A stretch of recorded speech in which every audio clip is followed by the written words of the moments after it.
Alright, hello everybody. Deep Fry, y'all. Welcome to the stream for June the 11th. It is Friday today.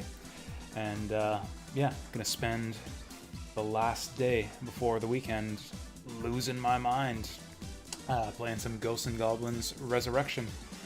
Yeah, it'll be a good time. I don't know about... This game might be brilliant.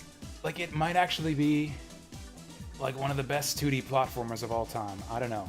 It might be. It might also be terrible, but I've been having a really, really good time with this one so far, apart from that one crappy stage, which is horrible. I have now beaten that stage on night mode off stream, because I'm addicted to this game, but I wanted to keep the, keep the legend mode playthrough to, like, stream only.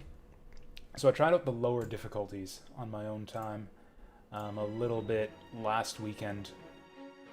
What sent you home is you... Oh, you don't feel good after the second dose. Yeah, that's... I mean, I guess I didn't get hit that badly after my first dose. Like, I probably... I guess I didn't choose my scheduled date for the vaccine, but, like, for the next dose, I'll definitely book it during my days off. Although I probably would have been good to work. I mean, hell, I streamed the day after I got my first vaccine dose, and, like, I had a headache and was drowsy as fuck, but I still streamed, which means I probably still would have been good to work. Anyways, although, what did I play? Was that the Ghosts and Goblins Resurrection day? I don't think it was. I think that was Astalon day. I think I Astalon stream. Yeah, the debut Astalon stream was the drowsy COVID vaccine after effects stream. Yeah, Ghosts and Goblins Resurrection, I was in top form for, because you... Oh, it was day one Dark Souls? Oh, cool, that'll be my excuse. Yeah, you're right, because it was... Nah. No, but Wednesday was the day that I got the vaccine. Wednesday was the day that I got the vaccine, but I didn't get, like, sick until the day after, which I believe was Astalon. Unless I'm mistaken. Or did I not do Dark Souls on Wednesday and I did it Thursday instead? No, I did Dark Souls Wednesday. I don't know. How do you expect... You can't expect me to know these things. It's not like I'm the one scheduling and streaming these games or anything. We're playing so many different games these days, I can't even keep track of them all. Gotta keep track of my coffee, too. That just got poured out. I'm gonna go grab that.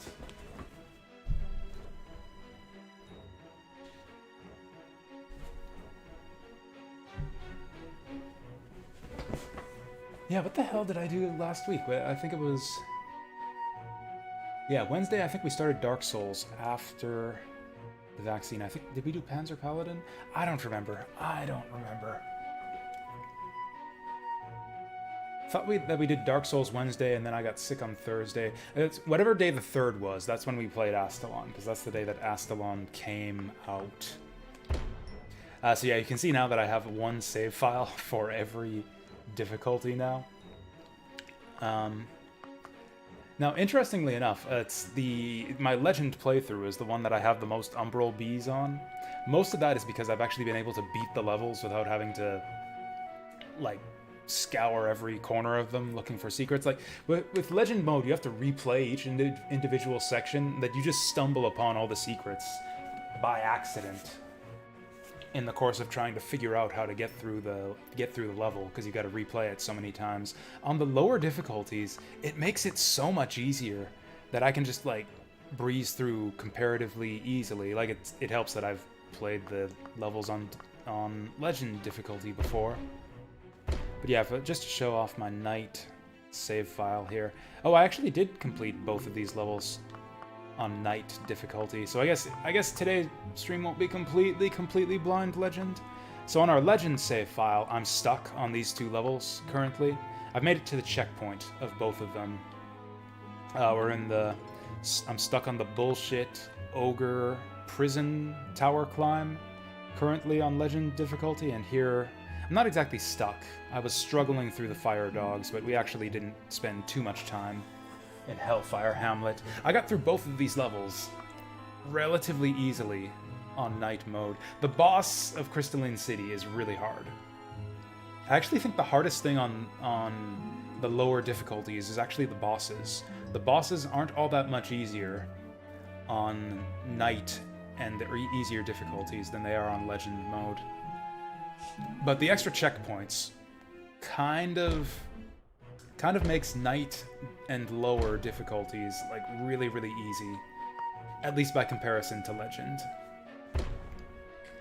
And I think I prefer Legend. I think I agree with like the general vibe that the game gives off, that the Legend is the way it's meant to be played. Like this is how you're supposed to go through these levels, because there's sections of these levels that you like barely get to see on Night difficulty. Like the little, like there's usually kind of 2 sections of level, 2 or 3 sections between checkpoints, and then on the lower difficulty you get a checkpoint in between for like each one of those. So it's like here you start in the ice, or actually let's just, yeah, load this up and I can show you what I mean. I don't think I'm going to focus on the Giant's Tower today. I think Hellfire Hamlet is going to be the easier of the 2 levels to try to progress through.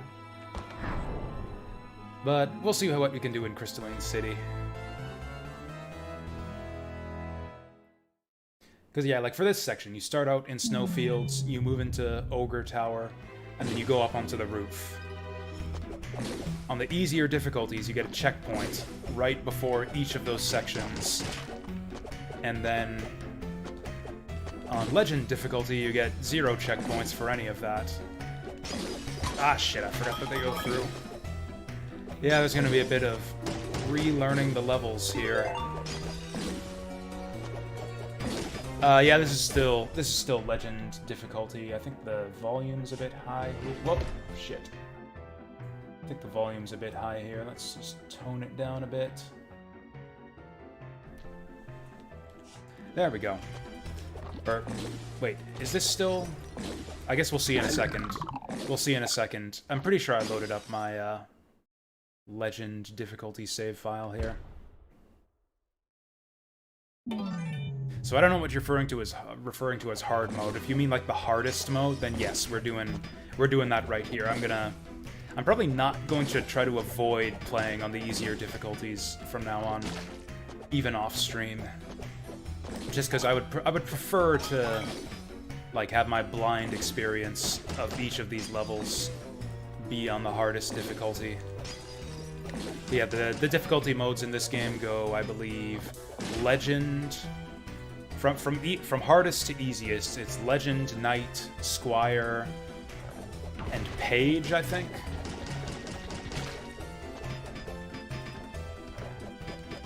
And the main thing that the lower difficulties adds is you can take more hits before dying, and they add a lot more checkpoints.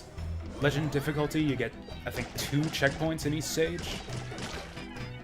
Like 1 in the middle of the stage and 1 right before the boss. Oh, almost got him. And then on the lower difficulties, you get like 6 checkpoints in every stage. Which levels have I beaten? So, also, hello, ClackJ. So on Legend difficulty, I've beaten 1A and 1B. Like the Graveyard and the Execution Grounds.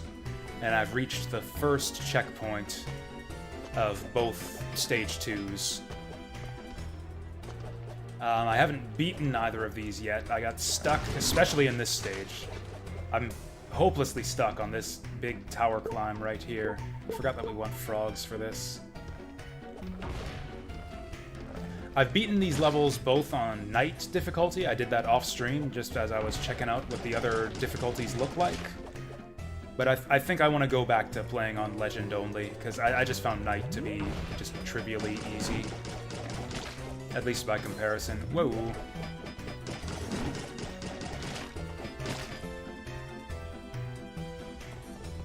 If I could find a treasure chest with some armor in it, that would be nice. Oh, of course, it's way the fuck up there. Oh boy, oh, I think this kills me. Oh, barely made that. Ba-boom. Let's blow up the barrels up above so that they aren't in our way when we go up there. Knew that guy would be showing up. I didn't. Ah. Rating condiments based on whether they're good or bad when on a hot dog. I've never actually had relish on a hot dog before. I always thought it looked gross when I was a kid. So like I never even tried it because I was a bit of a fussy eater when I was younger. And so I just never have relish on my hot dogs out of habit. I should try it someday. It's been a long time since I had a good hot dog. I prefer hamburgers if I'm honest. Like usually when I have the chance to eat a hot dog, the same place will serve hamburgers too, and I usually go for hot dogs. Or I usually go for hamburgers rather than hot dogs. I am a fan of mustard, especially like the good high quality mustard. Love, like not that Heinz shit, but like the nice spicy mustard.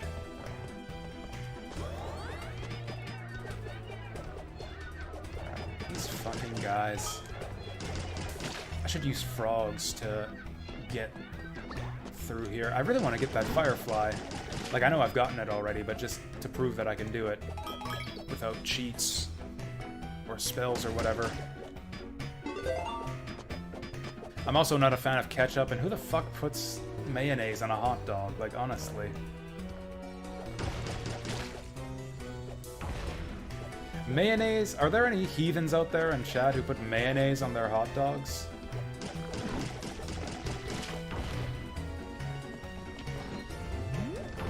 Actually, it might be, you know, if you get the spicy mayonnaise, actually. I could see spicy mayonnaise being okay on, like, a hot dog or hamburger.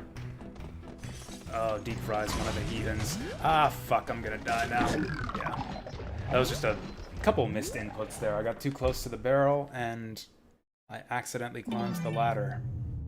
Okay, it's gonna take me a minute to, get reacclimated to how to play this fucking game. So anyways, part of the reason I wanted to show off this level for starters here is because I know where the checkpoints are on this one. Ah, why did I do that? Oh no! So we're gonna have to like sack the next several runs basically. Because yeah, Torch is like totally untenable for this section. It's maybe my main criticism of this game, actually, is that the weapon balance is even more out of whack than in the classic Ghosts and Goblins games. Whoops. Oh, you have to charge it up to level 2, I forgot.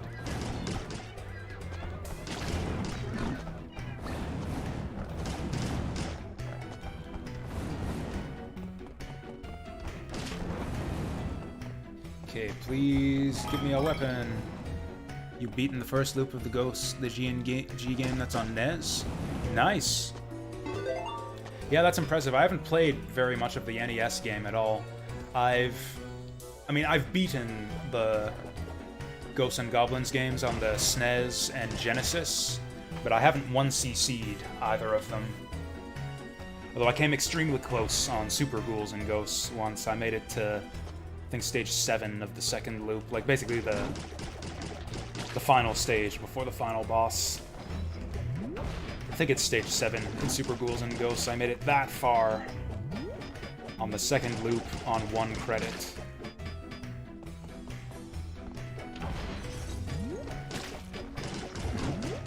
Throw the thing. Oh, I forgot to grab my... Whoa. There it is. There's our treasure chest. Ooh, gold armor. As far as I can tell, item pickups in this game stay out forever. So if I actually walk over there, we'll be able to grab that. Beating the first loop. Except for this one. Do you find this one to be substantially harder than the past games in the series? That seems to be the consensus. Oh, fuck. That seems to be the consensus, is that this one is much, much harder than the old ones. I think I'm inclined to agree. Although the fact that you have unlimited lives makes it a lot... Whoa. It kind of means that they had to change their design approach. Whoa, fuck. Like, I think it has to be this difficult because you don't have limited continues. Like, it doesn't cost you 25 cents to continue from checkpoint in this version. Like, I think my take would be, so far at least, that How do you deal with that? I can't shoot through that thing, but they can.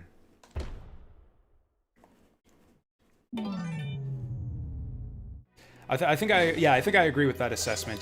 Knight is easier than the ones I've played in the past, although I haven't played the NES one. I've only played the Genesis and Super Nintendo ones. But yeah, I would agree that Knight is easier than those, but Legend is harder. Actually, this might be even worse than Flames. I guess we'll see.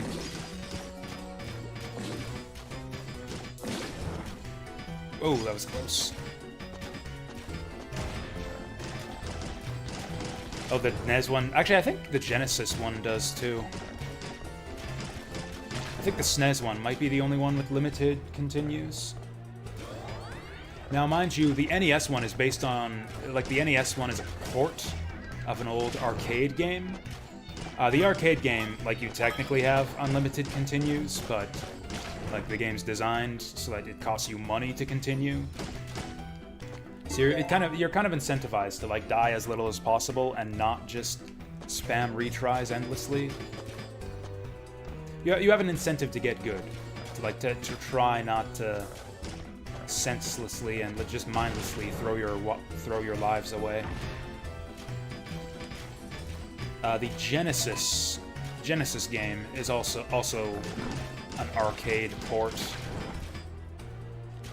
Like, I don't think this new one has that same arcade-like design philosophy. I think it's more akin to, like, yeah, modern types of precision platformers where you're meant to die and retry 50 times in each segment. You know what? I'm gonna kill this guy. I'm about to end this man's whole career. Fuck! Okay, got him. Yeah, it's better to get that one from down below so that you know whether it's... Oh, this is actually good for killing these guys. Actually, maybe the bow was the secret sauce that we needed for this section. Because, yeah, I can... Ah! Keep blowing those up too soon. Well, there's not much we could have done there. You think Battletoads is harder? It probably is. Battletoads has some serious bullshit in the later sections. So I'm basically gonna have to relearn this whole section. Like, I spammed attempts at this freaking ogre tower for like an hour and a half last time we streamed this game. And I was getting close to the top pretty consistently. And now I completely forget how to do this. How is that not hitting him? There we go.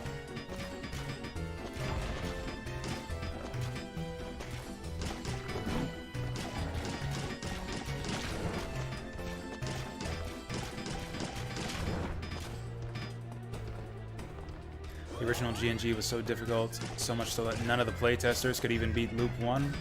That also actually doesn't really surprise me. Have you played the original arcade version, though?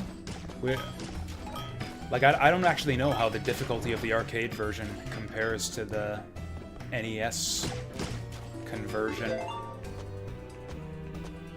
I have played the original arcade Ghosts and Goblins game. I mean, I didn't play it in the original arcade hardware. I played it through MAME. I don't think I beat it, though. I don't think I played it all the way through. I don't really love the original Ghosts and Goblins. I really love Super Ghouls and Ghosts and the Genesis Ghouls and Ghosts, but yeah, I don't know, I never really fell in love with the original. And it's the original that seems to, that this game seems to pull from the most. Ah!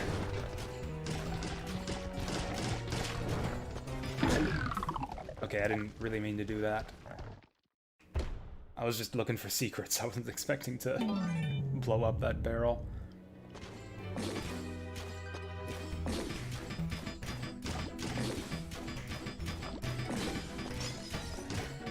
I mean, the thing with the Ghosts and Goblins games is that they're consistent, at least. Like, it's, how to describe it?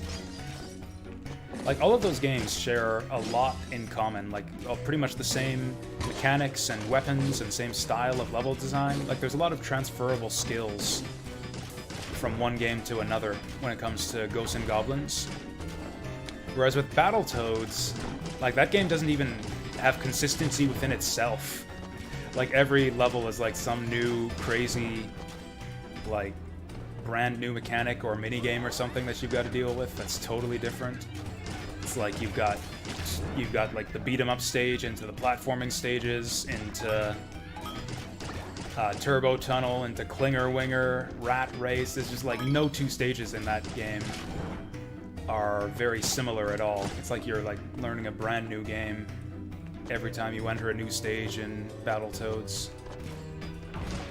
Whereas, yeah, Ghosts and Goblins, at least you're still playing the same game at every stage. It's just a harder version of that game in every stage.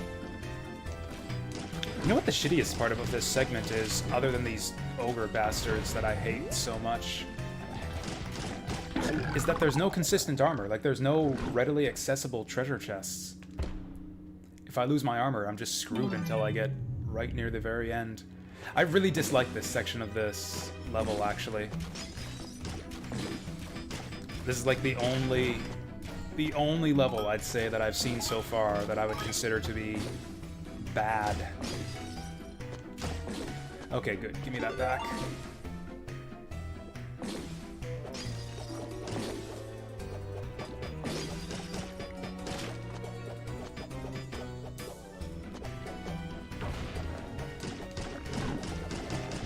You know, I'm surprised they never made an arcade version of Battletoads. You'd think that that would be...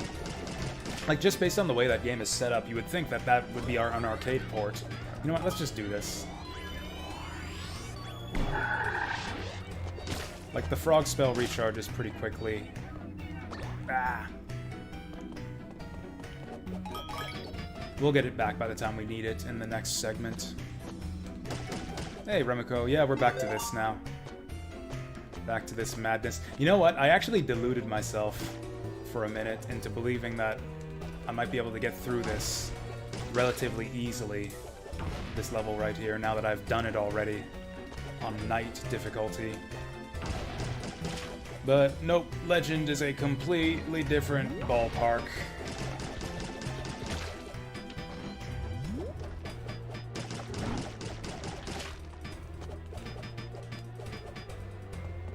Huh, the birds didn't show up. There he is.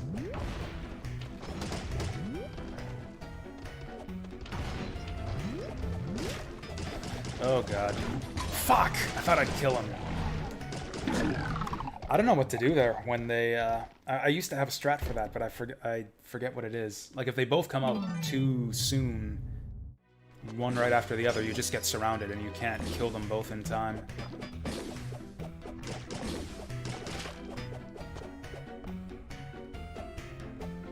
I want to make a ROM hack of the NES's Ghosts and Goblins, but can't.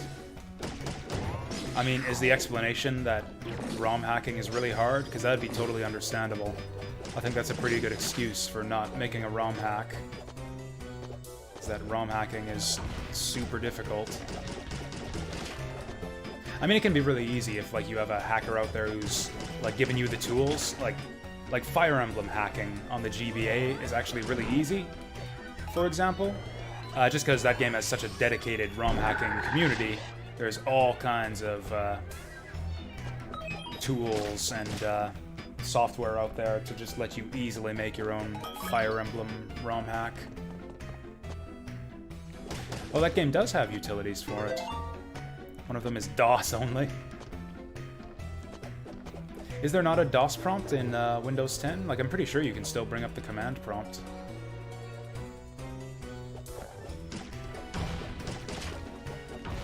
Okay, let's blow up all the barrels as they come up this time, because that's been a bit of a problem so far, is dealing with these barrels.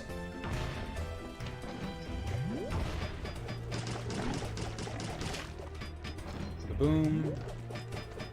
I thought that there used to be an ogre popping out of the door right behind me, but that guy seems to have stopped showing up. No, sick of getting clowned on by... Yeah, see, when this happens, I'm just fucked. Okay, never mind. The other guy decided not to run, so we're actually fine. If they had both decided to start running at the same time, I would have been fucked, but luckily they didn't.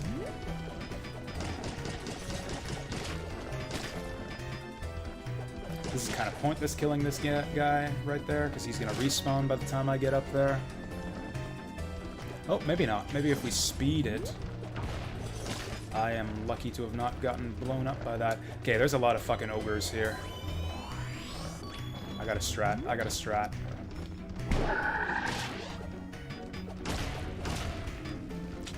Oh, God. Oh, Jesus. Okay, good, good, good. We got lucky that he went in the wrong direction there. I'm gonna go for that gold armor.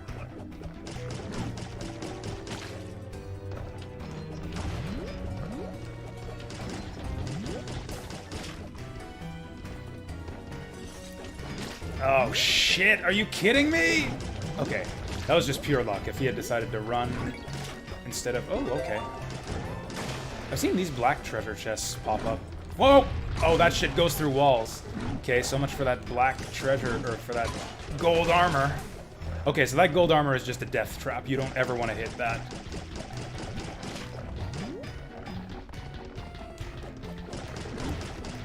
Just a total waste. Okay, I'm gonna need frogs again here. In fact, let's go up so we can frog on everything.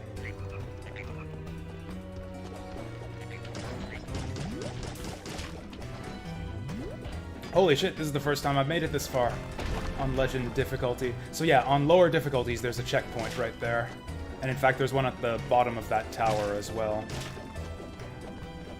The next checkpoint isn't for quite a while. This part's pretty easy, but the stakes are high. Now I've got to replay that whole bullshit.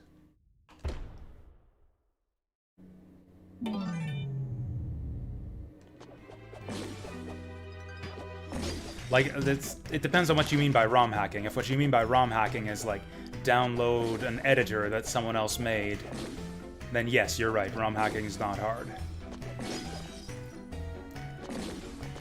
To, like, do proper ROM hacking, where you're messing directly with the game code and the binary and stuff, that's a lot more challenging. I don't think you can honestly say that, like, making something like a ROM hacking utility is easy.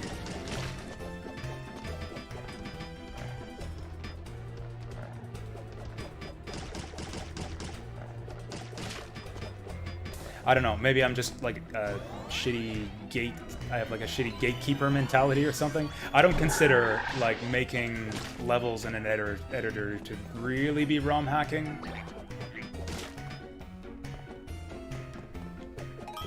Like unless you're messing around with like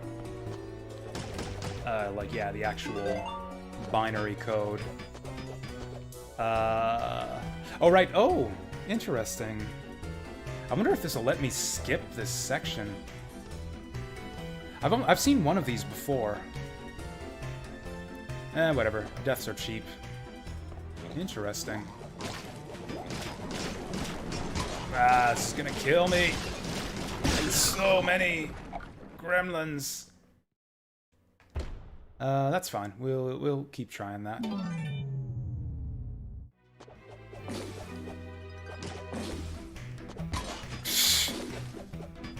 We might as well just suicide. There's no point doing this section with my armor lost. I wasn't even intending to really do this, so okay. In fact, I didn't even... The whole reason I'm doing this section is to point out the difference between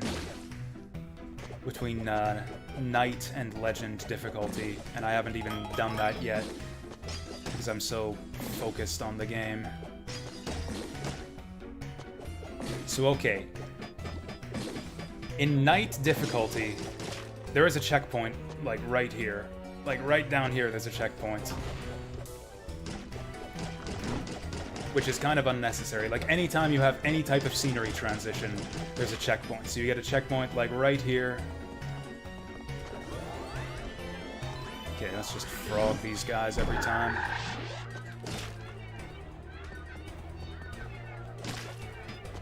Hey, big money. And then after that checkpoint, there's a checkpoint up here as well. And then there's not another one till the top of this tower, but this checkpoint makes this whole section a lot less arduous. Also, the extra hit helps things a lot, too.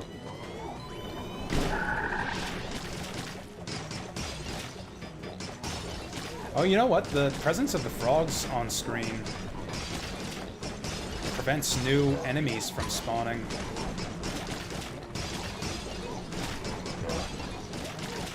Ah, so close. Need to charge up more frogs.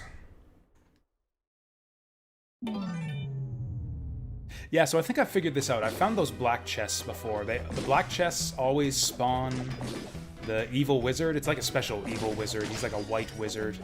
Takes more hits to kill than the normal one. Because, yeah, that was the thing. I found that purple portal in stage 1, and I could never figure out how to make that reappear on the lower difficulties. And yeah, it seems to me that the appearance of that purple portal is tied to the black treasure chests. That might have something to do with the... Fuck. With the best ending, but I'm not sure. It's all a bit mysterious for me right now. Excited for summer break? That's cool. Is anyone else out there got plans for like some kind of summer break coming up? Like, I'm working.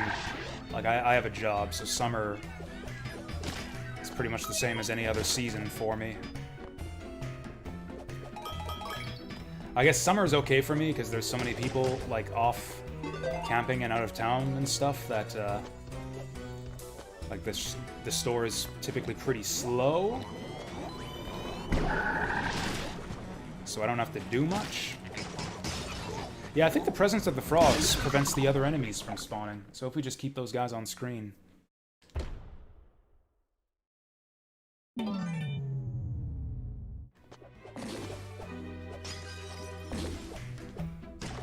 Honestly, at this point, I'm not convinced that going through the portal is any easier. Any easier than just going through the regular level. Fuck! I don't know why I keep getting this treasure chest anyways. We don't need it. Like, it can only hurt me. Like, we got screwed over that one time because I was forced to take the torch.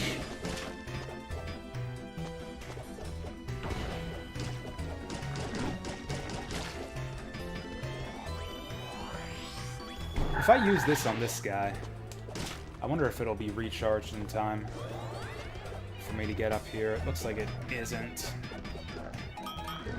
Nah, we're gonna have to do this legit.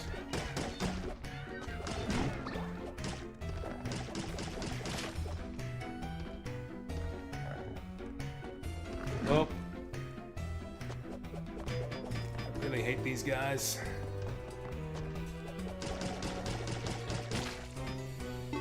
Like, honestly, with no armor, I feel like I stand a better chance against all this stuff over here than I do against the challenge portal. Although I still have... That's the problem. Yeah, the real problem this section is the lack of treasure chests. I have no way to get my armor back reliably. Because, yeah, going for that other treasure chest is just a death sentence. Yeah, there's no treasure this way.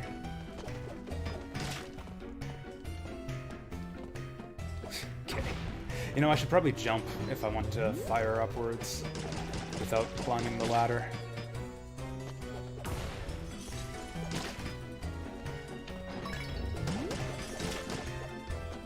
Ah, so close.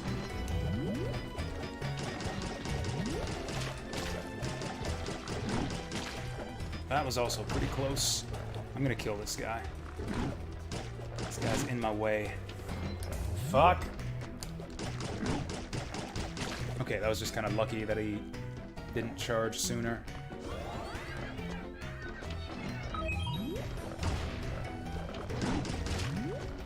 Actually, we kind of were able to make this work for us last time just by charging forward. Fuck.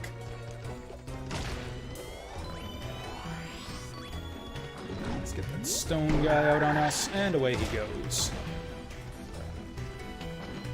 Okay. This is probably not smart, but I'm gonna go for the treasure chest. Whoa! This guy up top is gonna be coming for me any second.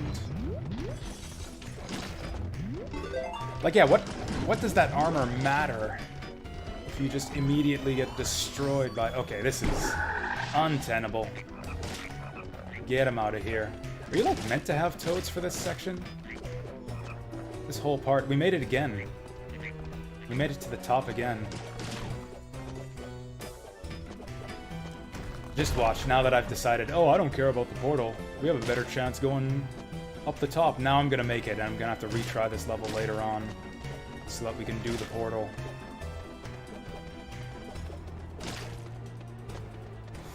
Who am I kidding? There's no way I'm gonna clear this on my first try.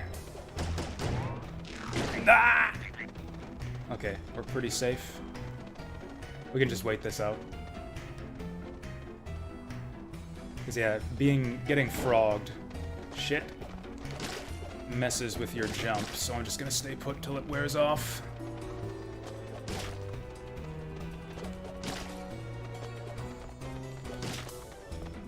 Whew, whew, whew. This is a fun segment, because it's actually easy, but it's still really intense.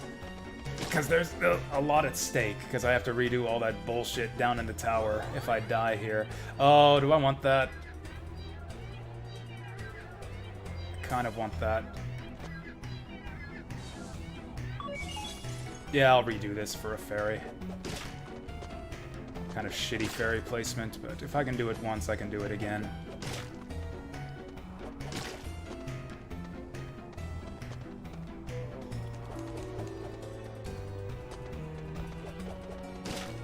Also, that was very cruel. Whoa! Wizard placement earlier in that treasure chest. Good grief. Just birds like crazy up here. Like 4 birds all at once. So yeah, see? There it is again. 4 birds! Okay, I'll take that. I'll take that. There's a mid-boss kind of, sort of, coming up. I wonder if I can frog him. Okay, even though I can use the barrels to damage the mid-boss, I'm gonna blow that up anyways so it doesn't blow up in my face. So there's the boss. We don't get to fight him just yet.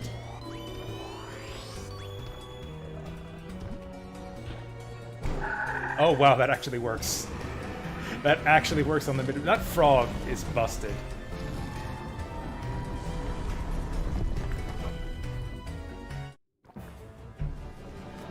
Woo! Oh, hey.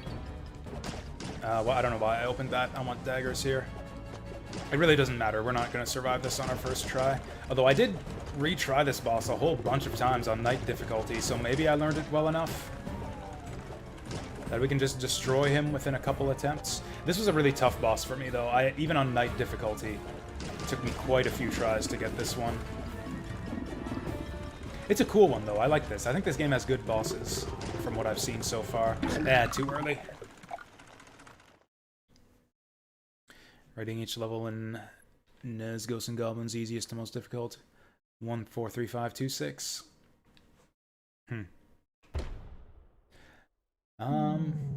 Probably the Ghosts and Goblins game that I know best is Super Ghouls and Ghosts on the Super Nintendo. I think the levels in that game basically go in ascending order.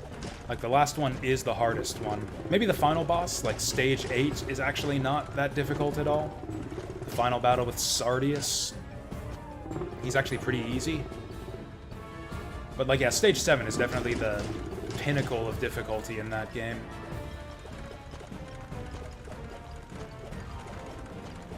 Doesn't really matter how many hits we get on this guy here. This whole thing is a fixed pattern, by the way. This will be exactly the same every time. Oh. Well, yeah, I've actually got this whole sequence memorized. Then he dives at you. Now we're going down. Whoa!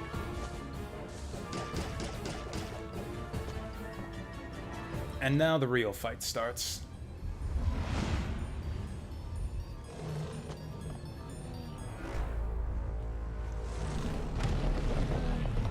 Stage 2 isn't that hard in Super Ghouls and Ghosts, although it's pretty tedious. Actually, I usually just give up and quit playing the game if I die in Stage 2. Like the raft part, the second portion of Stage 2, just because it's such a slow auto-scrolling segment that it's really, really tedious to have to replay. So I usually just give up and play something else if I die in Stage 2, Super Ghouls and Ghosts. Nothing there. So this guy gets shorter and shorter the more you damage him. That was close. Ooh, good damage.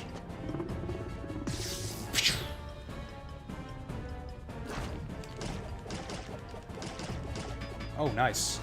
Getting some real good damage on him here. I think we're dead. Oh no, we're fine.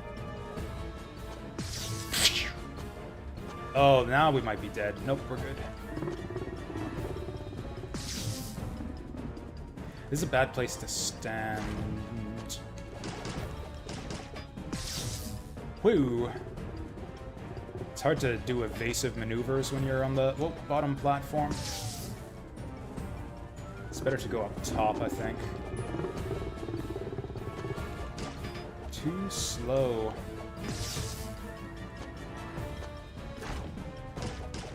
I meant to jump left there. That was an input error on my part.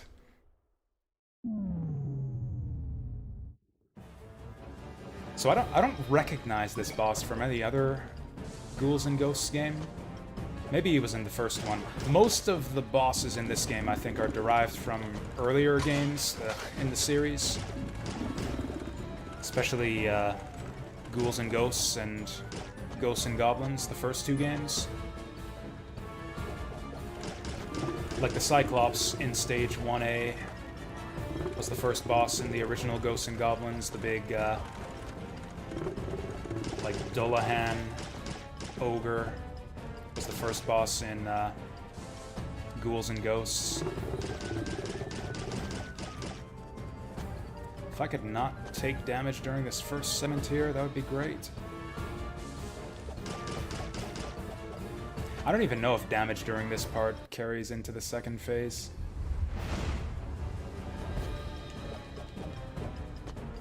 Ooh. Oh wow, he starts out so long. Maybe that's because I dealt less damage to him than last time. Okay, I got a few hits there. This might kill me.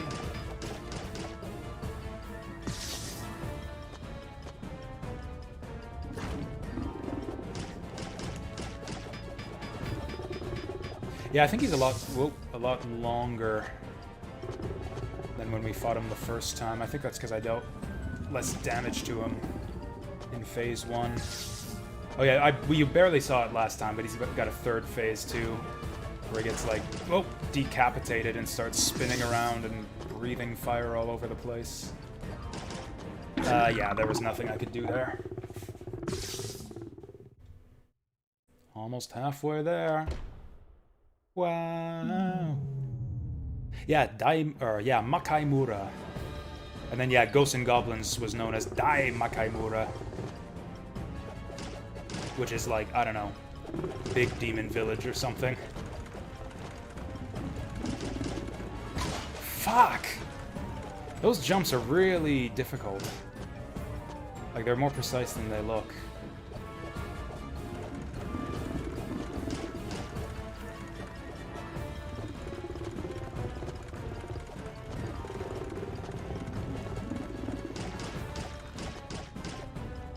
Man, if I can just get to the second phase, like we got so close in the second phase already, and I've gone in missing my armor every time. If I could just not take damage, I did not deserve to survive that.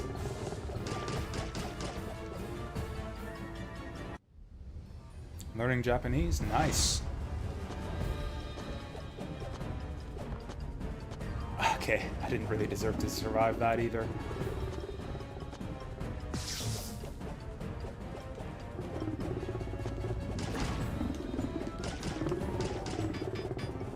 Okay.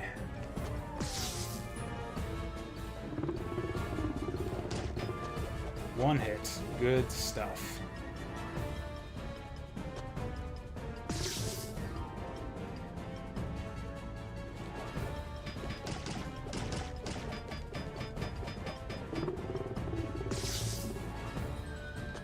Away we go. Okay, that's a good one for us. If he comes in at that trajectory where I can just throw daggers at him. Yeah, that's real good for us. Where the hell did he go? Where's he coming from? Oh, nice. Oh, not so nice. I'm in a bad position for the start of phase 3. Okay.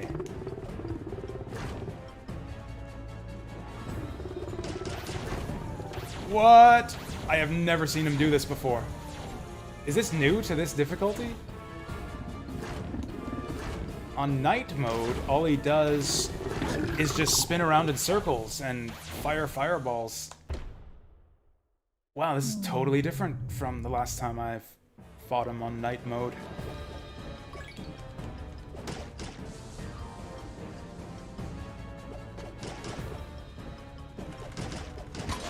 Oh, for fuck's sake, I'm just gonna die.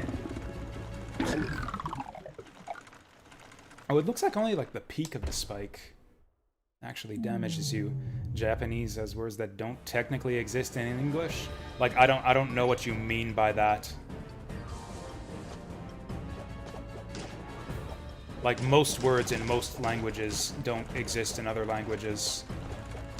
That's what makes them distinct languages.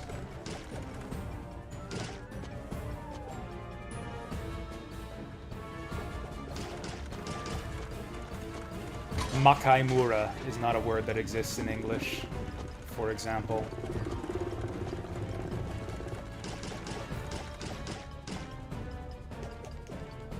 Well, we're halfway through this, so I guess we'll just play it out, even though I lost my armor again. I don't know why I'm having so much difficulty maintaining my armor for this section. Like, it's exactly the same every time. It should be easy. Oh, like, yeah, words for which, like, the underlying concept doesn't exist in any other language. I mean, yeah, that seems... Maybe it's not entirely intuitively obvious, but... Yeah, that makes perfect sense if you think about it. I'm gonna drop off early. I'm dead. Oh no, we're alive. Somehow still... What?!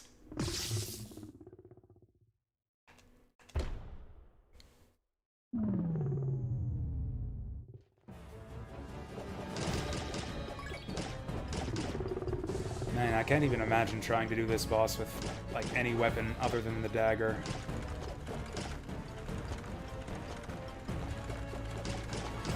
Maybe I should just stop trying to attack him at all and just focus on dodging. Dodging shouldn't be that hard, though. You just gotta time your jumps.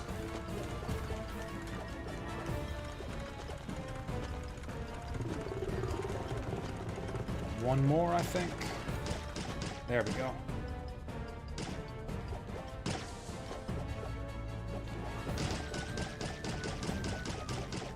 Okay, that was a good volley. I really don't know if... Whoa, that was close. If damage in this part carries over into phase 2, but hey, we got some damage that time.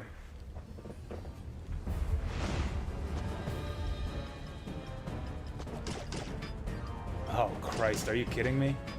Okay, don't get hit by the tail.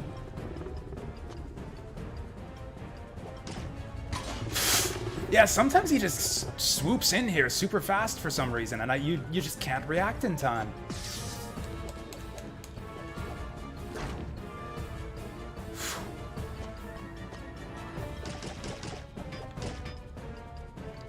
Wait, what am I doing? I want to be up there.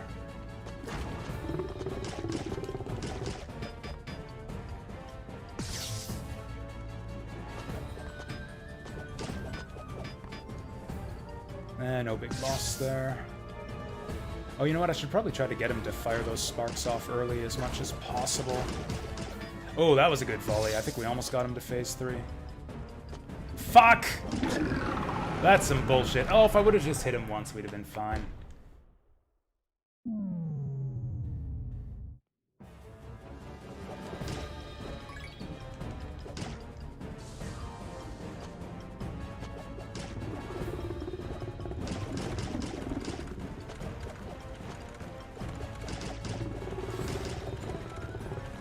I mean, like, yeah, the way that the Japanese, like, alphabet is set up is totally different from an English, too. Like, there's a lot of dramatic differences between languages of the world in a lot of different ways other than just the things that they have words for.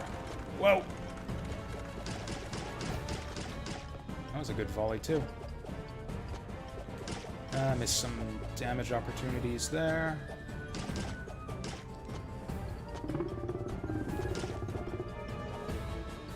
Whew.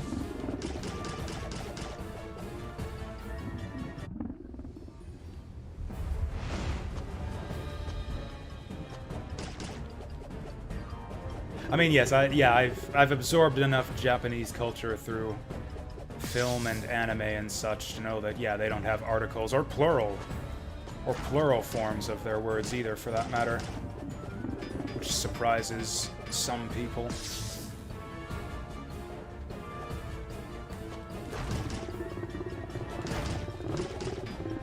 Oh wow, we're getting some good damage on this guy already this time.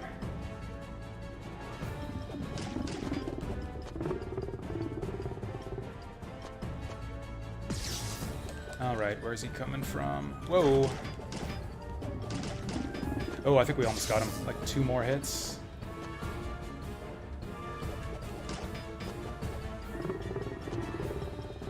One more hit. Got him! Holy shit, we got a ton of damage on him right at the start of the next phase, too. This is it. Yeah, that's it. He just decided to chump it up right at the last second. We didn't even have to do the last phase. Catch! Ah! I love his victory animation. I actually really like the way Arthur looks in this game.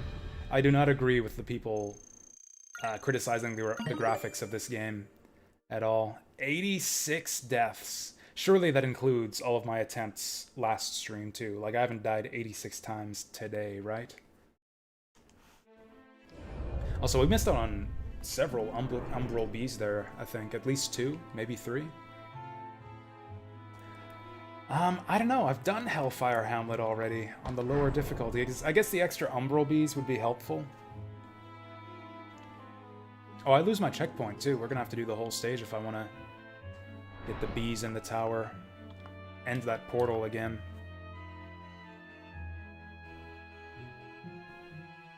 I mean, this is a brand new stage. I haven't even looked at this one yet. And we'll clear out Hellfire Hamlet. Oh yeah, I've got 3 bees. Oh, I wanted that embolden. And then again, this treasure eye is also really... seems like it could be really important. Umbral Net seems like a waste. Like, do you really need that? It's really expensive, too.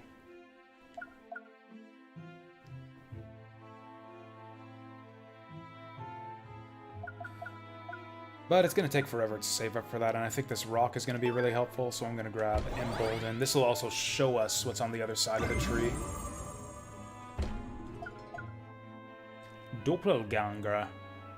Produce a mirror image Arthur who will join him in attacking. That could be amazing for bosses, because bosses don't have a lot of health in the first place. Like, if I had Doppelganger for that dragon fight, like, we'd kill him twice as quickly.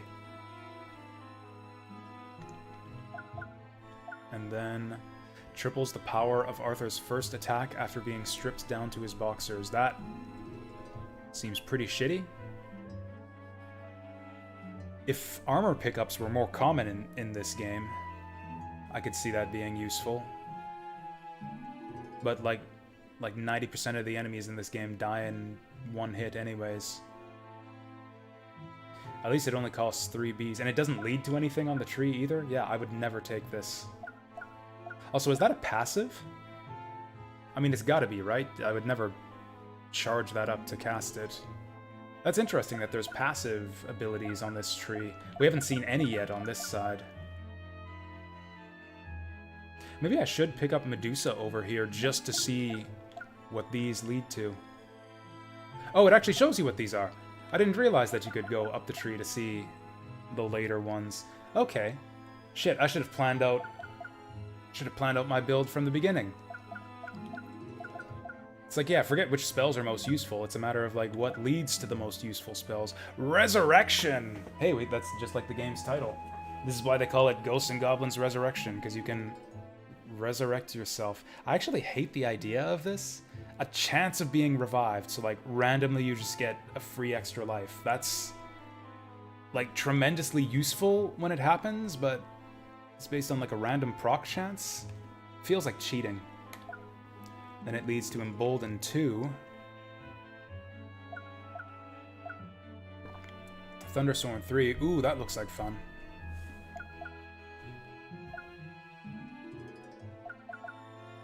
Expensive, though. This spell and this spell alone affects boss monsters. And then over here, Resurrection 2 improves the chance of being revived. Also costs 20. Quickening, so that's like a speed buff. Doppelganger 2. What about on this side of the tree? So, okay, we can just look. Medusa leads to Medusa 2. Kitted out. Increases inventory space to carry 2 weapons at once. That sounds amazing. That's not too expensive to get that either. I only need 8 Umbral Bees total. Then you can do it again. I don't know if I need 3 weapons at once. And honestly, this would actually... Okay. This kind of helps the weapon balancing situation in this game, too. Because, like, you know, dagger supremacy and all that. But, like, if I can have another situationally useful weapon as a secondary weapon, that would be really good. Okay, so then Treasure Eye, Treasure... Displays hints where the treasure chests can be made to appear. Or just reveals the treasure chests. That seems like a big waste. Holy fuck. Restore Arthur's knight armor. Can be used to turn knight armor into golden armor. That's a spell? And spells recharge pretty quickly. Some of these spells seem just broken. Maybe that's why the stages are so hard, is because you're meant to just cheese through them with spells. Anyways, let's do Hellfire Hamlet. So I've barely seen this part of this stage, actually. I tried it for like maybe 20 minutes, and I was eventually able to make it to the windmill. And then when I tried it on night mode, I beat it very quickly. Like, I think I got through this whole section on my first try on night difficulty. Can't get armored and resurrection at the same time? Wait, what? I thought resurrection was a passive. Or is it like you don't have enough Umbral Bees to go up both sides of the tree?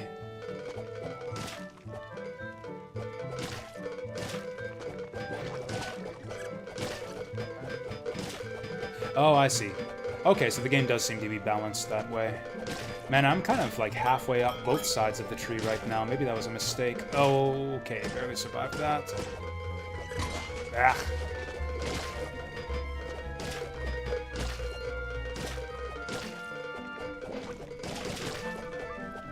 Thought that was gonna kill me for a second. Ooh, these guys are tricky to hit. Ooh. Fuck! I couldn't even see that. Anyways, this looks like we got that bee already. How many bees are there total in the game anyways? Because it seems like there's, what, 10 per stage? 4 in the first 2 stages. Maybe more in the later ones. And then, like, okay, there's 1A, 1B, 2A, 2B, and then 3 more stages. So 7 stages total, and then the Shadow Realm. So, like, 14 stages. Assuming that the Shadow Realm stages also have, like, fuck! I meant to jump right there.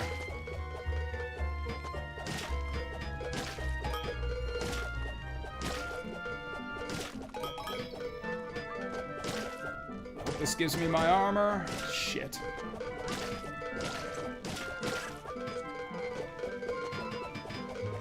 Oof. Yeah, the way that they rebound off the ceiling is tricky. Friggin' tin can wolves. Yeah, I might end up wanting to respec. I don't think it was smart of me to go up both sides of the tree. I kind of assumed they would just give you enough bees to get everything.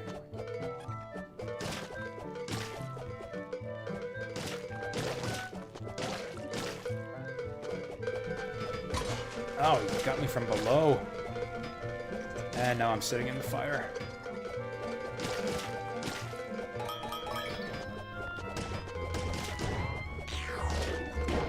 Well, I am dead.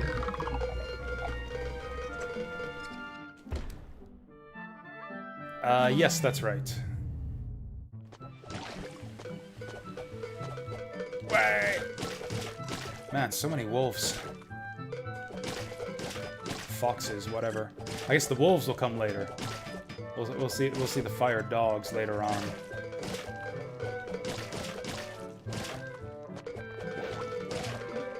Fuck. I can't tell when they're gonna rebound off the ceiling. Yeah, the name actually does come from like the way that you would render my real life name in Japanese. I guess the Bakuhatsu part I just kind of made up because it rhymes, and it's like one of the only Japanese words I know. Okay, I thought that was gonna hit me.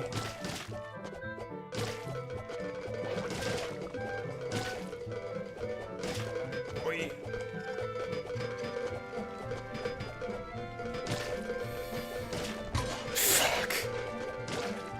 Okay, I think we just want to speed through this.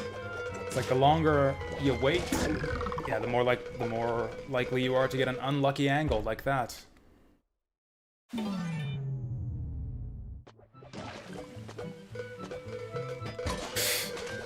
Well, okay.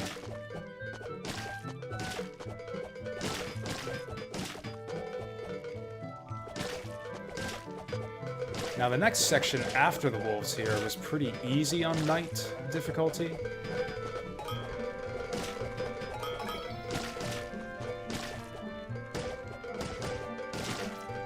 Man, I'm just flabbergasted that there's like no armor in any treasure chest ever in the last couple stages. And when they do give you armor, it's like to trick you into diving towards a suicidal spot.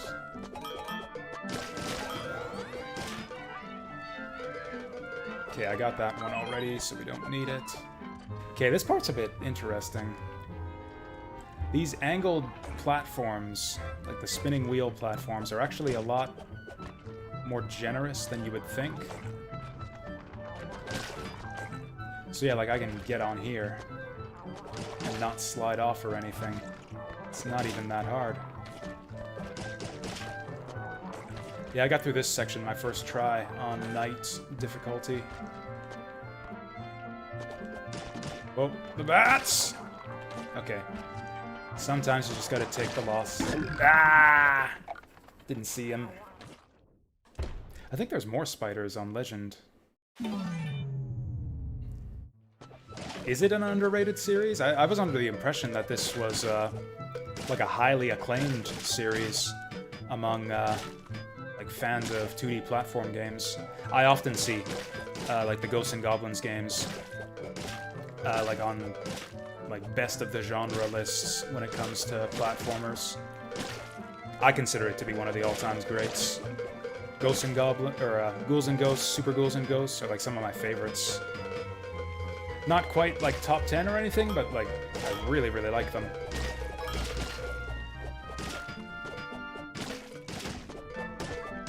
I think Super might be my favorite, although I think I like this one better. I think this is my new favorite in the series. I've really, really been fucking rock.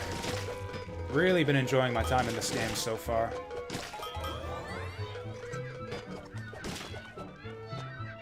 Whatever, I don't care about points. Maybe I should, but I don't.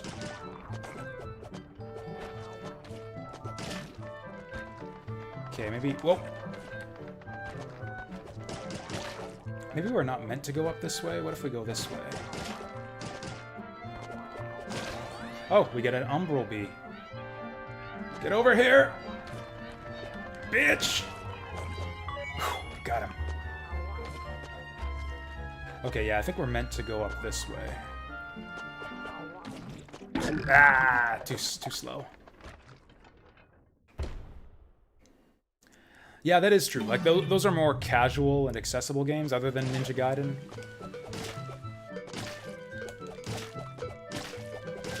I guess mostly when I see people talk about Ghosts and Goblins, it's in the context of, you know, talking about new Ghosts and Goblins games like this one.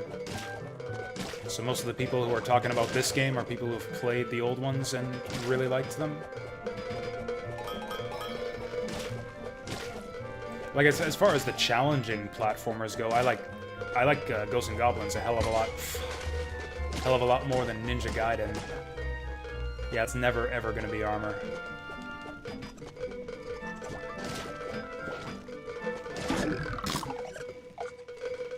Okay, I need to try harder on the second segment here. The first part's really difficult. Like, I don't have a... Oh wait, I do have a way to get through here. I'm neglecting my magic again. Okay, boulder is the way to go through here.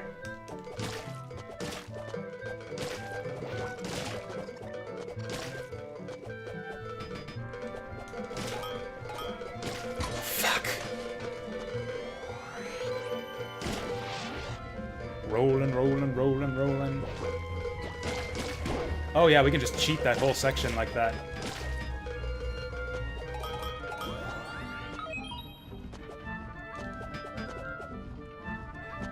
Do I want to go exploring this section for bees? We can always come back for bees later on. I think we just want to try to hit the boss checkpoint. Fuck!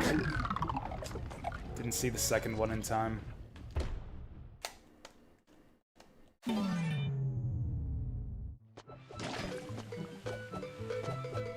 It's kind of funny to me too, like how Mega Man has a reputation for being like a insanely difficult platformer. Like, I don't know, I see people talk about the Mega Man games in the context of like really difficult old school Nintendo hard video games. I've pretty much always found the Mega Man games to be like among the easiest and most accessible of like platformers and run and guns. It's kind of like a hybrid between the two. It's like a run and gun that's also a platformer. But yeah, it's like way easier than Contra. Way easier than almost anything else. Like, Mega Man games were almost the only games I could beat when I was a kid. Like, there were very few games that I was good enough to actually play through to completion when I was young. But I could beat several Mega Man games. Okay, what is the best way through here? I love how open this section is. Feels like there's like a lot of ways to get through here. Okay, we need to keep an eye out for those bats. How did I do this last time? Let's just go this way. I think this is how we're meant to do it.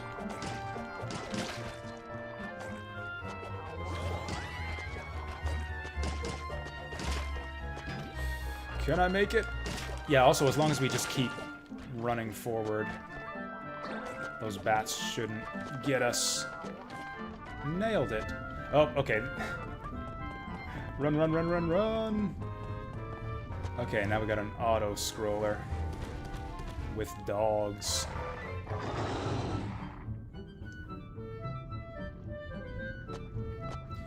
I'm sure there's hidden bees and shit here like that. I don't know if I even want to try to get them.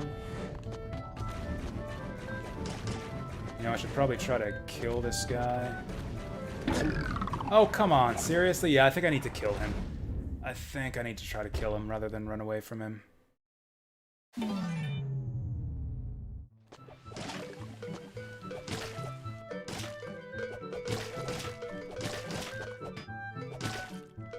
Oh, also, maybe there's a spell that would get me through that.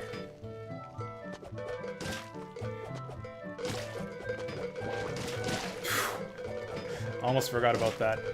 Just like at the last second, I was like, oh shit, the plant, and then I barely got him in time with the downward attack. I don't want to be here. Oh, nice. I can't believe that actually worked out. Boom! Oh. Oh, that has like a limited amount of hits it can take, I guess.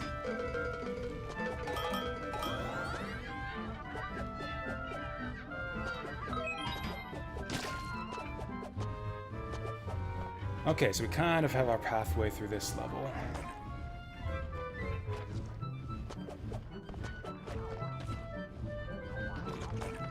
Ah! That's some bullshit.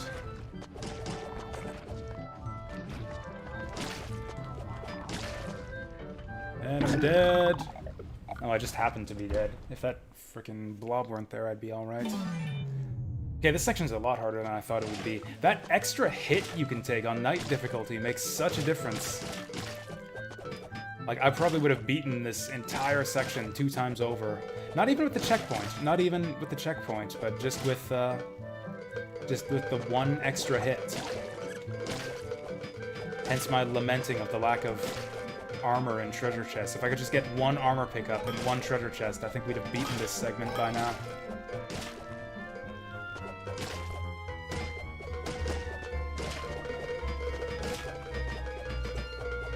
Okay, ready on stone.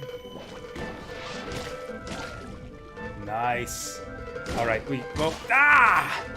Okay, I think you need more iframes after that. That's some bullshit. Like the stone suddenly pops and then I take a hit. I have never made it into this spinning wheel section with my armor intact.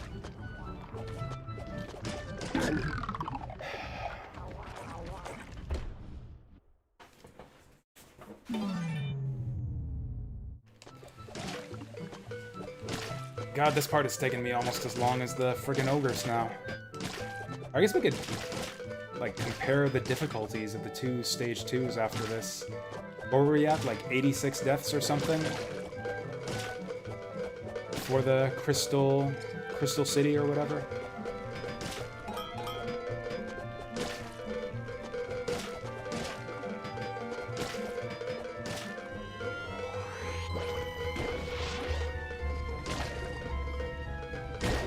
Okay, let's just... Fuck! I don't know what happened there. I just missed somehow. I get hit in the exact same spot every time. Yet for different reasons.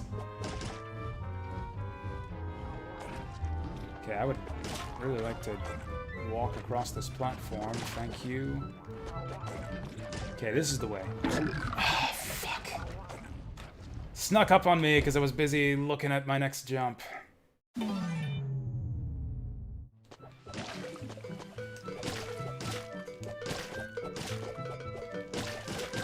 I don't know how I'm so fucking blind when I play this game. Like, I'm just getting hit by enemies that I literally don't even notice until they've hit me already. Like, with the wolves, I can see that happening because they move so quickly sometimes and they take such weird bounces. Also, sometimes they just slip through your daggers, and there's not a whole lot you can do about it.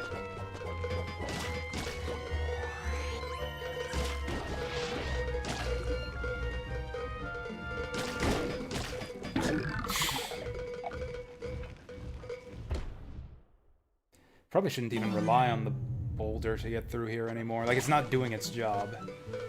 The whole point of the boulder is to prevent you from taking hits, and I just get hit every single time I use it after it wears off.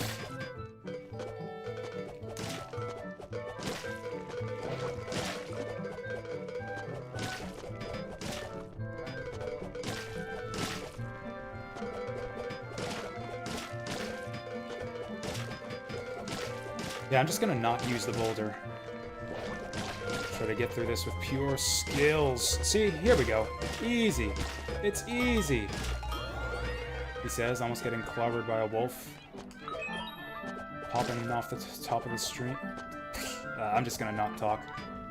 Can't talk and play this game at the same time, apparently. Okay, I saw that guy that time.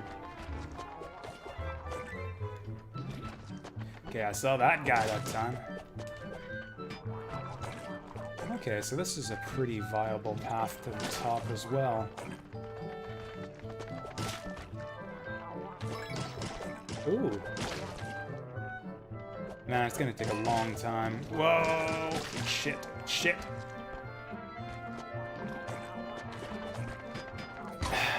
It's not even worth it to go for that treasure chest. And it doesn't even have armor. It doesn't even have fucking armor. You have to wait a million years for the wheels to get into position, and then you don't even get armor at the end of it.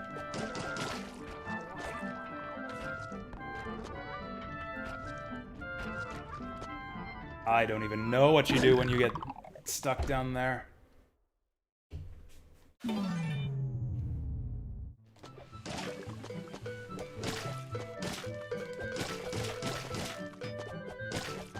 I think this might be a legitimate criticism of the level design in this game. It really feels to me like the treasure chest just might as well not even be there.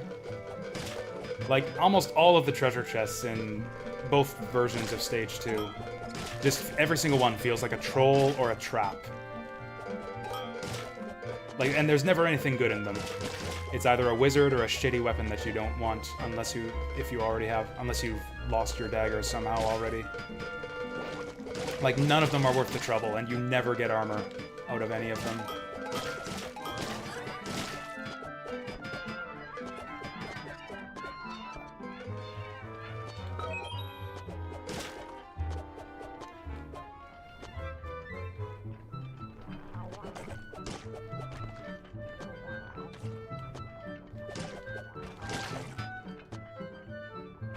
Okay. It's really not a good idea to take your time through this section. Yeah, there's just so much stuff coming at you. The spiders, the bats. Should be trying to hurry through here. Oh, I think this will... what the fuck? Okay, whatever. I thought that I hit him in time, but I guess not.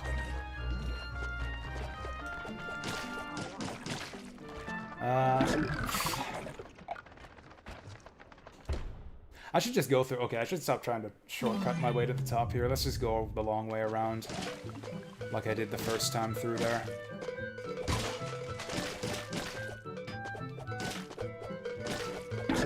Whatever. I think I'm gonna end up with more deaths in this stage 2 than I did in the first one, because we get the boss coming up too. Although I think the boss of this stage is easier than the dragon. In fact, I think I beat the dragon when I did, just out of pure luck. Like, it just happened to line up perfectly for his final phase.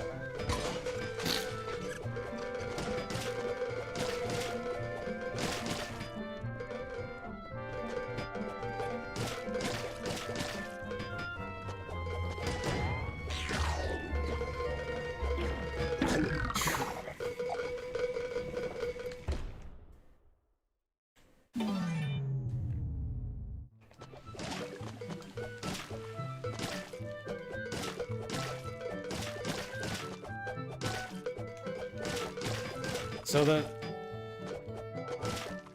I'll talk about this once we get to the wheel section again. I actually really like that wheel section. It's like big and open. There's, I'm pretty sure, at least a couple secrets. Like, I think there's one at the bottom that I haven't found on Legend difficulty just yet. Like, I really like that section, but I didn't really get to play much of it on Night difficulty, because I just beat it on my first try. Just zipped right up to the part, and that's kind of my criticism of, like, the lower difficulties with more checkpoints. Like, you don't really get to take your time to appreciate the levels. Like, there's a lot of cool stuff to see. A lot of like, intricate details and secrets and multiple avenues of approach, but you just don't get to experience any of that on Night difficulty. It's just like, you get your checkpoint, and it's like, okay, never ever have to play this stage again. At least until I go back for secrets.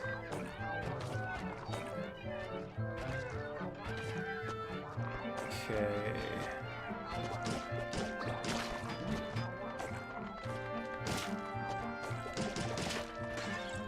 Oh Christ, it's a fucking torch. So that whole area up there is kind of a no-go zone now? No, we can go. We can go. We can go in the zone. I got my armor still. Okay, that is definitely the easier way to get up here. Oh god, oh god, oh god. Okay, let's try to kill the wolves this time.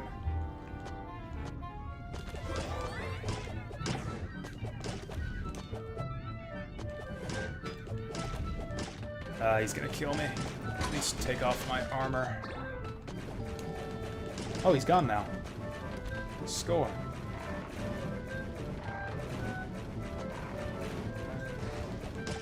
Okay, that guy's in my way. Okay, the lava's gonna catch up any minute here.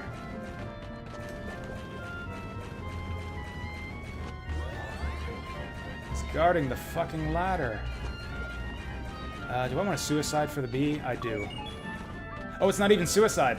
We're doing it. Well, not much. Oh, I should have... Oh, I didn't realize the flag was right there. I shouldn't have hesitated. Fuck. At least we got our bee. Okay, that guy who's shooting the fireballs, just running back and forth, shooting the fireballs down. I think you need to kill that guy to get up the ladder safely. We can do this time. I got the route. I don't have this part down super consistently, obviously, but if I get through here, I can do the next part. And then we get to see a new stage, finally. See, this is why this game is so good, is I can, like, spend... How long have I been playing this game now? Like 5 or 6 hours on the same 4 stages? And I'm, like, not even bored yet.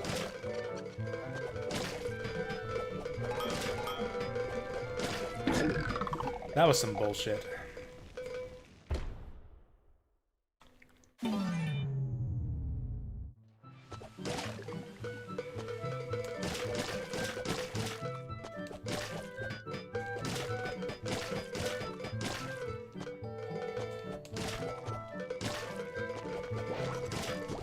Okay. I don't know why he didn't die when I fired the first dagger there. Now I'm getting impatient because I know I'm so close to the end.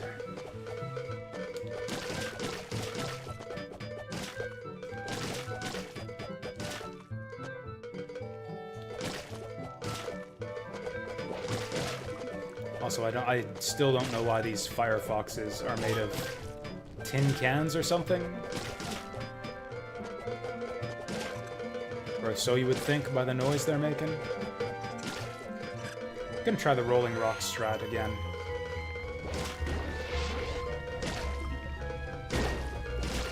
Yeah, that's the way you do it. You just gotta be really cautious once it wears off.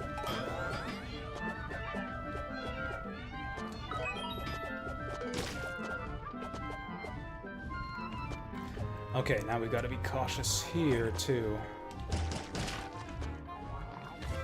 Yeah, cautious, cautious. Okay, so I'm not even gonna use that to progress, I'm just gonna use it to... Ah! Oh wait, what am I doing?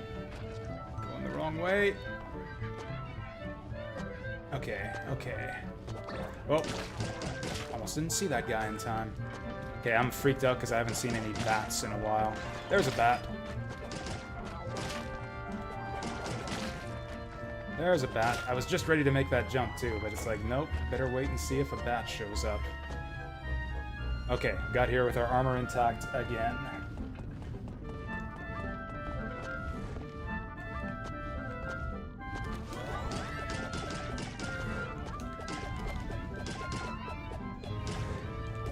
Oh, I think that killed him.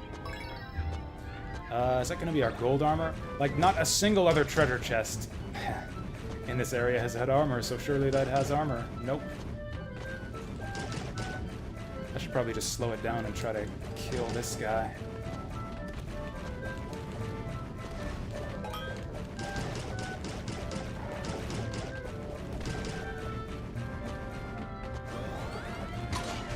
Fuck.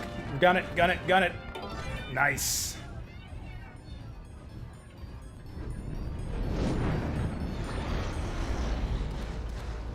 Actually, maybe the hammer would have been good for this boss. Oh well. Because, yeah, I don't think the dagger is that useful here. Okay. Well, that's fair.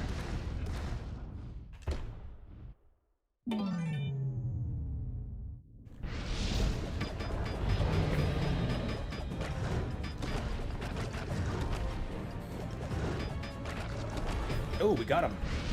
Okay, then he splits into 3. This is kind of neat. They all have the same behaviors they did in the section before. The orange one tries to jump on top of you. The pink one spews fire, and the yellow one just runs back and forth, dropping fireballs on you. The pink one's probably the easiest to kill, so I guess we'll go for him. Fuck. Whatever. Tried to get out of the way there, but I probably daggered one too many times.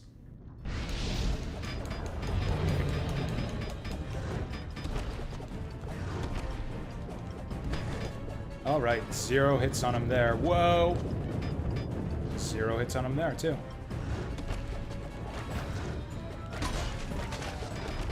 So the tricky thing with this phase is I have no idea how to predict when he jumps, whether he's going to land on one of the upper platforms or just land right on top of you. Forgot about the orange one. Seriously, we're about halfway there already?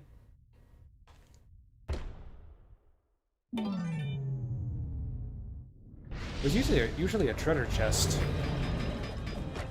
at the start of each boss fight. That was close. I don't even know how it was possible to dodge that. Different weapon might be helpful here, but not that one. I was just completely screwed there. It's either run into the fire breath or run into the guy who jumps on my head.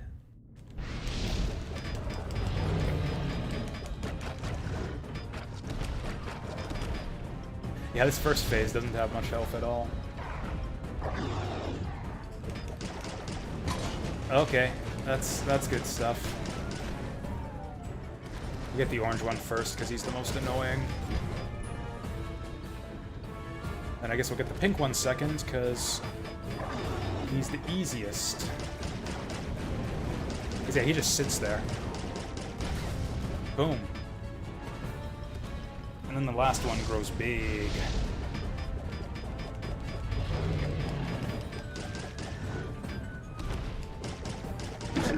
Oh, I've never seen him do that before.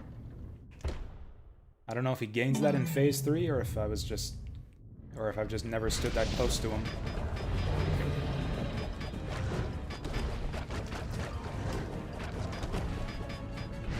Maybe that's how, yeah, that's how we should do this. Try to stay horizontal with them.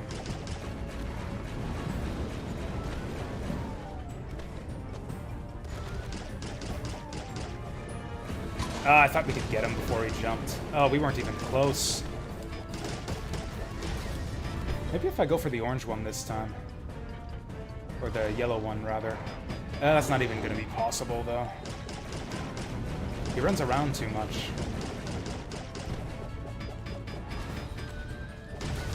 Also, he's positioned just perfectly right now.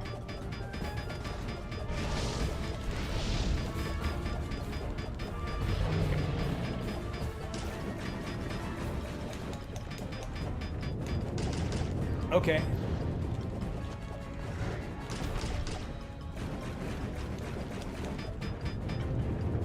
Whoa! Oh, come on. What is this mess? I think I might be dead. Nope, we're fine. Oh, I think we're getting him. I think we're close here. He's on my head. I realized too late that he was trying to jump on my head. It's hard to tell whether he's going to jump, like, straight up and, like, for his running across the screen attack. Like, sometimes he just jumps up and off the screen, and sometimes he jumps on top of you. This charge follows 2 patterns. Keep your distance and determine which... I think he's talking about the one where he runs straight across the screen. That one's hard. You don't have a lot of time to react to that. Also, he does that attack where he's just, like, running across the top of the screen, dropping fireballs. I wonder if I kill a different one last. Like, maybe if I save the pink one for last, he'll do the fire-breathing attack instead. And then that would make him easier to kill. Let's try to kill this guy first. The orange one's, like, undodgeable, though. Like, unless you're set up for him already. Okay, so we got that one down. Let's get the orange one.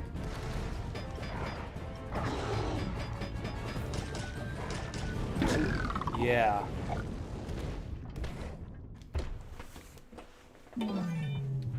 I think I'm getting too aggressive with the daggers. I need to focus more on dodging during that phase.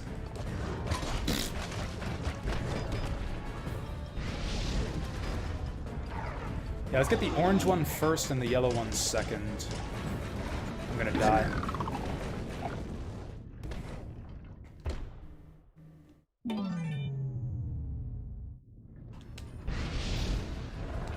So you basically, yeah, you have to predict.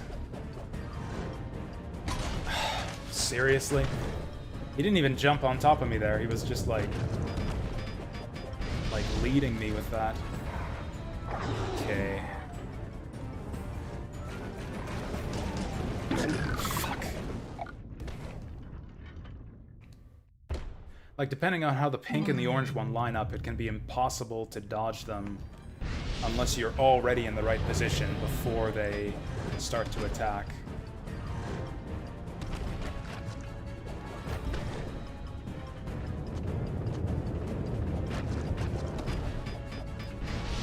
There we go.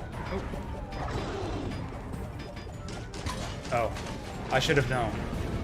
Just because the dogs can jump up off the top of the screen doesn't mean that I can. Yeah, that was predictable. Yeah, I thought maybe we'd be better off hanging around the top side, but no, we definitely want to stay on the bottom.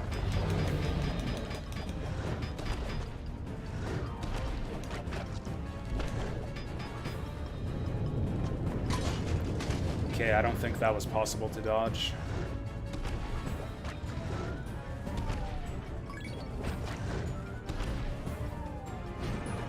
Okay, so he does do that if you're too close.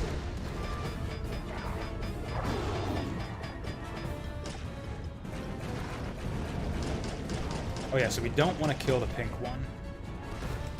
Still want to go for the orange one. Oh! Okay, so after they do their first attack, there's less of a delay.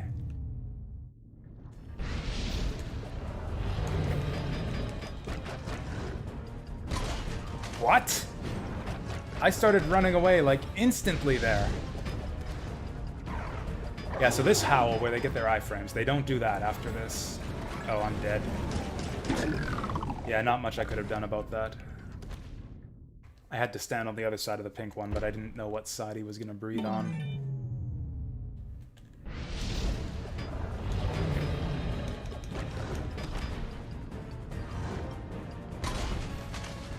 So he doesn't jump on top of you, he just jumps to a random spot? Okay.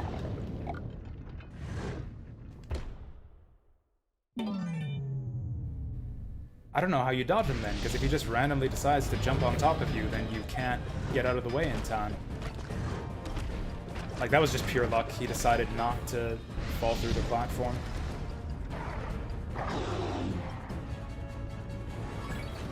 Okay, so that's how we do it. Never mind. Okay, they lucked out there. Seriously? How early do you have to start running to dodge the orange one? Okay, now we go for yellow.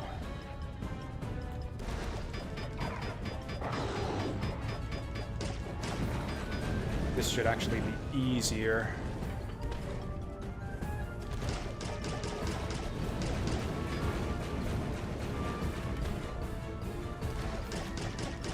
Get him! Nice. Okay, if he does that fire-breathing attack in this phase, then we'll have a lot of easy opportunities to hit him. Come on, breathe fire at me. Blech. Oh, no, don't breathe fire at me now! Not now! Okay. Okay, I couldn't see what he was doing there. Oh, and now he breathes fire just to taunt me.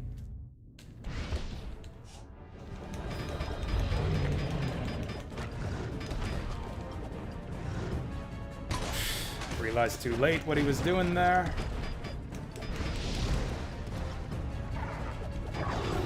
Yes, it's the jumping attack is the real problem on this one. It's like he jumps, and then what do you do? Do you run left or right? It seems like just pure guesswork.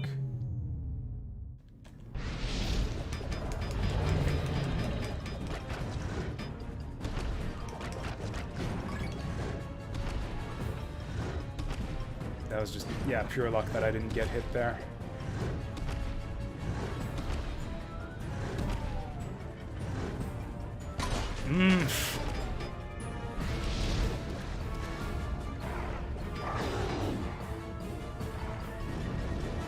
Oh wow, he started...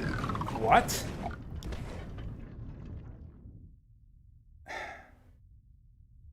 You know what's funny is that these guys didn't give me nearly this much difficulty on night mode. It seems to be the exact same fight. They're just doing a bunch of bullshit that I never saw. Because I think I beat this fight within like 5 or 6 tries when I was playing night difficulty. That was just luck.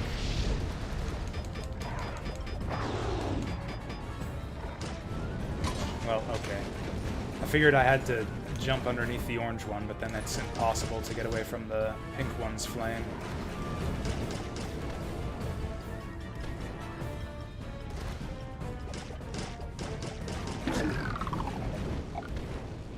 Thought I might get lucky there and he might just decide to jump over me. Okay, so the orange one jumps right on top of you, and sometimes he jumps so fast that you literally can't get away from him, even if you're running immediately before he even starts jumping. Oh, he seems to have a slightly different animation when he wants to jump right on top of you.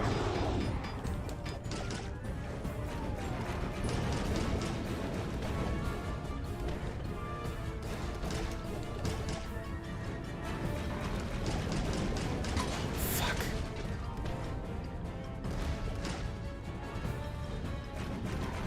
That was close. Okay, go for the yellow one.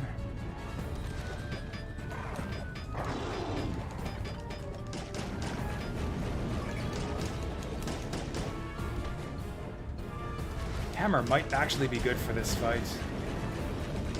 Because these wolves get real close to us. And I think the hammer swings slightly faster if you upswing with it.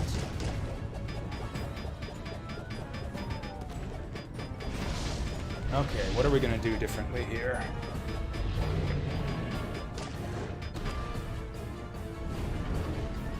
I can't believe that didn't hit me.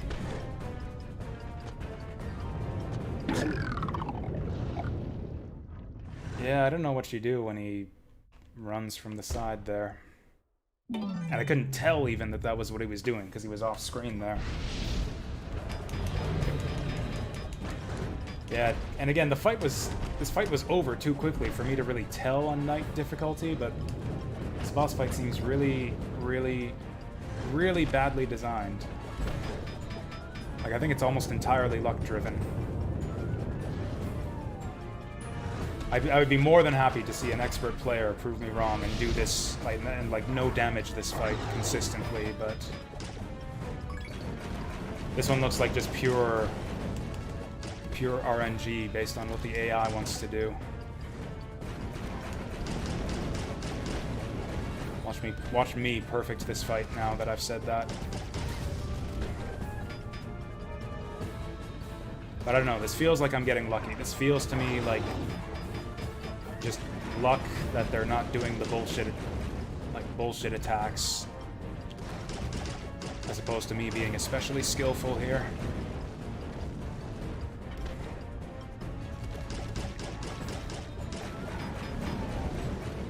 Yeah, this is easy once you get him down to 2. Okay, I've actually got my armor for the third phase, so I can handle like one bout of bullshit here.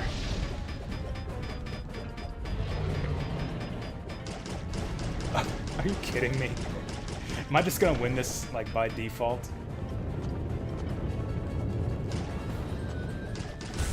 Yep. I mean, our strategy paid off. He did the fire breath, and I got so much free damage that we just took away 2/3 of his health. Okay, so now after a million deaths, I have now managed to beat everything on Legend that I beat off stream on night. 67 deaths. So that was about 3/4 as difficult as the crystalline. Yeah, I don't know. There's like flashes of brilliance in every stage, but also what looks to me at first glance to be like just very ill-considered, badly designed bullshit. I'd say the boss of this level and the ogre tower in this one were really shitty, and everything else in this game has been great so far. Umbral Tree respec? We could. How many bees did we get on that run anyways? Oh, I only missed one.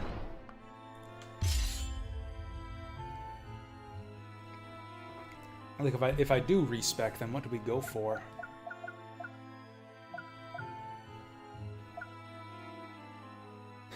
Like, honestly, Resurrection.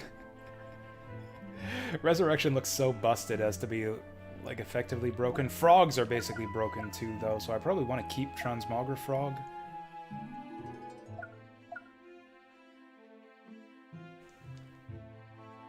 How do you respec anyways? Can I just unequip them?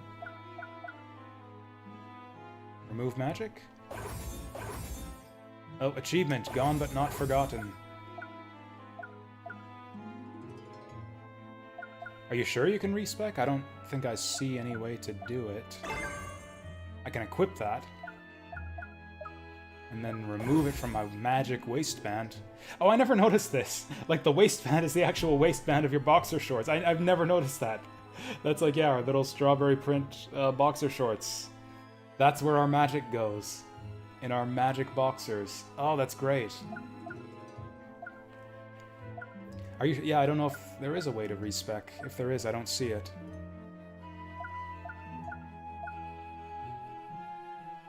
I wonder if this spot in the center is an actual thing, like an upgrade that'll unlock later. Maybe not on... Maybe on the lower difficulties you can respec? Actually, we could check that right now. I can just load up my night save and see if it lets me respec. I never noticed that that one area in stage 1 is called Woody Pig Woods.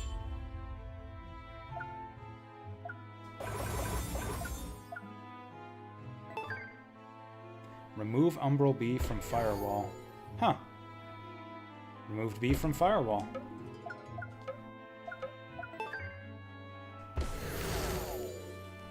Well, I'll be damned. So, yeah, it looks like you can do it on the lower difficulties. And then I got my 16 Umbral Bees back. Unless I just missed the prompt on Legend.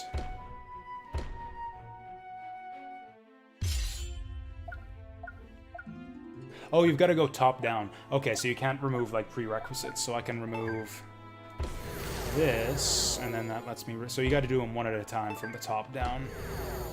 But yeah, we can respec if we want.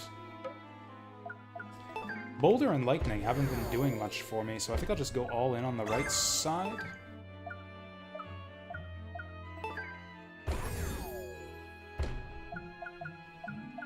Maybe I get the Medusas too for that kitted out. Kitted out could be really good. But yeah, Fireball 2 is really good. Frog 2 is essential. Frog 2 is amazing. And then we got 7. Then we got 7 left. I'm 1 short of kitted out.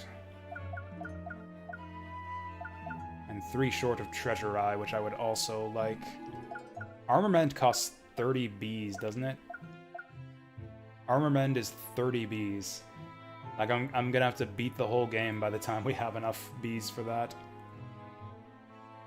I mean, it's good, but... I mean, it's probably worth 30 bees, too. I would spend 30 bees on that. Also, yeah, since we can get our bees back anytime I want... yeah, we might as well just go nuts and spend. Like, yeah, I can just grab some garbage, like boxers, and not... In fact, I might as well just grab that. Because, yeah, I can't afford anything else right now. Let's just grab our boxers, because it's basically free. I could just refund it later. There's gotta be enough bees. Like, look how it's making this, like, fancy picture. Like, we're growing this tree. Like grows these rainbow branches. Like there's gotta be enough bees to unlock everything, right? Maybe not. We'll see.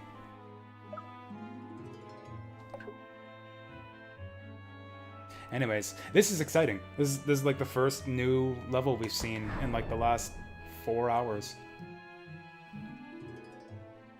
Like I've only been streaming for 2 hours today, but I played those 2 levels for another 2 hours on the last stream. Mephisto's Grotto. Oh, we got 12 bees in this one. Hey, Nissan. It's going good. Always rigid. Just found out NES Ghouls and Ghosts has a cheat code that allows for level select. Yeah, that was really common for games back in the day. Oh god. Oh god. It's a dark gimmick level.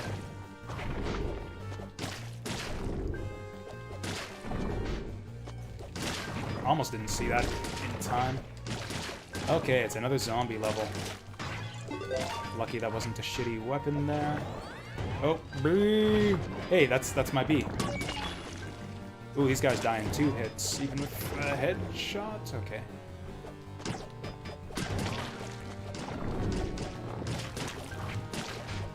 Okay, this doesn't seem too bad so far. I think I maybe hate the darkness gimmick. But other than that, this seems cool. Oh, what the fuck is that?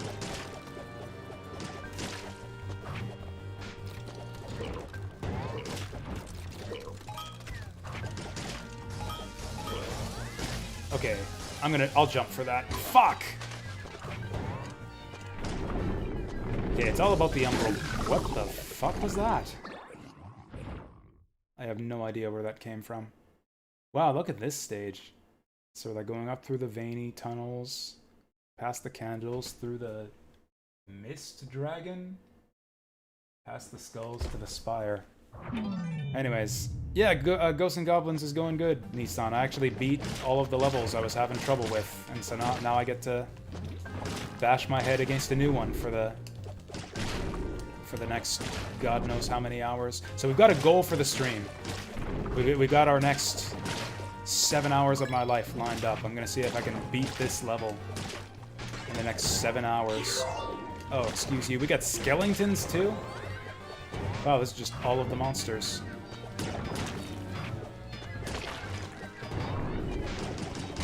Fuck, I couldn't see him because of the darkness. Okay, so the purple zombies take 2 hits.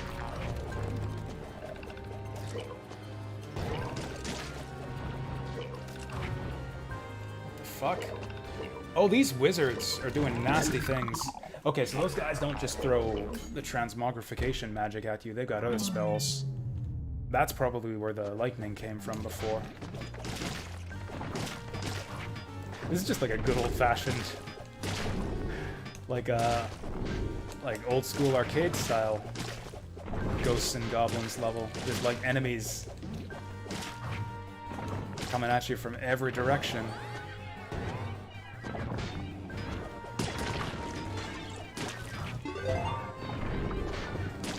That was close. Well, the bee got away from me.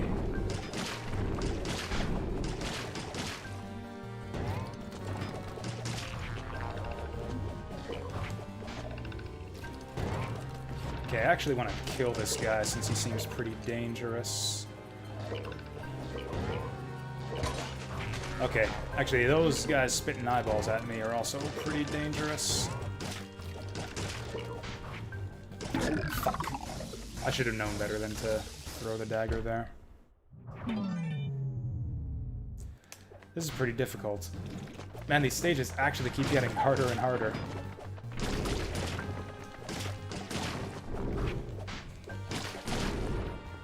Like God, could you throw any more enemies at me? And it's different kinds of enemies too, which makes it even harder than the previous stages. At least in the first couple stages, it's like, okay, this is the section where they throw zombies at you all over the place. Got a ton of zombies to deal with. But now you've got like 4 different types of enemies to deal with all at once. Yeah, I should have known.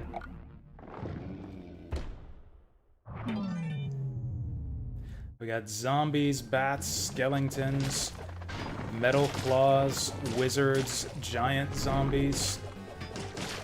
Like, this is just nuts. We got the candle flames, too. Oh, come on. I couldn't even see that.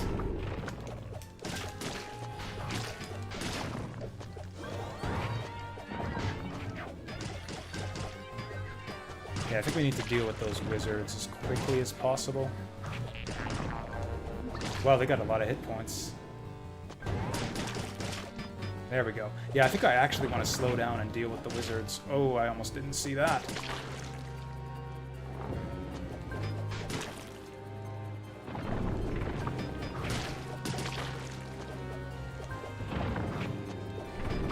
Oh yeah, one other thing I've seen is on the lower difficulties, armor is more likely to drop. Like those enemies carrying the pots, those pots just don't drop point items on the lower difficulties. They'll sometimes give you armor. 6. Oh yeah, that wizard's gone forever too once you kill him. Yeah, really important to get the wizards under control. Like, yeah, I think we're just gonna take a little wizard break right here. Ah! Didn't see that.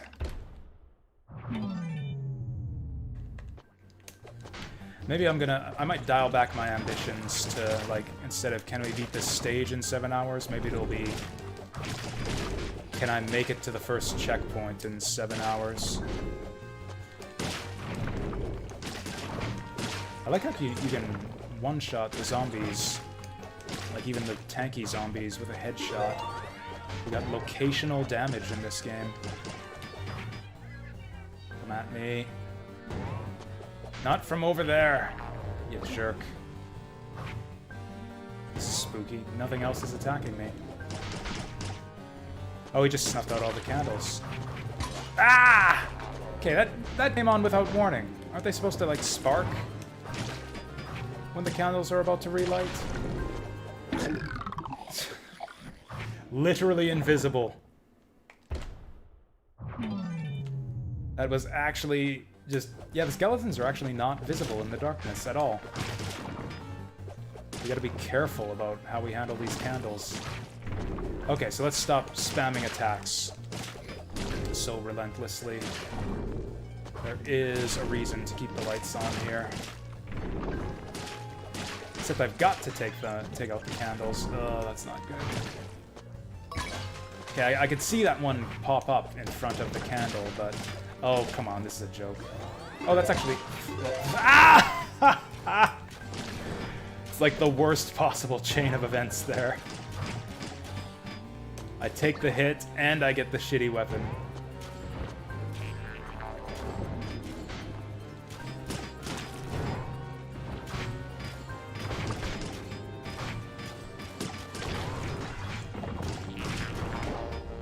Oh, hey, this is a new one. Toodle, toodle. Oh god, the zombie. I'm in a race with this zombie, and he's winning. That was pretty sick. Okay.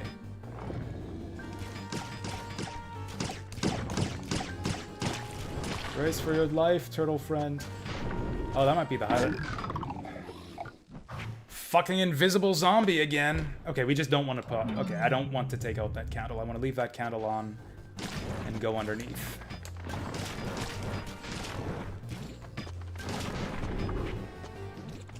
Also, I think the arrows are actually not half bad for this section.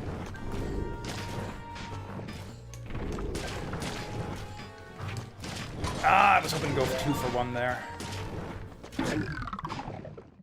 Yeah, the candle came back on with no warning.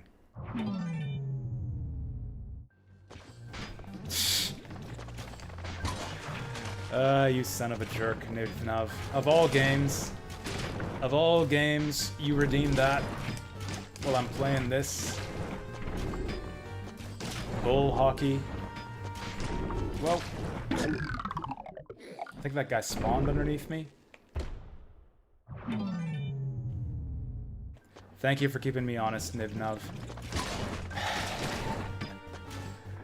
Okay, so, at 4:15, the floodgates will open. Maybe this will improve my focus. Maybe being unable to channel my anger will let me channel that anger into actually playing the game and winning the level. Oh, I don't want that hammer. Absolutely do not want that hammer.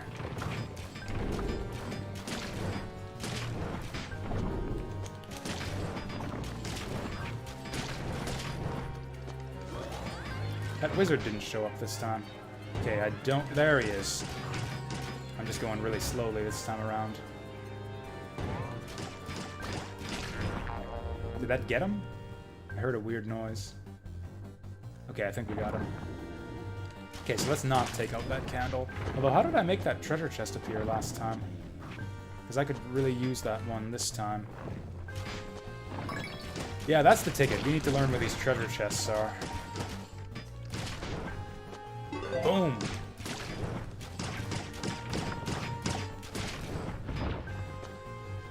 Okay, so that's a good treasure chest to know about. Okay, let's avoid taking out that candle.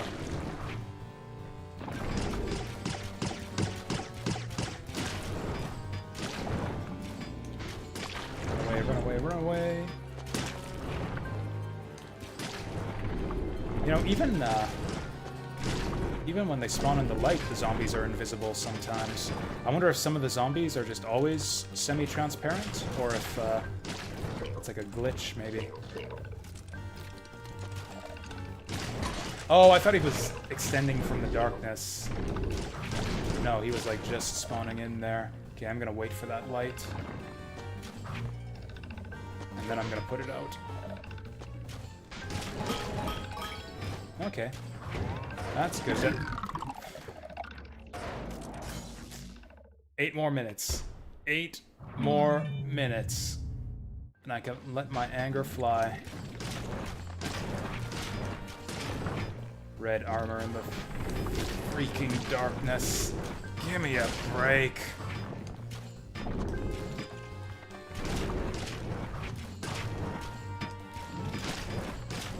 Unlike a lot of other Ghouls and Ghosts levels where the best strategy is to just keep moving, just like rush forward and leave the infinitely respawning enemies behind, it seems like it is actually helpful to take it slow here. Like, you actually can keep up with the enemy spawns. Okay, that slow spell is the worst.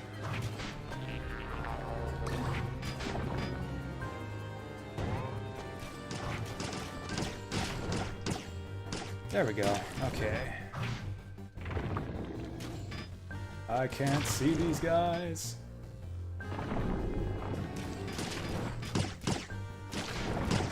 Oh god. Oh god. I can't believe I survived that. Did my nose just whistle? I think I just whistled through my nose there, inadvertently.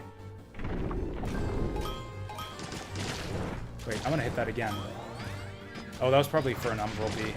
I can hear it, actually. That was an umbral bee. Whoops. Well, we won't be getting that one this time around.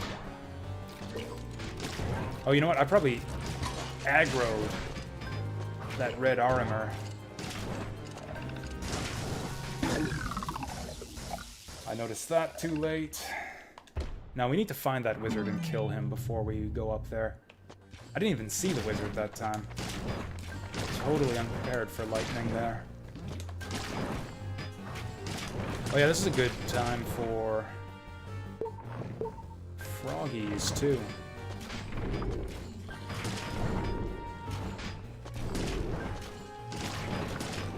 This is actually kind of a fun level. Just like, yeah, classic Ghosts and Goblins.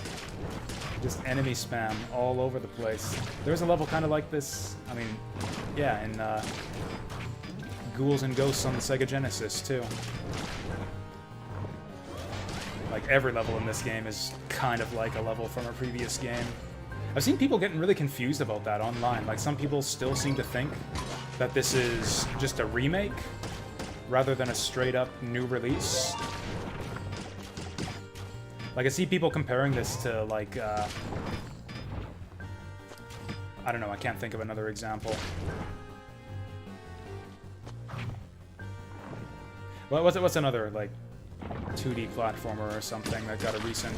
I think I saw people comparing this to, like the Spyro and Crash Bandicoot remasters. Like, they don't even realize this is a new original release. Just because the levels are so similar to the old ones, at least superficially. I think it was Remiko who compared this game to Sonic Mania on the last stream, and I think the more I think about that, the more I think that's an apt comparison. It's new levels that are heavily inspired by the classic ones, but with a lot of new twists and additions, which make things kind of crazy. Okay, what if we go this way? Whoa. Okay, let's kill this farter. Okay, this is clearly the easier path, which means there's probably no secrets over here. Oh boy.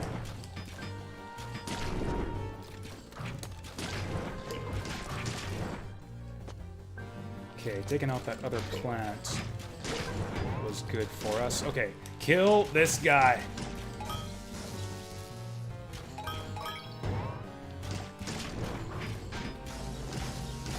Okay, I saw that time. We want to avoid pissing off the red armor. Excellent.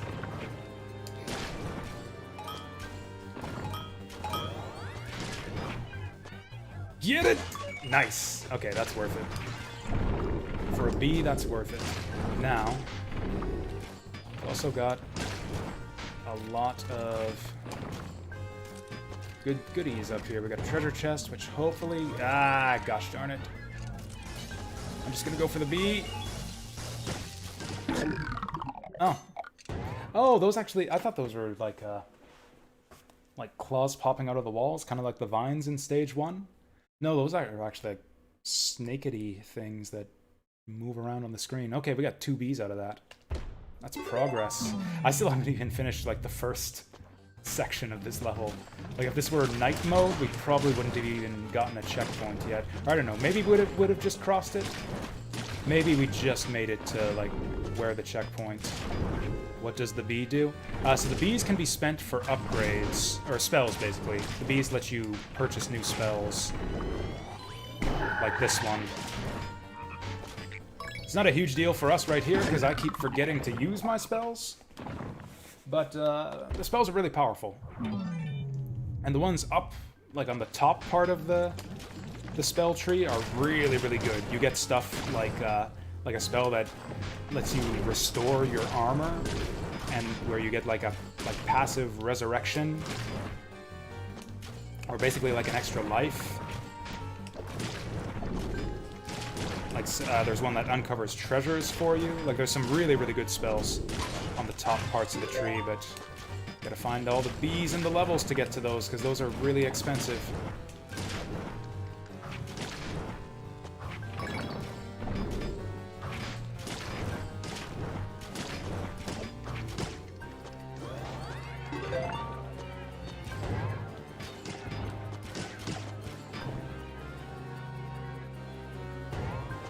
Ah! I thought he was higher up there.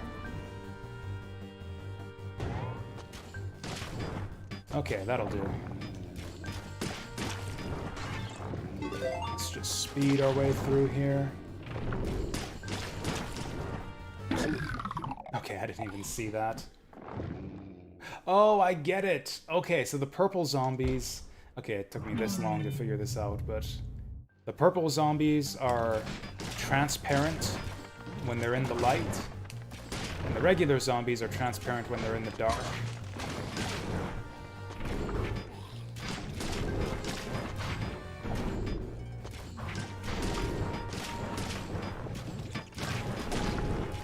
I don't know if we can do anything with that information. Like, I think I still want to... You know, I think I like... Ah! I was gonna say, I think I like the crossbow for this section, but I lost it.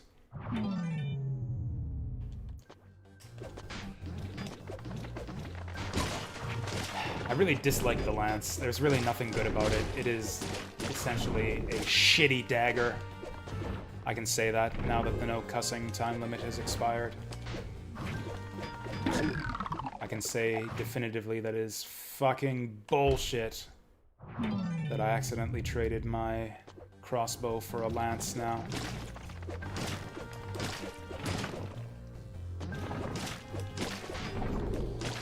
It's not too bad. Like, it's a shitty dagger, but the dagger's really good.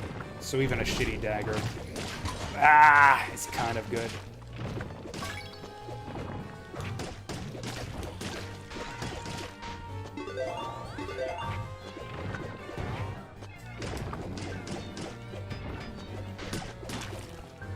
Now, the problem with this is, yeah, it's going to be difficult to hit this guy with the lance. Come on. Okay, these guys are really annoying. There we go.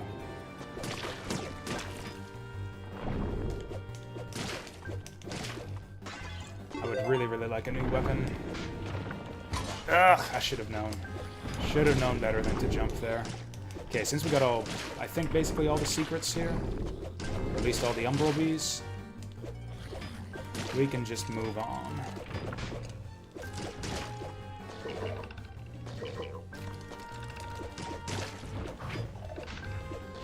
Where did he come from?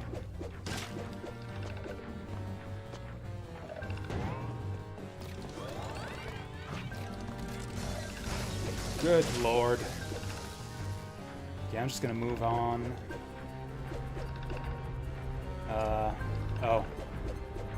Oh, okay. I failed to realize what was happening in time. We gotta deal with that red armor. There's no way I'm gonna clear this next section without dealing with that guy. So that probably would have been our first checkpoint. That probably would have been checkpoint 1 if I were on night difficulty. Also, the lance isn't actually... Whoa, half that here. Never mind. Lance is a piece of shit. Would have survived that with my crossbow.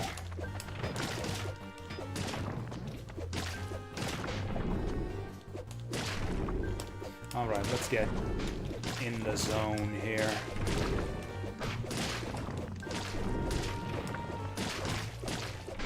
It's just so satisfying to be just knocking down monsters one by one in this game.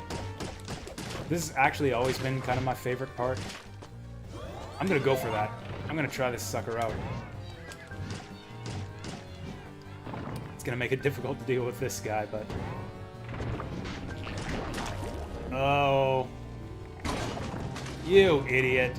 I don't know what I did to make him hide in the shell there. Maybe he just does that automatically.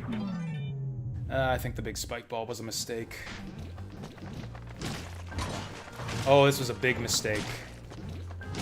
Yeah, because I can't deal with the bats at all unless they're directly above me. Maybe I don't need to. If I just stay on the ground, yeah, just wait for the bats to come to me. Oh, there she is. My savior. My lovely dagger. Hey, do you think that the fact that the princess in Final Fantasy IX is named Dagger is like a reference to Ghosts and Goblins? It's like, what's the best name for a princess that you've got to rescue?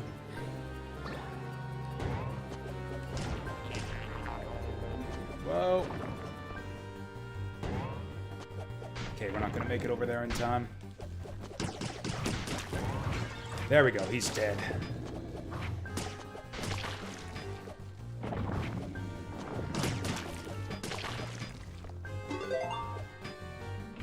Oh yeah, there was a treasure chest around here that I want to make spawn in. Okay, gotta be careful with our jumps here. No! Careful with our jumps here.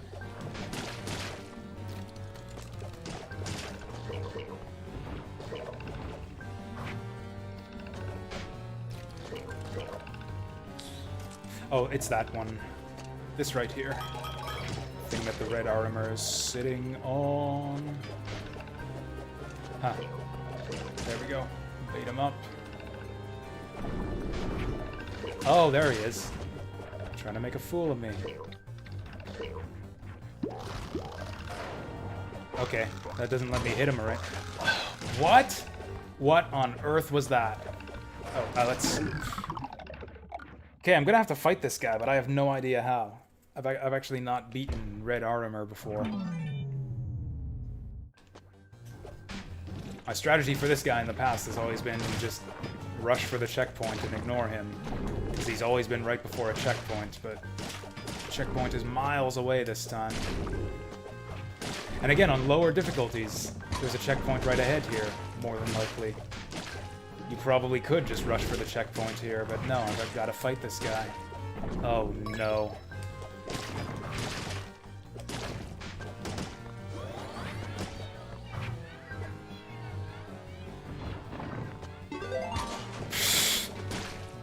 Okay, that hammer is a disaster waiting to happen.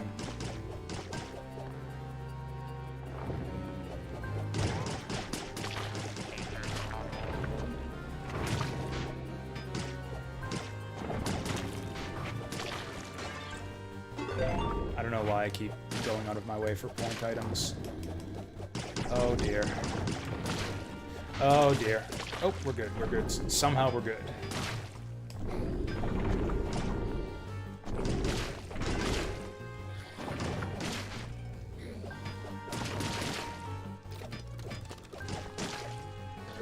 Okay, we'll wait for the candle. Oh boy.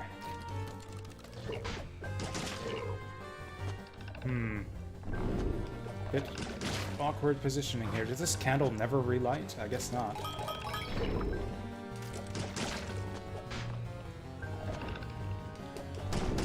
What even is that? Nothing good. Okay, maybe... Well, we landed a hit on him that time. No swearing was like 20 minutes ago. Yeah, that timed out a while back. I can say whatever the fuck I want now. I had to hold back. Like, that's like the one time where I had to deliberately hold back on no cussing because of the game I'm playing. Oh, you did it again? Oh, jeez, deep fry. Gosh darn it. Dang nabbit. Okay, we'll go again for another 15.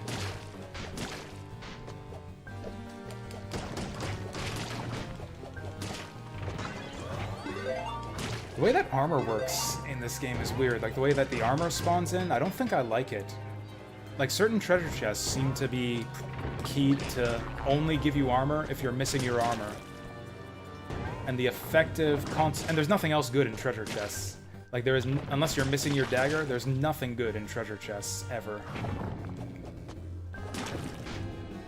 So as a consequence of that, like, it doesn't matter if you get hit before the armor treasure chest. I don't know, it's kind of weird. I don't agree with that decision to give you, like, mercy chests that have armor only if you're missing armor. That's not how it worked in the old games.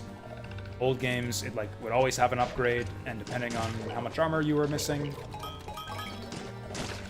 it would either give you gold armor, or give you green armor, or metal armor.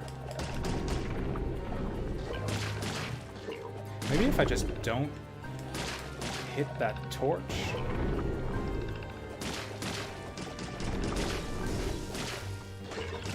Okay, I should have gotten that guy out of there much sooner.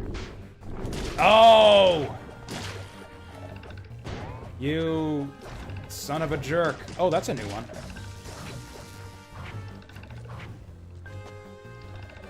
I can't even see him now. Almost got him there. Oh, nice. Oh, he's the one who spawns those weird punk skeletons. What?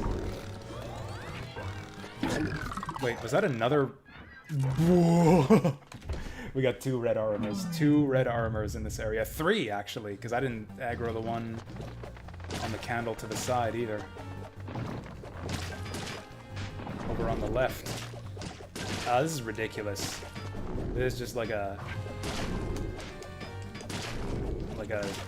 undead menagerie right here of just like every monster in the game. This was a uncommonly large number of monster spawns. Oh, we need to frogify this guy. Yeah, I'm gonna try to frogify the red armor next time. I doubt that it works, but it's worth a shot.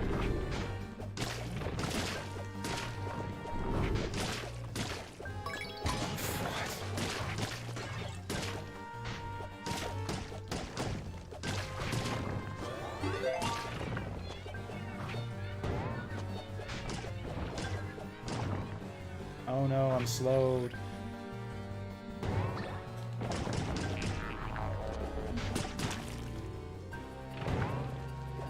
There we go.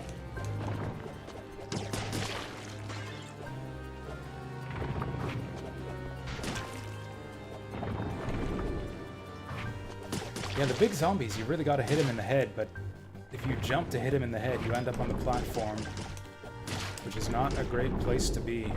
Maybe we try going the left this time. Now, we'll try this first. We'll try to frogify the red armor first.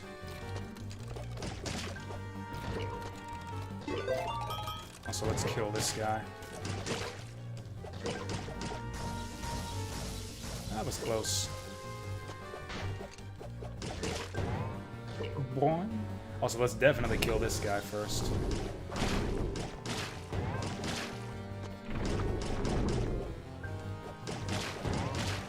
Get out of here.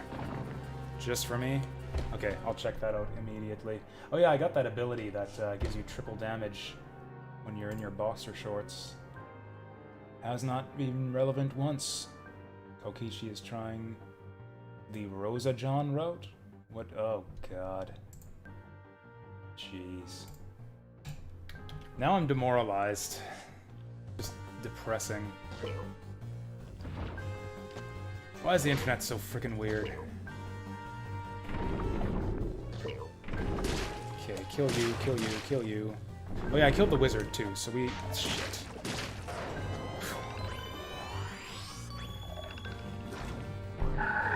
Of course he's immune.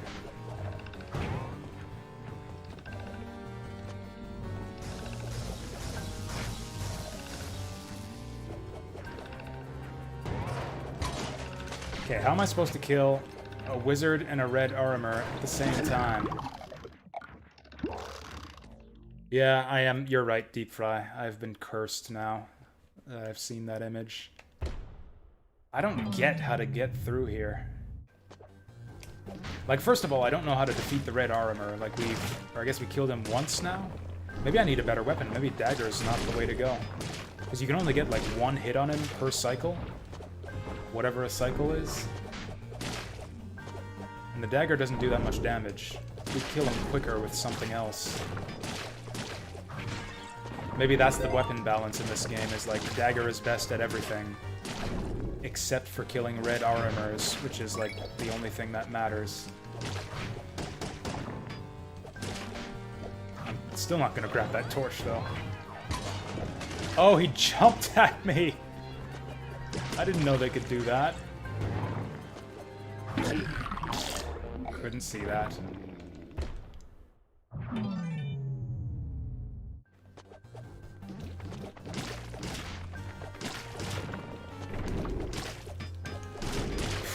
Close.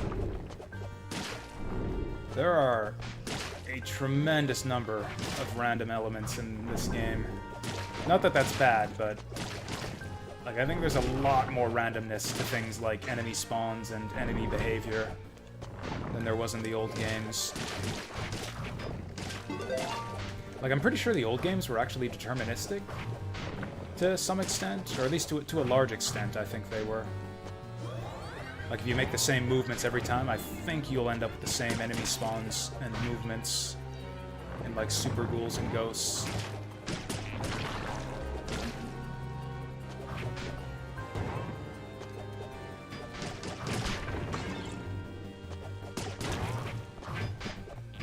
I'm getting really annoyed by this.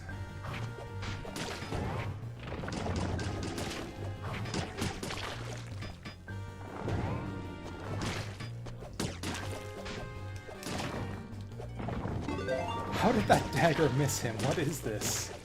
Okay. Somehow I've only got 8,000 points too. Oh, that's just since the start of the stage.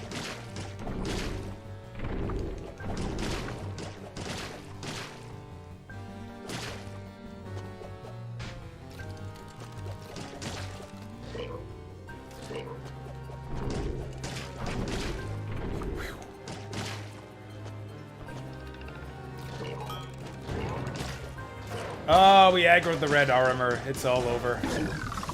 Yep, it's all over. There's no fighting him from that position. I have no idea what you're meant to do here. Like, spells don't work on this guy. I tried the lightning on the lower difficulties too, and that has no effect on him either. You have to fight him with your weapons, but he dodges your weapons. He's vulnerable when he charges at you, but like, it's very difficult to dodge that in the first place, like to just dodge his charge and damage him without taking damage. Like, the only way I was able to beat him last time was to tank a hit.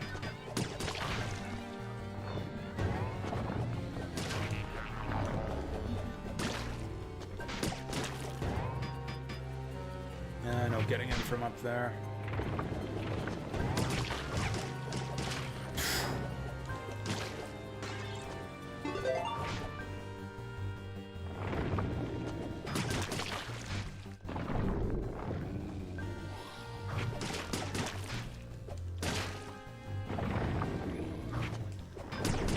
I think there's a zombie down there. Nope.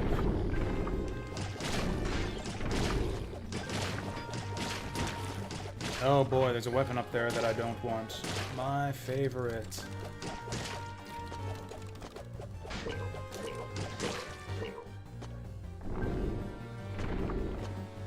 I don't think I'm going to even bother trying to spawn that treasure chest. It's not going to be armor.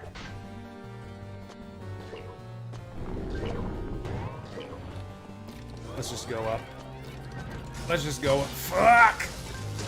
Well, hopefully the no cursing timer was up there. I think it was. Come on, you can do it. Nice.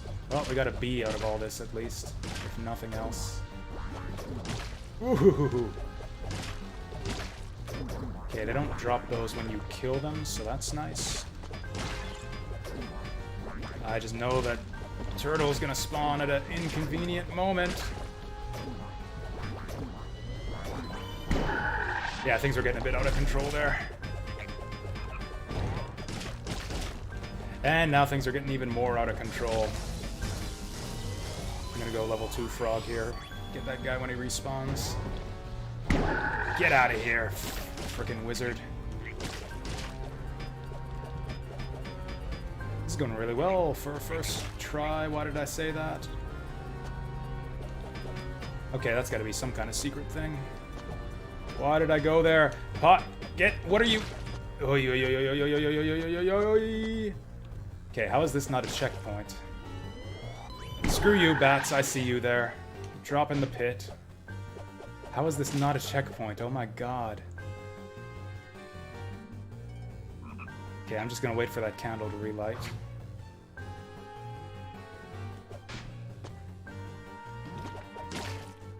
What? Oh my god, we gotta cross. Oh, wow.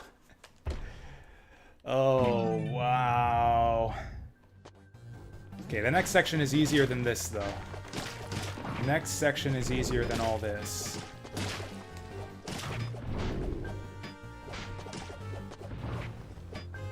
Oh, that's a tight jump. I hate tight jumps. That's like the lowest form of difficulty. It's pixel perfect jumps. Or actually, I guess it's the second lowest, because yeah, now we got pixel perfect jumps in the dark where you can't even see the platforms.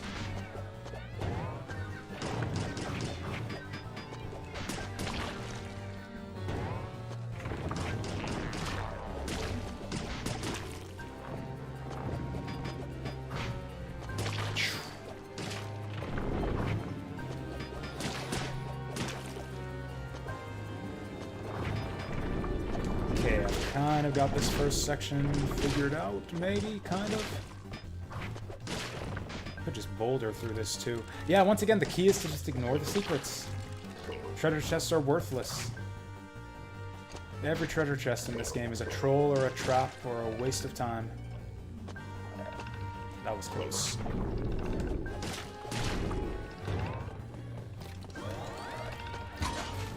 Oh, what? Okay. I guess you can just despawn the red armor? Oh, never mind. No, you can't. We're toast. We're toast. It's done. GG. Yeah, that doesn't work on him. Maybe this is how it's meant to go. Like, you're meant to fight the red armor all the way up through here.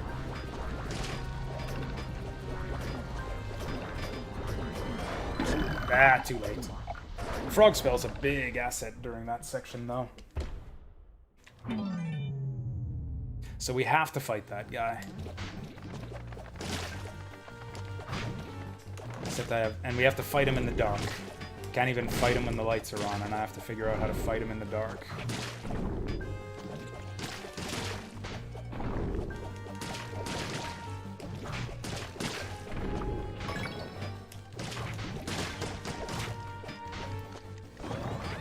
That disc might actually be helpful. Nah, I prefer the daggers.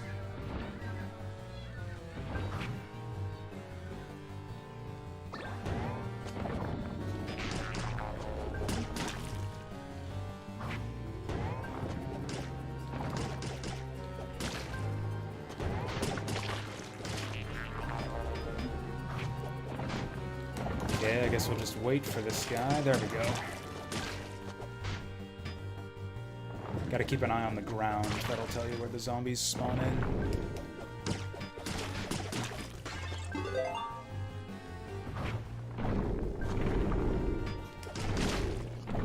Whoa. Okay, what if we go the other way? What if we go around the top instead?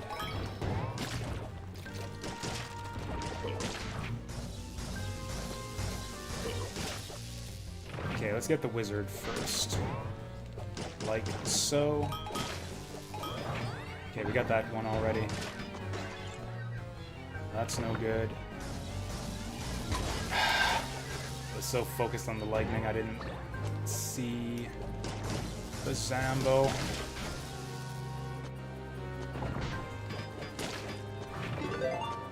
Now we gotta fight this guy. Did the zombies spawn in here? Can't even see this guy. I can't even see this guy. How am I supposed to dodge his charge? Now we got imps in the darkness. We got invisible imps at the same time that we fight a red armor. I don't see myself. I don't even see myself having the patience to play this game for too much longer, let alone beat the stage and retrying it for 7 hours.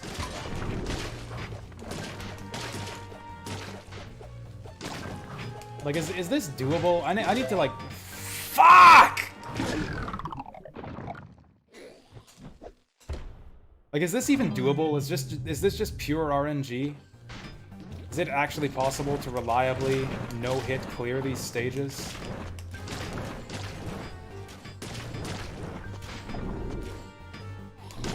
I feel like the quality of the level design has been taking a dramatic nosedive within these last 2 stages.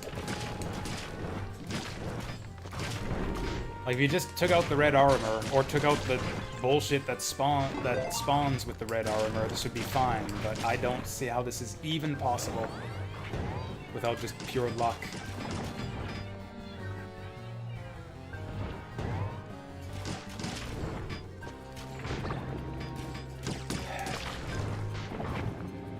And of course, again, if I were playing on night difficulty, we would just never see this section ever again. Because we'd have a checkpoint right in front of the moving platform. Like in the previous levels, like both versions of level 1 and most of stage 2, I considered that a bad thing. Because you don't really get to appreciate the stage design, but I think I'm well over appreciating the stage design here. Guess it's a double-edged sword. It's like having to retry a million times. Yeah, it gives you a chance to hang out. I was just trapped there between the flame and the zombie and the lightning. Like, yeah, there was no escape.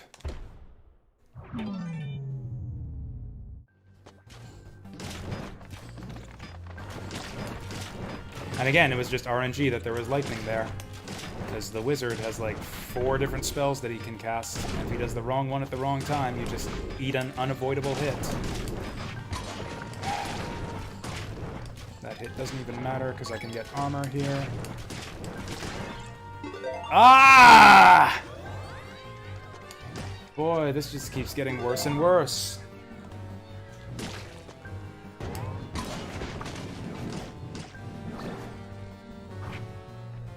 So now I can't even hit this guy unless he spawns, like, right near me. Why does it not send the shockwave when you do it on the ground? Like, this would actually be a halfway decent weapon if you could send that little shockwave along the ground. And you can, too, if you just do a jump strike.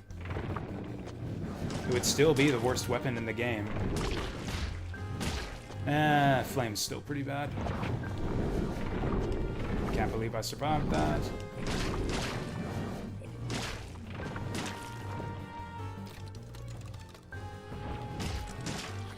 It still takes 2 hits to kill the big claws. This hammer's not even that strong.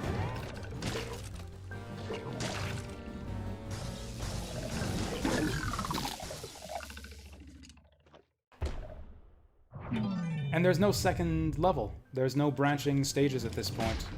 Like before, I got pissed off at the Crystal Stage 2, so I went to the Sandy Fiery Stage 2. There is no alternate stage for me to try here. We are stuck here forever.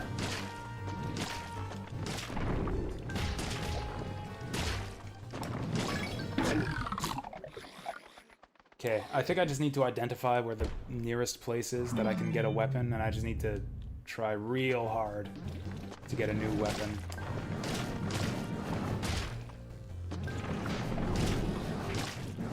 I believe that's actually in that treasure chest that gives the armor. But I have to get here without losing my armor to make sure that it gives a weapon instead of armor. But yeah, I guess those jars sometimes give weapons too.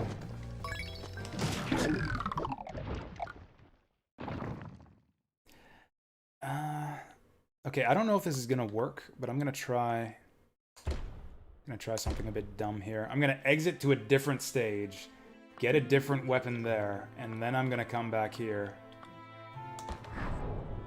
Because yeah, there's no way I'm gonna beat that stupid level with a hammer.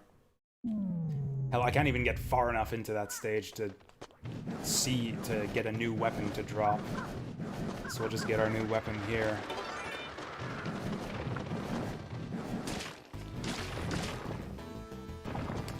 What I'm probably just gonna do is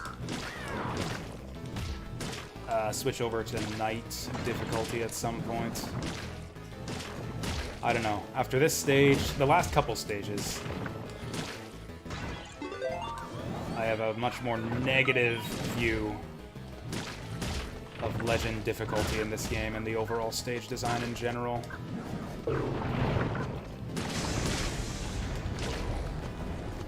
Oh, there it is, there it is. Okay, so can I just exit? Oh yeah, we got some Umbral bees too. I got 4 bees.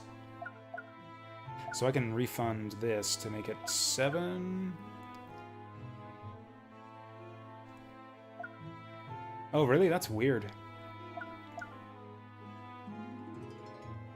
Now the problem is, it's really the, I think it's actually the checkpoints I have the bigger problem with. I would rather be able to take an extra hit and not get the extra checkpoints. I think I would actually prefer that. I think kitted out would be good for us here. So yeah, I'm gonna refund this. Oh, I'm still too... Oh no, I can refund all these. Because yeah, lightning is garbage. It doesn't even work on half of the enemies you would want it to work on.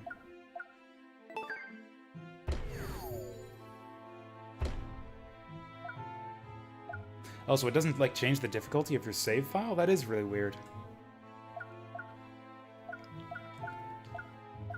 I mean, I don't know. We've barely been at this for 45 minutes now. I will do my best to persevere and see if we can't find some strategy that'll let us get through this legitimately.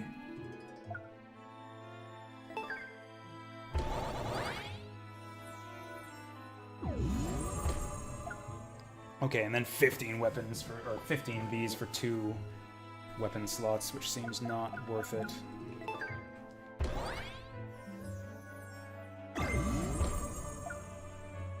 And then I'm one short of the boulder.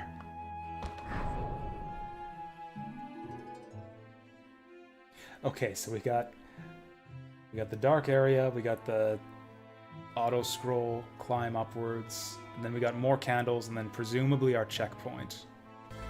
I think this stage is longer than the last couple ones too. Oh, changes the number of enemies that spawn. That's weird, because I thought that's really weird. So it doesn't, like, change it to night difficulty or anything. It just, like, affects the difficulty in other ways. That's so weird. Because as far as I know, night difficulty, from what I played, seems to have the same enemy placement as Legend. It was just more checkpoints and, yeah. More checkpoints and one extra hit you can take.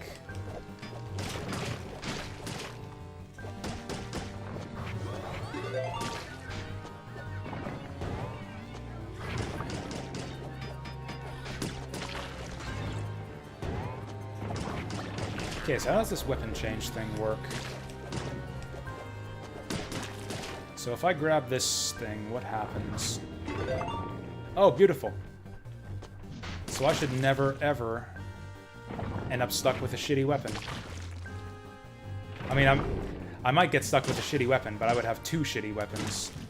Which means I would have, like, a different shitty weapon for different situations. Because, yeah, the real problem with weapons happens when you're stuck with one shitty weapon.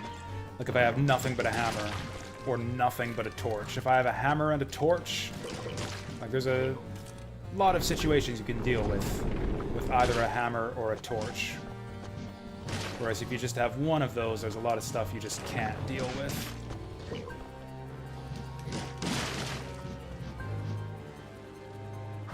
Oh, you feel better already. That's good. That's good, Deep Fry.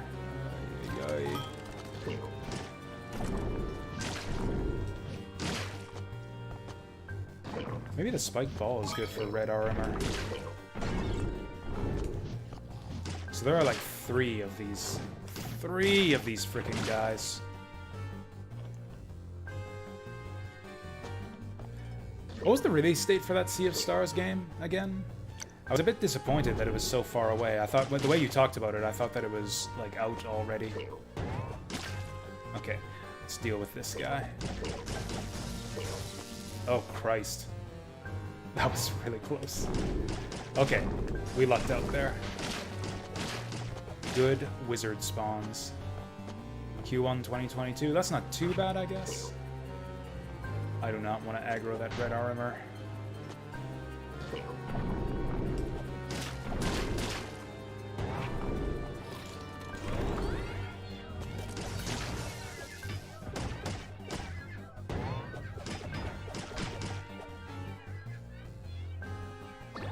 Where'd the red armor go? Did the game just, like, mercy pass me and he's not here anymore? Oh, whatever, I'll take it. I think maybe he popped out of that candle before. Oh, well, let's get our spell ready. Definitely want daggers here. Also, it's better just get on top of these guys quickly, because the longer you wait, then they'll start to drop shit on you. Also, let's be aggressive with this frog spell, because these guys will get out of hand. Hopefully let them stay on screen for too long.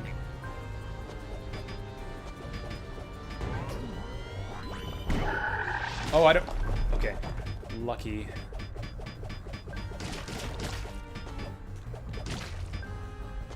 I thought I would have assumed you would have had to get level 2 frogs to kill the wizards. That's huge. I should just use frog on the wizard every time. See how he likes it, getting transmogrified. Okay, this is a no-brainer. What the hell is over here? Well, okay. I guess the world may never know. Whatever. Gun it, gun it, gun it, gun it, gun it, gun it.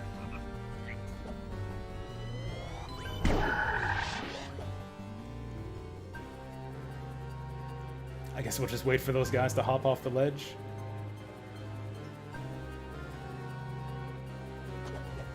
Oh, we can just do this. Yeah, jump into it.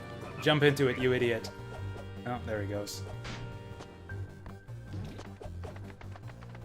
What? Is there a trick to that? How on... Okay, that jump doesn't seem makeable. I was like right on the edge of the candle.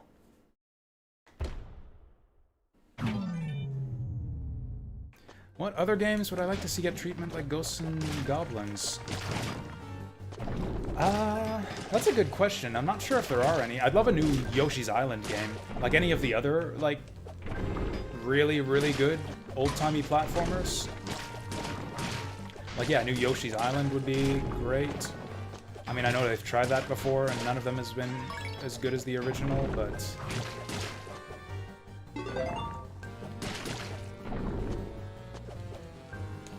what else? Like, honestly, treasure games. Like, ugh!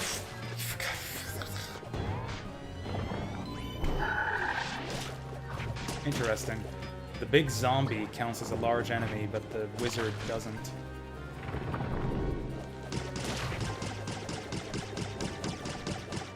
Guy takes a lot of hits.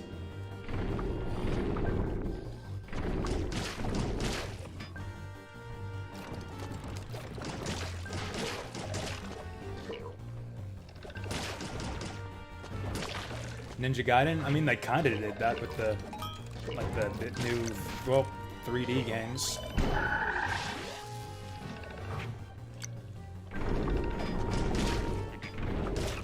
I guess it's not really the same thing. Oh yeah, Demon's Crest would actually be a good shout-out. Yeah, I think that would be awesome to see a new Demon's Crest game. Okay, we gotta be careful here. This fucker. Interesting. It turns that metal claw hand thing into a frog. Oh wait, I can handle this. No, I can't.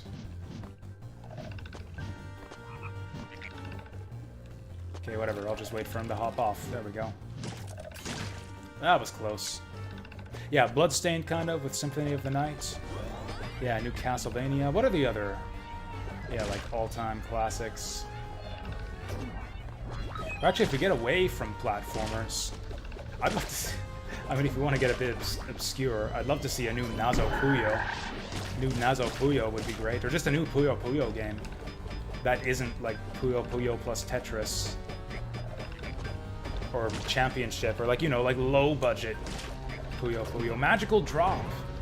Like a new Magical Drop game that isn't garbage, like Magical Drop 5.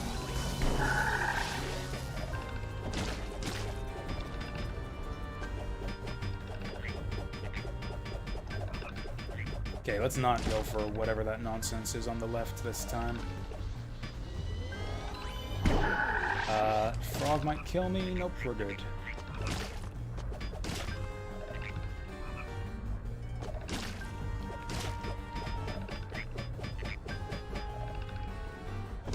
I think I might... we'll make it. We'll make it.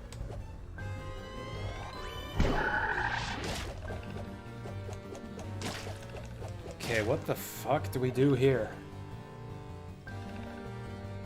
Like, yeah, this jump does not seem possible.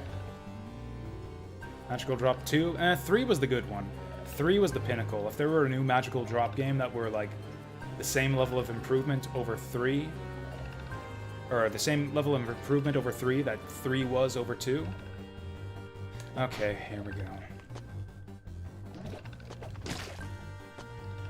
Okay, we made it.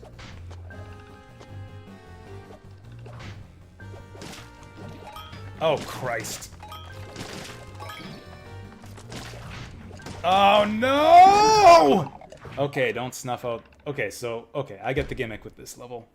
Don't snuff out the red armor candles.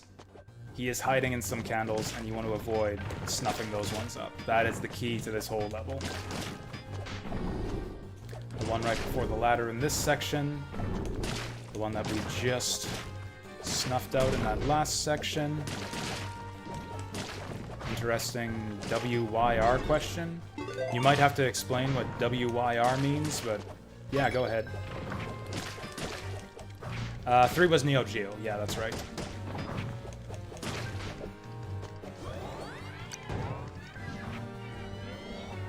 Oops. This'll do. Okay. Probably didn't need level 2, but fuck it.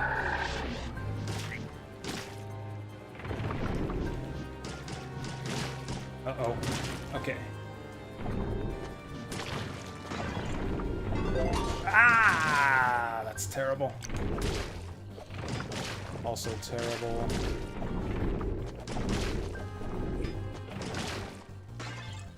That was close. Oh yeah, so the new weapon pickup seems to go in your, like, off weapon slot.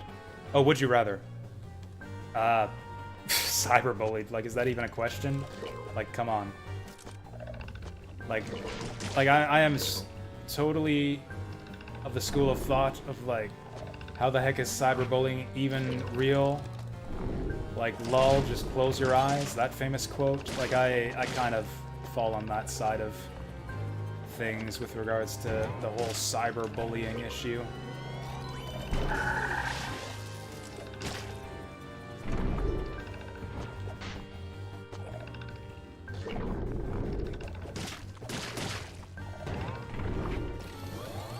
Okay, we're not in a great spot here.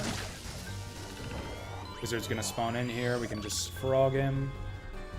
Maybe. Yeah, exactly, like trolls on YouTube, I wouldn't even really consider that bullying, and it's not even a big deal. I don't know, maybe I'm just desensitized or something. I can scarcely imagine anything that someone could say to me over the internet that would really upset me. Like, I don't know. Like, I had enough of that shit in, like, middle school to be, I think, just completely desensitized to that kind of thing forever. Ah, shit, the wizard missed out. It's fine, we'll get him next time. Ah. What did that do? Oh, are you kidding me? How do you get over there to get that treasure chest? After hitting that switch point.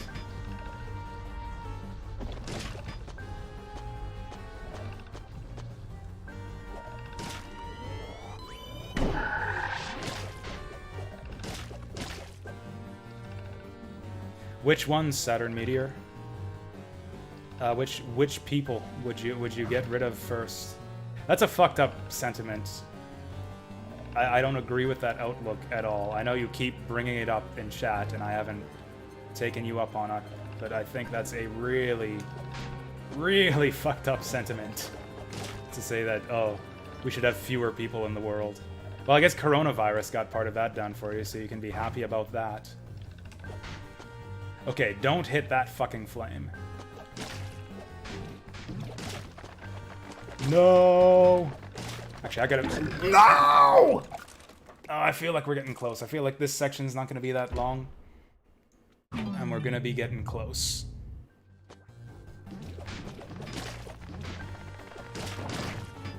Yeah, I know, right? Like, I don't like this nonsense coming up. I guess I took it a bit dark. Like, it's... I know it's a common sentiment you see expressed, like, there's too many people in the world, but, like, and I guess I took it to a more dark place than it needs to go, but, like, I think that's the logical conclusion of that thought process. Like, I think that's where you end up eventually. with the outlook on life that there need to be fewer people in the world. How about if we just, like, have the same number of people, but everyone stops being shitty? How about that? How about if we just have, like, more good people in the world, and we do that by doing our best to convert the shitty people into good people by whatever degree we can accomplish that.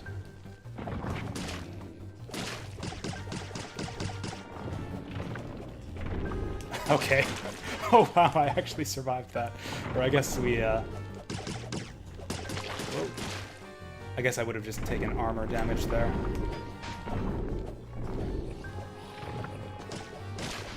That's a lot of Zandos.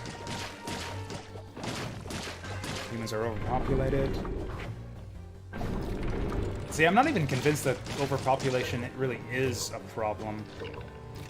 Like, if the problem is resource consumption, we could subsist on fewer resources than we consume currently. It's not a matter of us needing to, like, get rid of more people or, like, produce fewer people. It's a matter of like getting more net happiness in the world with lower resource consumption.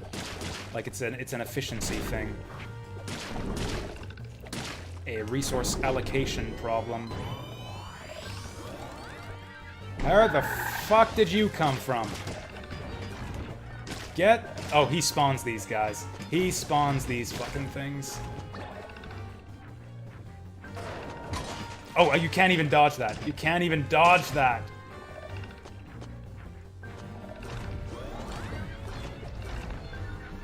Yeah, the red armor design in this game is just atrocious. Complete bullshit enemy. Shouldn't even be in the game in its current state. Oh, I thought he flew off screen. Nope, he's still there.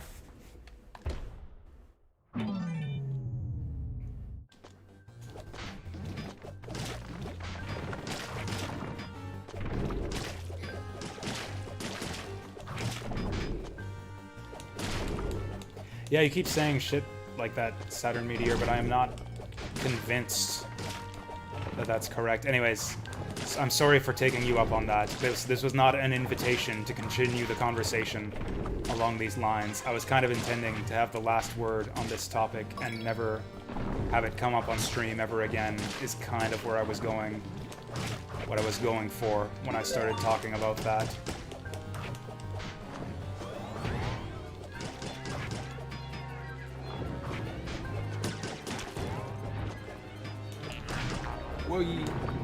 Okay, let's just frog the wizard. Like, it's why it's here. It's like the most ironic thing you can do in this game. Turn the evil wizard into a frog. It's funny too, because actually frog is the most common transformation you get. He zaps you with the magic.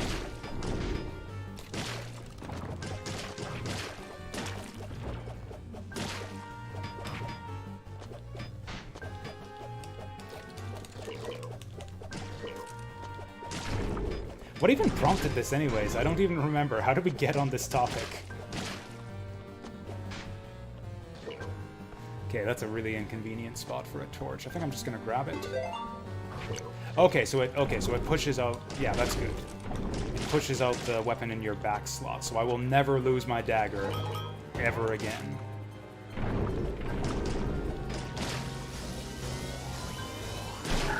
Oh, I think I missed the wizard there.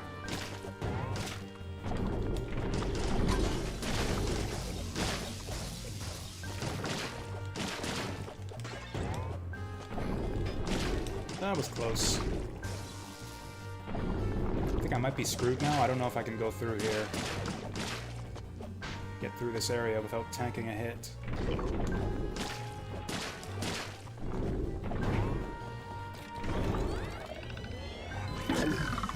Okay. I should have charged up the frog at the bottom of the ladder, had it ready to rip.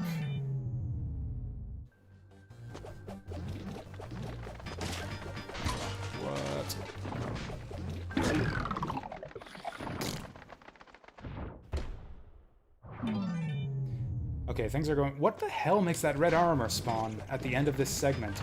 Like, sometimes he's just sitting there on the pillar, and I have no idea what makes him appear there. I'm not hitting that candle.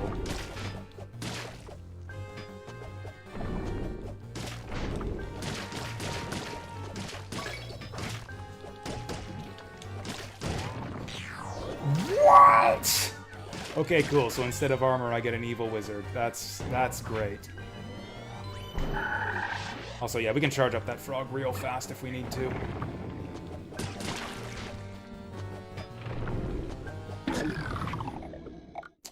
Shouldn't have an animation have shown on the ground when that zombie spawned in? That zombie actually just phased in out of nowhere.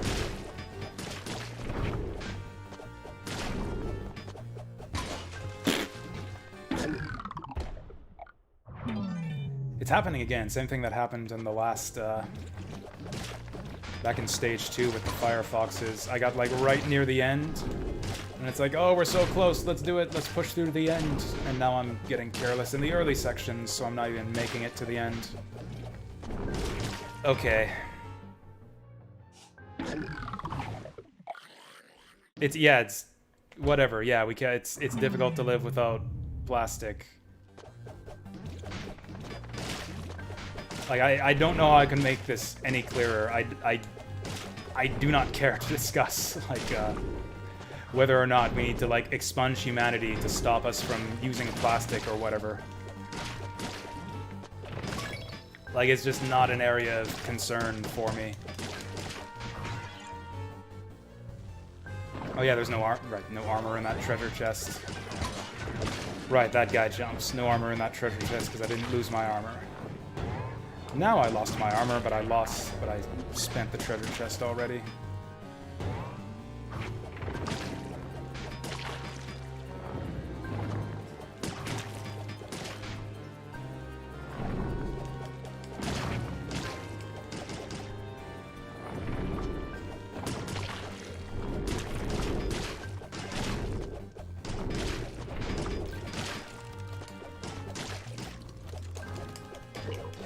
Okay, I'm not even gonna go for that shitty treasure chest, because it's not gonna be armor anyways.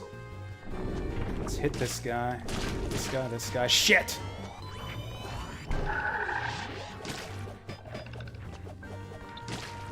Now we're just done. I have no means at all of killing this guy. Oh, hey, that's good. Okay, just spam this shit. Spam this shit and wait for him to charge at you. Oh, beautiful. Okay, that's what you're meant to do. That's actually easy.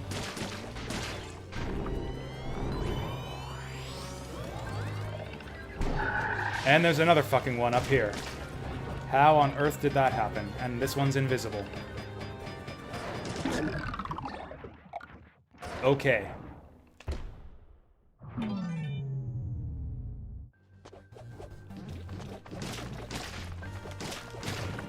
Yeah. And yeah, don't try to, like, disguise this conversation. It's like, okay, I won't talk about it anymore. By the way, what do you guys think about the philosophy and outlook of Thanos in the Marvel Cinematic Universe? I think Thanos made a lot of great points on what we should do to... Yeah, like, no, let's not, like, disguise this conversation. And, like, dress it up in another way by talking about Thanos or anything either.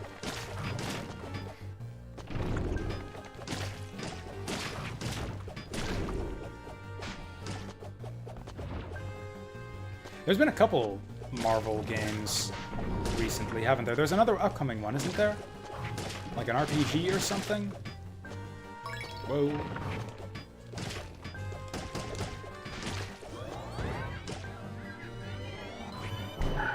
Alright, we can hit that guy before he gets his spell off. That's the ticket. Also, this might actually be good here. Oh! Almost didn't see that guy.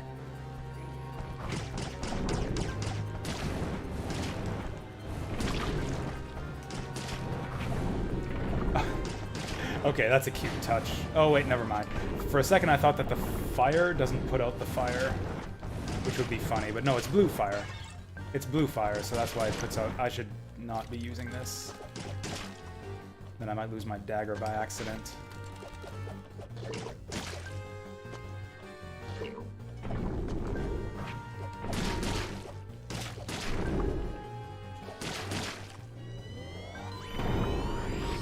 Alright, here we go. He's still there for some reason. Why does he just not show up sometimes?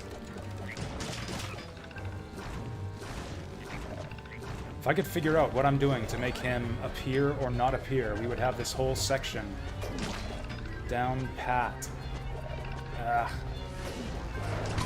Okay, I didn't even get any hits on him that time.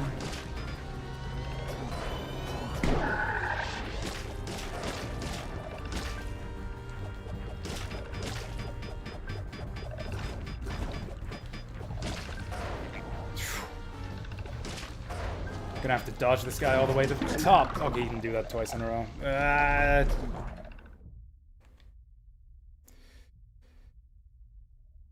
No, I mean, what prompted you to say that, though? That's what I meant by, like, what were we talking about that prompted you to say that in the first place, is what I meant. And if I'm remembering correctly, that all came out, like, completely unprompted. Like, it was completely unrelated to anything that anyone was talking about, if I remember right. But maybe I don't. Maybe I don't remember that right.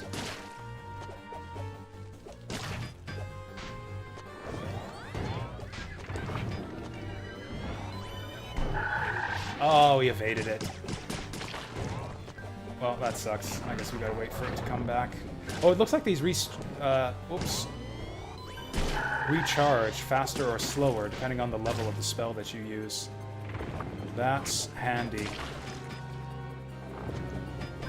Oh, you were answering Thescalie's question. I thought you were... Okay, I misread Saturn Meteor. I thought you were answering my question before about, like, how did we even get started on this? And then I said, like, knock it off, because this is annoying.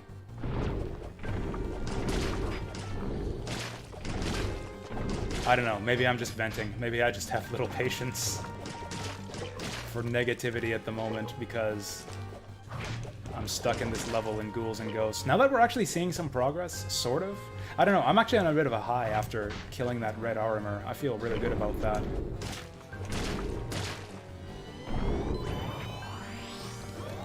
And now he's not here this time! Why is he not here? What is this? Is it based on your armor? Does it scale the difficulty based on whether you have armor or not? Because yeah, it seems every time I get here with armor on, he's there. And if I don't have armor, he's not.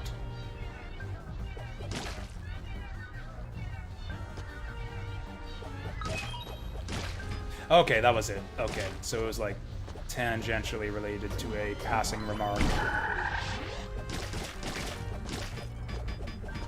Fair enough.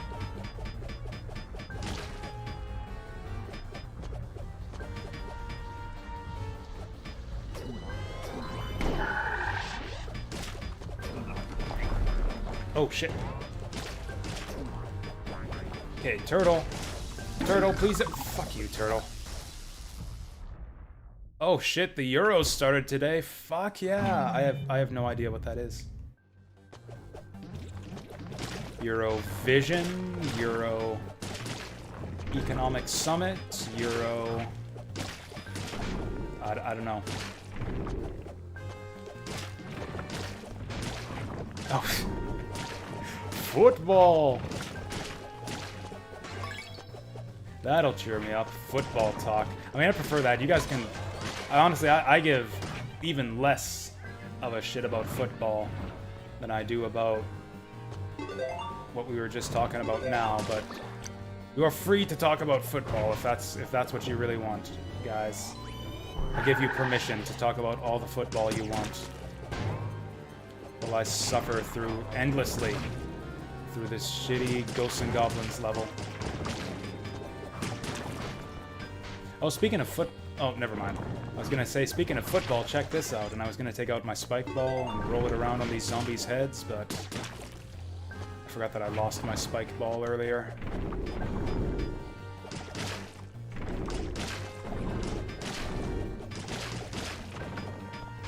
Man, it actually boggles my mind that so many people are big into sports. I can scarcely think of like a more dull thing on the planet,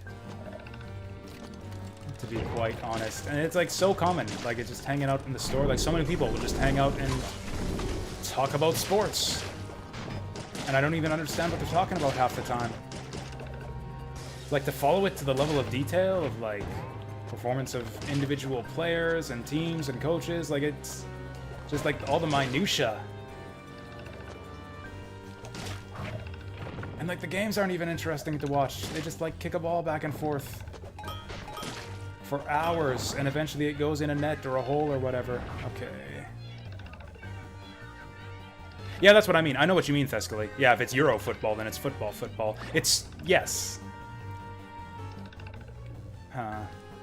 I know what you meant. I think that everything that I said still applies. I mean, nobody around here talks about soccer. They're talking about, like, football. I just meant sports in general, though. They don't, though. Like, the people who I know that talk about sports ball a whole bunch, like, they don't place money in the betting markets. Yeah, how the hell do you do this with the lights off?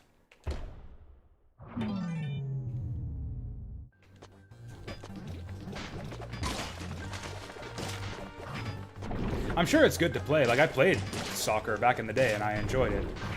I can scarcely think of anything less interesting than watching soccer be played.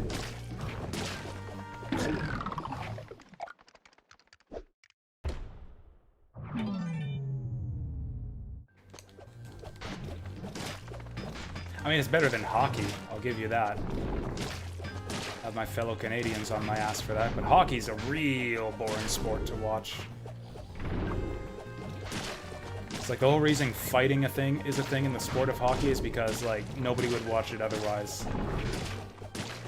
It's like fighting needs to be, like, part of the sports tradition in some sports just because they're so boring to watch otherwise.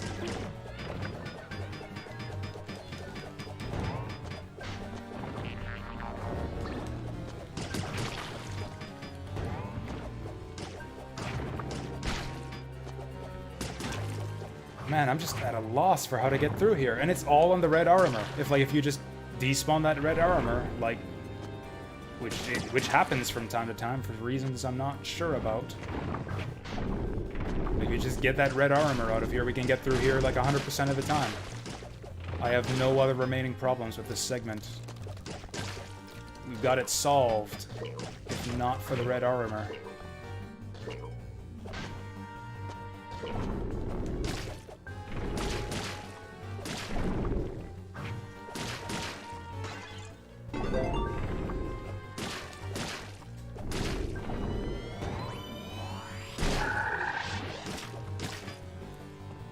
And I have armor, so I'm guessing he's there. He's not there for some reason. Okay, we got a shot here. We got a real shot. No red armor, full armor. Let's go. Oh yeah, golf! Who watches golf? Yeah, exactly. Good point, though. Good point. Golf is more boring than soccer. I think I like playing golf, but I don't actually like playing golf. What I actually like is walking outside. Golf is an excellent sport for people who don't actually like sports and just like taking leisurely walks through green scenery, but can't find people to, like, participate with them unless they pretend that it's a sport.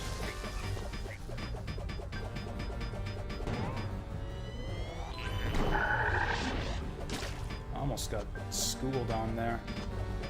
Oh yeah, wasn't there a treasure spawn point there? Okay, I'm just gonna frog that guy because we got time.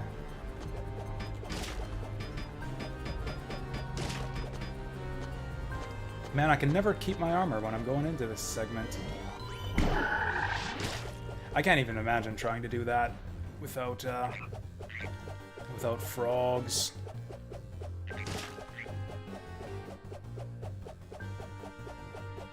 Yeah, parallel bars, something like that.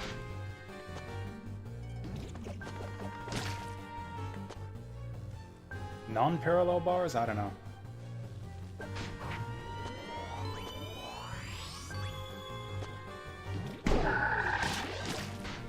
Whoop, whoop, whoop.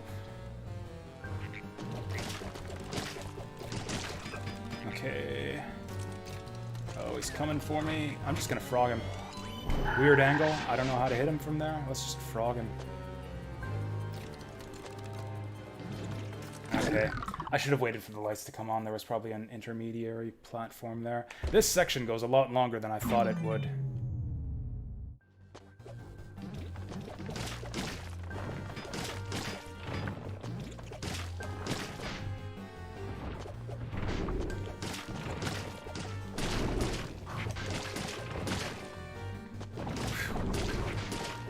Man, if I can only figure out what's going on with that red armor and what makes him spawn or not here.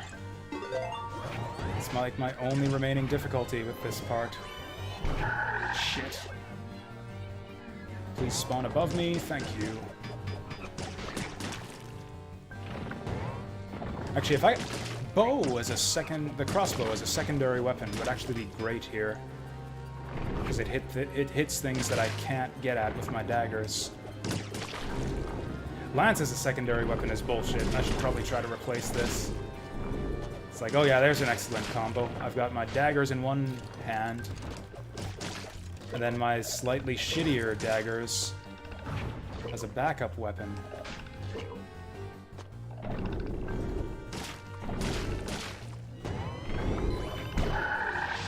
Nailed him. Okay, he's not there. Whatever I'm doing here, I've got some kind of consistent strat to despawn the red armor. Unless I accidentally hit lower difficulty or something, I don't know.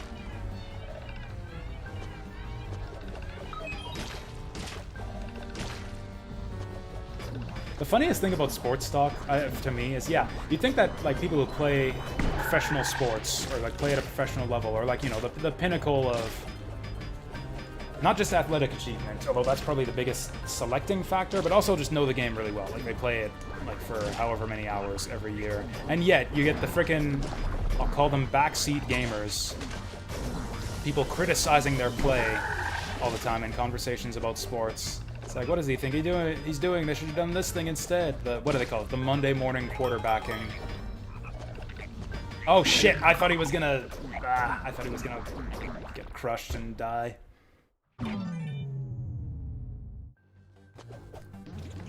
Look, there's no rule that says a dog can't play football. Wasn't that actually one of the Air Bud movies where he plays soccer?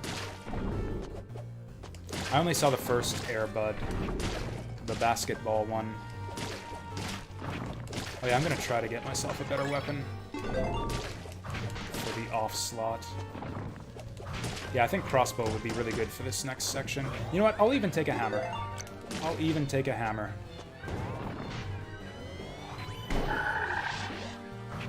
Actually, hammer's good for this section here. Check it out. Never mind, hammer sucks. Maybe hammer's alright. Oh, hammer's godly. Never mind, hammer fucking sucks.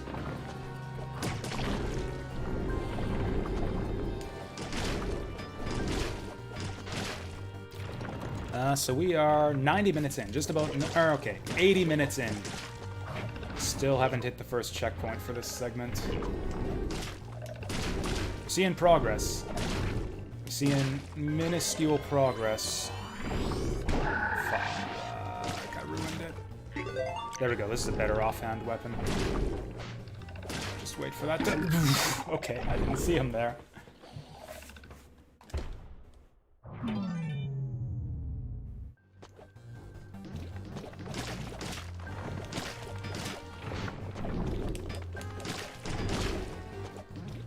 Okay, clearly I haven't mastered this first section. Ah! Okay, that's fine. It's been a while since we've needed it, but we can, Jesus, get armor here.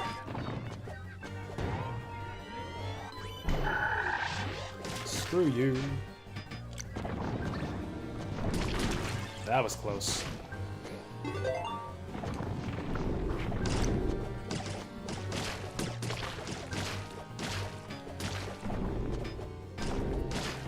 Here we go, here we go. Okay, kill this guy.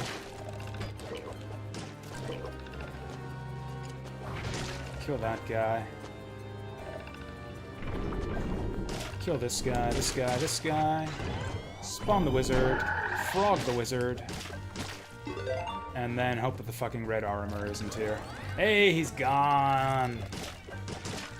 Alright, so whatever I'm doing there, it's consistent. Just gotta not take any stupid hits here. Also, I never asked. Oh, in any case, England kick off their campaign on Sunday against Croatia. Nice. So is that the big news? Is that the big football news of the day? England v. Croatia? And I guess one thing is, like, sports, I guess, are as good an excuse as any to, like, just... Like, if golf is a good excuse to, like, get people to take nature walks with you, then I guess sports is a good excuse for people to, like, have beers with you. Like, sports are a good excuse to hang out and have beers and lounge around the TV with people who don't like movies or video games or actually cool forms of entertainment, which is a large segment of the population, apparently.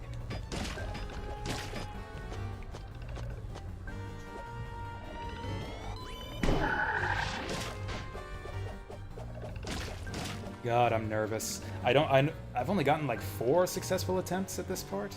Okay, I want the lights to come back on so I can see the edge of the platform. Okay.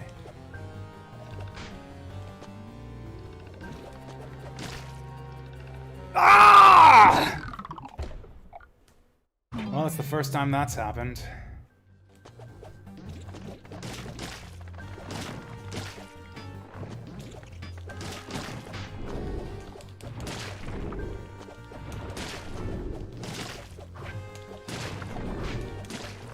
I mean, I did say that this whole section would be a lot better without the red armor, and he's gone now, and I am enjoying myself a lot more here, ever since he pissed off. Okay, there's my bow. I think that'll help us with the moving platform segment. This is a bit... Yeah, bae.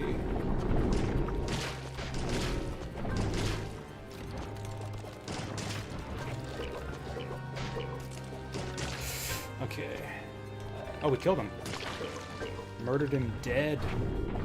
Okay, that's you dead, you dead, you dead. You dead. Red armor is gone. Yeah, whatever I'm doing here is making him despawn consistently. Okay, this will be a good weapon for this section. I'm gonna save my frogs for when the wizard spawns. Oh, look at that.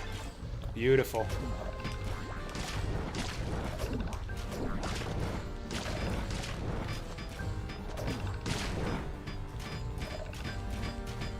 Come on, get out of here.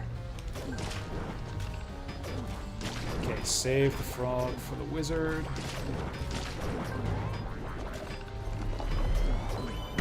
Got him.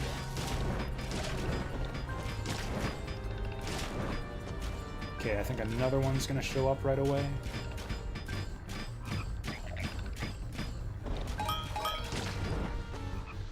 Maybe not. Yeah, the treasure chest's all the way over there. How the heck do you get that from hitting that switch point? Oh, there is only the one wizard. Glorious. Yeah, boxing at least has the violence aspect to it. At least there's like an element of visceral thrill to watching people like get hurt. I actually don't like it myself. I'm actually a pretty big wuss when it comes to violence and watching people get hurt. I don't like it at all. I really dislike MMA. Like, I can't watch that shit. It's a bit embarrassing, and I feel like a wuss for admitting it, but that's just... Really hate that fucking jump. Really, really, really hate that fucking jump.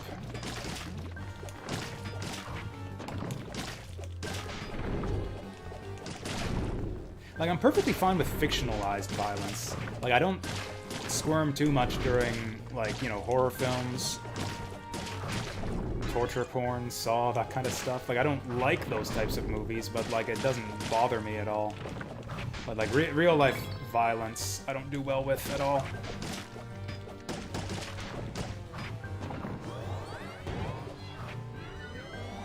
Is wrestling a sport? We call it sports entertainment. That's the euphemism they use.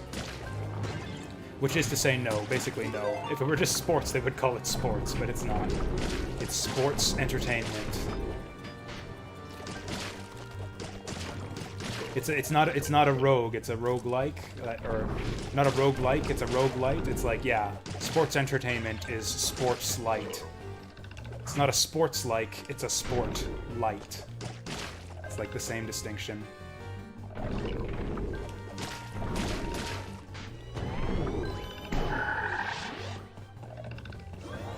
Oh, he's there this time.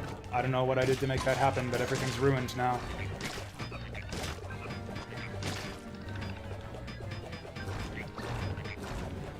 Oh, he still dodges when that happens. I couldn't see that.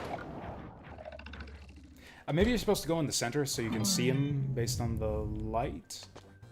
But okay, anytime that the red armor shows up, we just don't get to see the next section. That's just what it's like. That is the situation.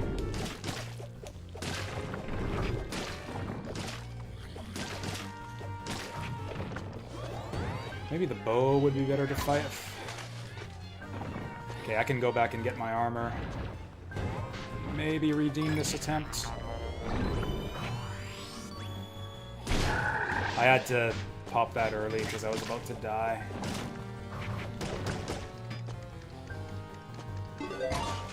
Good stuff. I'm glad we took that detour to grab that armor. Okay, I couldn't see that.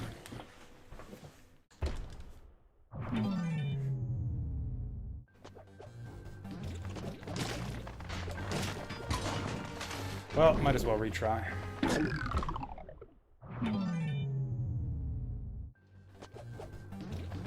God, this is... I'm dreading the next couple of levels now. Like, I'm actually not even looking forward to beating this.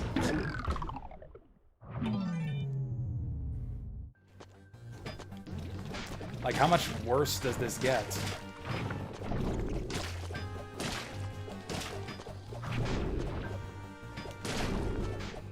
Look, it takes me 2 hours to get to the first checkpoint of one level.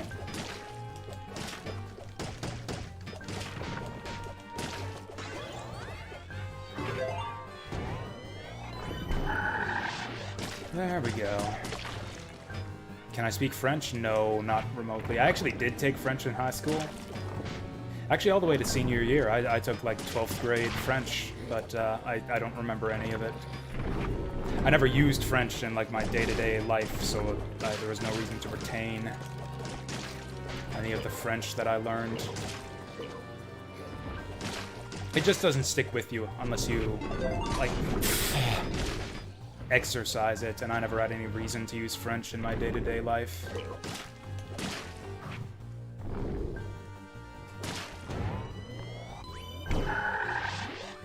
The armor is in. We're fucked.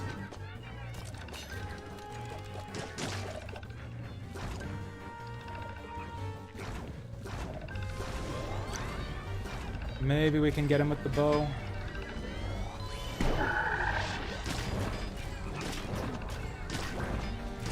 Oh, I didn't see the frog there.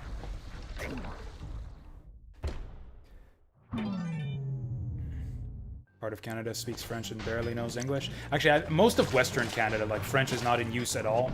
Like, you can... Basically, the only way you learn French in Western Canada, maybe it's the same in other parts too, is, like, you take it in school. And the only reason you would learn it is to get a government job, basically. Or, like, to enter politics. Because you basically...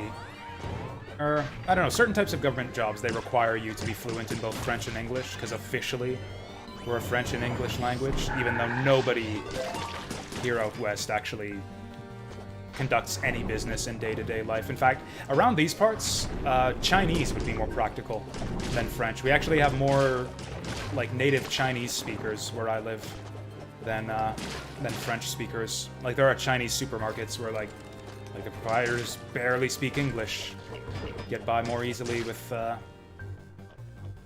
and, like, yeah, whole sections of town where it's, like, just a lot of Chinese-speaking people.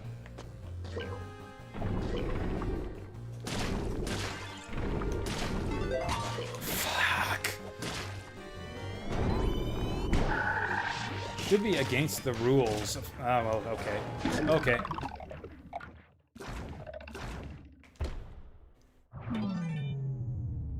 Yeah, if you live close to Montreal, there would probably be a lot of native French speakers. Which is to say, people who speak French as their first language, not Native American French speakers. Although that's a segment of the population as well, I guess.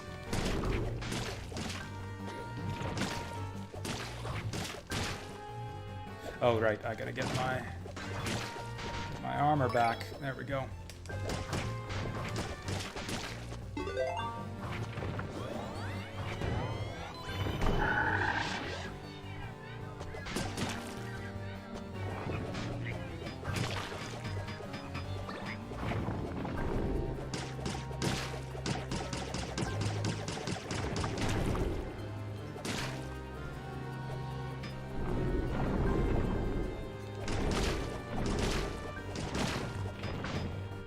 Yeah, I don't know why you would necessarily know what sports your country is good at, especially if it's not a sport you follow. Like, Canada could be #1 in, like, I don't know,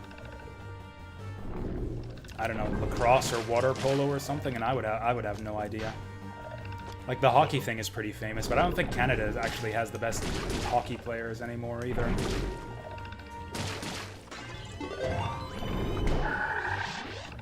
I think the glory days of Canadian hockey have kind of passed us.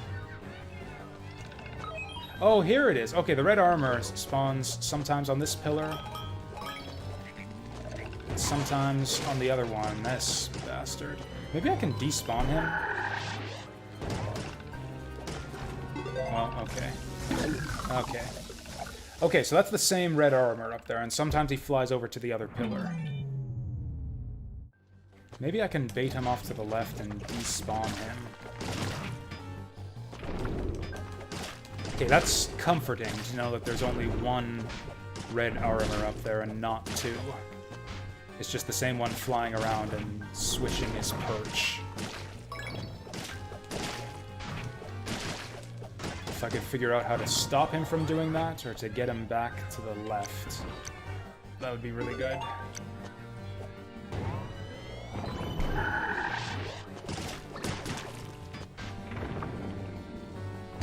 No, the red armor is immune to all spells that I have seen. Lightning doesn't work, frog doesn't work, fire doesn't work. I believe they're just completely immune to magic.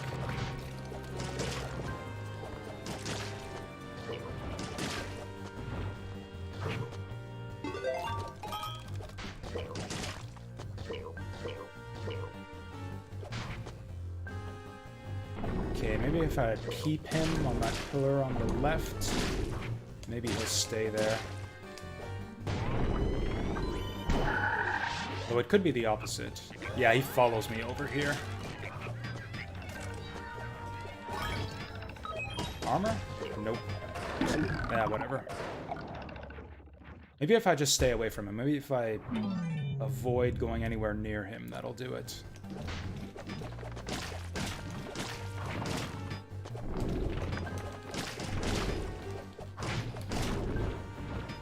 Almost all of the deaths I'm taking at this point are just either couldn't despawn the red armor, or I got really impatient for this first section. I'm actually suffering a lot of deaths due to impatience lately.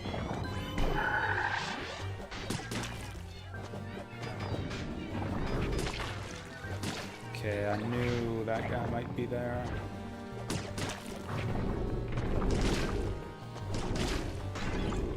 Okay, let's avoid scrolling the camera that way. Okay, that was close.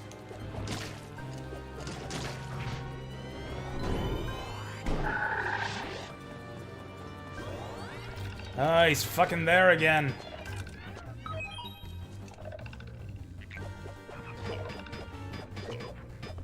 Okay, I gotta kill this thing if I'm gonna fight this guy. Okay. Okay.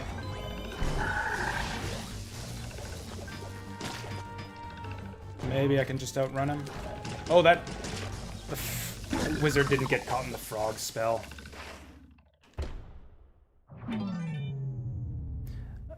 Anyways, what are we talking about? What about Taito?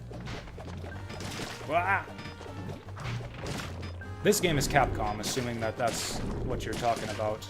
This is a Capcom game. Ghosts and Goblins has always been Capcom. Actually, Arthur, the main character in this game, was in Capcom, like some of the Capcom Versus games.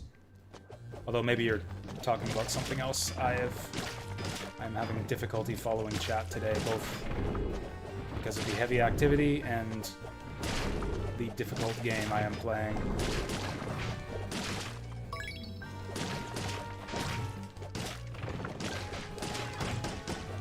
Feel free to repeat yourselves or at me in chat if you want me to respond to something. I am not ignoring anyone on purpose. It's just hard to keep up today.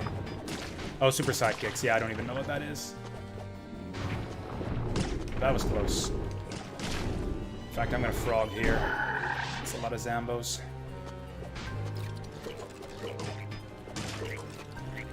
Ah!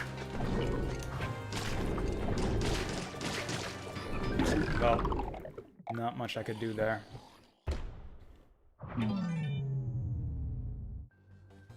Did I not say hi, Thescalia? I thought I noticed you earlier. I might have forgotten to say hi, but I definitely noticed when you showed up earlier. Things are moving so fast today. Actually, things are moving so slow. No, things are moving fast today. Holy shit, it's been almost 4 hours already.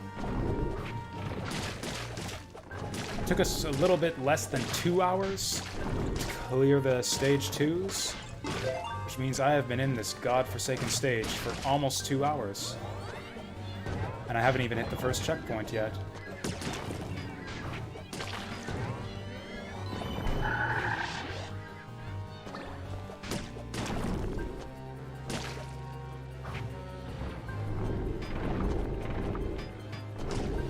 I think these transparent zombies might be a bit too transparent.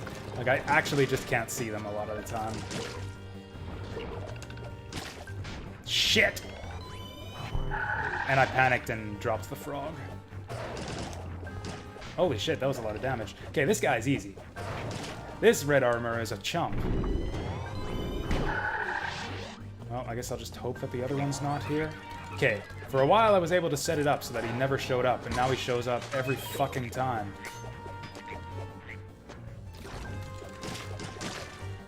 Did we outrun him? Nope, he's still here.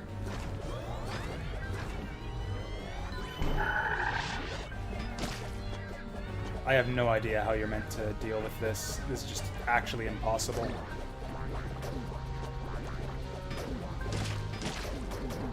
Like, if you just keep throwing daggers at him, you can basically stall him out forever and he'll never attack you, but you have to be throwing daggers forever. Which means you can't deal with anything else on screen. Oh, you can actually jump that. Oh, shit! I'm gonna wait for that wizard. Yeah, frog doesn't work, even the big version of it.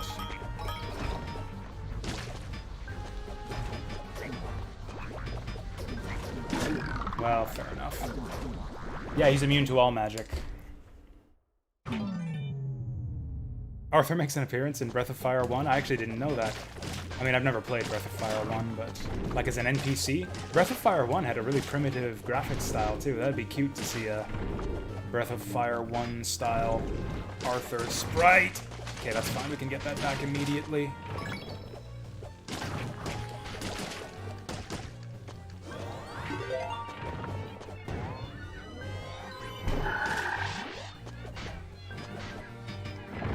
Yeah, red armor would be trivial if I could use magic on him.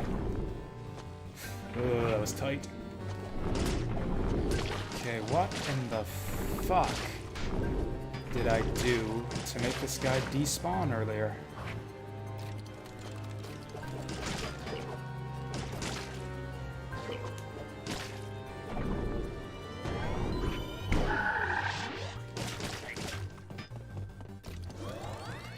Can't even tell if he's there. He's not there. Alright, so we got a shot now. Let's beat it on this try. Right on this fucking try. Oh, I wish I had my crossbow. Crossbow is brilliant for this section.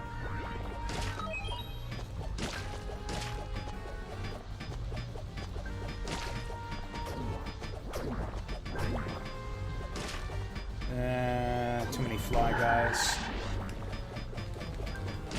Fly guys to frog guys.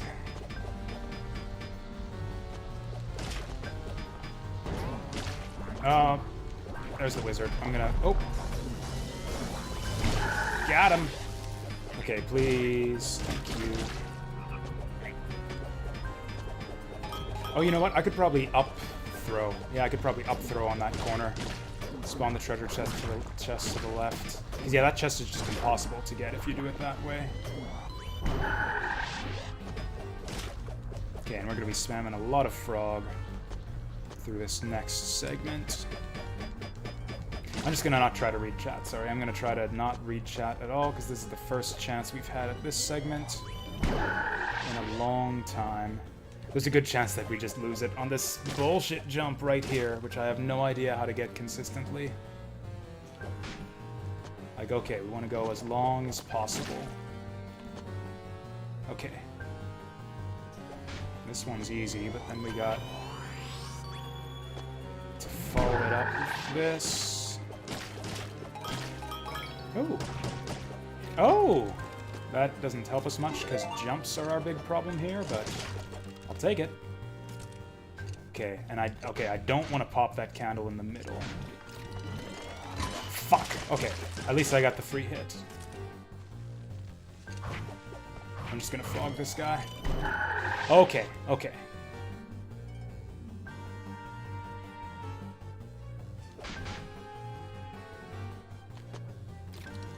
And we wait. Whoa, whoa, whoa, whoa, whoa, whoa, whoa, whoa, whoa, whoa, whoa, whoa. Then we just wait for the candle to relight. Oh, shit.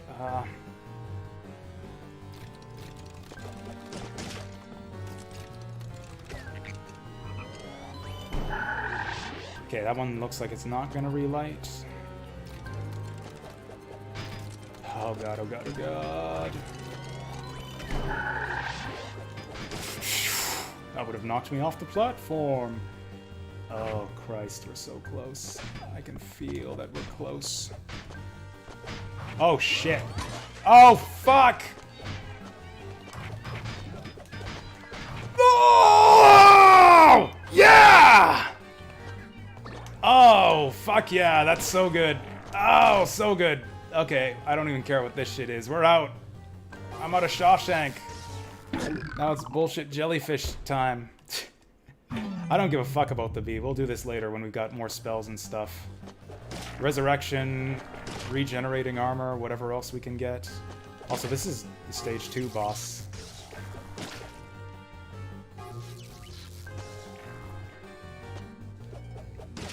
Okay, this looks kind of difficult. Oh wait, I didn't want that. Okay, so I guess we're going down, down. Okay, well, wait, what? Where the hell am I going? I guess we're going down. What's normal difficulty? This right now? No, I'm on legend difficulty. Unless I accidentally changed it earlier. I mean, I think I put that in the stream title, right? That this was legend difficulty? Because, yeah, that's kind of the whole gimmick here. Ah, you jerk.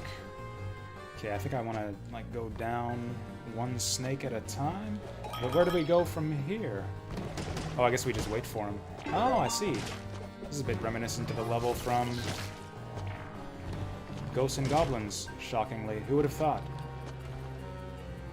Reused gimmicks from old Ghosts and Goblins games in Ghosts and Goblins Resurrection.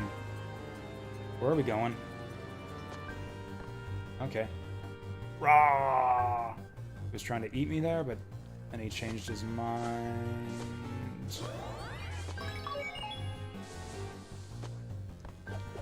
Give me armor. Oh! Yes, yes, yes, yes. Nope, nope, nope. Yes, yes, yes. Why is this section so easy? I guess they did this on purpose, maybe as like a breather to make up for the last bit of bullshit. It's long, which doesn't feel great, but like this will really suck when I inevitably die here, because I don't expect to do this on my second try, but... Oh, gimme, gimme! Okay. 4 Umbral Bees. Man, this segment's long. Everything in this level is, like, super long. Oh, Christ. Oh, frogs! Frogs! Oh, immune to frogs, huh? Oh, that's the evil wizard. Shit! Do I even want to look at that? How do I even grab that chest? Oh, here's how we do it on this pass. Nope! I gotta scratch my nose.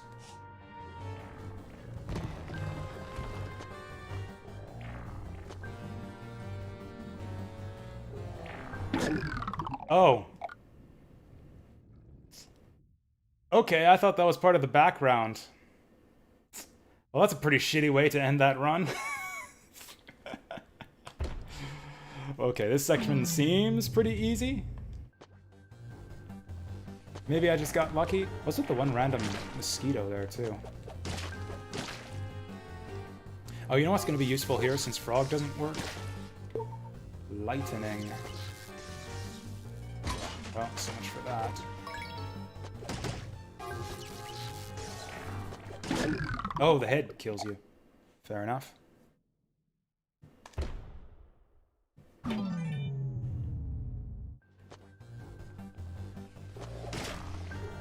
I don't know if that was the worst time for nose itchiness. Like, literally any time is the worst time when you're playing this game. Give me armor? Armor? Of course not.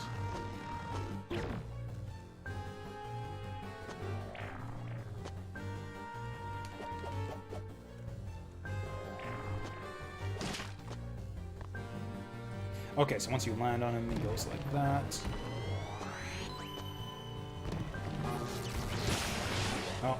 Oh, okay. Probably don't use spells for this section, especially not that lightning one. Like, this first part was the hardest part.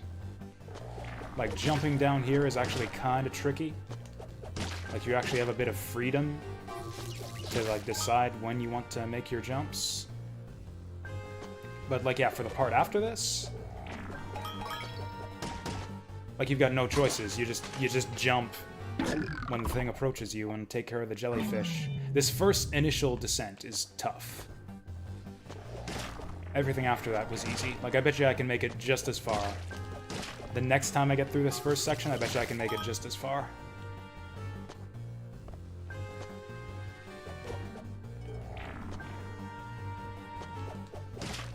That was almost shitty.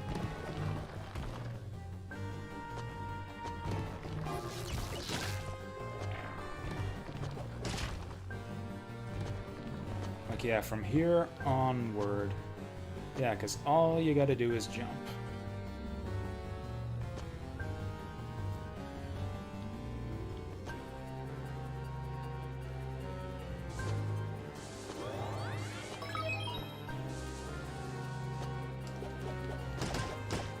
No! Away with you! Oy, that was a bit tight. Okay, this section's maybe a bit tricky. With all the jellyfish. Just a little bit. Also, I should be firing daggers blindly, just in case we connect. Oh, that almost killed me. Just in case we connect with a jellyfish. Viewer's choice was Dark Souls. We've been playing that for 2 weeks now.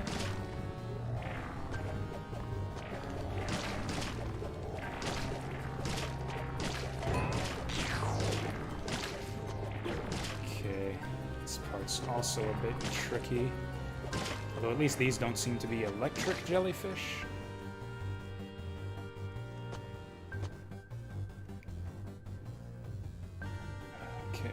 Killed us last time. It was that thing that looks like part of the background. That spike right there. Okay. Yeah, that's a tricky jump. That's probably like the end of this section too. Why, thank God I only stream it once a week. I was thinking of streaming it today too if I get sick of this game, which might happen at this rate.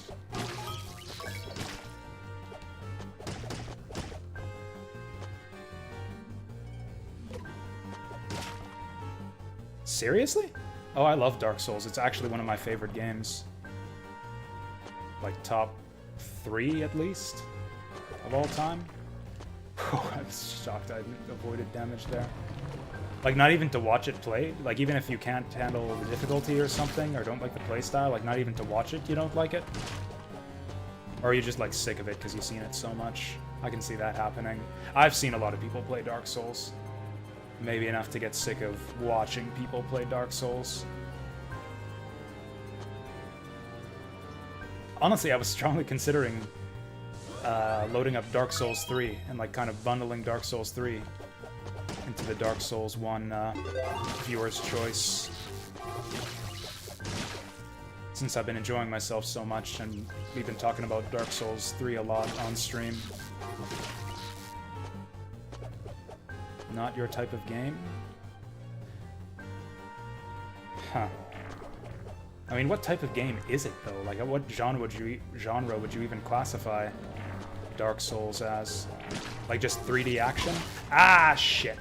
I didn't think he was gonna suddenly turn there. Souls-like. Yeah, I guess that's true. It actually birthed its own new subgenre now. What happened to traditional? What do you mean, what happened to it? Like, I'm not playing them right now because I got tired of them. Like, I've been playing so many... Shit. Oh. I've been playing so many JRPGs lately, especially after Vesperia. I got kind of sick of the JRPG thing, so we're taking a little break from them. Probably for a little while. I'll probably run the next couple polls without any JRPGs.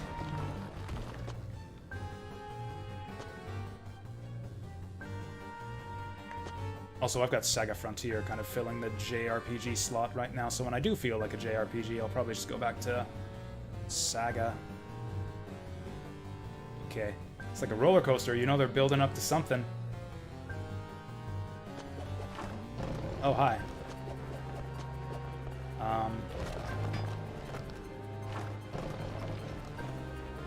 Okay.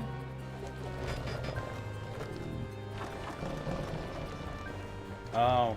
Oh, you bastards. Oh, you bastards! Okay, like, the way he was licking his lips, I thought that he was gonna, like, try to eat me. Well, too late for that. Shit. How do I even know where these guys are spawning from? There's, like, no tell on those whatsoever. Oh, that's right near... Okay. There's, like, one other segment after this. Yeah, Suikoden 5 I'm actually rather interested in. And I wish that... I don't know what happened to all the Suikoden interest. I guess all the Suikoden fans just don't watch anymore. Suikoden 5 has never been anywhere near the top of the viewer's choice poll.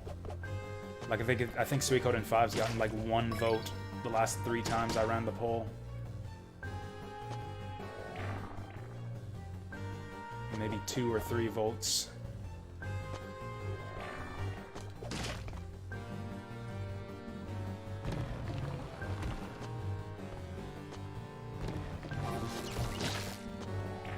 Denied. What was my last choice of games? Like the last options on the viewer's choice poll? I don't remember. There were like 6 of them. 6 or 7. What was the runner-up? I think it was Spyro the Dragon. I had Spyro the Dragon. I had Tomb Raider Last Revelation on the poll. A few other miscellaneous choices that I should have known wouldn't get a lot of votes, like Rocket Robot on Wheels. Dark Souls was pretty far in the lead, though. Oh yeah, Metal Gear Solid was on there, yep. Resident Evil.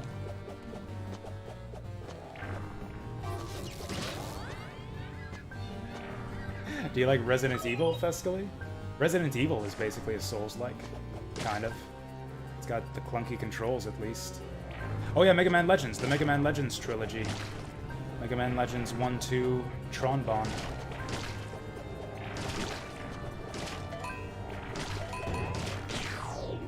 Fucking evil wizard. Is this always armor? Like, even if I have my armor? Oh, it is, too. Gold armor. That's actually going to be really helpful here. Because, yeah, I can throw daggers a lot faster now. Oh, it still only lets 4 on screen, though. Okay, if nothing else... Oh, nice. Okay, this will be really helpful for this next section. Oh, yeah, did I put Tenchu on there? Tenchu I'll get to eventually. That's like a game that I want to... Like, I'll play on my own sometime. Finished RE Village? I was just joking about Resident Evil being a Souls-like. I'm just talking about like the clunky tank controls of the old school Resident Evil games. I agree that it's basically nothing like Dark Souls, though. You know what? I'll go back for this. I'll go back for the B. Fuck. Worth it. Maybe.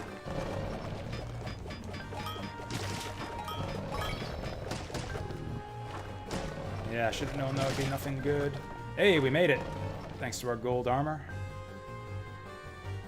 Now, where are we going? Oh, hey, it's these guys. Good thing I got my daggers. Is that all this is?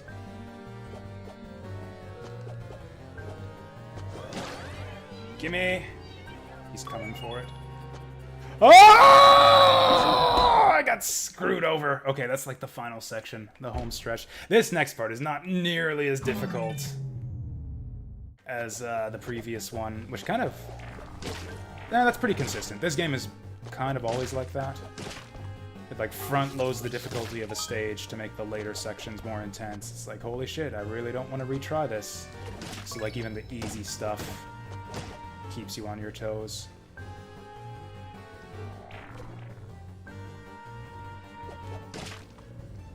Flying burritos, is that what we're doing right now? Dragon burritos. Whoa. To be perfectly honest, I like the idea of the gimmick for this level, but this whole section is a bit of a snooze fest. Like, there's no way to speed this up. You're just waiting for the next dragon to show up. Fuck you.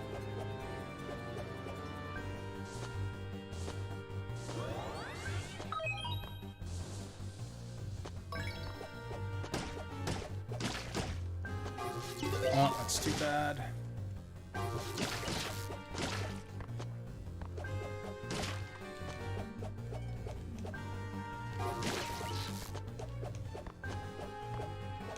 Okay, I know we got an armor box coming up.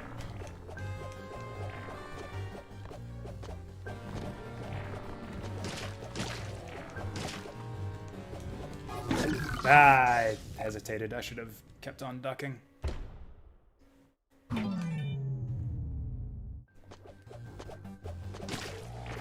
But yeah, I've never actually played a Resident Evil game, which is why I'd kind of like to start with the first one.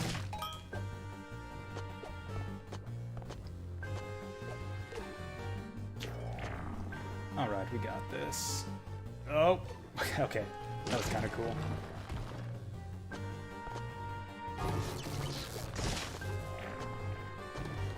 I think that might be my favorite part of this section of the level. That hamster wheel dragon that's just spinning in circles, waiting for you to run on him. Whoa.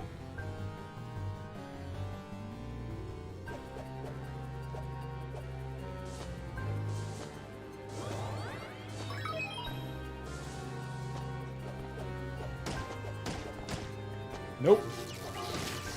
Die. Shoot. I like how there's that timer ticking down here too, as if I can make this go any faster or slower, even if I wanted to, which I absolutely do.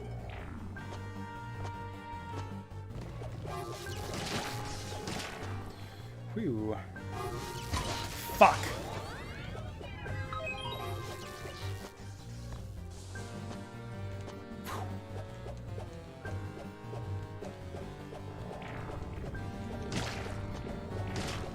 Okay, I know there's armor around here. Where was it? Oh. Oh, that's the Wizard. Well, apparently I missed it. There was an armor chest here somewhere, but I missed it. Because, yeah, we would be rolling by to scoop that up right now. It's fine, we just won't take damage here. Actually, no, that's gonna be really tough to get through the tiny skeleton segment without taking damage. Oy. Oh, you know what would be good here is fire.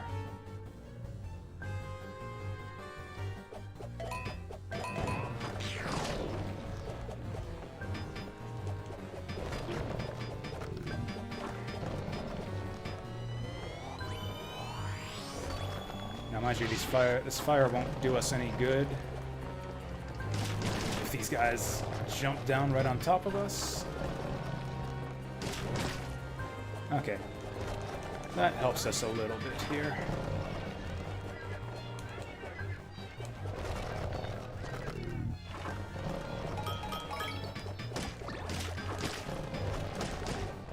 No, nothing. Okay, we made it. Well, what killed us last time? Oh yeah, I just missed a jump. So I guess we want to not miss that jump this time.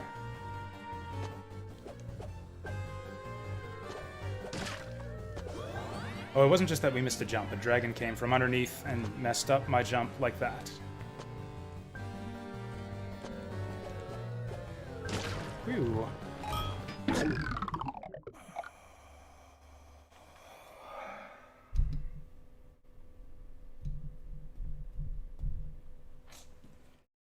I misread the situation there. I thought I was supposed to duck, and then he would, like, zoom me into that little tunnel. I didn't see the checkpoint. Ah! That's fine. This section's pretty easy. You know, for a Ghosts and Goblins game. For this game, this is actually probably the single easiest part of the game. Like, even stage 1 wasn't this easy.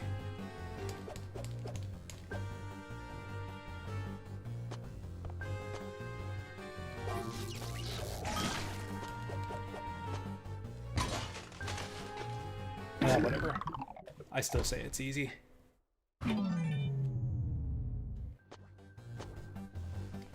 Now, what's the boss gonna be? I don't think... I've seen the final boss. I've seen the final boss of this game on the Coronet stream.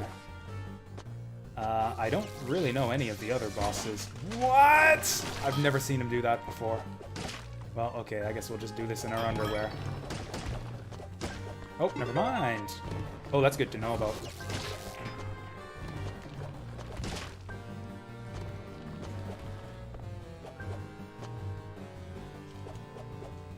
Oh, I haven't seen the true final boss either. Like, I've heard that it exists. Like, I know there's a bunch of stuff you have to do to unlock the true final boss, but no, I haven't actually seen what the true final boss is.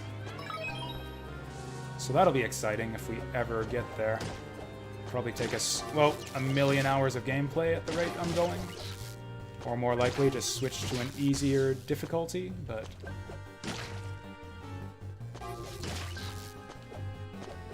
yeah, that'd be cool if we did eventually get there.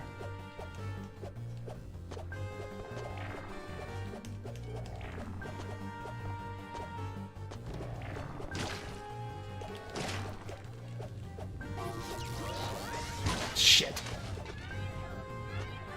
I don't know why I care about that.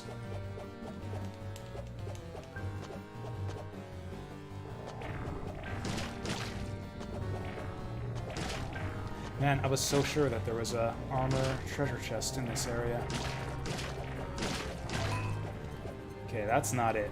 That's an evil wizard. Shit. Oh, there she is. There she is. Pop that shit. Okay, we're ready. I'm ready for it. Alright, I have doffed my armor. Oh wait, no. Donned my armor. Doff is the opposite of don, I think? I don't remember.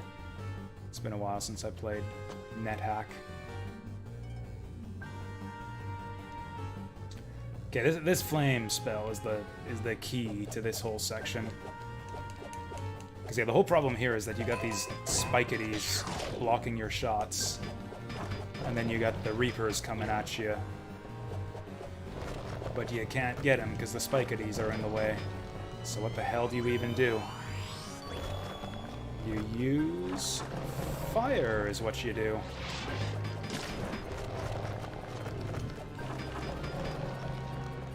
Okay, and then the only way that he gets me here is from above, so let's attack above. And I'll totally cast that again once it comes off cooldown.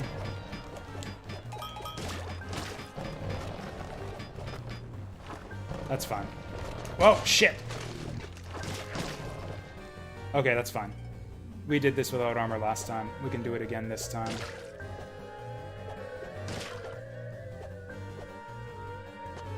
Main issue is just going to be making sure we don't miss the jumps. Never mind. Armor would have saved us there.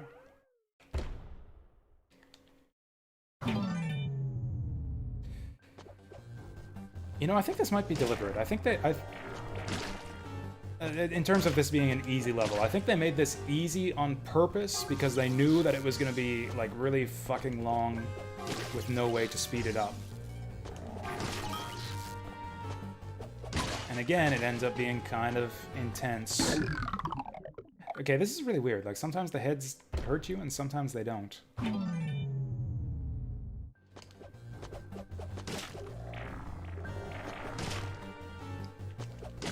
We are kind of sort of approaching the end of the game here, too. At least the end of the first loop, or whatever you want to call it. Because, yeah, this is, what, the checkpoint of Stage 3, and we're almost at the boss. After that, we got Stage 4, then Stage 5. 2 stages after this one. Which, at the rate we're going, will be like 6 more hours of gameplay. And then the post-game, which will be like 1,000,000 hours of gameplay. How did I get that treasure chest to appear before? Whatever, I got my armor, so it doesn't matter. Whoa.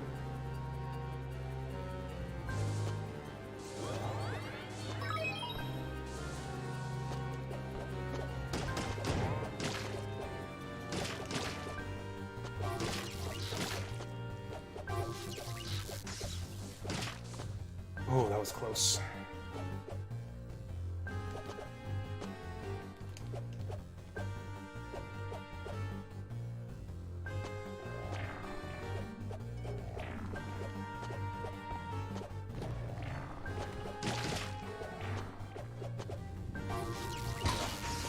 Well, probably something I could have done there.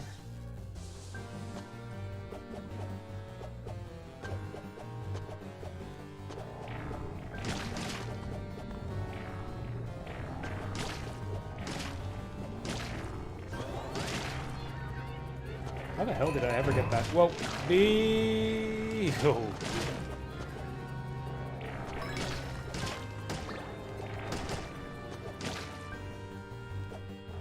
Okay, good. Perfect positioning. Oh, that's not armor! Got screwed out of my armor. It's fine. I think I cleared this section without armor last time. I died right after it, but still. It can be done.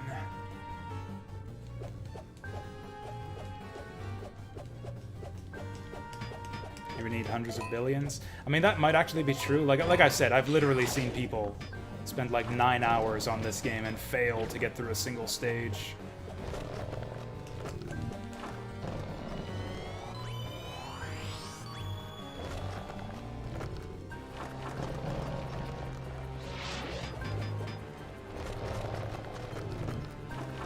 This was a mistake. Worked out for us. Yeah, I popped the flame too early there.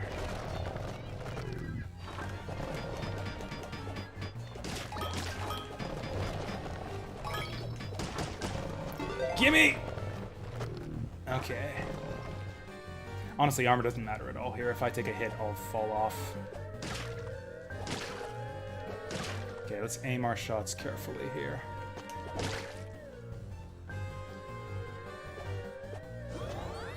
Oh, fuck! Ugh. Could not line that up correctly. The one on SNES is really easy compared to this one. It's very difficult going for the 1cc. SNES is really difficult if you want to get the 1cc. Also, the final stage is a bit of a stopping point. Final stage of Super Ghouls and Ghosts is extremely difficult. This was our free armor. So of course they're not... Does armor ever happen in this game? Certainly doesn't happen when we want it.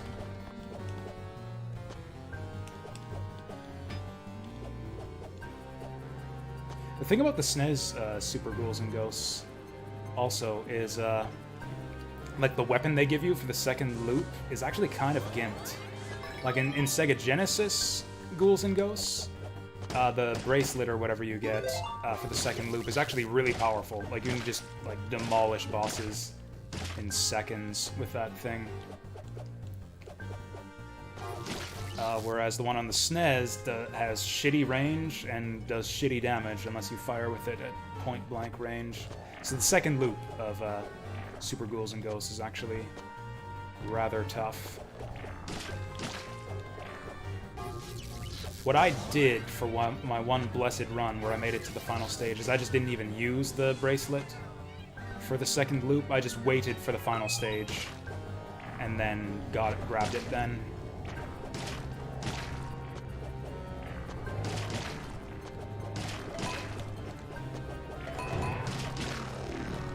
That was close.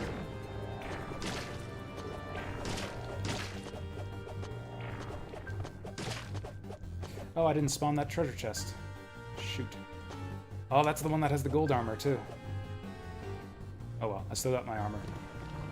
As long as I have one level of armor, we should be good. Whew, that's a tight jump.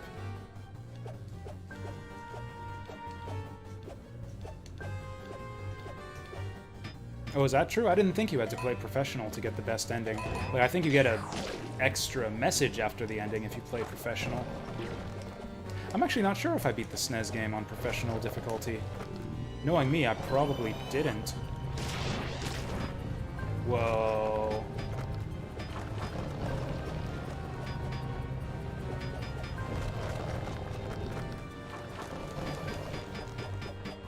Oh no, oh no, oh no.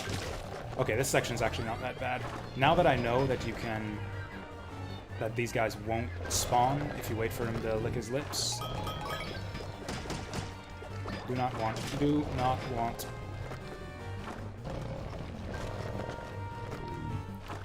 Okay, I can do this.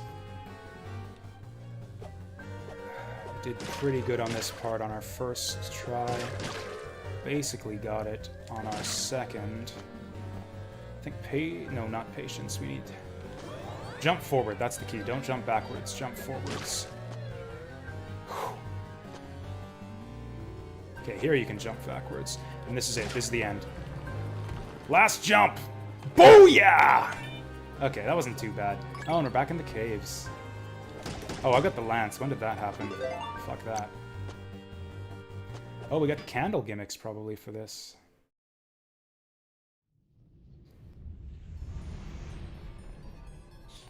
What was that? Oh! Oh, this guy! I remember this guy from the original Ghosts and Goblins. Oh, that didn't do anything to him.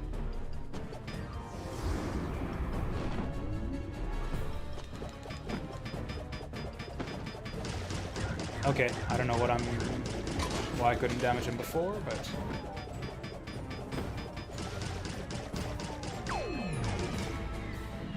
Okay. Run away from that thing, I guess. Oh, that's tough. Okay, if you're to the side of him, that's not easy to dodge. Okay, we'll see if this is a good boss.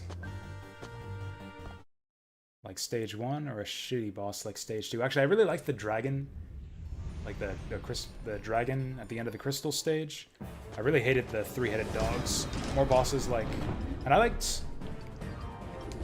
I don't know, both the stage 1 bosses had their issues. What is this? Oh, I see.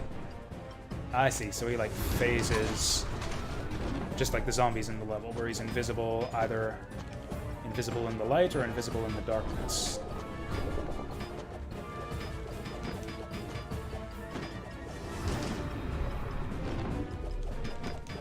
Oh, and you can't even hit him. Okay. Do I... Oh, you snuff the candles.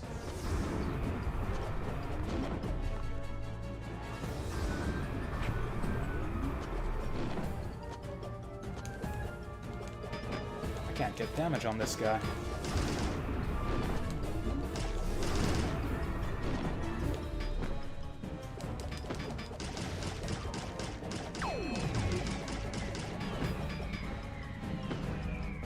It's actually not that tough to dodge.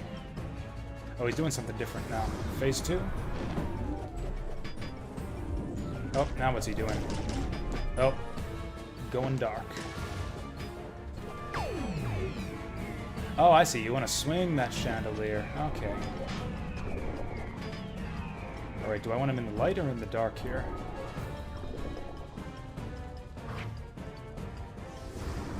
Whatever. Whoa. Okay, that's how you do it. Oh. Oh, you can still hit him. You can still hit him when he's in light mode. I don't like this. I can't see him, but if I walk over to him, he might swoop at me. Oh, okay. Okay, that's you then. That was the easiest boss yet. What was that, 3 tries? Did I accidentally switch this to normal mode or something? Or hit the switch to lower difficulty option?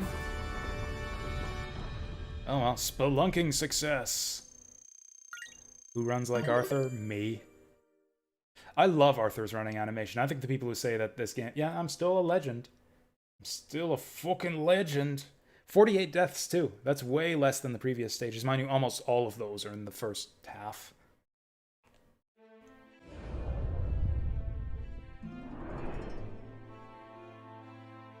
Interesting. Citadel approach. Pick your poison. They say pick your poison, but I don't have poison to pick anymore. They only gave us stage options for the first 2 stages. Oh yeah, how'd we do for Umbral Bees? 8 out of 12. Not bad. We'll have to come back later. I've got 6 to spend now. I could go up to 7 if I take that away. So that's 3. That's 3. So I could get stone and my boxers. Taking off Simblupa. That's cool. We'll catch you later. Can't remember if I said hi to you. Sorry if I didn't, but have a good one.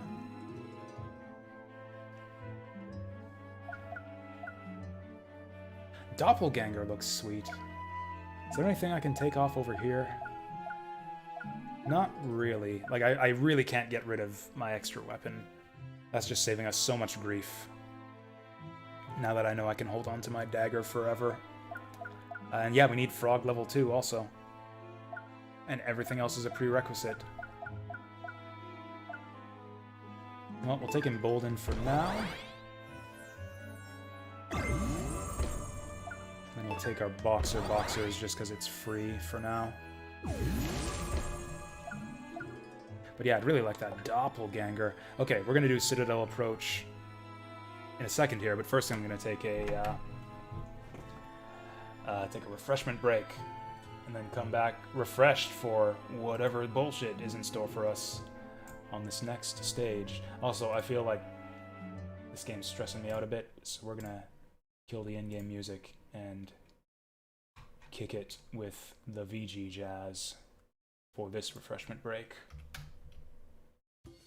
Hey, and we'll be back in a bit.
This is really annoying.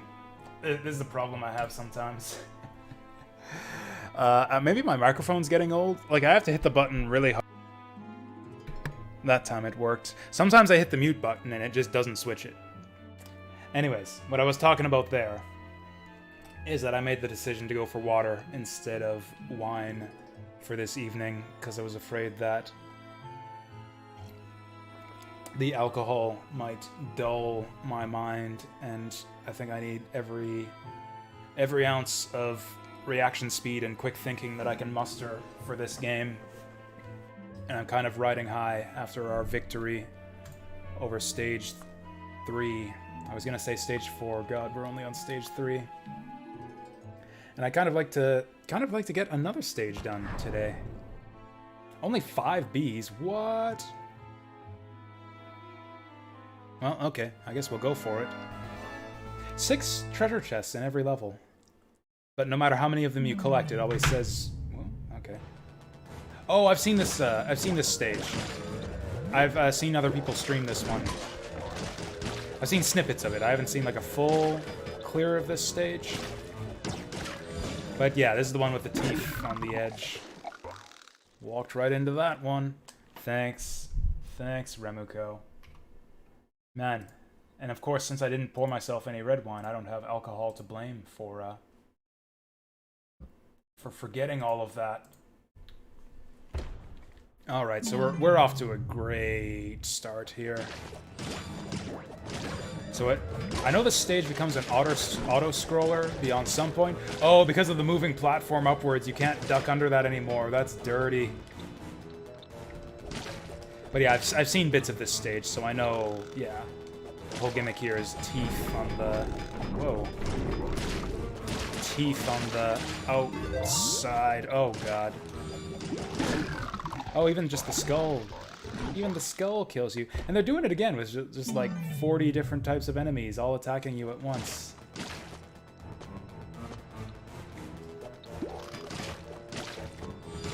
Okay, let's try to make that jump in time.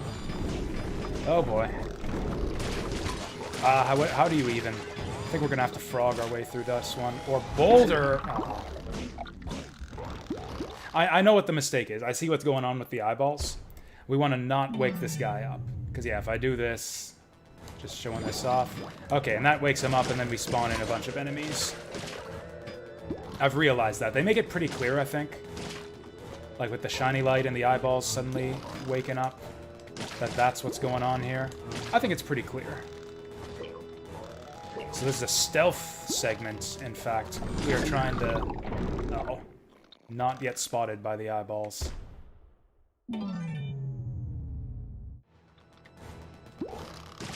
No, when you said... No, okay. No, the gimmick for this stage. I thought you meant, like, the teeth. I haven't seen this part of this stage before. I've seen the later part where it's like an auto-scroller with the teeth constricting around you. Oops. Fuck! Okay, I gotta be a lot more careful where I throw my daggers. The problem is, like, you mess up... Yeah. You mess up, and it spawns in a ton of enemies. And because it spawned in a ton of enemies, you gotta start spamming daggers to kill all the enemies. And of course, while you're spamming daggers to kill the enemies, you awaken more eyeballs. Okay, so we kind of have to do this perfectly then. Don't wake up any eyeballs. Oh, hitboxes on those eyeballs are bigger than they look, too. Fuck, I didn't even see that one there.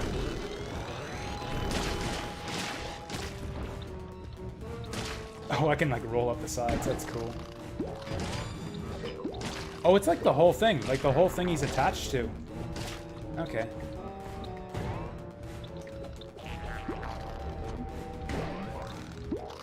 That's fine. I can't see where I am. It seems a bit glitchy. I'll take it, though. Oh, it kills you when you get hit with the second one. That was actually helpful, though, that balloon thing.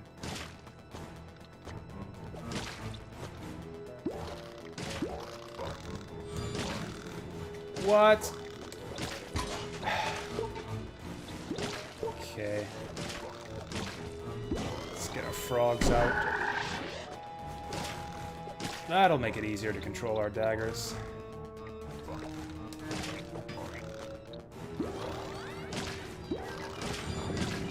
Oh, what? Oh, I didn't even see the eye there. There's enemies in front of the eyes. It's like I go to shoot the enemy and it's the eyeball instead.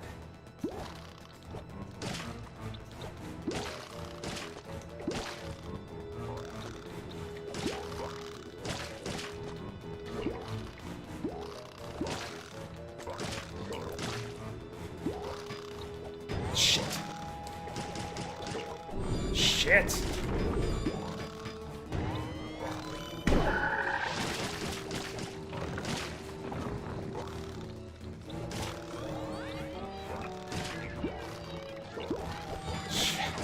He dodged away and made me hit the eyeball. Oh, what? Okay, I don't know what to do after you get sucked into the pit there.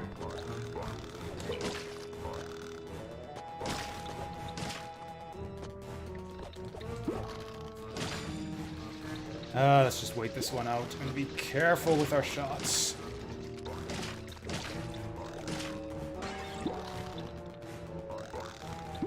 Actually, a different weapon might be helpful here. Oh, good grief.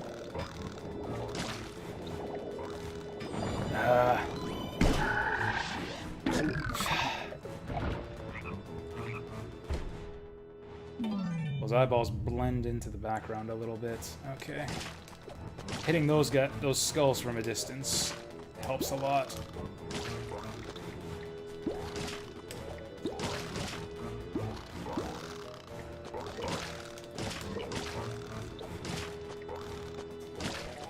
Ooh, that was close. Alright, speed is key here. Guy fucking spawned on top of me. Okay, I'm gonna speed through. What? Gonna speed through here to get the Umbral Bee. Never mind. I don't even know how you catch up to that. That thing seems to be moving faster than I am.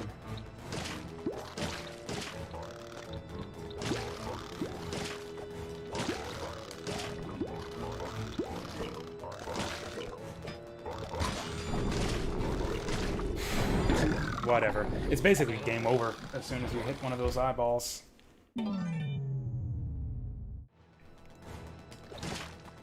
Like, it's just a, yeah, chain reaction of death. Like, the enemies spawn in, and then you have to trigger. Okay, I thought I'd go under that one, but I guess that's not an option.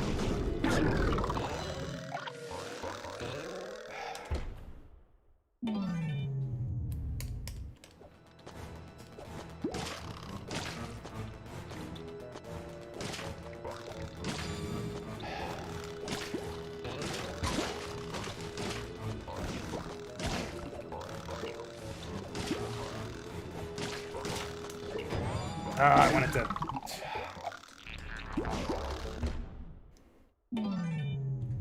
Maybe a different weapon would be better here, like something I can't rapid fire.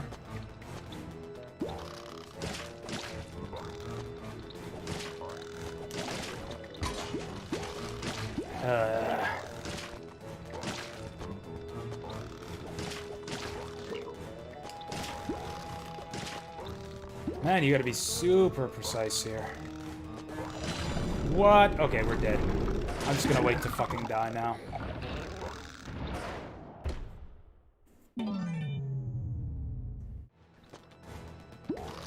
Okay, so this is very, very different from past stages. You have to be extremely precise with your attacks here.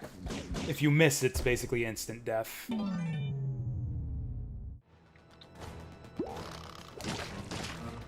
Not instant death, but, you know, gradual death. Inevitable death.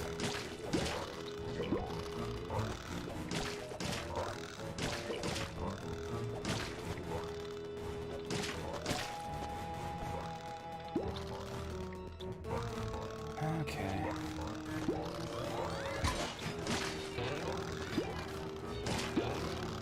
Like, how on earth do I catch up to that? He's like going through the walls, there's 6 enemies in the way, and I can't attack any of them without waking up other bullshit? Like, how the fuck do you get that Umbral Bee? bones have blood inside? Yes, that's like every enemy in this game. Explodes into a... Oh, okay, GG. GG. Okay, that was actually one of the better... like, the least inevitable doomy of the enemy spawns. And then they troll you by jumping out of the way of your attacks. And now we're fucked.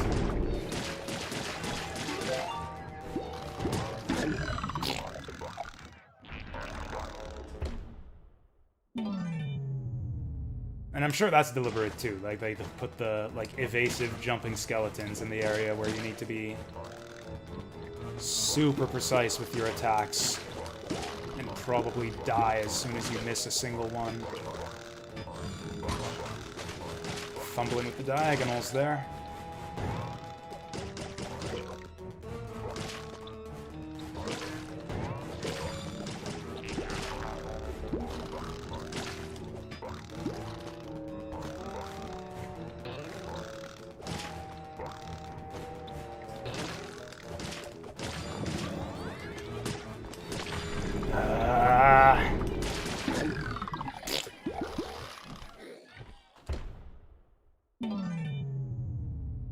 Okay, so not only can I not miss, but if an eyeball's in the way, an enemy just can't be reached. So yeah, if the enemy just hangs out inside the eyeball's hitbox, I just can't kill them. I didn't mean to go left, I meant to go straight up there, but whatever. Of course, the skeleton dodged me there. Well, this is the most front-loaded difficulty we've seen in a stage so far. That didn't look right.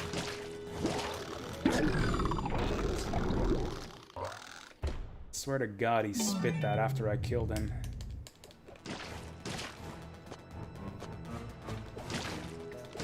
Oh, we barely started. We barely started this stage. It took me 2 hours to clear the last stage. I'm not near joypad smashing mode just yet. Hey, we got him!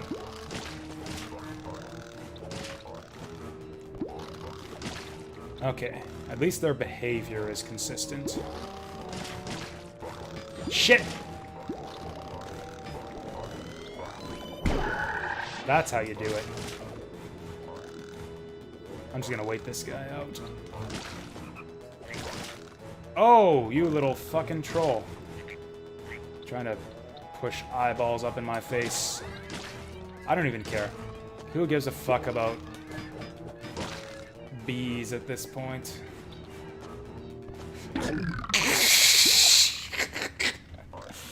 I knew that was gonna happen too. I was expecting that. I just didn't time my jump correctly.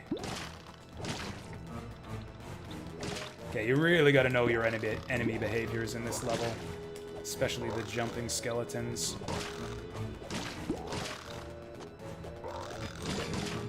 It's probably GG. Oh yeah, I guess I can just frog this guy. Yeah, we should be doing a lot more frogging. Oh, he like closed his eye. Right before I right before I hit it. Are eyeballs triggered even if the weapon flies in front? I don't know what you mean. Like if the weapon touches the eyeball, then it activates. That's all there is to it as far as I can tell. Also, it seems that eyeballs attached to objects will trigger if the entire object gets hit. So I think that if an eyeball is stuck like in a foreground wall, or like a piece of stage terrain, then hitting that wall anywhere will activate the eyeball. That seems to be the case, at least. Like this thing here, if I hit this down here, that'll still activate that eyeball. I think. That seems to be how it works, at least. Also, if there's an enemy inside or in front of the eyeball, seems to probably... well, I don't agree with that. Yeah, just like that. Even though there was an enemy in front and I killed it, it still activated the eyeball. I don't know what you mean by that. If the eyes are only triggered by weapon shock or enemy explosion? No, though, but if it's exactly like I said. If the weapon goes anywhere near the eyeball, then it activates. Like, yeah, that activates that one, that activates that one. Like, if your weapon touches the eyeball, then it activates. That's all there is to it. I don't know what you mean by goes in front but doesn't crash. Like, that doesn't mean anything to me. I don't know how to explain it in simpler terms. If the weapon touches the eyeball, it activates. That's all there is to it.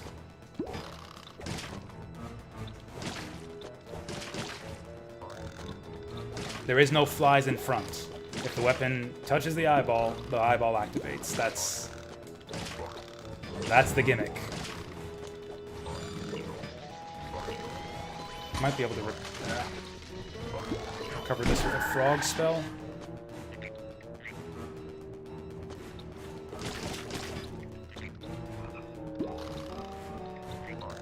Okay, without crashing doesn't mean anything.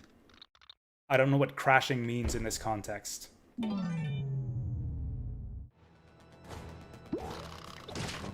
Like, I don't know what... I don't know, am I not being clear? Does anyone else not understand?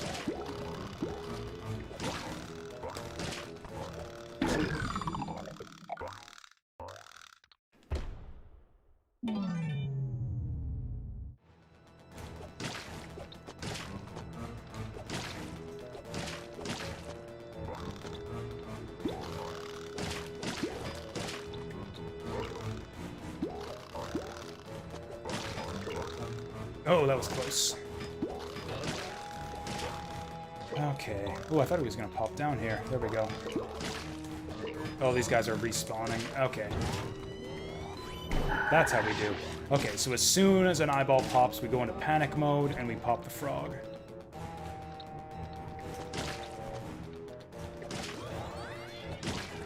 Ah, I didn't even see that one there.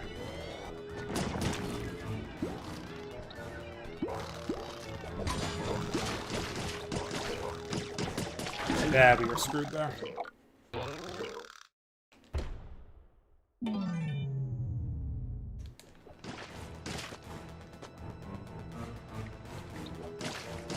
just saw, yeah. You just now saw an eye activate? You didn't see it the last 300 times that I activated an eyeball?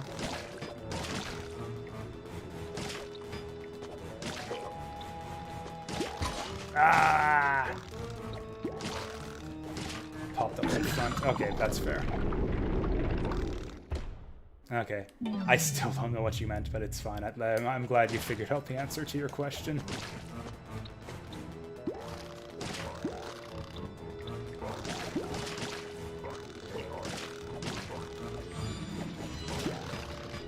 Oh, we activated the red armor. We're basically dead. Like, there's no way that we beat this guy. It's like, oh, now you have to fight a red armor without spamming attacks. Like, get the fuck out of here. Let's just die.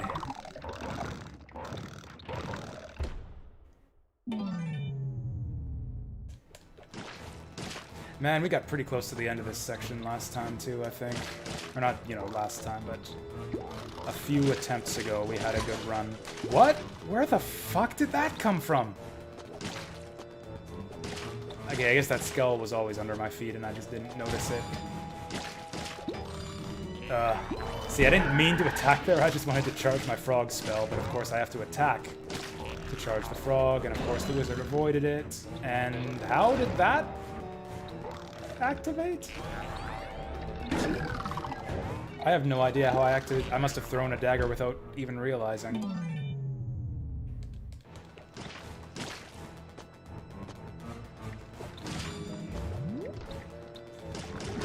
Oh, hey, we might actually survive this. Ugh. Apparently, just attacking blindly is such a reflex action for me in this game. Like, I'm not even... Like, I do it without even realizing. I didn't even realize that I had thrown an attack there. Like, what? Eyeball just activated? I didn't even throw a dagger, but apparently I did.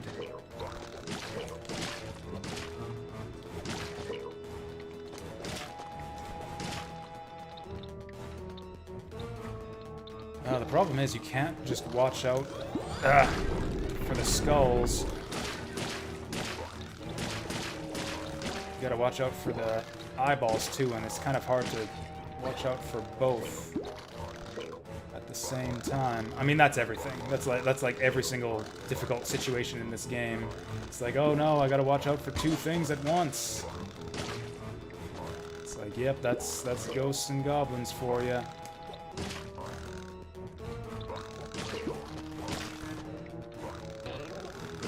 Fuck. Oh shit, we're screwed. Oh, saved it. One left. Yeah, and then the eyeball closes, so it's active again. Get over here. I'm just gonna wait for these guys. He's hiding out behind that eyeball. He's just trying to bait me, like sucking me in here. I'm actually surprised that didn't activate it. Woo.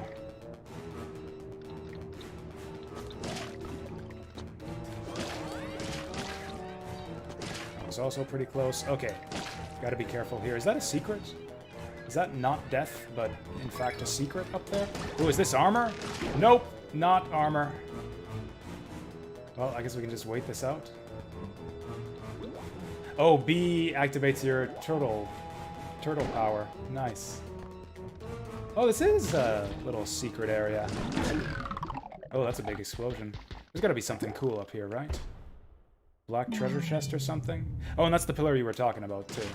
I didn't know what thin pillar you were talking about, but yeah. I thought that would crush you on the ceiling, but it's actually a secret passage.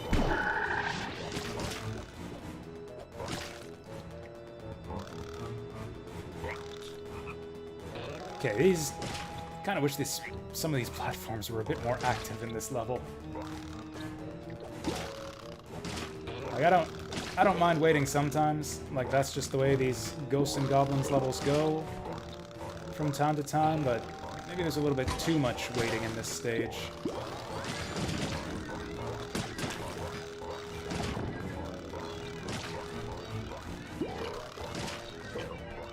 Yeah, that was tough to avoid.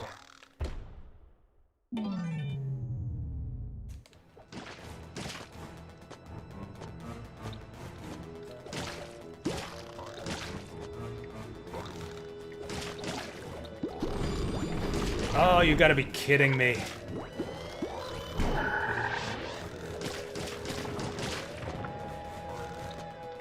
Oh, we activated like 2 eyeballs there too. And they're closed again, so we still gotta worry about them. And, okay, good stuff. Good stuff. And we're dead.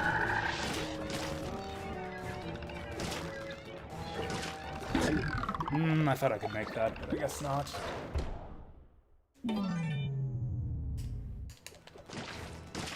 Is this good to watch? Is anyone enjoying this?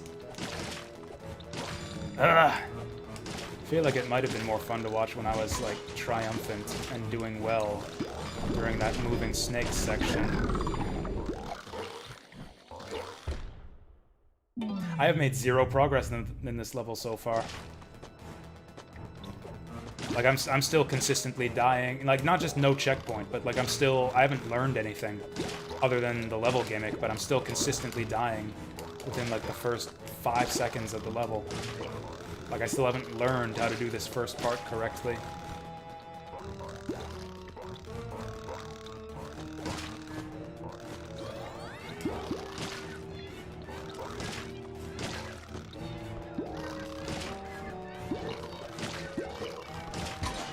I'll take it.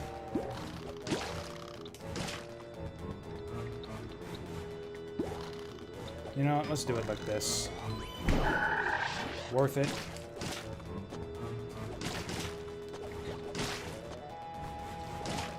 Okay, that's the pillar. This has been a good playthrough? Okay. Happy to hear it. I guess I'll... shoot. I guess I'll wait for this pillar again. Oh, you know what? I can probably cheat this next guy with, like, boulder or something. Fuck. Ah! For a second I got excited because I thought, like, oh, maybe that troll only spawned in because I accidentally hit an eyeball last time. But no, it spawned the foxes, and then it spawned the rock troll. Oh, see, I was going for that skull. Then the platform moved on you. Like, in addition to the skeletons jumping out of the way of your attacks, you got moving platforms messing with your shots.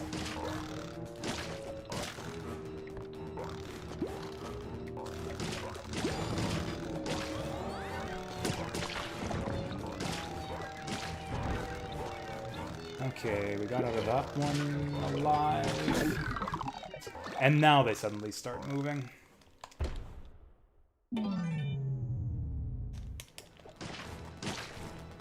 Okay, sometimes I get caught out by these guys from behind, so let's take it slow and actually hit the ones that spawn behind me.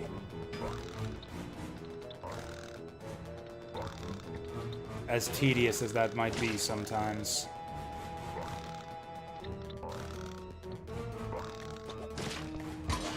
What?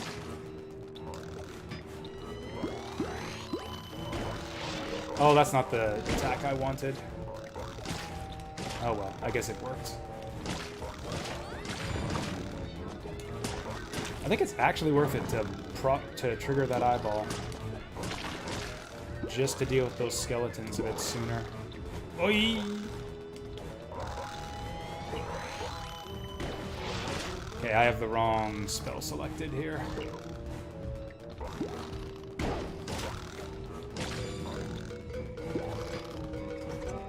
Oh right, my magic's not active. And I still have the wrong spell selected. I want frogs! Oh wait, is this gonna activate the eyes? Ah! Okay, let's get the right spell this time. I don't know how I got the stone. Okay. Actually, do spells not activate eyeballs? Hello! Okay, this is gonna make things a lot easier. Got a foolproof way to deal with these skeletons without triggering the eyeballs. Let's do it.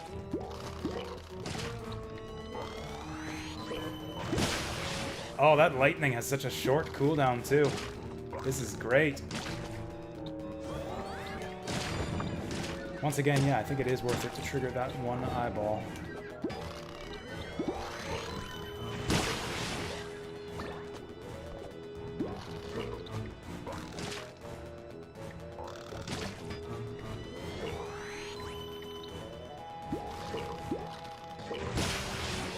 Ah, I thought I could get that plant.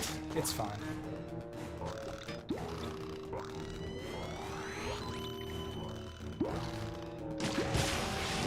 Ooh, that was close.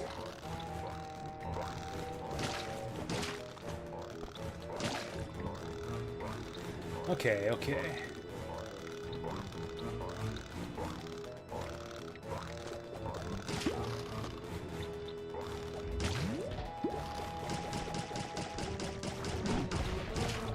Nice. Oh, we were like right in front of an eyeball too. It's a good thing I spawned him where I did.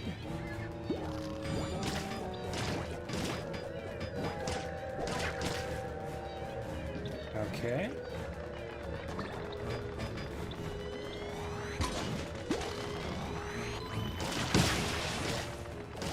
So that's a good start. Is this like a shortcut through the level? Missed an umbral bee, but am I dead? Oh, gross. Okay, on to section 2. I definitely remember this stage from Ghosts and Goblins. Ghouls and Ghosts, whatever. Oh, is this different? This was actually a boss from Ghouls and Ghosts.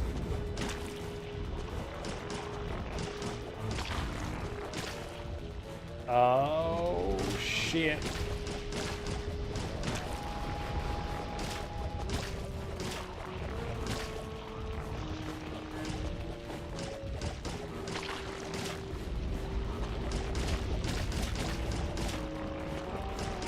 Okay, let's get the bottom ones while their hitboxes are active. I don't think I can jump safely here.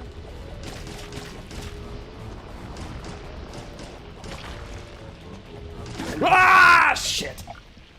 I thought I could, like barely skirt the edge of that. That's probably pretty close to the edge. We probably hit a checkpoint. Oh, there's like one vertical climbing section after that. Thunder goes down now too. I think it always did. I didn't notice that it did at first, but yeah, I think it's always gone 4 directions.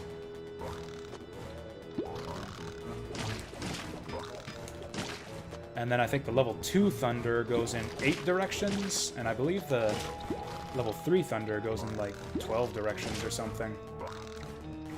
In the older games? Yes, that's right. Yeah, if you compare this to like the charged up lightning attack in the older games, yes, it is different from that.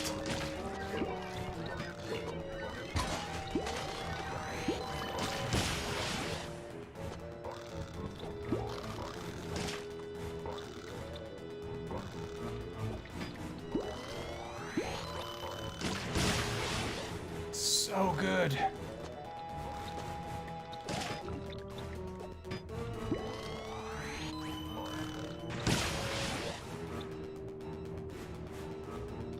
Now. Come on, come on, come on, come on, come on. Nice. Okay, there was an Umbral Bee here. I might as well grab it, because this probably won't be a successful run. Oh yeah, let's take that. Will it let me back down? Okay, I think I need to get on that platform and then jump off it, or not go up it. Oh yeah, so yeah, the way lightning worked in the old games, it came down from the top, similar to this one, but it didn't go down below. So that's a bit different from the old games.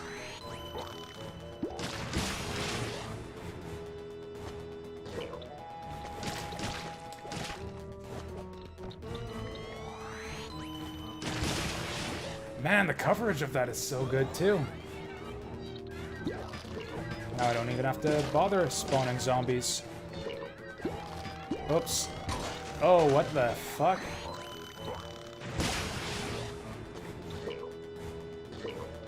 You know what? That makes like the same noise as the spitters from Vandal Hearts. That belching attack, that belch when he spits the eyeball.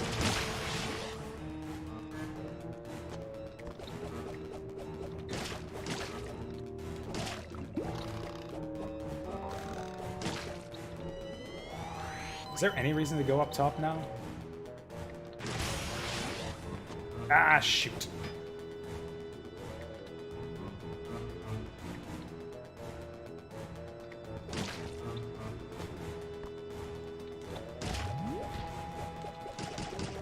I think I might be too close.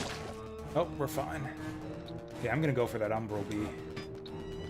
Let's get the charge attack first so I don't have to worry about skeletons. Oh, oh, oh, how the fuck did we catch that? Or I guess we go over top. I guess we go over top around the enemies and then drop back down to grab that.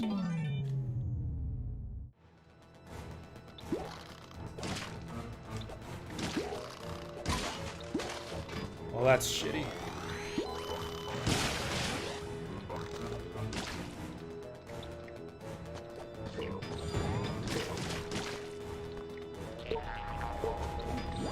Ah! Oh, seriously? He missed the frog? Oh, and now I got frogged. We're all frogs. That should be worth an achievement. Get turned into a frog. Well, all of the enemies are frogged.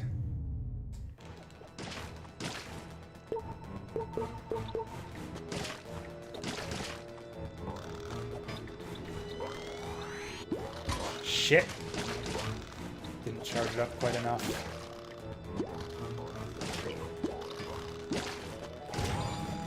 Oh, come on, I hit the guy and it... Okay, fine. No, it's not fine, we're dead. Does this actually protect me when I'm in the shell? Oh, it actually does, too! That's really cool.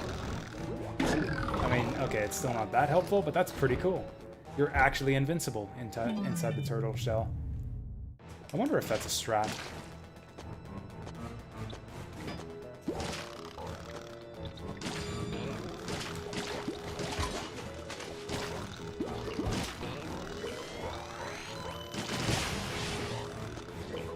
Legendary.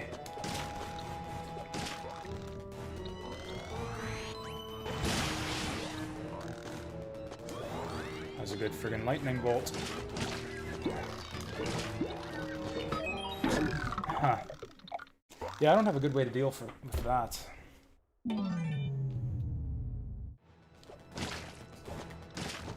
You know what? The Ninja Turtles never had, like, a hide-and-shell move in any of the games, did they? I feel like that's a bit of an oversight, now that I think of it.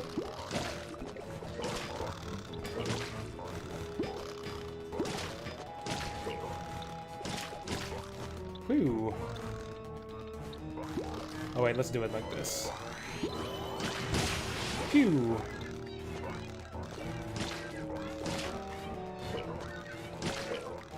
Oh, that was tight. Ow! This was such a good run until this very moment. If it weren't for the fucking red armor, if I hadn't triggered that one eyeball, this would be a perfect run.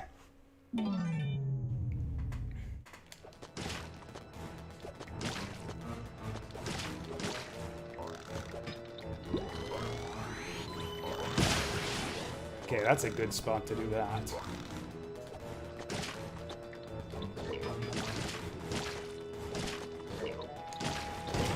Ow!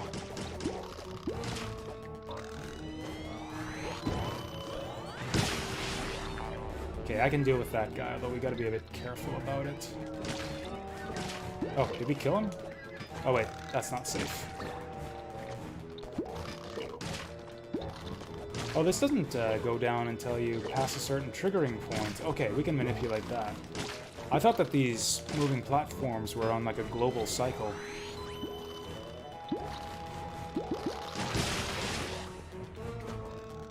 But no, they only move once you get past certain trigger points.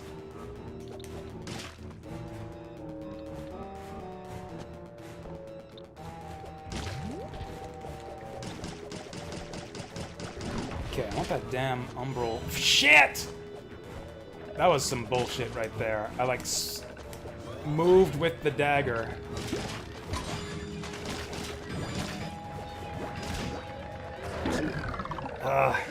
Yeah, like I was safe to go, but I moved with the dagger, which scrolled the screen, which scrolled the dagger into the eyeball.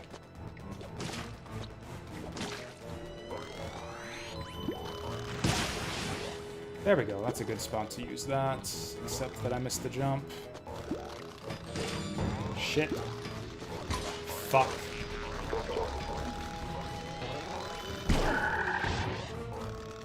And we missed the wizard, and the skeletons are still coming in.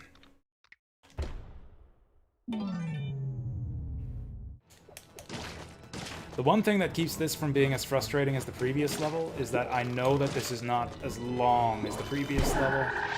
That was the wrong spell, but I guess I'll take it.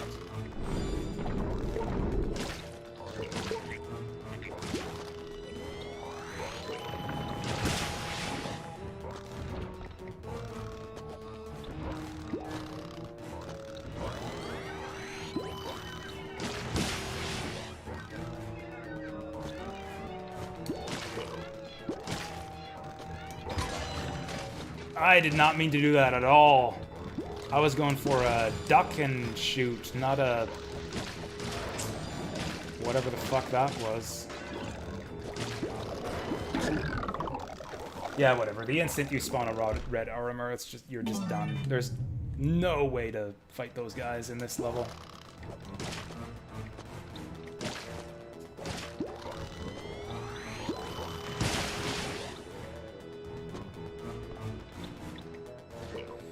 Well, at least the fact that I have to wait for the platforms for so long gives my magic plenty of time to recharge. Did we kill that wizard?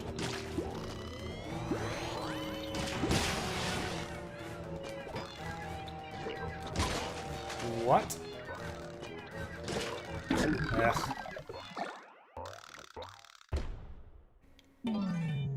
Man, and I haven't learned the next part of this level at all, either.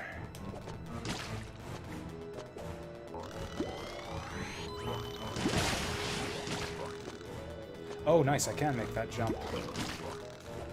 That... okay, not a good place to jump right there, and now we're kind of fucked.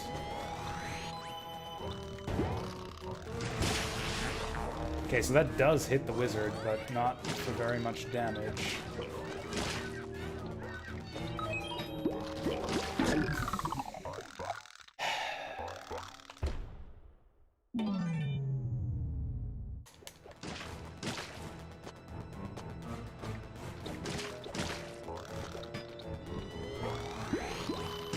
Slow on the draw there. Now we gotta wait. Just going for the skulls.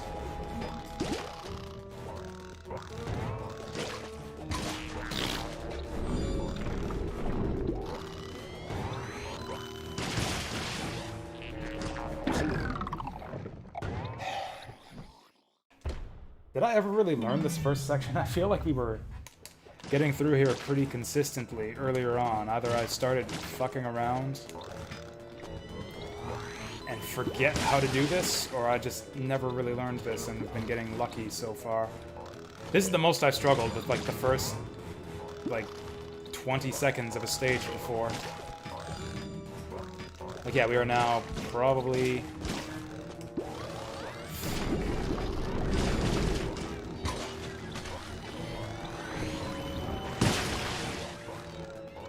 Okay, so that'll do for a total reset.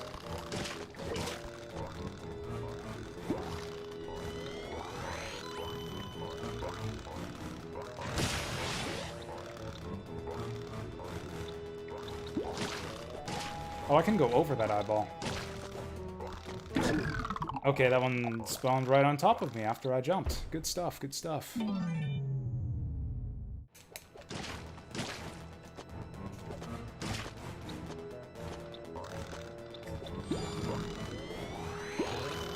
Well, I definitely fucked that up.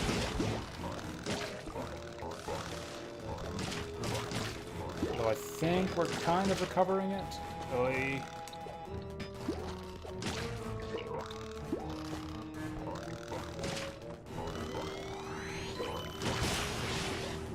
There we go. Patience is key. I think I've just been getting impatient. In fact, this will be ready to charge up by the time the platform comes down. I mean, you can hardly blame me, I think, for getting impatient here with how long I have to wait for these fucking platforms. What do you do when there's two skulls on that platform?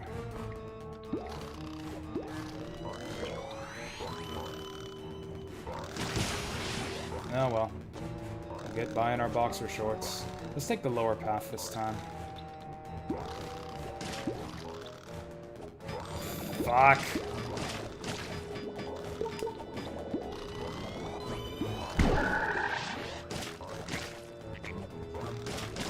Since I can't seem to get these fucking umbral bees anyways.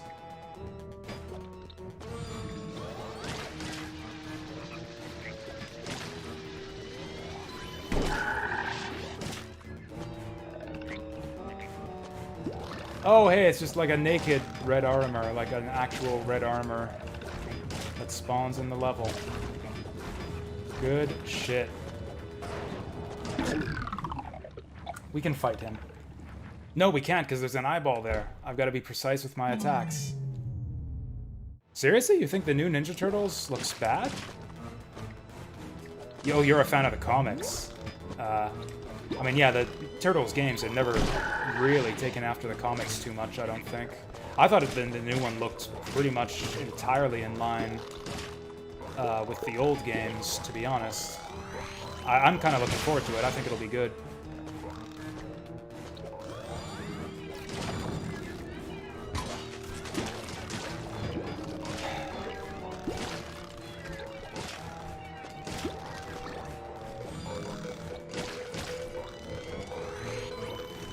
Leap of faith actually paid off there.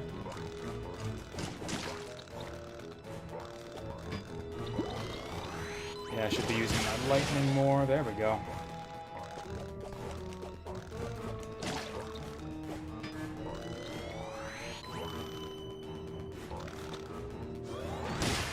Okay, I actually want that.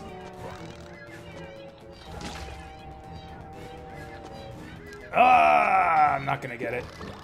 Shit. Oh, I almost didn't get that. Kind of tempted to go down, see if that's armor.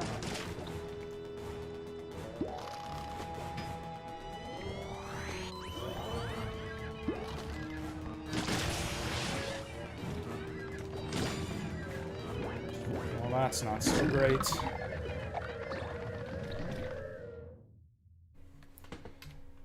Or is this not what we're talking about? I thought we were talking about Shredder's Revenge. Oh, this thing. Okay, I thought you were talking about Shredder's Revenge. Never mind, I haven't seen this. Yeah, that does look a bit silly. I thought you were talking about the new video game, and I was like, what the hell are you talking about? Shredder's Revenge looks friggin' awesome. But yeah, that screenshot you just showed me is a bit dumb.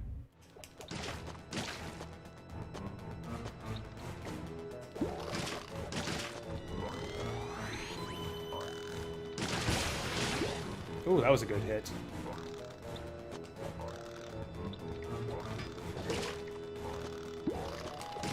Okay, let's just move on.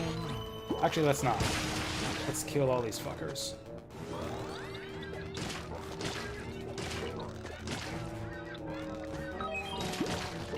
Whoa, that feels so skillful when you line that all up. Okay, let's get our lightning ready.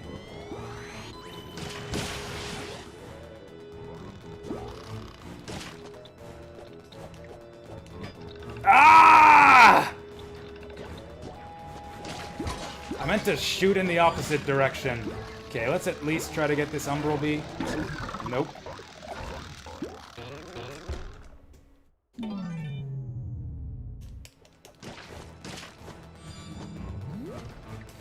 Okay, this is pretty easy to recover from. Never mind, let's just die.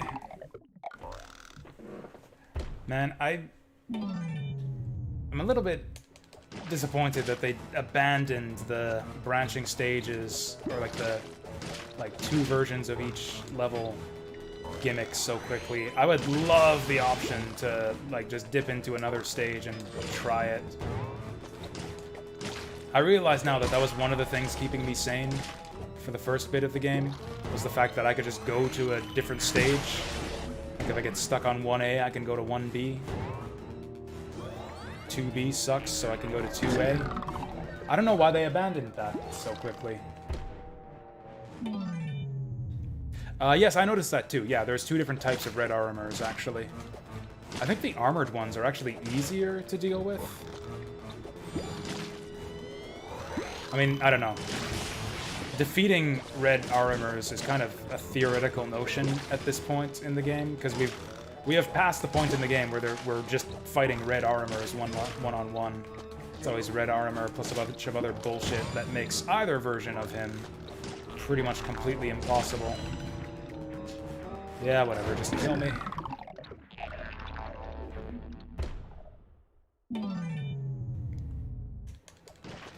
I'd say this is the first level so far that really doesn't feel like it belongs in a Ghosts and Goblins game.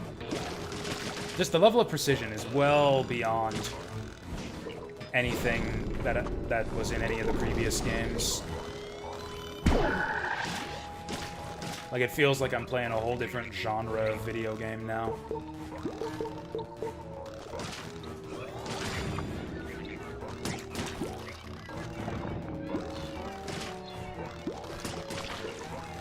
Like, this no longer feels like the spiritual successor to Ghosts and Goblins.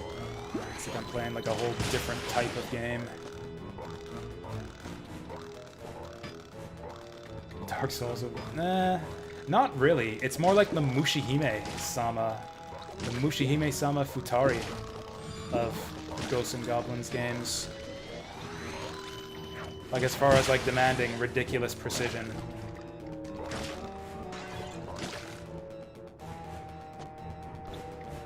The I wanna be the guy of Ghosts and Goblins games.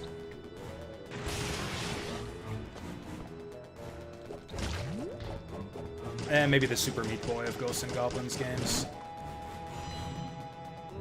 Fucking happened again! Okay, can I just despawn this fuck? I couldn't even see my dagger on the screen that time. Okay, maybe if I wait for the eyeball to close, he'll despawn.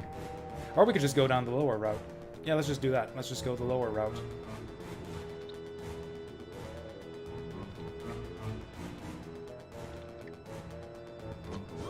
Alright, also let's get my Umbral Bee this time. Oh yeah, that gets me a spell, doesn't it? A spell that I wanted.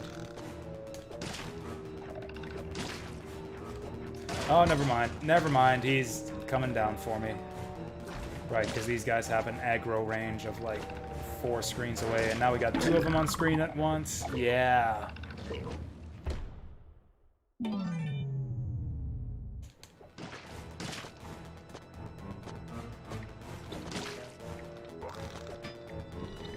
I can see how... Okay, I was kind of skeptical of people who said that, oh yeah, night difficulty is still really hard. It took me hours and hours to beat the game on night difficulty. And I was kind of skeptical of that based on just my own run of the first few stages on night difficulty.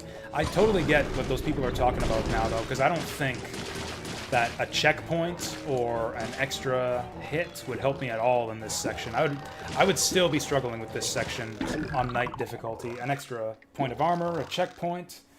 Okay, a checkpoint would mean I'd be done with this by now, but still would have taken forever. Like, yeah, extra hits, extra armor doesn't help you with this part at all. Because the instant you hit an eyeball, you're just fucking dead.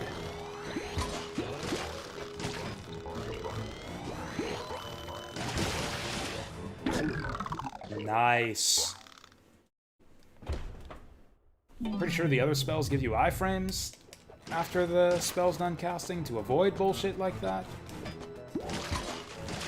Whatever, just die.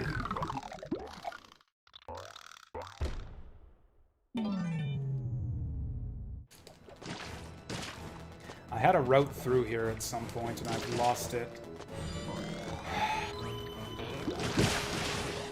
Like, I didn't even mean to attack anything there. I just wanted to charge up my spell.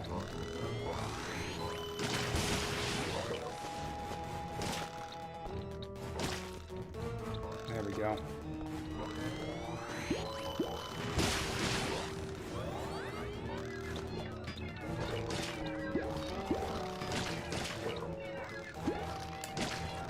Ooh. Shit.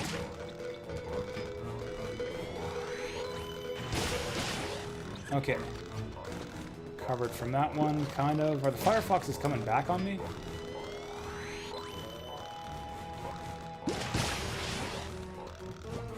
I still have no idea how to get through this section. Actually, I do. I've made the same mistake the last 2 times we've been through here.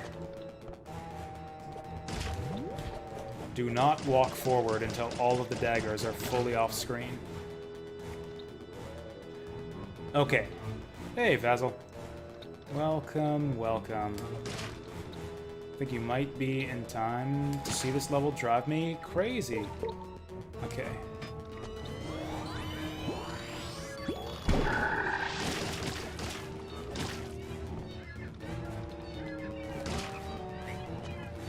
Ah, I almost got the Umbral Bee. Oh shit, how the fuck? How the... Okay, I don't think you're meant to get through there. Like with the fire and the ogre, forget it. You go topside here or not at all. I was going good for a little while. Or I mean, it was going good for a little while, then it went bad for a long while. And now, then it was going good for a little bit, and now it's going bad for a little bit. Well, okay, I guess I'll take that. Not the spell I wanted, but perhaps the spell I deserve.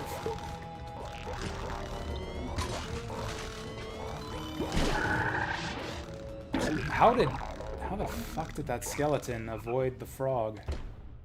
Yeah, I've got a couple new spells. I got Boulder, although Lightning seems to be the best one for this section.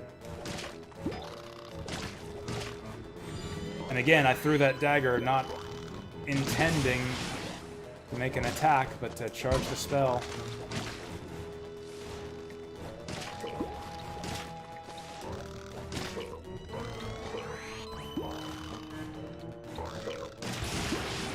This level's just chock full of such bullshit, I don't even know if I can explain to you properly what's going on here. I leave it as an exercise for you, Vasil, to figure out what the fuck the gimmick is with this stage.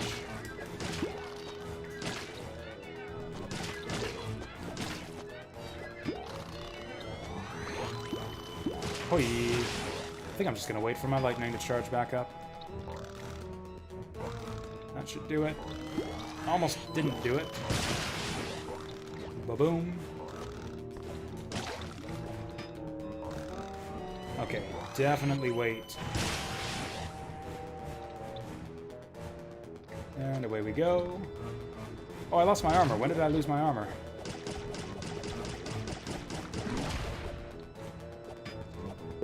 Shit! Okay, it's fine. No, it's not fine.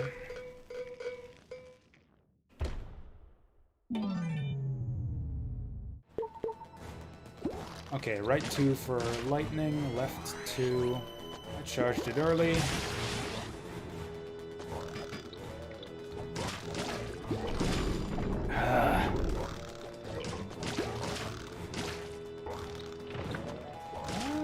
Kind of managed to recover that.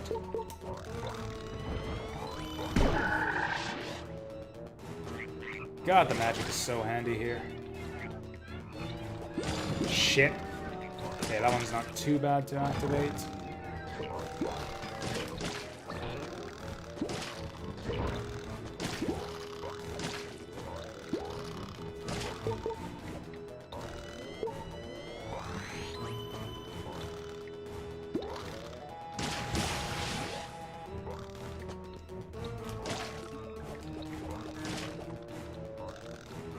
Alright, what do we got? What do we got?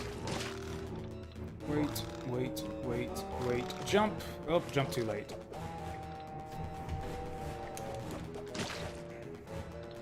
Try that again. Wait, wait. 2 waits, and then the jump. Oh, I'm really tempted by that treasure chest. Oh, I have all the weapons I need here, so I don't think I'll go for it. Okay, wait for the daggers. Get our frog activated, and then go for this.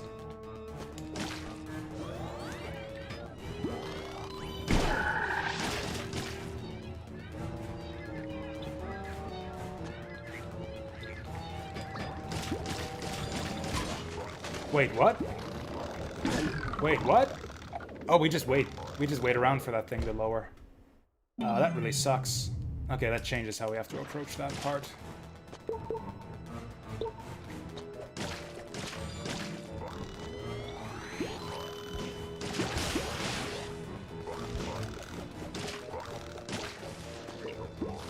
Okay, one other helpful thing to do for this section is look for spots where you can spam daggers with impunity without... Oh, wow! Okay, so you don't even have to make direct contact with the eyeballs.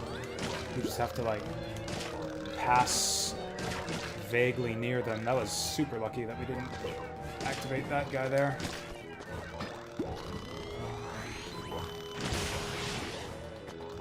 Okay, I wish I hadn't blown my magic there, so let's just wait for it to charge up.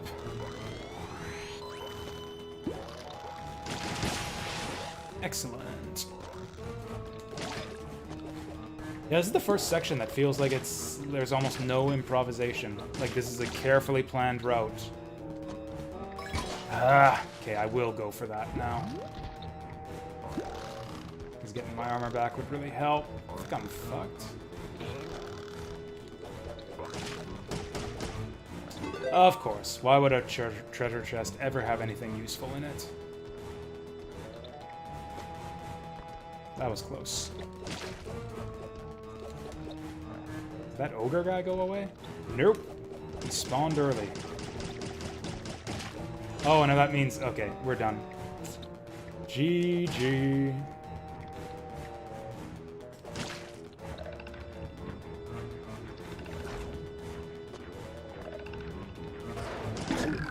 How the hell do you even dodge that? So that was just weird camera scrolling. It's... Or, oh no, I scrolled the camera there because that guy didn't show up when he was supposed to. So that's a problem. I didn't charge up my spell enough. Holy shit, I haven't taken damage yet. Oh, oh, oh! Fuck! It's all crap.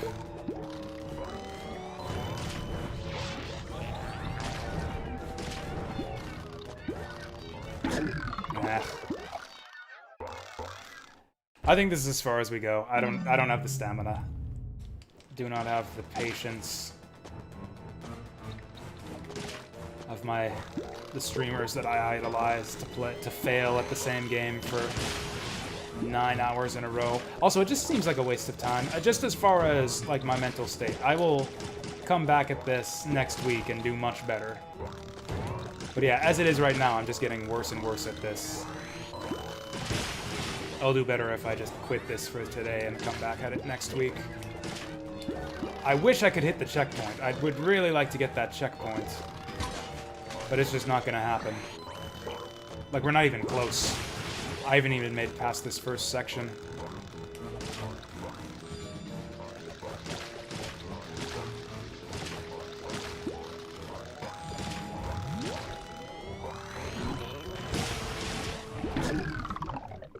I'll give it one more attempt.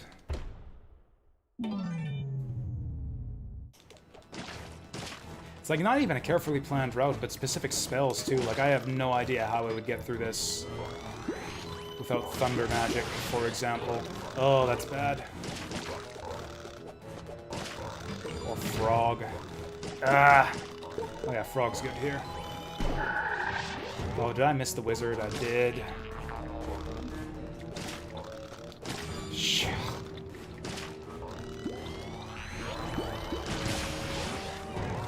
No, we'll swap in something else. Maybe Dark Souls? Depends on how much time there is left. I did say that I wanted to do retro yesterday, and we didn't get around to doing that. If I've got a good few hours, we'll do Dark Souls. If I've only got a couple hours, then we'll do retro.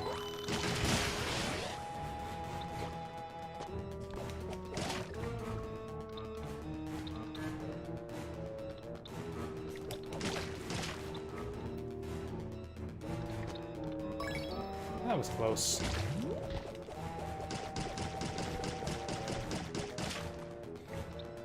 Okay.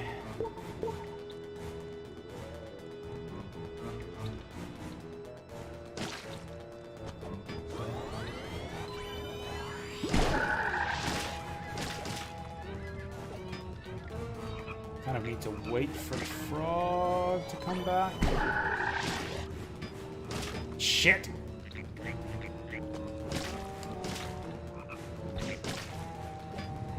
Ah, maybe that's how we do it. Take the lower route. Oh, that's the ticket.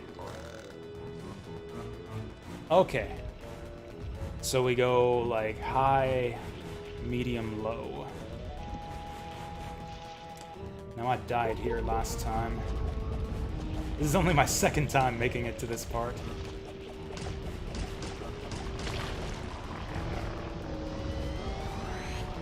Shit.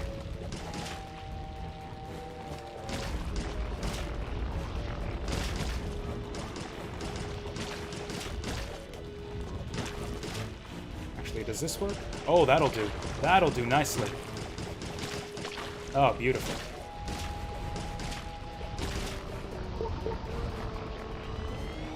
Let me give him one of these. Oh, okay. Fucked that up last time. Actually, Frogify is not great here. Oh.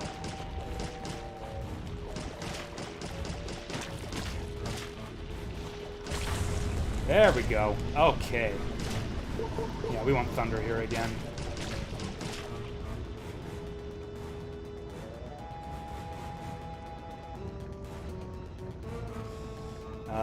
Now what?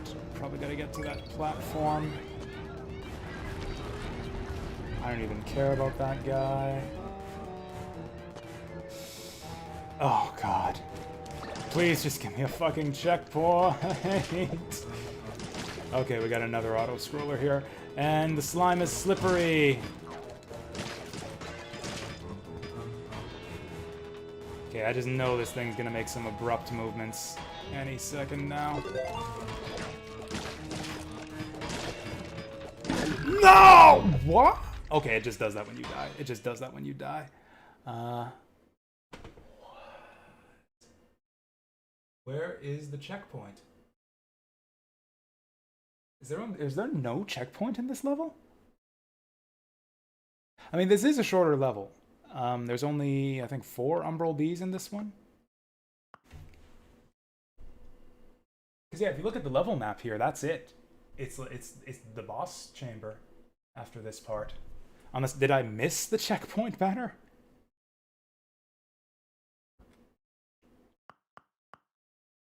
Oh my god. Well, we got some Umbral Bees, so I could change my spell loadout. Also, it's not like we're stuck. Okay, I bitched about no branching paths through the levels.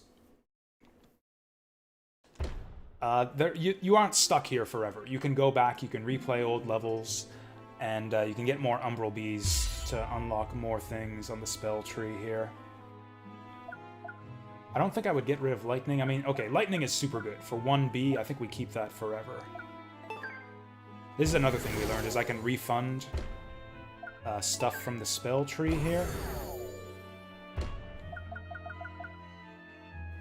Although, yeah, I can't get enough back to get the next thing. Now, I could refund these, which I don't really like. Oh yeah, what was this one? Umbral Net, that seems like crap. Quick Cast would actually be really good for us. I would need like 22 to get both of those. And I'm on 8, so I would need 14 total. That's 5 back, 8 back, and that's as good as we can do. Yeah, I don't see anything on the tree that's going to help us with this level. Maybe Thunderstorm 2? Actually, Thunderstorm 2 could be legit, now that I think of it.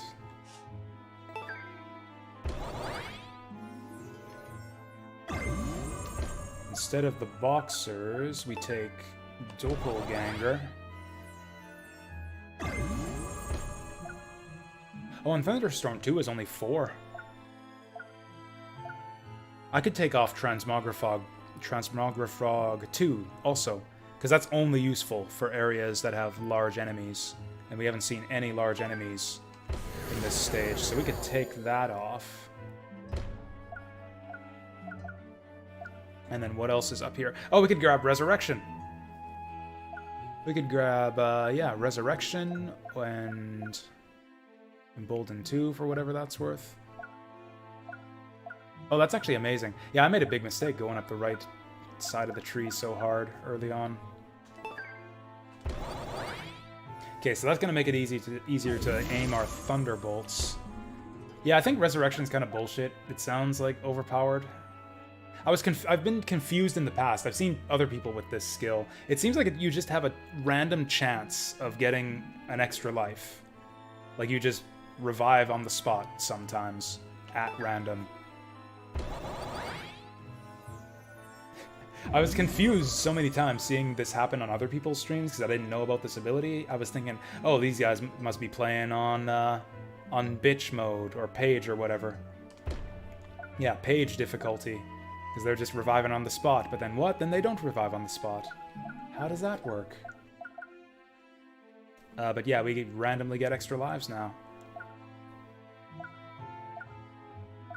Thunderstorm 3. 20 for that. Also affects boss monsters, which is pretty big. And then we can always go back, so we could go back, I think we got... Whoops. Yeah, we got all the Umbral Bees on these levels. Incidentally, I have no idea how to fill in those treasure chests. Like, it says treasure chests 0 out of 6. I've gone back and replayed these levels. I've played them on the lower difficulties. No matter how many treasure chests I grab, it says 0 out of 6. Like, I have perfected stages on easy difficulty. I have had no death clears of this stage, collecting all 6 treasure chests, and it still says 0 out of 6 by the time I'm done. I don't know why that is. Okay, so we can get... I actually haven't missed too many. I missed 1 here, 2 there, so I can get 3 more. And then 4 more here, so I can get up to 7 more if I want to replay this fucking hellhole. Oh, we're actually pretty early on, too. Oh yeah, we're only 5 hours in. It felt like it was a lot longer, but I haven't actually tried this Citadel approach too many times. We made good progress today, though. Like, I cleared stages 2A and 2B, which I kind of expected I could, because I beat them on Night already. Cleared stage 4 eventually, or stage 3 rather, thank God. And now I'm stuck on stage 4. I'll see if that Resurrection and Lightning level 2 helps us make any big progress here. Yeah, I beat the Crystalline level. It wasn't even that bad. I mean, a lot of it was that I beat it on Night difficulty. Whoops. Well, fucked that up. This attempt doesn't count. I didn't have the right spell selected.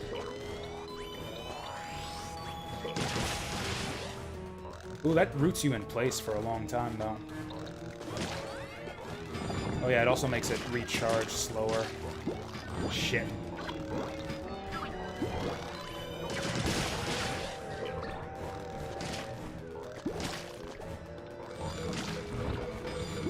Yeah, just get all the bullshit out of the way. Okay. Now this will be our last attempt. No revive. I got ripped off. I have no idea what the odds are on revive. It seems pretty low. Like, I think I've seen it happen on other people's streams, like, maybe 1 in every 8 attempts or so.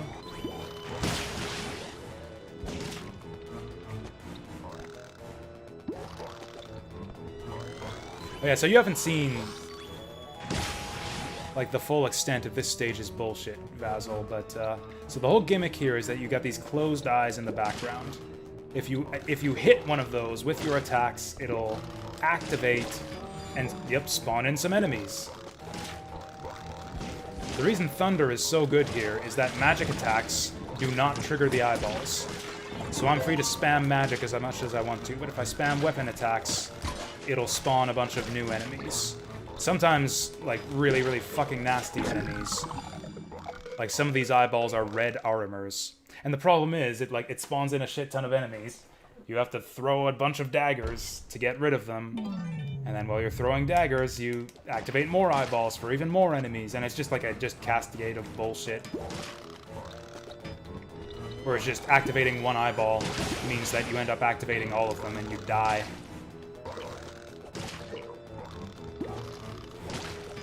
But the realization that magic does not activate these guys was a big thing. Like, I was basically made 0 progress through this stage. Oh, there was also the realization that the eyeballs even do anything. Like, I didn't even realize what was making these spawn in for my first several attempts at this stage.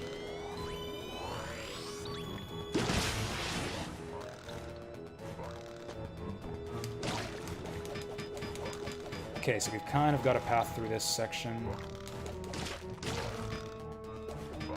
Yes, the background eyeballs too. The background eyeballs too. Like, I'm ducking under this one because if I stand up, it'll hit that eyeball, and I believe... Okay, that's not a red armor spawn, but this one down here is. That's something that's happened before, where I've just been, like, throwing daggers, Fuck! And of course, these guys are super evasive. Well, that's the end of the run. There is no way to fight a red armor without hitting all of the eyeballs.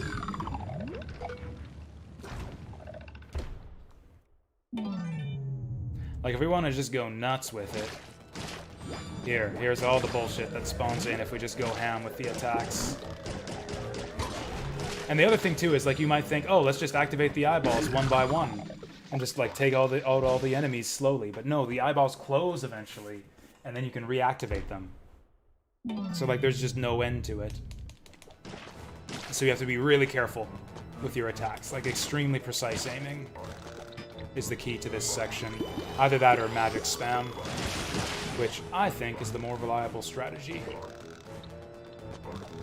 That was, okay, more than close, actually. Please give me my frog back. Thank you. What the fuck? Oh, okay, that's fine. I can wait. Oh, no, I can't. No, I can't. Skeletons are spawning in. Hurry up, hurry up, hurry up, hurry up. Shit. Okay, that's an easy one. That's just big zombies.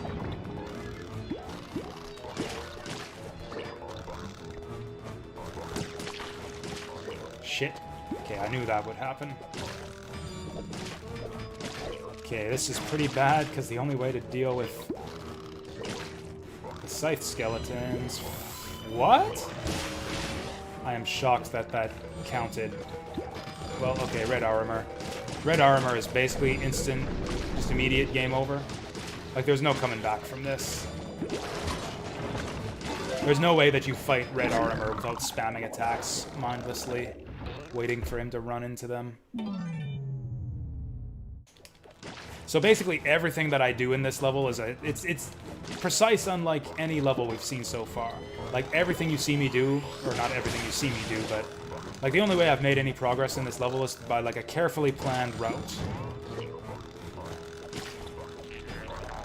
And like if I deviate from the route even slightly, everything just cascades out of control and I die.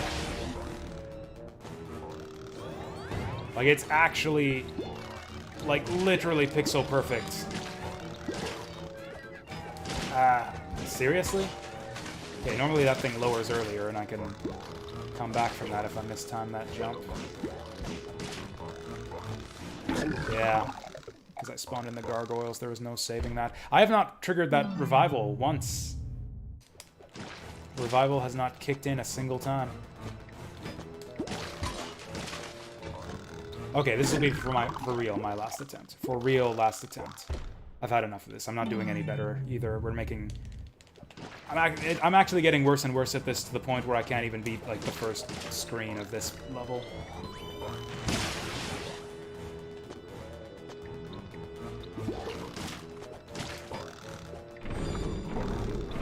Okay, that's kind of alright.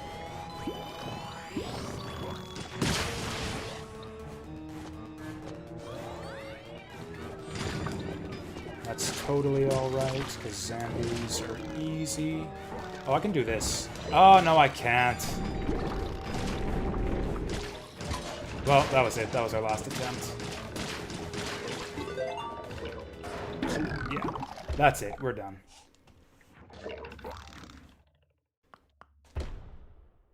The stages are getting harder and harder, too. Or actually, it's weird balance, though. The second half of Stage 3 was extremely easy. Like, really, really easy. I think I died maybe 10 times on the second half of Stage 3. And the boss was really easy, too. I think I beat the boss on, like, my third try.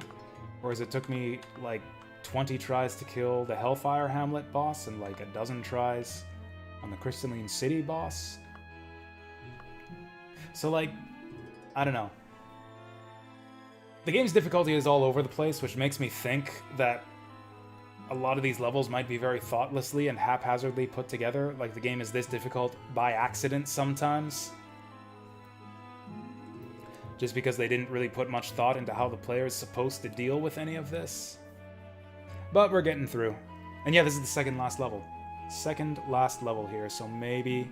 yeah, we'll clear this level next week, God willing, and then probably get pissed off and rage quit Stage 5 and do Stage 5 the next week. I'll spend a whole month on this game. I'm not gonna lie, I kind of had ambitions to clear the game today. I thought, oh, I'll just do a 9-hour Ghosts and Goblins stream, and we'll just finish the game today. Not only do I not have the patience for that shit, but I don't think I would even...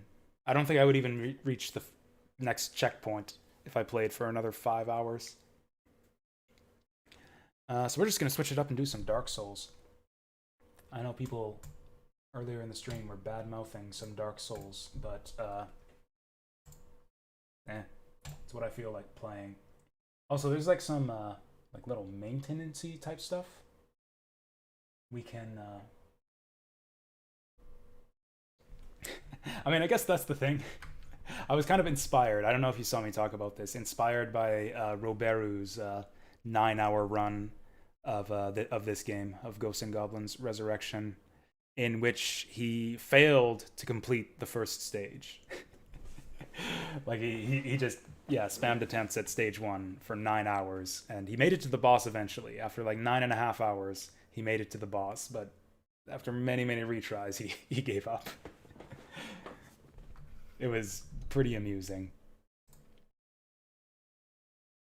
I think Korone actually beat the game after like 10.5 hours, but she was playing on Night difficulty and not on Legend. If I were playing on Night, I would have beaten this game ages ago. I'm pretty confident. I would have beaten this game in like less than 6 hours if I had played on night. Alright, so let's set up our stream info here for playing of Dark Souls.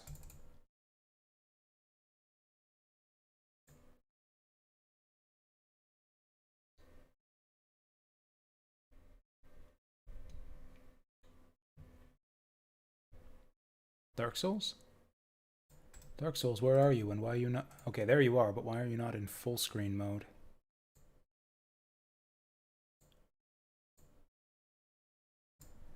There you are.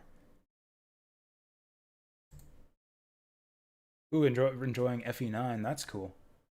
How's that going for you? So of the two, you prefer 10 or 9? Or are they like two halves of the same game for you?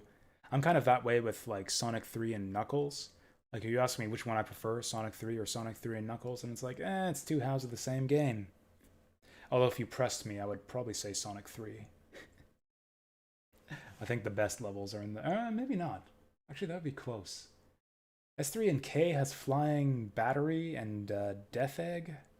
Ooh, and Sky Sanctuary. Those are good zones. But then Sonic 3 has Hydrocity, Marble Garden, and Carnival Night.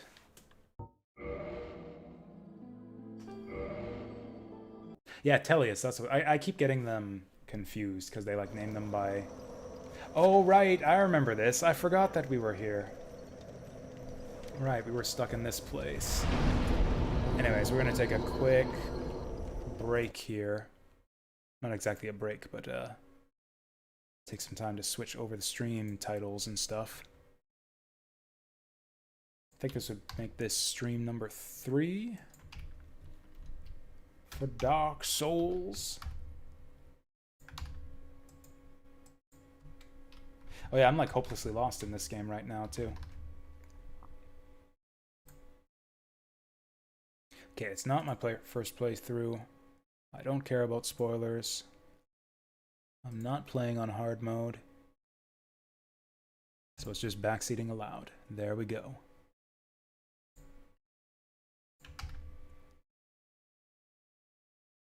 Let me get that switched over on YouTube as well. Okay, that must have been a weird anomaly. That one time I streamed Ghosts and Goblins last week. I had that weird blip on YouTube that one day where I was streaming Ghosts and Goblins last week, and I had like a weirdly large number of concurrent viewers on YouTube. There were like 14 people watching for like the whole part of my Ghosts and Goblins playthrough, which is really unusual for YouTube. YouTube, it's usually 0 people watching my streams. 0 or 1, sometimes 2. And then just for that one part of that one stream, for that one game, we had 14. But it looks like it's back down to normal now. There we go. Dark Souls, stream number 3. I think okay. Since we're not like stretching the limits of my reaction time and decision-making abilities anymore, like it's just Dark Souls. Some nice, casual Dark Souls. I think I'm actually going to take another quick refreshment break here and pour myself some wine. Or sake or something, I don't know. So we'll just take a quick refreshment break, and I guess we'll jazz again, because why not?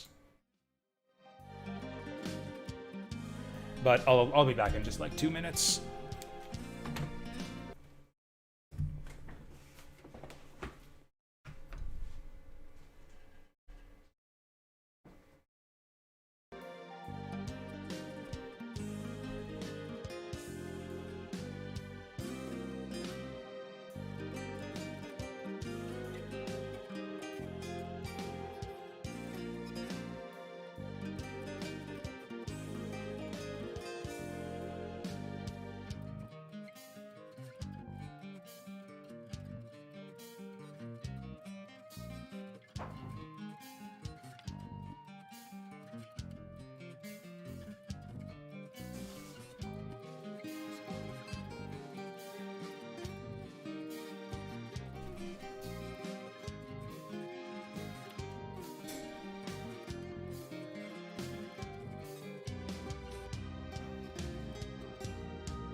All right.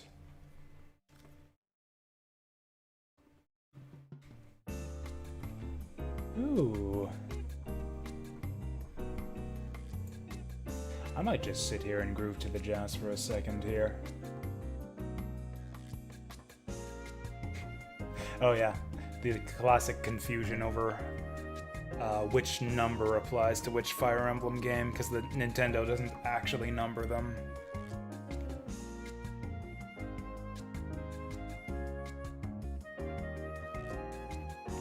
Oh, taken off, Rimiko. Belated. I will say a belated farewell to you then, Rimiko. Okay. Jazz time is over. It's Dark Souls time. So okay, this is nice. This will be a nice change of pace. I can swap out all of the just problems and difficulties and frustrations we were having with Ghosts and Goblins Resurrection. We can just throw all of those aside and replace them with a completely different and equally aggravating set of problems and difficulties. Our main difficulty right now actually is I'm lost. Okay, we can do that without taking all that stupid damage there. Even through the Havel set, I'm taking a lot of damage here. Okay, so the main problem we're having right here is that I'm lost. Did I not take down the refreshment break sign? It looks like I didn't. I could have sworn that I did, but I didn't. Okay, let's just rest at the bonfire and get that sorted out. Wait, does that mean that I accidentally deactivated something else? I turned off something. And it apparently wasn't the refreshment break sign. Nah, whatever. Everything looks alright, so we'll just keep on going. So, sadly it looks like we're gonna have to dodge. It looks like I'm gonna have to avoid enemy attacks, even with the Havel set equipped. I thought we'd discovered the magic formula. The golden strat for the Black Knight Greatsword, which is to don't take off your armor, because, you know, the Black Knight Greatsword, it's like this big, heavy weapon. You think to yourself, oh, I guess I can't wear any armor, because I gotta keep my roll speed up. Gotta have your dodge roll in a Dark Souls game, but no. Turns out that the real strat for Black Knight Greatsword is you just put on some heavy-ass armor, and then nothing can interrupt your attacks anymore. Oh yeah, the other key strat that we discovered here is don't lock on. And just like, just swing away while not locked on. Oh yeah, the other secret we discovered is don't fucking attack these guys, because toxic is bullshit in this game. Like, I'd rather take those two hits. I'd rather take those two hits than get toxicked. Okay, can I survive that fall? I don't think I can. So yeah, this is the problem right now, is I'm kind of struggling to figure out where the hell do we go. Oh yeah, I'm gonna die if I take too many more hits there. Hey! My item, come back here. Oh wait, this is new. I've never landed on this before. Okay, there's nothing up here anyways. These guys are gonna pursue me to the ends of the earth, aren't they? Rats! And I'm toxic anyways. Good fucking stuff. I'm gonna die immediately.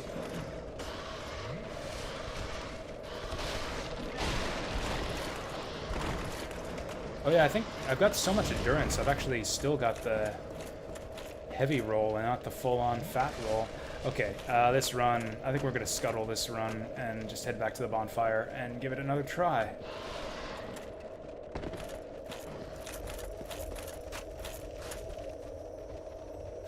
Do I have a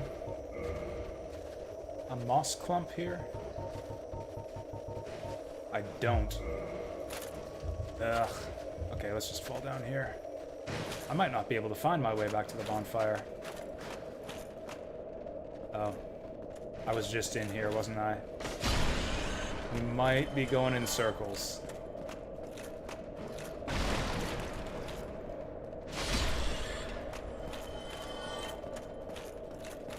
I actually had kind of an idea for things I would like to do on this stream, and none of them involved exploring the painted world. Because I forgot that we were stuck here. I mean, I'm not stuck here, we can just leave. Actually, maybe we can't leave. I'm actually not sure you can just leave this place once you walk in. I think you might actually have to go find, what's her name? Whoops. I might actually have to play this through right to the end to get out of this. Well, I'm almost out of Estus.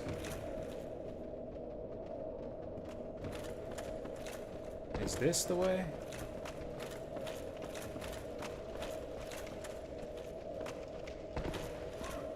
Okay, we were down here before. Well, this puts us back to the start. That's something. So I could just revisit the bonfire and...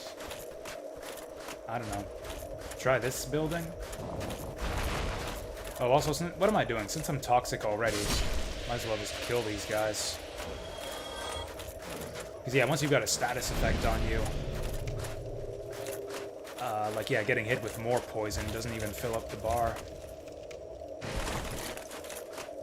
Man, this place is totally different from how I remember it. I don't remember this door being locked.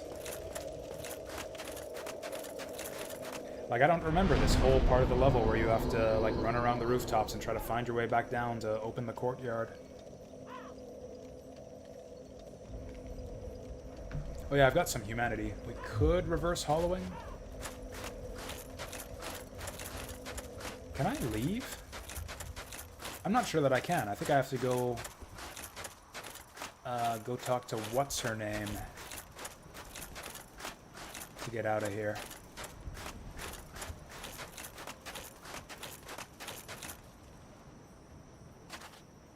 Okay, there's a sign over there. I think someone's just bragging that they were able to get over there. Yeah, dropping down there does not send you back, I'm pretty sure. We gotta go talk to, what's her name? Half-breed Priscilla? Crossbreed Priscilla. AKA best waifu in the game. Second. It's pretty close between her and Guinevere, I'd say.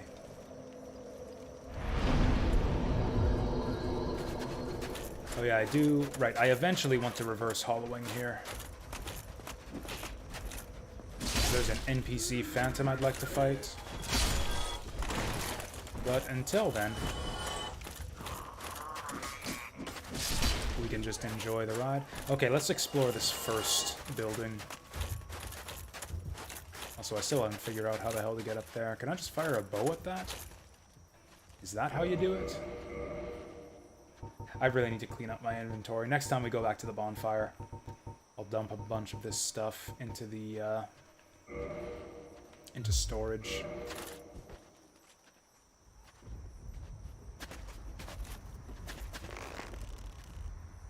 There's a thing up there. Oh, that's a Raven Man. Yep, that's it. My aim is just that good.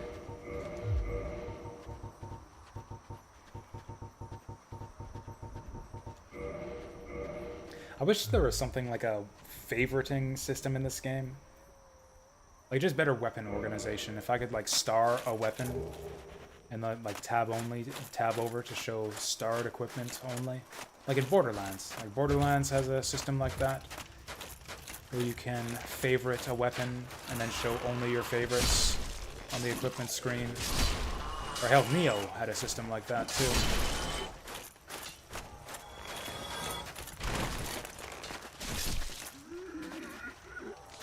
Oh, you know what? I might... Maybe I should have kept that bow equipped. Because ranged attacks are the only way to kill these guys without getting toxic. Oof.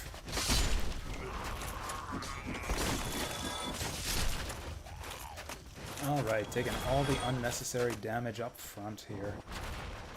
I didn't even see that guy.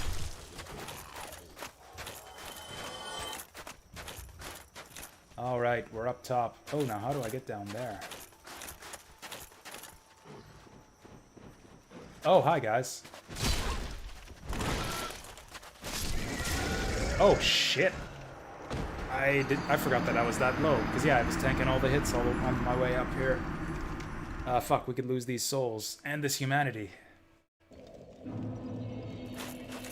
And I'm still friggin' lost. I don't know how to get to the other side of this door.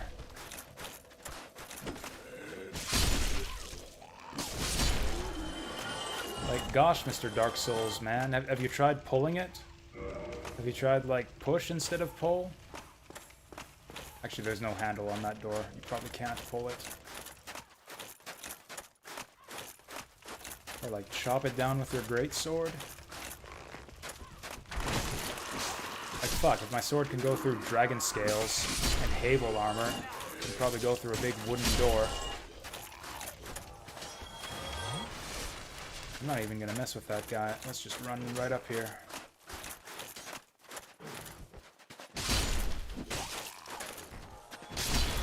Okay, I find it really difficult to gauge weapon distance with the camera in this game. Getting an overhead angle like this helps, but that also aims your sword downward, which doesn't help.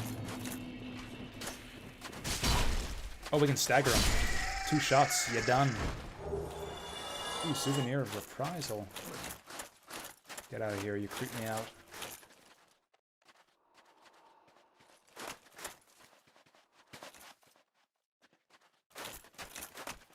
Okay, I guess we can drop down here. I know I've explored in this building before, but I can't remember what was in here. So I guess we can look at it again.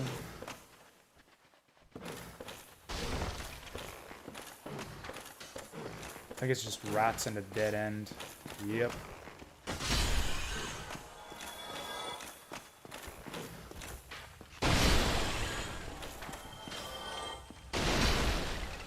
Maybe there was a secret wall somewhere?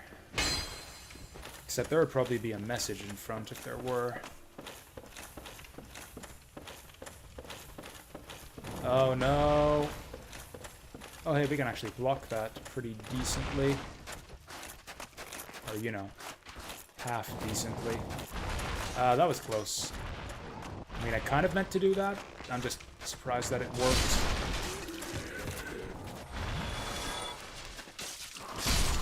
I never did kill that archer over the other side, did I?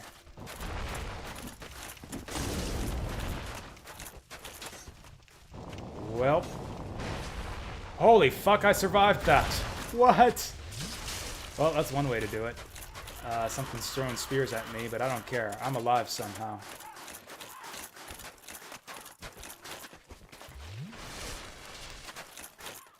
If I can just find my way to that door. Oh, it's these guys.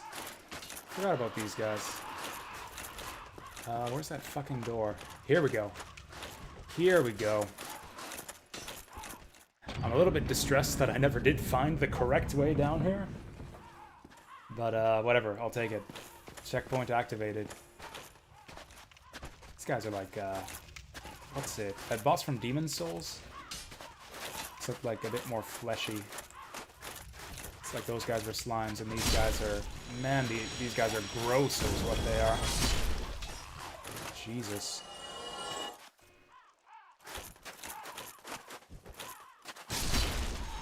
Do they even know how to use those shields?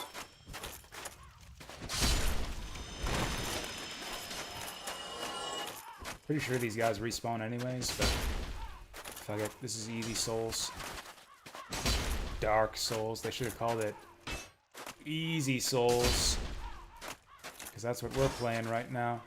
Okay, what if we go like this? Okay. I think he would, like, stagger or something after that many Black Knight Greatsword hits.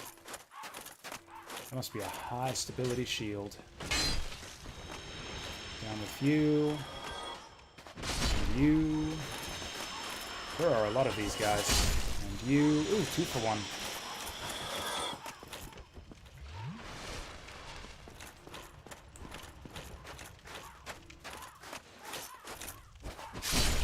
For 1. Okay, yeah, these guys are pretty easy. Look at that, I like swung around the shield there. Bet you these guys drop some kind of Titanite. Oh, large leather shield. That's not even what he's wearing. I want the shield he's actually using. Large weapon. I guess it doesn't actually matter. I'm not using shields. I guess I could if I want to. Oh, right. That's the main thing is... Wait, never mind. I forgot to put on my Grass Crest shield. Okay, so that's one problem fixed. Actually recovering stamina a bit faster now. Whoop. Oh, Christ. It's the power of fire in this game. Almost got, like, immediately killed right through Halo armor. Okay, so progress already. See what happens when you just give the game a rest for a day? You solve all your problems almost immediately. I think we're gonna... I would love to save my souls for weaponsmithing, but there's no guarantee that we'll be able to keep them through this whole area, so I think we'll just get some level ups. Or one level up. Man, levels are getting expensive now.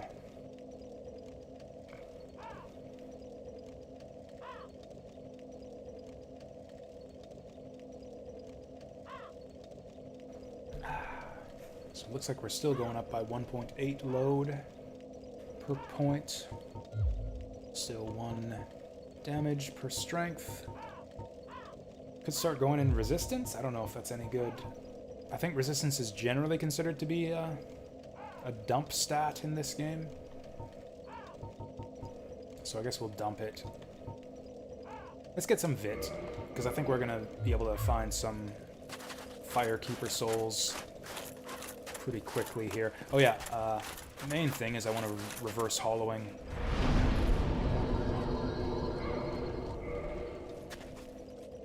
Because yeah, there's an NPC Phantom I want to duel here. I don't think he has anything good that we particularly want to take from him, but he's there, so you gotta duel him. That's the rule.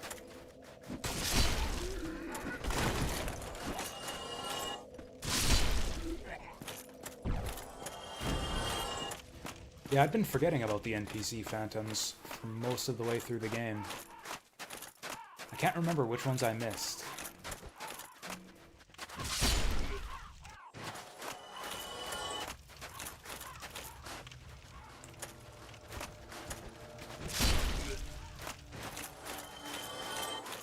Oh, hi there.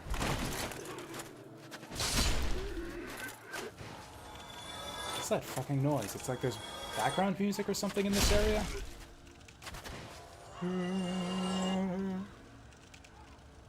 Is that in the game? Is someone conducting a satanic ritual in the apartment next to me? Yeah, there's like creepy humming. I don't know what that is, or maybe that's supposed to be our NPC Phantom.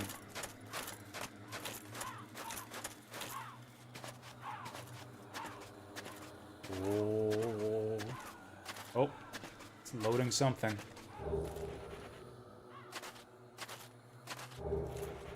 Or not. Oh, I think it just does that when you... There we go, King Jeremiah. There he is. Oh, check that out in a moment, Basil. All I've got of that... Oh, fuck! All I've got of that so far is that one weird thing about Fire Emblem 9 is King Jeremiah has invaded.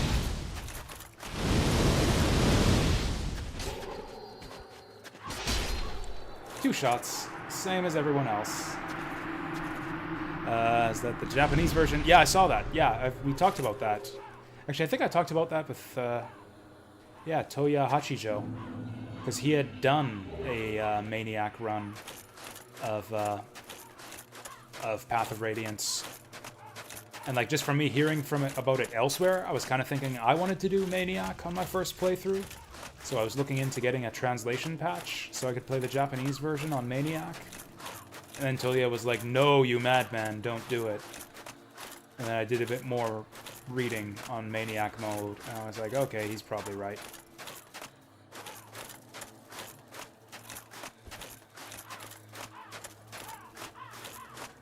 Yeah, apparently, I can't get up here. There we go. But yeah, I've read that A lot of people think it was a good idea to get rid of Path of Radiance's Maniac mode. I think the general consensus is that it's like some extreme bullshit that should not exist. During the replay of FE9 is Titania. Titania the Oife. 6 or 7 maps out of 28 or 29. Yeah, Fire Emblem games are fucking long, man.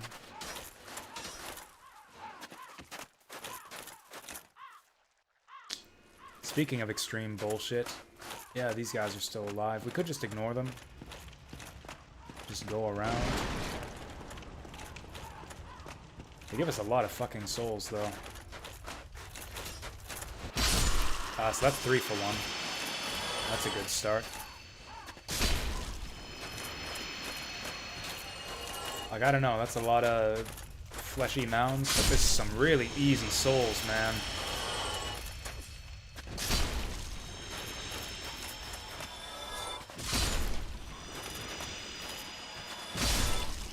Two for 1. I have an extra Estus flask somehow.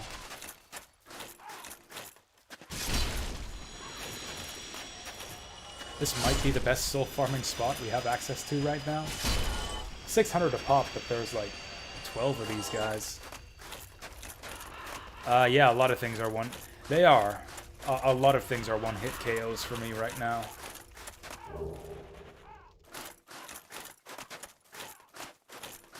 Although, I might get one-hit KO'd if I go down into that well, because I remember what's down there.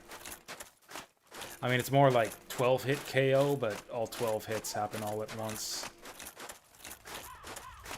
It's frickin' skeleton wheels. Oh, there is something back here. I got a lot of brave souls. Where does this go? I don't remember this. I thought this was like a locked door or something.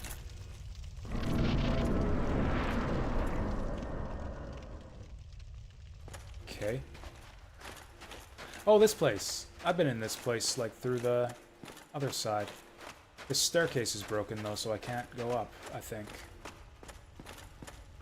Unless I can. Oh yeah, one thing that I remember is that I missed out on a bunch of stuff in... Not in Anor Londo. Where was it? We were exploring, and I remembered... But I kind of blitzed through. In Sen's Fortress, there's a lot of little side areas in Sen's Fortress that I passed up our first time through, so I kind of want to go back there and collect the rest of the goodies.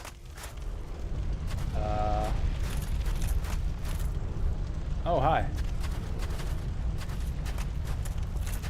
Is this, are we going to be okay here?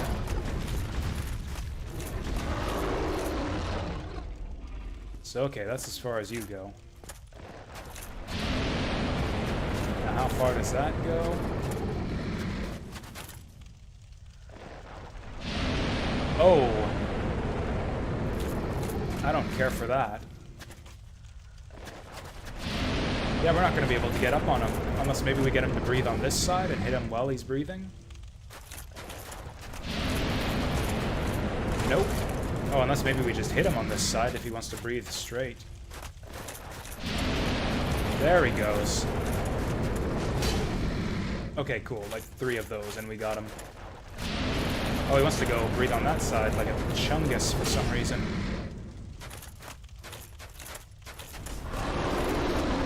What the fuck was that? Oh, he's trying to melee me. The fool.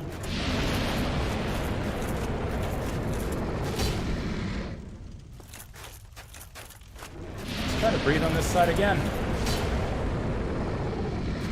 Should not have done that.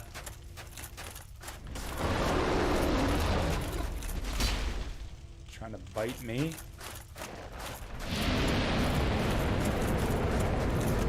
Hit him in the claw, too. This is so easy. I remember being so intimidated by this guy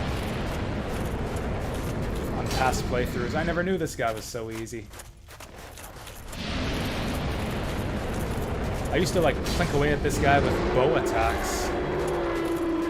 It's so easy. We gotta go back to Valley of the Drakes and kill the Draco zombie there, too. Oh, it looks like he dropped something. This. Oh, nice. Got a dragon scale. Okay, here we go. Best girl. Or second best girl. Oh, wait. Is that another one?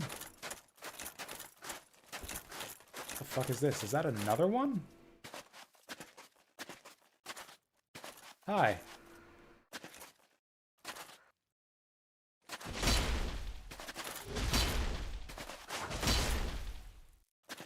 What the fuck is this?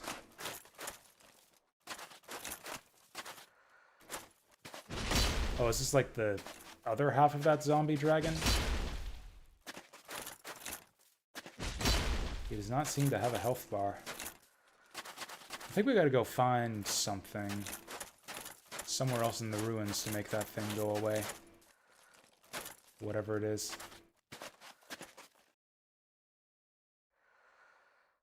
It seems to be breathing. What the fuck? Miss most of the Dark Souls streams. I mean, this is only my third one. Or you mean like most of the like duration of the playthrough? That's reasonable.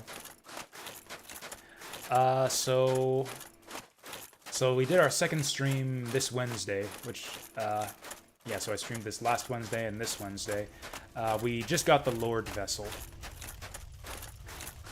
So we're basically into like the back, kind of the end game section.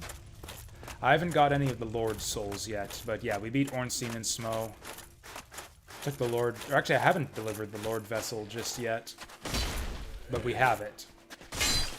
So once I deliver that to either Frampt or Koff, then we can start taking on the end game bosses. Oh, you don't know these games. Okay, so Lord Vessel is like kind of your final target in the game. So like the overall objective of the game is you want to take the Lord Vessel, the Kiln of the First Flame, and deliver 4 Lord Souls to it. The 4 Keepers of the Lord Souls are like the 4 endgame bosses. So we got to kill... So we got the Lord Vessel. That's like the first 2/3 of the game, is getting to Anor Londo and getting the Lord Vessel. Now, the game's kind of divided into 3 sections. First is the Bells of Awakening, then the Lord Vessel, then the Lord Souls, and then you just beat up Gwyn and you win.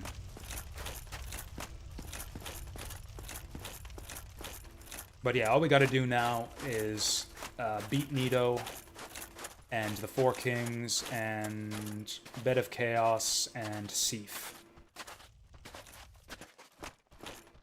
So 4 levels and 4 bosses, basically.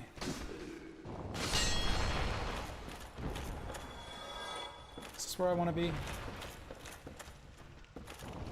I don't think I want to be here.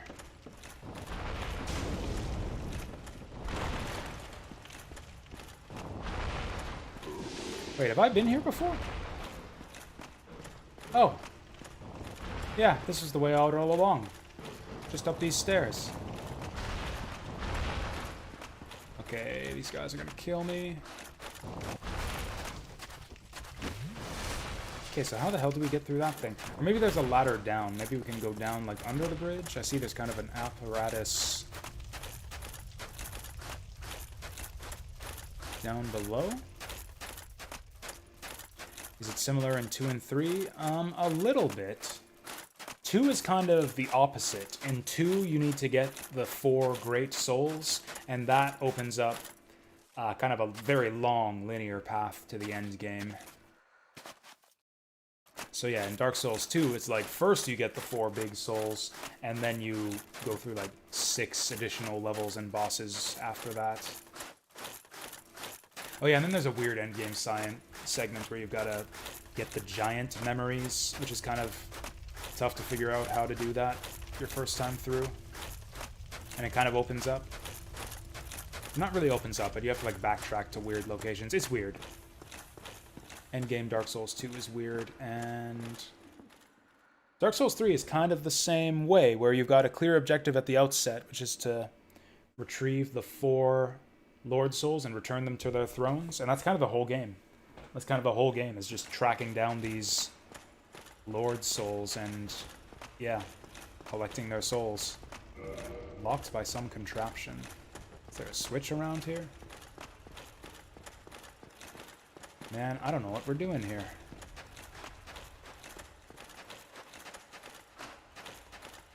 Well, maybe this is not the place to go. There's a lot of weird stuff in 2, but I think that's what makes it interesting. Like, one of the biggest criticisms I see of Dark Souls 3 is that it's so similar to 1. Like, it's just a rehash of so many ideas from the first game, and I kind of agree with that. I wish that it had a bit more of its own identity, and it kind of does. They changed up some of the gameplay systems. It's a lot more refined, I think. It has some of the best boss fights in the series, too. I love the bosses in Dark Souls 3. I think we gotta go down the well.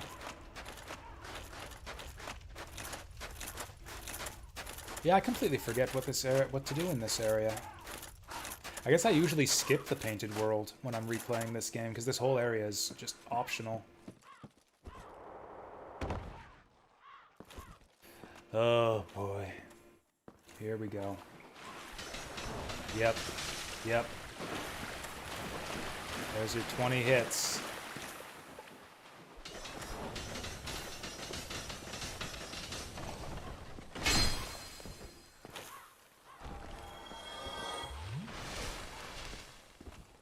Yeah, I was talking about that earlier.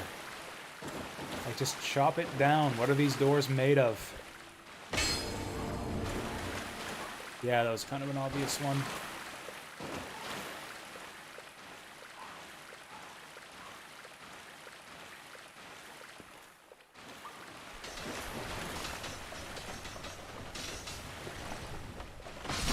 Okay, thankfully our Black Knight sword blocks enough. Actually, I should just...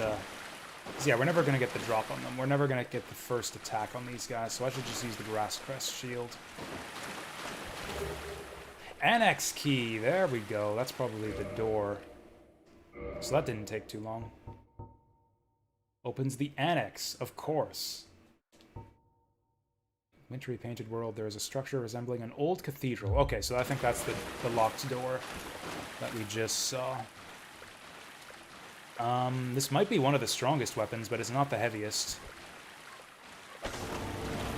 I believe that the Great Demon Club is heavier. Or hell, Havel's Great Shield is heavier, if you consider that a weapon. But yeah, I'm pretty sure that there are several weapons. Actually, the Demon Great Axe, I'm pretty sure. Let's just actually check. Yeah, so... yeah, the Dragon King Great Axe is 50 strength, so that's much heavier. Yeah, Dragon Tooth is somewhat heavier.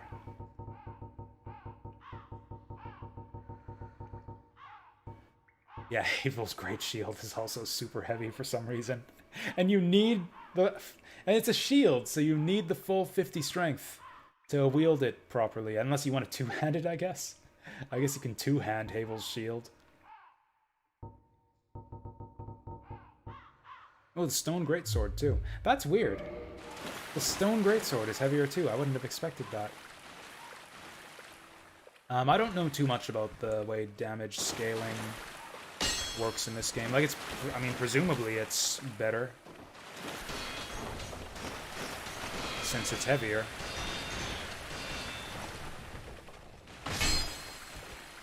Okay, yeah, we do a lot better blocking with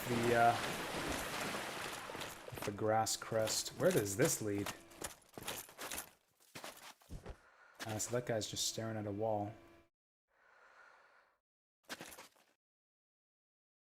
Is he friendly?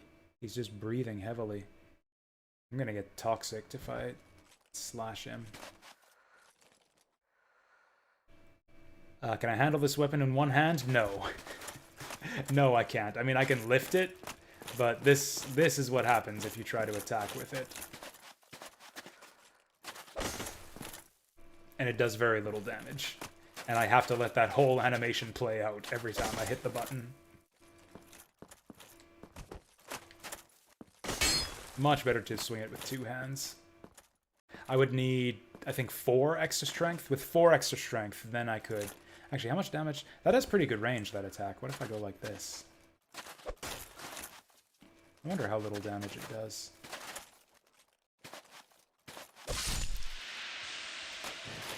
Oh, nice. I actually have the range to take him out without getting toxic.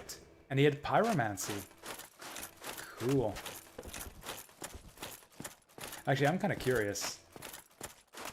What other weapons can I bullshit my way through equipping? So, okay, Stone Greatsword. Oh, I can actually use the Stone Greatsword in 2 hands.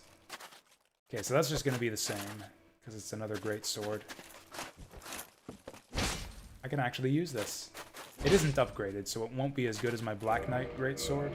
In fact, okay, I won't be able to compare these stats properly, because I haven't upgraded this weapon at all. Oh, this has int, Oh, that heavy breathing is me. That's my character breathing. Yeah, this one has int scaling. This one does magic damage. So I guess that's what makes it so much heavier.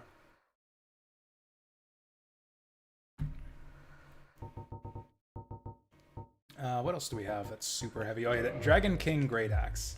Curious about this. Okay, so that's just the same animation. A little bit disappointing. Okay, kind of lame. Let's just get rid of that.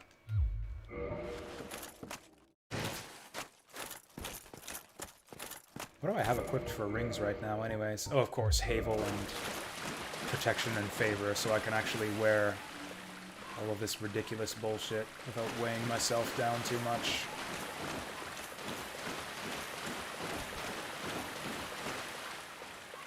Try Secret, which did that already. 4-way intersection, that's scary. With the pinwheel. Is that a corpse? That's a corpse. We've been this way already. Oh. Oh, Christ. Christ on a bike. Oh, there's more of them. Okay, that's one down.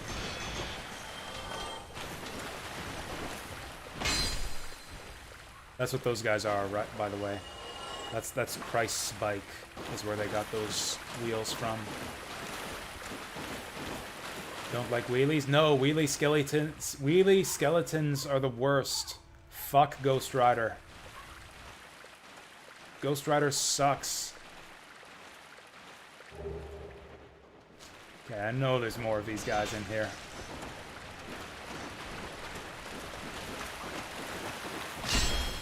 There we go. Okay, I've kind of got Estus to spare here. Also, illusory wall ahead is an interesting message. I wonder if there's another way, hello, into this room.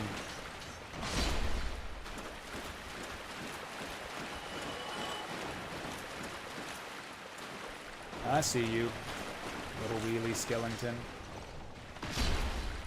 These guys are even worse in Dark Souls 3. In Dark Souls 3, there's a boss that summons like 6 of those guys all at once. It's horrible. Excuse you. Oh, I can't see him. Oh, fuck, I forgot to... 2-hand!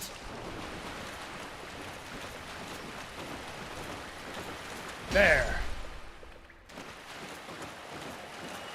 Oh, Dark Souls has some great skeletons. Like, good variety, too. You got the wheelie ones, you got the skeleton mages from Dark Souls 3. You got, like, the scimitar, the sword and board skeletons, the ones with the rapiers. Or I guess a lot of the guys in this game that I call skeletons are more like ghouls.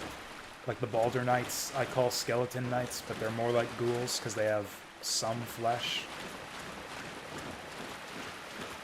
Is there nothing else in this room? Here! Oh, yeah, he's not joking. Here.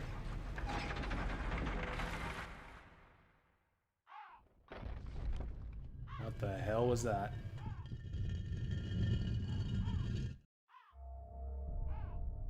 That's a creepy face statue. Oh, the door! Nice!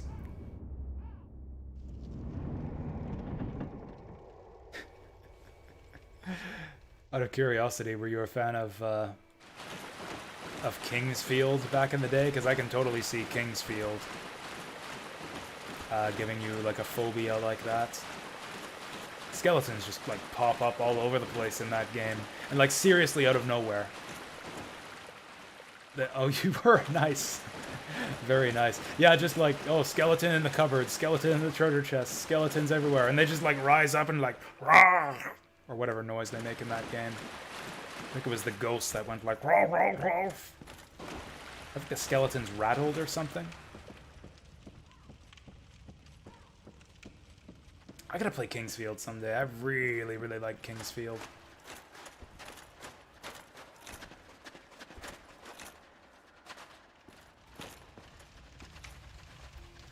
Where are we going?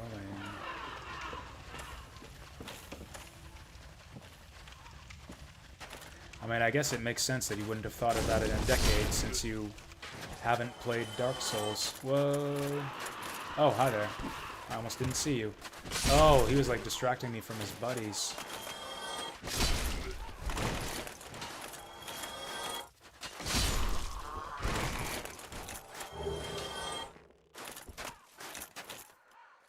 Oh, this is where you chop down that guy. I never did kill that archer. It's come back to bite me a couple times now. Oh, I could have always just gone up here. No, that's the way back to the courtyard. No, I tend to... Actually, this is very different from my usual build. I tend to prefer light armor in this game. Because I'm a big fan of dodge rolling all over the place. And having fast stamina recovery. In Demon's Souls, I really liked the heavy armor. In Demon's Souls, heavy armor was super effective. So in Demon's Souls, I've played a few runs where I went for a heavy armor build.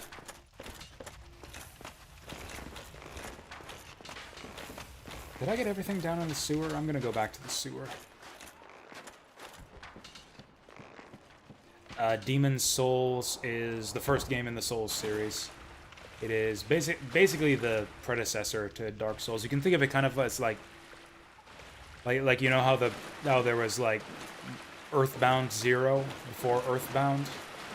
It's kind of like that. Demon's Souls is kind of like Dark Souls 0. I did talk about it in the first stream, yeah. Yeah, I played Demon's Souls before Dark Souls. I actually played Demon's Souls when it was new. And I really, really liked it, which meant I was super hyped for Dark Souls before that game came out. And as a result, it gave me kind of enough experience with the whole Souls-like genre to not have too much difficulty with Dark Souls my first time through. Well, I guess that's it. Anyways, why did Demon's Souls come up? Oh yeah, so in Demon's Souls, yeah, basically very similar mechanics to Dark Souls. Except, yeah, heavy armor was super effective in that game. They are making Dark Souls 4. They're not calling it that though. For some reason they decided to call it Elden Ring instead. But it's basically Dark Souls 4, to be honest.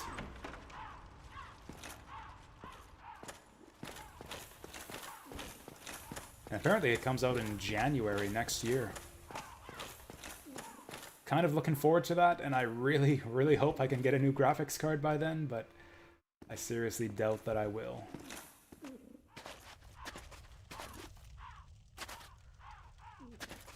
Yes, I believe it's a simultaneous release. Well, PC and console. Can I get away with this? Nope. I don't want to get toxified. Yeah, I'm just gonna run by this guy. Also, I do see that breakable wall over there, but we'll do this first.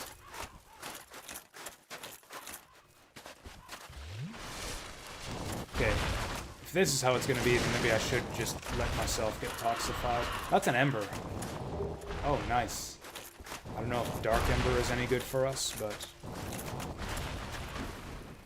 Oh, hey, one of these guys. I want nothing to do with any of this shit. Let's just go home. We got the Ember. Let's get out of here. Oh, this guy didn't follow me. Oh, nice. Didn't get toxic. Oh, hi there.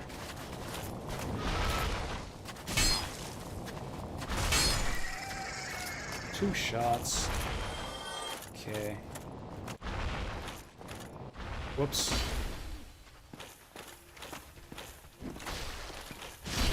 Shit. Well, now we're free to do this at least. Do I have a moss clump yet? Still no moss clump. Bullshit. I don't think I have enough Estus to survive this. The embers are what let you upgrade your weapons.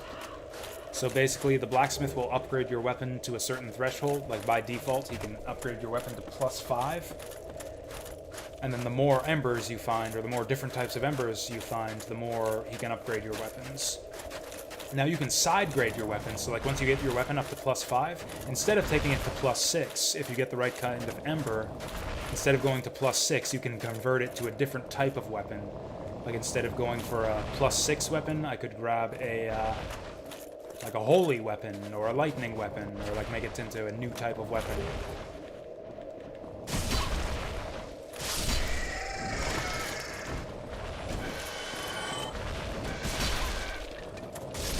There are some weapons that can't do that.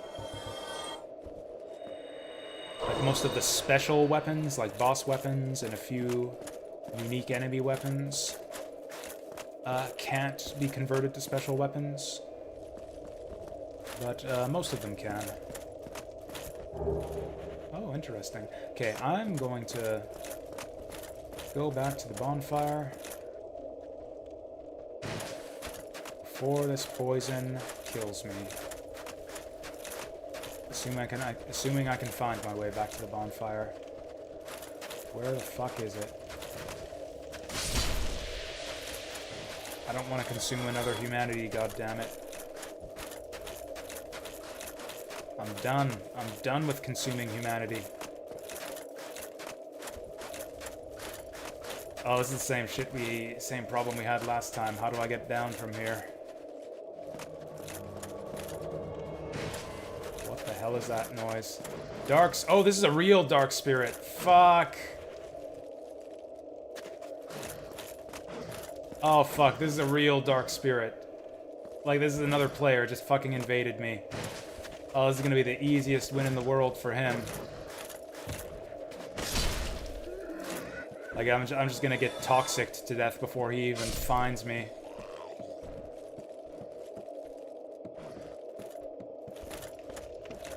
Ah, shit.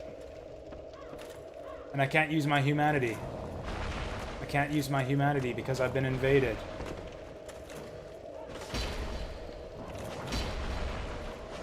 Ah, I gave him the satisfaction of the killing blow. That sucks. Ah, what a dipshit. It shouldn't let you get invaded when you're in a situation like that. Ah, it's garbage. Where even was that? I was lost, too, while that happened, so I don't know where I was. Yes, this... Okay, so yeah, this has been a part of the Souls series ever since Demon Souls. So one of the game mechanics is, yeah, you're a zombie. That's kind of how the game works. Or I guess in Demon Souls, you're a ghost or a phantom or whatever. And in this game, you are a hollow. But you can spend humanity at a bonfire to unhollow yourself, which I think gives you like a minor defense buff or something. But, well, you have to be unhollowed to interact with this game's online components. So while you're unhollowed, you can summon co-op buddies.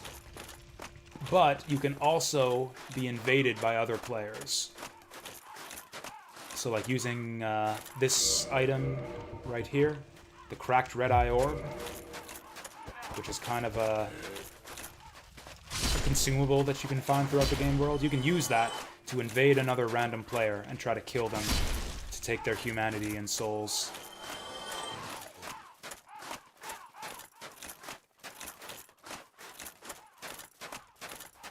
It was fun in Dark Souls 3. I never messed with it that much in Dark Souls 1. I did a lot of online in Demon Souls and in Dark Souls 3. And it was pretty fun there.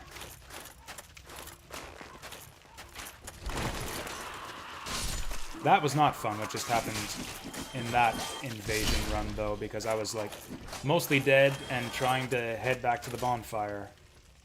And then just random invasion. Hey, Lork. How's it going? Yep, we're back to the Dark Souls. It turns out that I can't handle 9 straight hours of Ghosts and Goblins after all.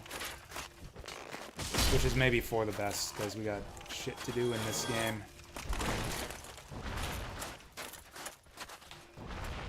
What the fuck is this shit? It's not the attack I wanted. Oh god, I got a bunch of humanity and souls on the line here, too. Okay, I don't want to get toxic. This really sucks. I need some kind of ranged weapon. This is just untenable, letting these guys just run amok. I can't do anything about him. I was able to kill him last time. Maybe if you get the range just right.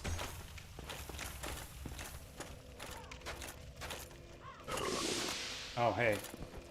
So that's one way to get toxic, I guess. No, that's gonna... Yep, that's gonna pop. Might as well run back to the bonfire.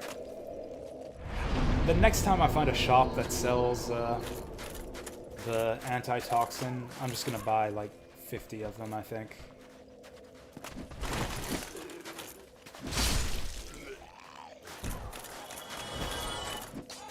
Ooh.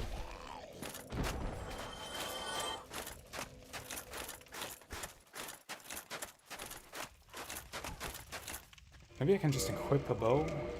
What's my load at? Oh, I think I can afford to get a bow on. Oh, you know what I can do? I forgot about this. I have an attunement slot. Why don't we just get some pyromancy going? Oh yeah, because my pyromancy flame is bullshit. Right, because I have not been upgrading my pyromancy flame. Even so, we might as well use it. Oh yeah, that's the other great thing about pyromancy, is no stat requirements. I don't even have a basic fireball. I didn't buy anything from the pyromancer. Ugh.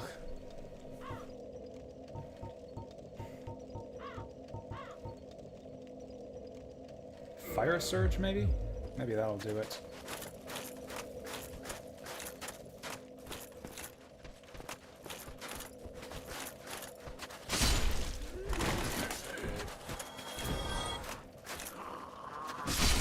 Nice. Okay, so it was somewhere over here. Man, I wish it would just give you, like, X-ray vision to where you left your souls. Okay, let's retrace my steps, because I didn't go too far through this door.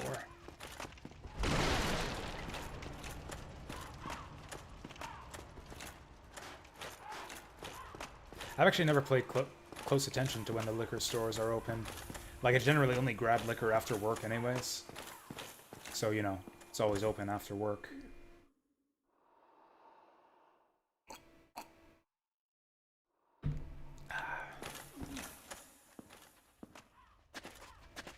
Okay. Let's maybe try this. Okay, so this guy's coming up here. What's he want to do?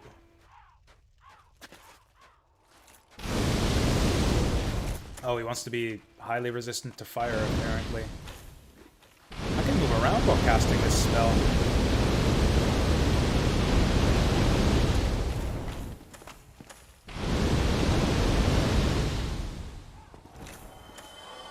Oh.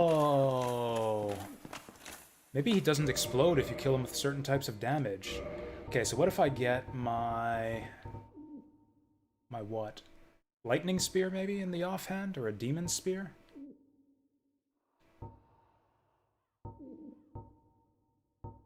Lightning spear is more damage. Maybe I get that in the offhand. And And maybe that'll keep these guys from exploding when I kill them, although I'm guessing fire damage would be better.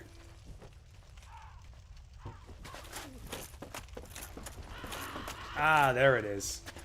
There's where I died. How do I get back up there? I dropped down here before.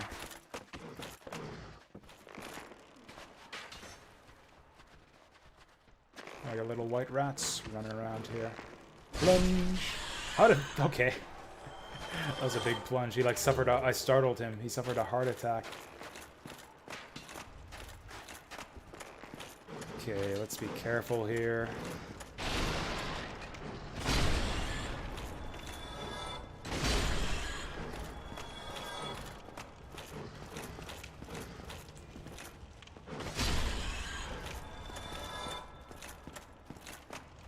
$10 a.m. to 8 p.m.?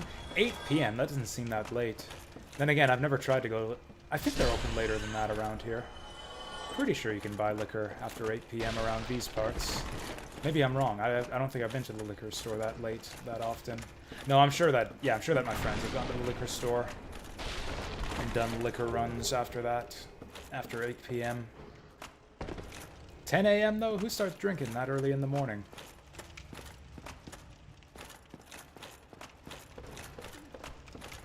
I guess pick something up on your...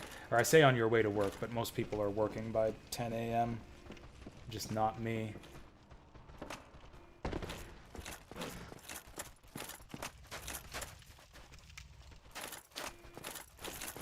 So I think... Yes, this was the way. And then up here, and then my bloodstain should be right... Whoa. At the top of this ladder.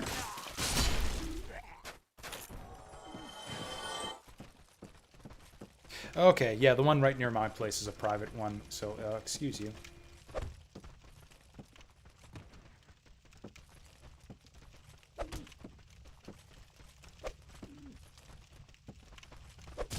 Lol. Double lol. Oh, we actually knocked him right off. Beauty. Alright, and that's that. Ah, screw you guys. Whatever, I got my souls back. Ooh, and wow, that's a lot of souls. Okay, okay. I've got souls, but I'm not a soldier. Please stop throwing fireballs at me. Those guys get iframes when they climb up. The bastards.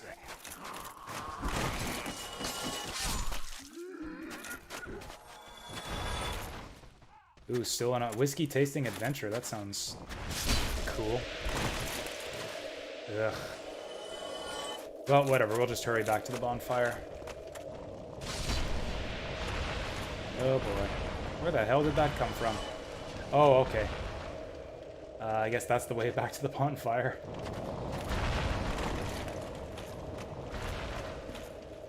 They're getting, like, stuck on each other, too.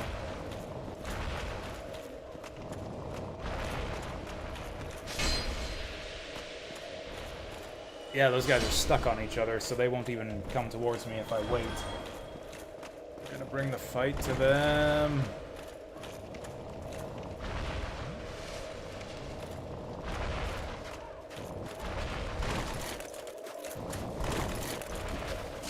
Nice. Okay, and now we never have to go up into this god-forsaken tower. Well, ever again. Oh god, oh god, oh god. Okay, 2 for 1. Why did I do that? Just run. Just fucking run.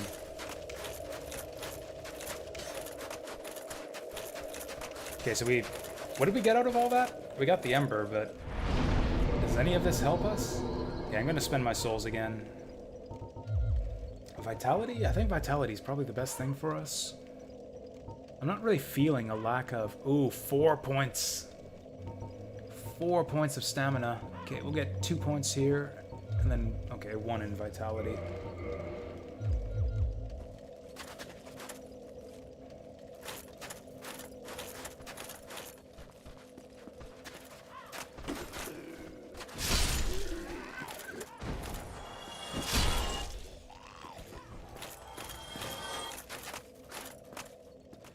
Can I go through what the different character attributes do? Vitality increases your hit points. Endurance increases your stamina. And none of the other stats really matter at all, to be quite honest.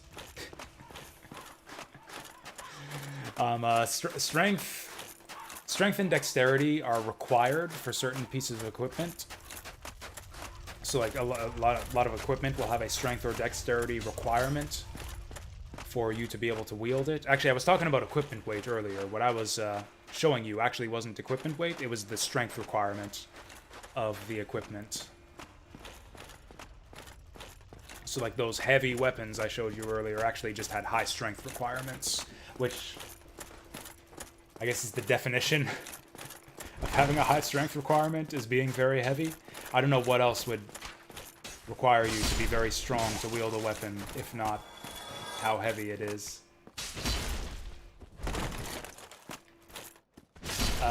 Strength and dexterity also give you bonus damage, depending on the weapon. Every weapon has like a rating for how much bonus damage you get based on your stats. So... Oh, hey, wow, that's a lot of dudes.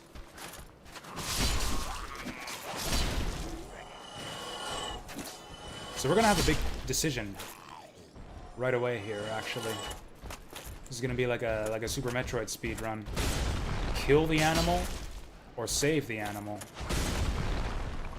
Oh my god, we killed that guy in 2 hits. Those guys are super tanky. But, oh, large Titanite, nice.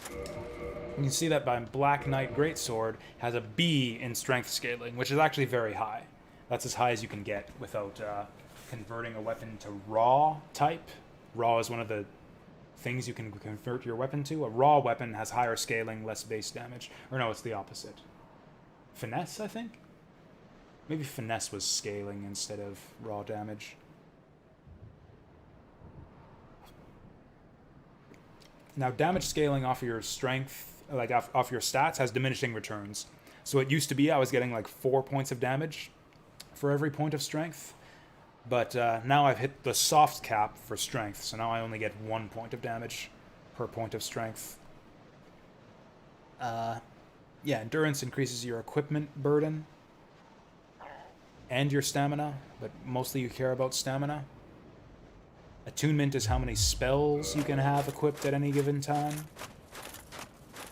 which we don't care about because I'm not really casting spells on this run. Or a Jim Bean Red Stag? I mean, I certainly haven't. Oh, apparently it's a good thing that I haven't. Worst piece of crap you've ever drunk. Is there anything else I want in this area? We got the Ember. I don't know what else we could even get that would be useful here. We can always come back. Anyways, do we kill the animals or save the animals, guys? Charmer ahead.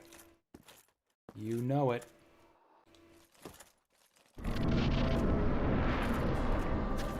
Whee! Hey babe, let's talk. Yeah, that's right. Dark Souls had giant women before it was cool. Before Resident Evil 8 made it cool, Dark Souls had giant women. Who art thou? One of us thou art not.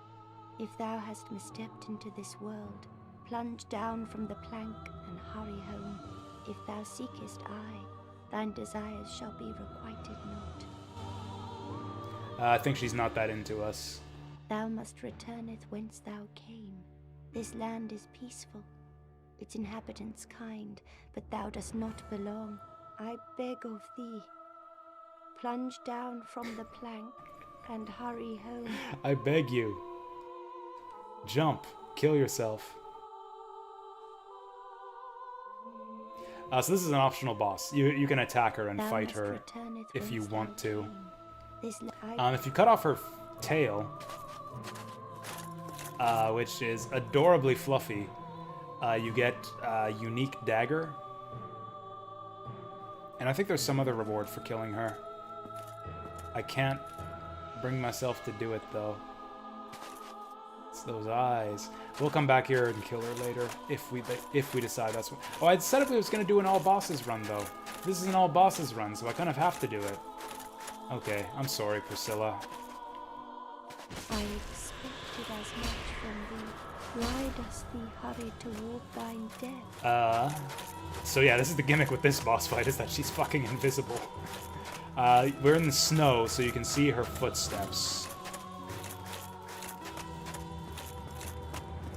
There she is. Let's keep her in the snow. Does that even land? Okay, there's no snow over here. Let's stay in the snow. She's actually pretty easy. Like, she doesn't have any fancy magic or projectiles or anything, I'm pretty sure. It's just, you know, she's fucking invisible. I think there's a gimmick to make her uninvisible, but I forget what it is. Oh yeah, you just hit her. Hey. Oh yeah, that weapon has a high bleed stat. Hey, we got it! Oh, she's still alive. Actually a pretty easy boss. But why? What's And that's her soul.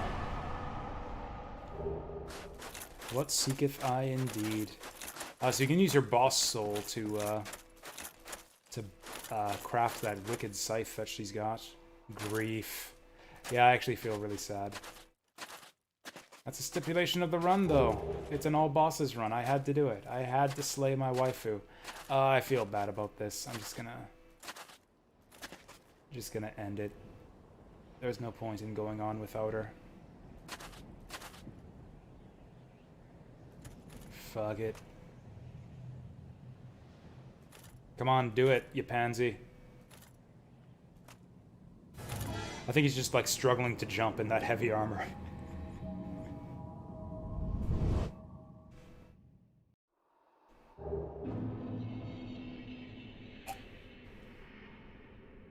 So I don't know if we got everything in there, but we can always come back later if we missed anything.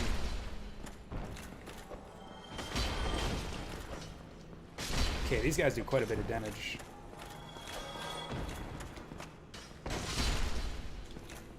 I got potions to spare, though.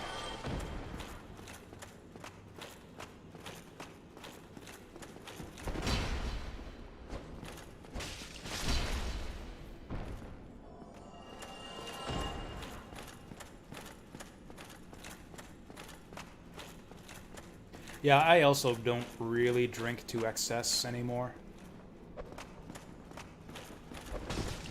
I had a bit more gin. Oh, fuck. Oh, he backstabs me and he still can't hardly damage me.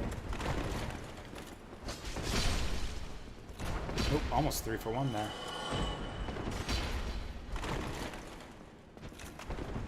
Alright, we'll just menace him. Hoorah! Oh, okay, that was pretty pathetic. We're just both flexing at each other. Whoops. That was the wrong button. Whatever. I got some good tequila on a Christmas gift exchange one year. I forget what it was. It had like a skull or something on the front. And a Spanish name. Los something or other. I really liked it. I shared it with most of the rest of the family, so I didn't get to have that much of it. But, I don't know, the tequila drinkers in the family seem to agree that it was very good tequila.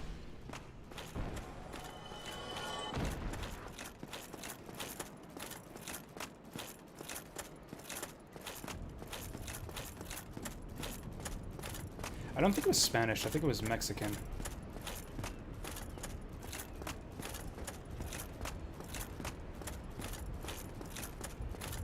If that makes a difference. What?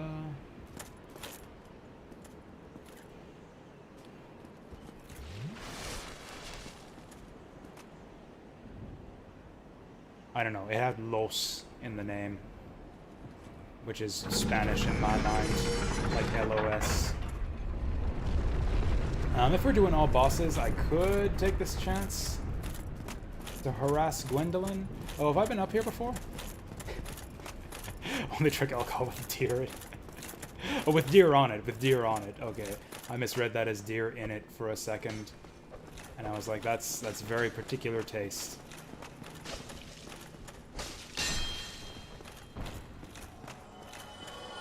I was thinking, like, where do you go to find this alcohol made from deer?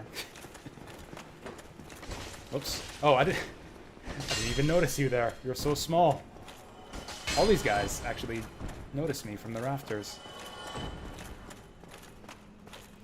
I had wine with cow on the front, or like a cow skull on the label. I think it wasn't Longhorn. Or maybe it was a horse. It was either a cow or a horse on the front. It didn't actually have horns.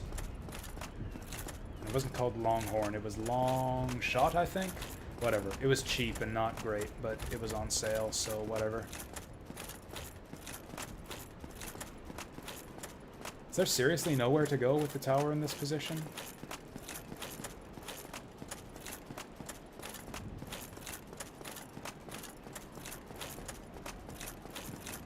How did we get here anyways? Oh yeah, we were here in the first place. Painted World.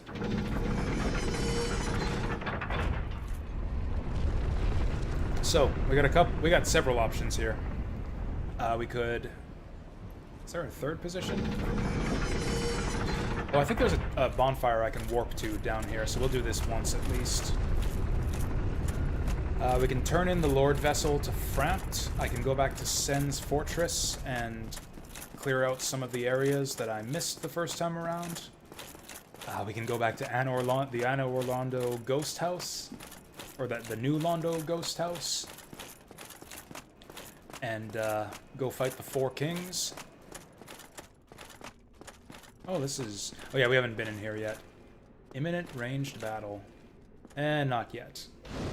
It is not yet time for ranged battle. Ring of the Sun's Firstborn. I think that's a magic ring of some kind. Boosts miracles. No, thank you.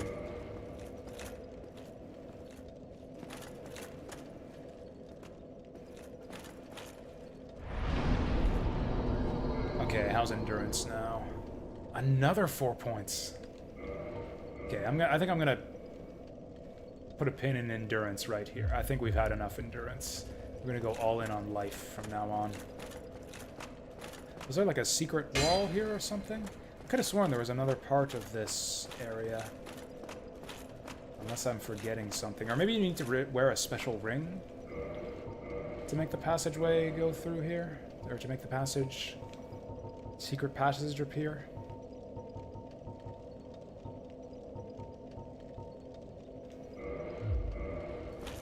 No, it's not this one. And I can't roll anymore without Havel's ring. And we'll come back here later. There's a covenant behind this wall, but I forget how to get behind this wall.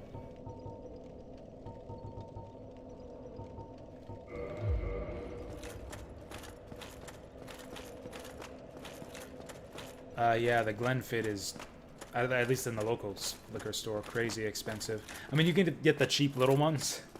Like, you can get like a cheap little, like, I don't know, sample-size Glenfiddich for not too much.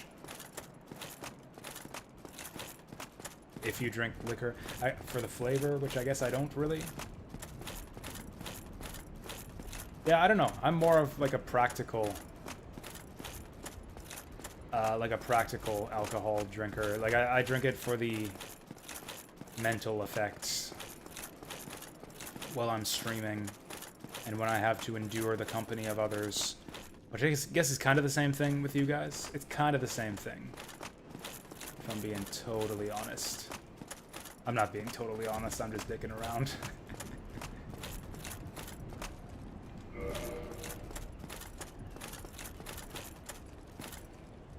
Okay, so there's like 3 useful places you can get to from this tower.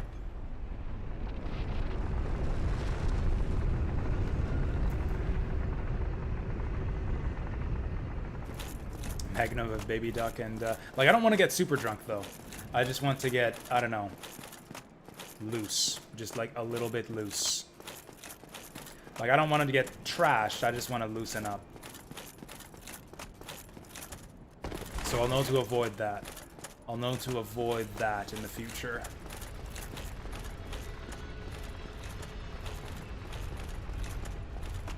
Do I have any Firekeeper souls? Let's go visit the Firekeeper. Oh, also I can warp at bonfires. I'm wasting my time here. I could have just warped.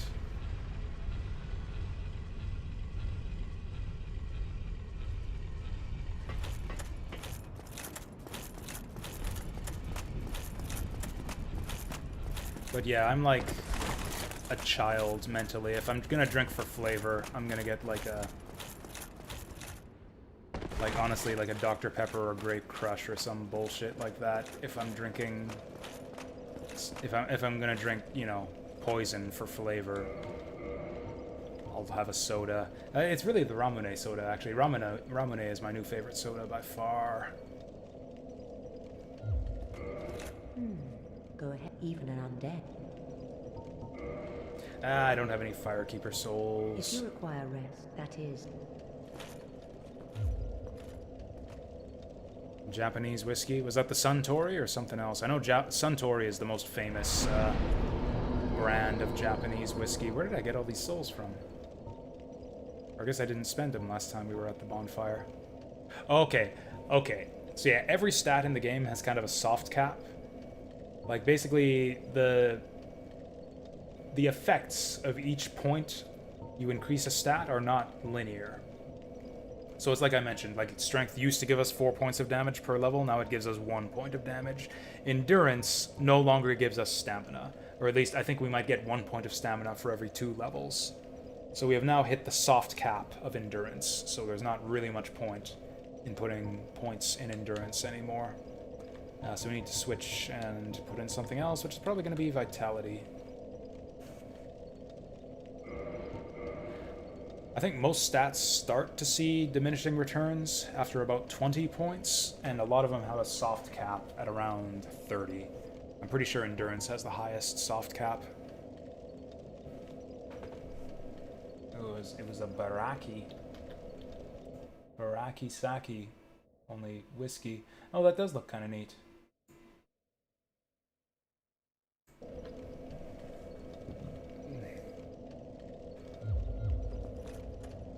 I never actually drank Suntory whiskey myself. I just know about it from the movie Lost in Translation. Also, Chaz Aria chugs that stuff like a motherfucker while he's streaming. I don't know how that guy functions. Drinking that much on stream.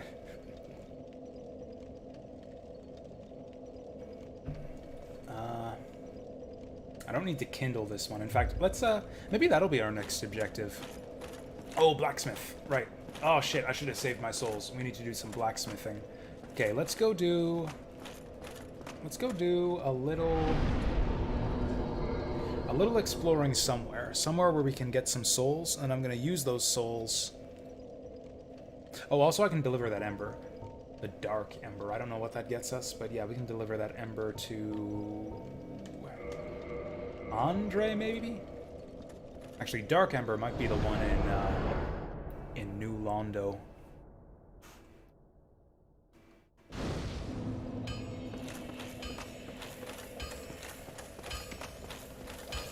I guess we'll see. Actually, I think it tells you. I think the Ember even tells you who it goes to. Is that a key item?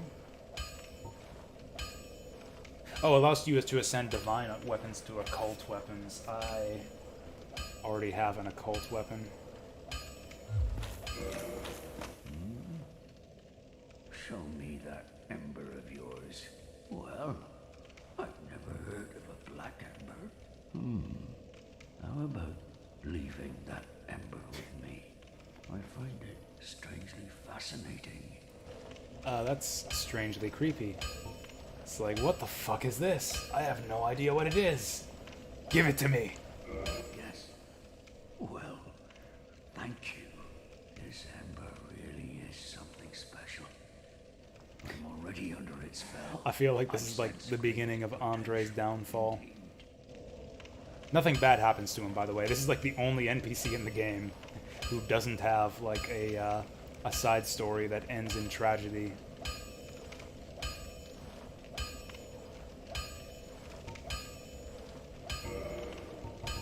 So I would love to forge some weapons here, but I don't have enough souls, and I don't have any Titanite.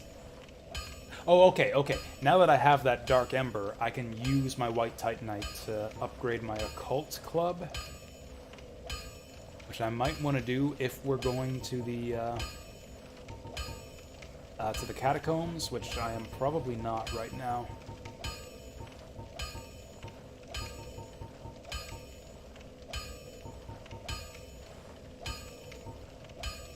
I really would like to get some kind of cursed or holy weapon, though.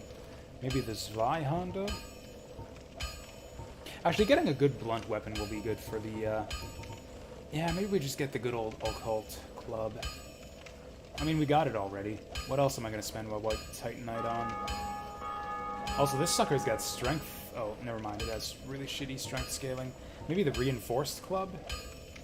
I'm going to do it. I'll be seeing Let's you get, like, then. the... Oh, wait. Yeah, let's get the... Oh wait, that's right, I upgraded my Reinforced Club already. Or the Great Club. Oh, there we go.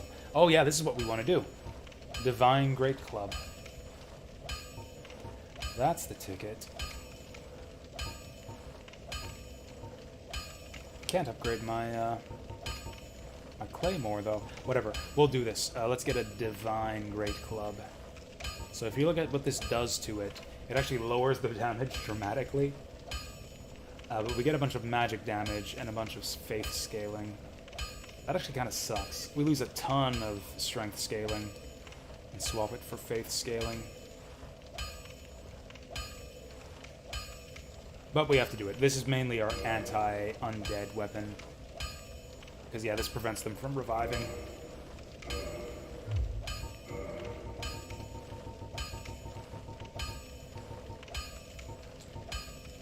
So what's the difference between Occult and Divine?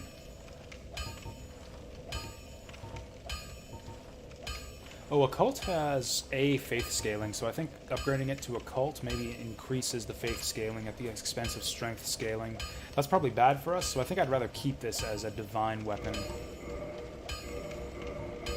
Oh, and also, I think our decision of what to do next just got made for us, because I need green Titanite to upgrade this further.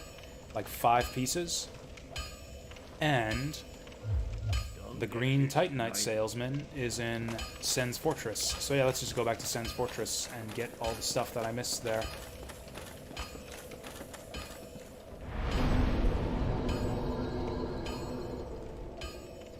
Not as good bonk. No, it's a better bonk because it's like a faithful bonk. It's like the Wrath of the Almighty bonk.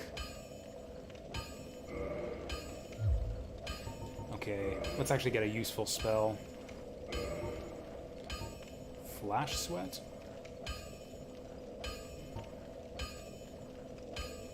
We're not worried about flame damage here. Defense and resilience. I'm actually going to go Flash Sweat, because there's just no cost to it. This one makes you slow. This one drains your life. This one's just free. So yeah, free fire resistance. Yeah, exactly. Bonks for Jesus. Oh, if you hear that bell ringing in the background, sometimes you might hear that where it goes ding, ding, dong. That is the sound of another player out there in the world ringing a bell of awakening.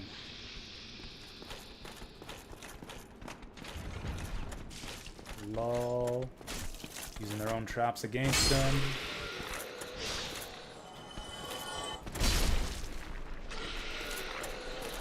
Is this sword +5? It is. I don't think we can upgrade it any further. This is as good as the Black Knight Greatsword build gets for us. Did I miss anything here? Now that I think of it, we might have got it all.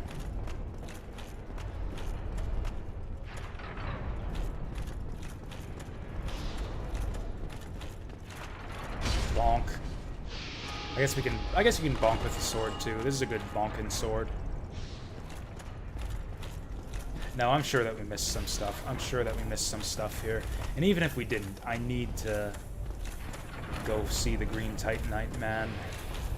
If I don't get enough souls along the way, I can just, Well, I can just use some souls from my inventory to make up the difference. Okay. It's interesting. They're making statues of Silver Knights here for some reason. God only knows why. I'm gonna plunge this fucker.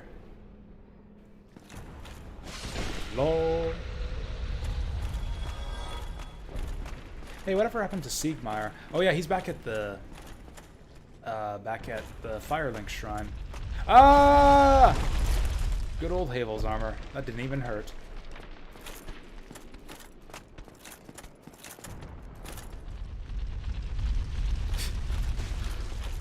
You know what this reminds me of? It's one of the challenges from Most Extreme Elimination Challenge. You're like running uphill and they roll rocks down at you. And they put like this like big foam like armor on you with like elbow and shoulder pads and stuff. That's exactly what this is. This whole level is literally just an MXC challenge. And down goes Alexei, Baba Ganoush. Is that show even still on anymore? I used to watch that quite a bit. Okay, looks like we cleaned out everything in here. I know we got the stuff down there. One thing I remember is that I tried...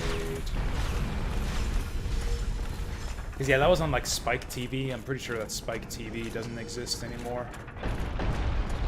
I'll just tank the hit. Oh, that was like 2 hits in one. I'm pretty sure that there's one of these passages in here that I didn't properly check out. In fact, there was like a jail cell that we never opened either. Yeah, this door here. We never got to the other side of this door.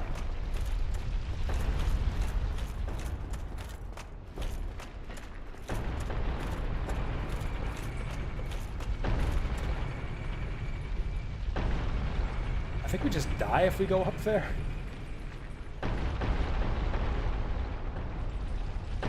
Yeah, I think I see the spikes.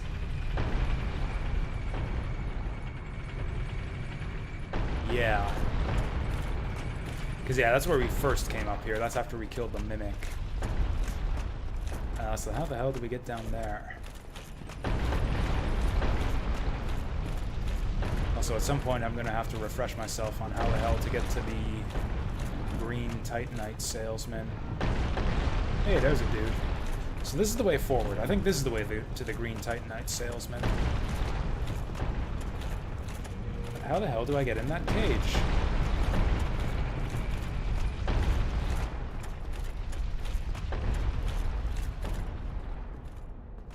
Does not open from this side. Okay, so we want to go like on this side somewhere. I guess on the left and downwards. We want to see a boss fight. There's not a whole lot of boss fights left in the game, actually. I mean, there's a few. I can show you Pinwheel. That's probably our next destination after this is Pinwheel. I can probably get to Pinwheel pretty quickly. Oh, I can get to Sif. Sif would actually be pretty productive. Sif is a good fight. If you haven't seen Sif before, I think that'd be cool to show that off. Sif. S-I-F. Yeah, one of the neater boss fight concepts in the game, I think. Oh, you know Sif? Or I guess I spelled it for you, so maybe you don't. Might be something... I think that name might come from Norse mythology or something? I'm not sure. You know the name. Okay. We'll do Sif after this, because it's pretty quick to get there, and we gotta do it eventually. It's on Amazon? Okay. Cool.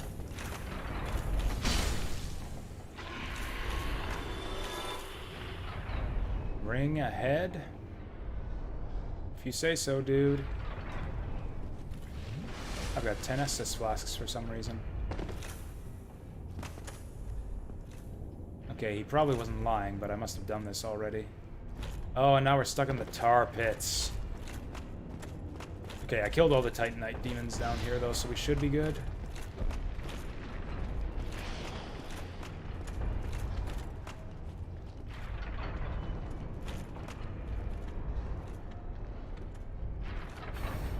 Okay, what the hell am I doing? Let's go in the cage. I'm gonna do my shopping. I'm gonna get my Titanite. I think I need 5 pieces. Yeah, I'm just gonna consume the souls. Grab the Titanite. I need 5 green Titanite. And then we'll just see what we can see around here. Also, this guy's just free souls. Ooh, and sometimes they drop good stuff. Oh, wow. Titanite shard is like 800 extra free souls, and the Baldur equipment set is actually quite good. I'm sure I missed at least a couple things, like I never figured out the way into that one cage. The main thing we're here for, though, is that this guy here sells green Titanite, and I need green Titanite if I want to get my new divine weapon up to +5. Oh wow, green Titanite's expensive. I need 5 of these? Yeah, I've got 0, so I need 5. Nothing at all. Fine then. I guess we'll use a lot of this shit. I need 25,000? Is that right? It's just part of the way there. This is most of my souls that I have on me now. Oh, that'll do it. Hey, barely made it. Still anything you want? He's like surprised that I survived eating all those souls or something. Nice. And now... There you go, another brave with the beauty. And now I'm broke as fuck. But yeah, like I never found the way to the other side of that cage. Like I was just... Maybe you didn't see it, but I was like I saw a one-way door. And I never got to see what's on the other side of that one-way door. So there's at least one place here that I haven't visited yet. Like, I don't know if there's anything good. Like, rewards in the various nooks and crannies of the levels in this game can be pretty... They can be of dramatically varying quality of sometimes. I'm pretty sure that there's nothing super important that we missed. But we're here already. Like, I have to be here anyways to get the green Titanite. And I just hate missing stuff, because you never know what you're missing. Oops. Holy fuck. What even was that? What even was that?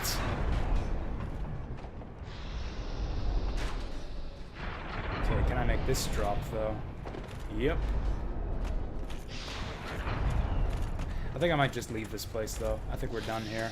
Oh, yeah, so this is where I started this whole excursion.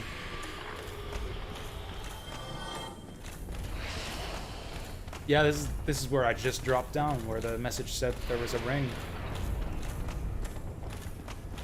I think I'm gonna give up. That was extremely lucky, though. Like, I landed on that extremely thin piece of metal that I don't think you're even meant to be able to walk on. Or, I mean, obviously you're meant to be able to walk onto it, but, like, there's no... Oh, God! Okay, that was close. Whoops. Man, I can just poise through arrows. This is great. I love Havel armor. I've been missing out on this shit this whole time. All these hundreds of hours I've played this game, and I never knew about Havel. Yeah, I fell down here just now. Oh, wait. Okay, we're going around circles. We're going around in circles now. Okay, there's a shortcut elevator up top here. You can take the shortcut elevator back down, and that's faster than just walking back down.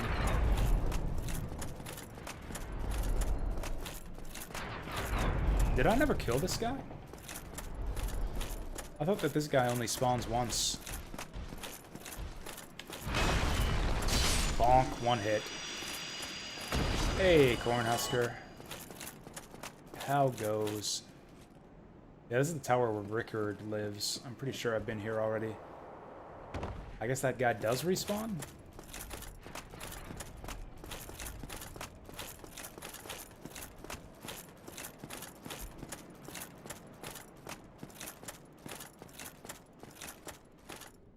Oh yeah, we've been here, we've been here. Okay, let's leave. Let's go back home. I got my 2,000 souls. Oh, there's one thing we can do on the way, too. We can pop down into Anne Orlando, and I can show you guys something a bit sad. Because this game is full of sadness, don't you know? Not just darkness, but sadness. They should have called this game Sad Souls.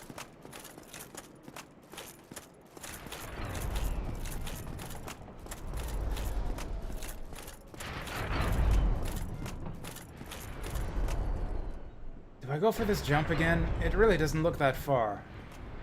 It looks like I should be able to make that. I'm not going to do it. I'm not going to bother. Oh, also, I'm positive that there's... No, I'm not positive. I think there's some way to that golem over there. You can fight him and take something off of him. Have we seen very many tragic endings to characters in this game yet? I don't think so. I think everyone's still alive. What's her name? Or I guess other than Priscilla, but... Yeah, I guess Priscilla is the one sad souls moment that we've had so far. Because I had to fucking murder her to get my 100% boss run.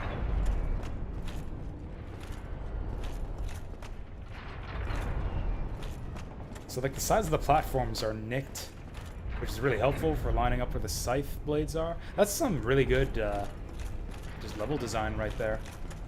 It makes no logical sense, like why would the blades nick the side of the platform when they don't even reach that far? Okay, I thought that was a living snake for a second. He's just... I don't know. What do you call that? When corpses like move around and jiggle after they're dead already. Oh yeah, havoc physics. That's what you call it. You call it havoc physics.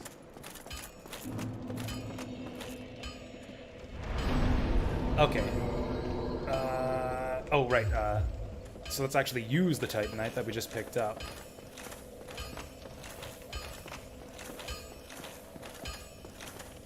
Well, you need...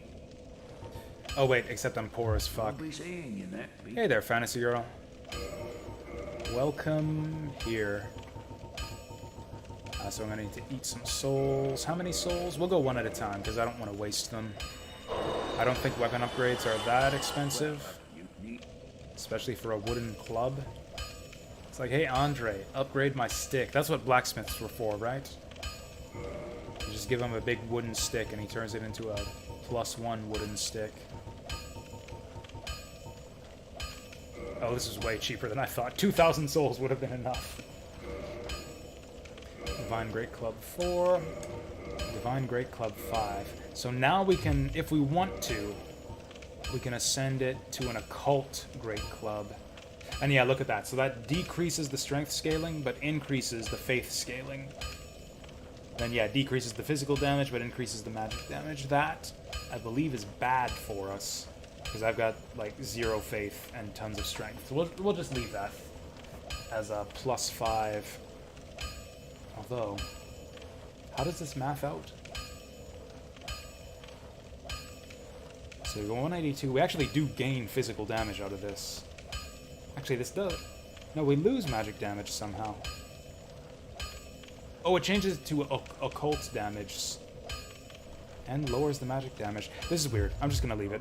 +5 divine is fine. Oh, you beat Final Fantasy 15? Nice. How was it? I haven't actually... I've seen dramatically mixed opinions on that one. So I'd be interested to, I don't know, see one more vote on one side or the other of the FF15 debate. Yeah, we're gonna go to Firelink and we're gonna see something sad. Do I like Phantasy Star? Not especially. I tried it a couple times. It was part of a big Sega collection on PS2. Like one of those big discs full of ROMs that they used to put out back in those days. Yeah, I think it was Sega Classics Collection, something like that. I played a little bit of each of them, actually. I played the most of, I think 3 was the one I liked the most. But, I don't know, none of them really grabbed me. I felt a bit primitive. If F15 is short, that's a point in his favor for me. Side quests, okay, that's even better, because then you can make it kind of as long as you want.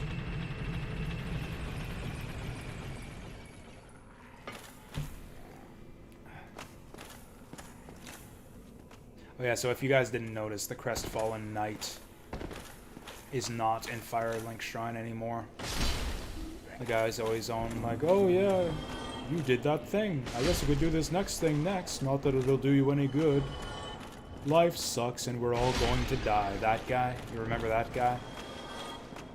In like the blue chainmail.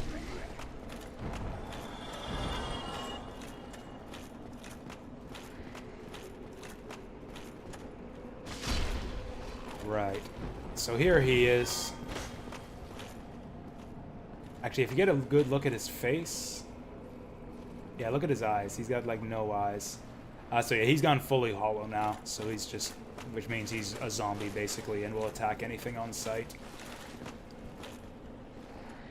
His crest has fallen completely now. He's actually kind of a good fighter. Like, I think he'll parry me if I'm not careful. Oh, that gets his shield out of the way. Okay, he still gets two-shotted, just like everyone else, though. Doesn't even have any last words. He's, like, not even sane enough to speak. And he only had 1,000 souls on him. No wonder he went hollow. So that's kind of sad. That's just the first of many. First of many friendly NPCs who will end up basically like that.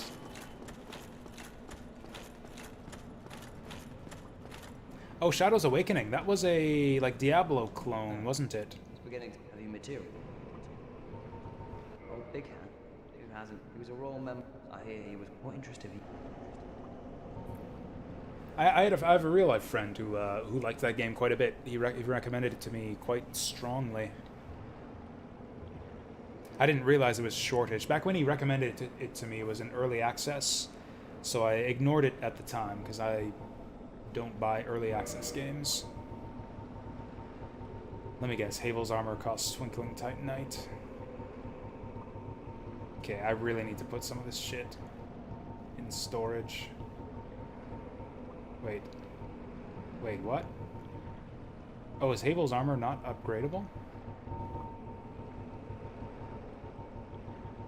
Or maybe he just can't upgrade it because he doesn't have the expertise. Yeah, I guess I just can't upgrade it. Let's repair our armor then? Oh, whoops, shit. That's not repair, that's reinforce. Ugh. Just wasted souls.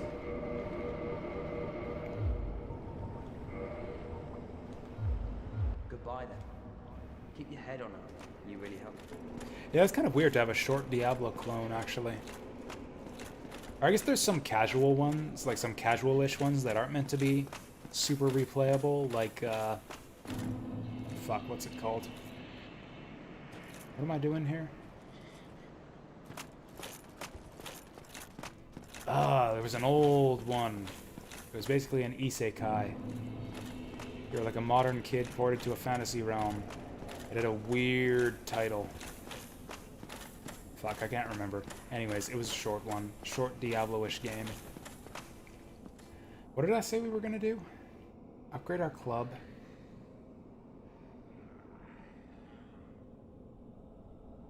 Oh, right. We're gonna go to the woods. We're gonna go... Oh, which means I shouldn't have teleported here in the first place. So we're gonna go back to Undead Bird. So that we can go fight Sif. That's the plan.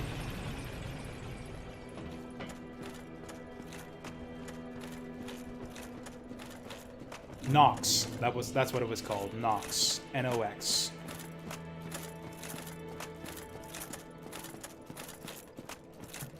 It was not exactly Diablo-esque. It was mostly story... Not exactly story-driven. It was linear, actually. It was like stage by stage, but had Diablo mechanics behind it.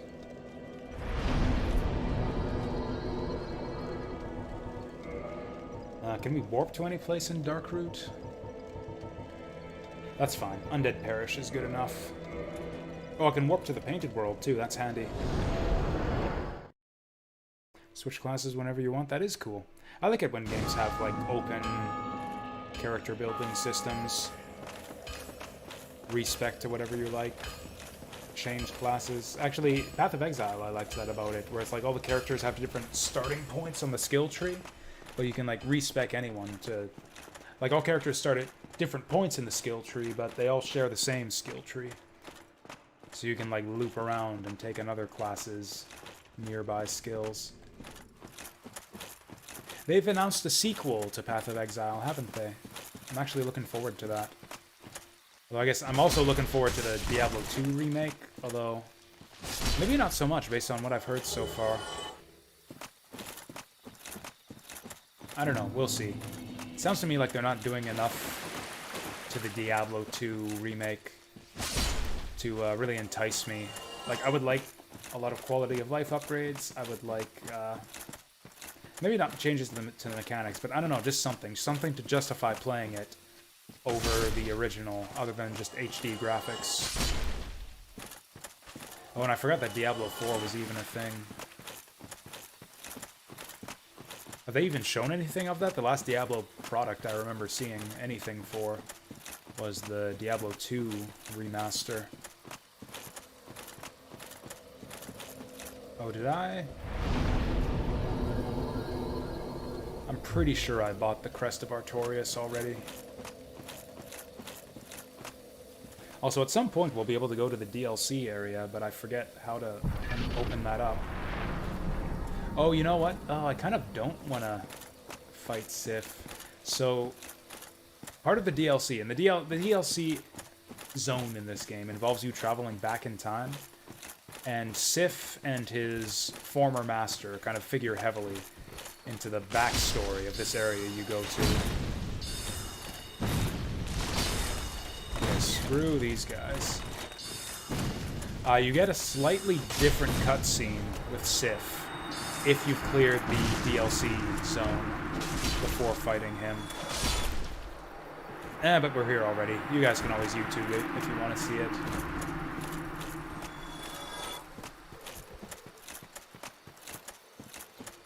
This is kind of a crazy area. Just that it's so wide open.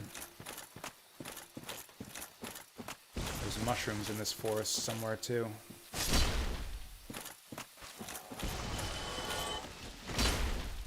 Whoop. Ooh, those guys got range. Oof. Double oof. Ah, too many oofs. Okay, way too many oofs. Also, I gotta find a Firekeeper soul. I've got too much life. Too much life for a +3 Estus flask. Well, I'm very protected against bleeding now. Sif is a guy. It could... Actually, I think Sif might be a girl. It's kind of hard to tell just by looking at them. I guess I'll let you guys be the judge once we meet them. Whoa. Ah! That did hardly anything. Grabbing attacks in these games are usually like instant death.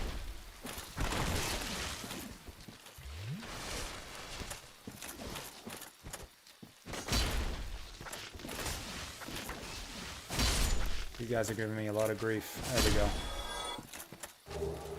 Harvest Day flowers. Which way are we going? You know what? The Dark Souls sequels, I don't think, had treants at all. Yeah, these treant enemies are kind of unique to this first game. Kind of sad. Unless I'm misremembering, but I don't think that there's an enemy like this in either of the sequels. Which way are we going?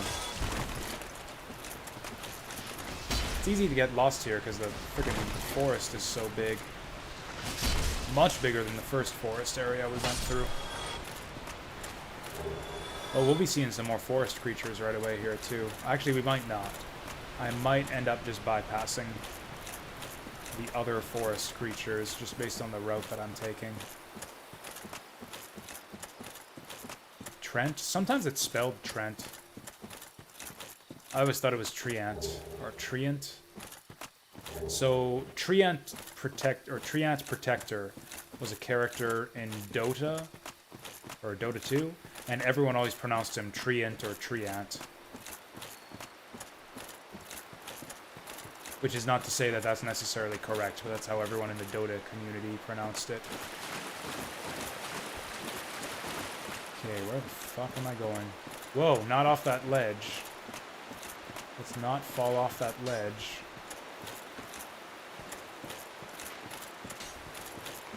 Yeah, just follow the... Whoa. That's a good bow. That dude's got a good bow. Oh, boy. Oh, what I got myself into. Oh, so the gimmick with these guys, you can see they're kind of transparent. Oh, he survived 2 hits. These guys cannot be locked onto until you get very close to them.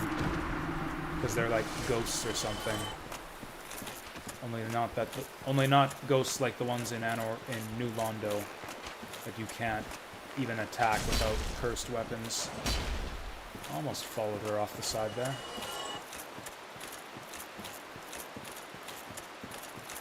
I have no idea where I'm going. Hey, this guy. Oh, I think this is the midpoint. I can hear footsteps behind me. Yep. Whoa, that's some damage. Oh god, oh god, oh god! And he seems to have magic. And he's healed. Okay. That's him dead. Man, that much damage through Havel armor too. What the fuck? Haven't played Sekiro yet? I haven't. I really should. I should probably go play Sekiro at like some point in the next year, right? Like before Elden Ring comes out? That might be a good idea. Dude, we're fighting. Okay, I guess he just gave up. It's like, well, I hit him once, and it did 10 damage. No way I'm winning this fight. Just kill me. Hi, kitty cat. Is it not so that thou That is a art gross new? kitty cat. Thou fared well to find me. But cometh thee not for the grave of Sir Artorius? My advice true. Forget this. The legend of Artorius art none but a fabrication. Traversing the dark. Yeah, Sekiro looks awesome. I don't but a fairy think tale I own it yet. of thine own respect. I'm sure I'd love it, Go not yonder but knocking for I just haven't nothing, gotten around to it yet. It's one of those games where it's like I really want to play it, but I know it'll be a big commitment, Indeed. like a big time commitment. Like I'll probably play that for months, so Nevertheless, I've just fear been putting it some off for thee. I'm for a long, Alvina long time of at the this point. Dark Root I probably Ward. should get that one played I before command Elden the Ring clan comes out, though. hunters Who track down defilers of the forest. So this is a new covenant. This is the leader of a new covenant that you can Wilt thou join. not join us? Oh yes, I believe we would suit thee. You can join the Protectors of the Forest. So this area has a gimmick where Very I believe you can get invaded by players even if you're in hollow form. So the whole gimmick here is for this last section of this level, you just get invaded by like, I think up to 3 other players at once. It's kind of fucking obnoxious. But the gimmick is that you don't have to kill them, unlike when you normally get invaded. You can just run for the exit. It's kind of like the invader's objective is to keep you from the exit, but you can just run for the exit if you want to. Fend them off. I shall summon. Thou shalt but thou the clan darest. Oh, also, I think if you're a clan member, then the enemies in this next area don't aggro on you. Or maybe you have to be wearing the Covenant ring. I don't know how it works. We'll just run through and see what happens. I think if we just go straight ahead, we'll make it to the boss. Mushroom! Oh, 2 mushrooms. Fuck you. Oh. Tanky mushrooms. Fuck both of y'all. Oh, we just... Okay, fuck one of y'all. So hi there. That's kind of adorable that they run away from you towards the big mushroom. I hear footsteps. Oh, it's another one of these guys. Let's kill him before he rejoins his parent.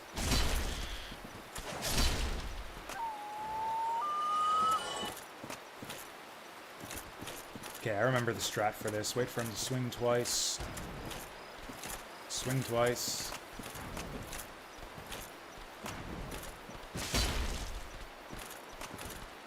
Also, I got the Havel armor now, so this guy probably won't one-shot me. But even so, I'd rather not take unnecessary hits here. Ah! Yeah, that used to one-shot me back when we fought these guys the first time.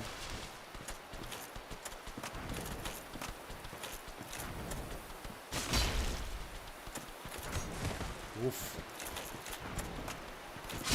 There we go. Oh, what does he got? Gold pine resin. That's actually a good pickup. You can apply like a lightning buff to your weapons with that, although I don't know if it works on like special weapons like the one I've got now. Now, are those mushrooms guarding anything? Ooh, there's a shiny light over here. It might just be a flower. Yep. Oh, there's the door. There's the boss door. I can see it from here. Well, we're not getting invaded, so that's good. I only have 3 flasks for the boss, so that's not good.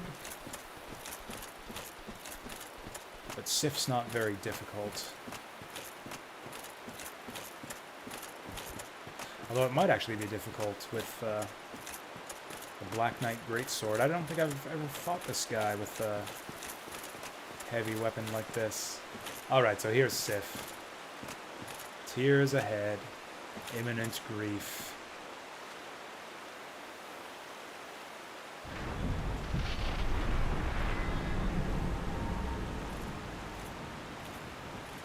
Hey, wait a sec. Where the heck is Sif? I thought that they were just on top of Artorias' grave.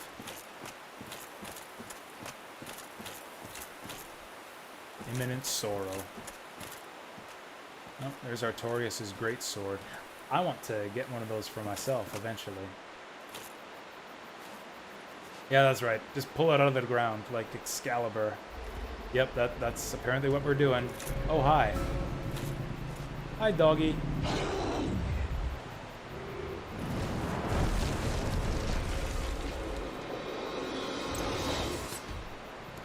So yeah, dog with a sword in its mouth. This is a boss. Okay, how does she howl with the sword? With the sword in mouth? That doesn't make no sense. Kind of the gimmick with this boss is that, as you might expect, it can't really get you very well when you're under its legs.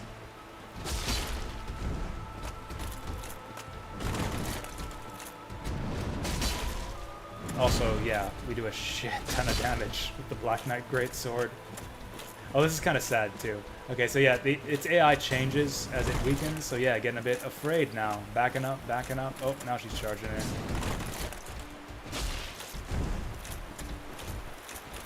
Yeah, I was just kind of joking about telling the gender. I don't know. I mean, you can't see a dick.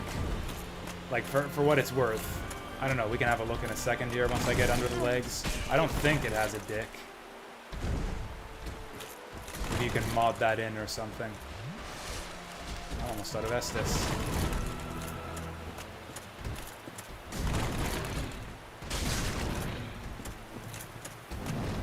Oh, not swinging that sword around so quickly anymore. Yeah, now he gets all weakened. Yeah, he's limping. He's limping towards us once he gets weakened. Ah, it's so sad. Here, swing the sword at me. Whoa. So you get the real sadness is that you can kind of befriend Sif in the DLC zone. And then she kind of acknowledges you.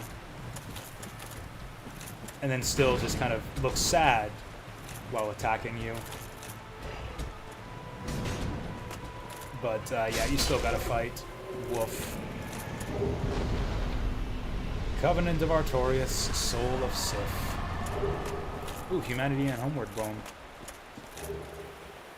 This is a pretty easy fight, and always has been. I mean, some people have difficulty. The key to a lot of Dark Souls bosses is to just stick close and circle strafe. A lot of people don't realize that. They get intimidated, and they tend to, like, keep their distance and, like, dance around, like, right within the boss's weapon range. If you just have confidence and dive in there, though, things are a lot easier. In fact, that was a big problem I had with Dark Souls 2, is almost all of the bosses in that game just collapse to circle strafe strategies. Like, most of them can't even hit you if you just get close and circle around clockwise. I don't know, counterclockwise. You want to circle towards their weapon side. Monster Hunter has that problem too. Yeah. So the reason we want that... Actually, what did... Oh yeah, right. So now we got the Covenant of Artorias, which symbolizes King Knight Artorias' covenant with the beasts of the abyss. It's where, like, Artorias himself can traverse the abyss. So yeah, the abyss is a location we're going to have to visit later on. If you don't have the Covenant of Artorias, when you fall into the abyss, you just die. You just fall and, yeah, collapse and die, and it's kind of funny.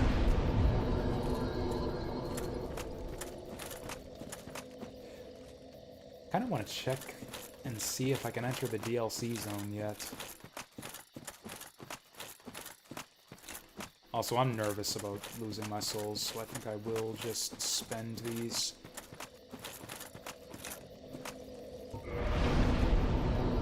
What's even useful at this point? Probably just Vitality.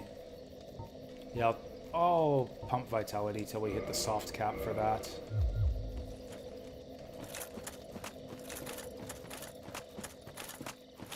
Oh yeah, I guess I could just warp. There's no place to warp to, really, though. That would be useful. But yeah, I will quickly, or I guess not so quickly, since we got a long ways to go.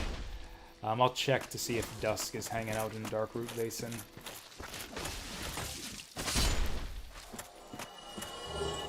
And if not, then I might have to consult a wiki or something to figure out how to get her to appear, because we will be wanting to do the DLC zone pretty quickly.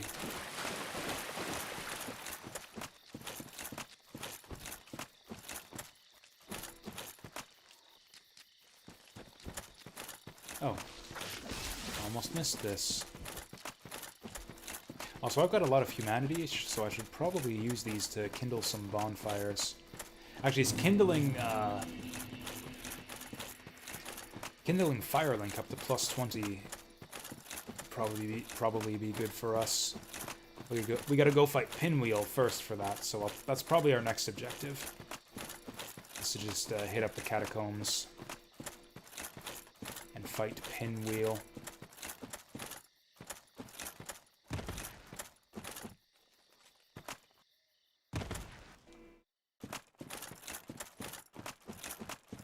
Don't have to deliver the Lord Vessel just yet. I can still decide if I want to become a Dark Wraith.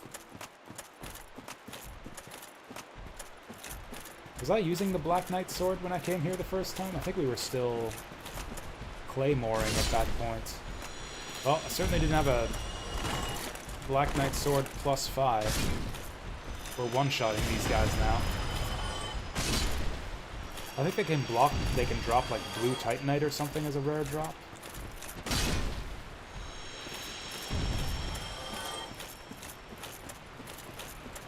Okay, let's be careful not to fall off the side of anything, but I think we're good if we just stick to the left side.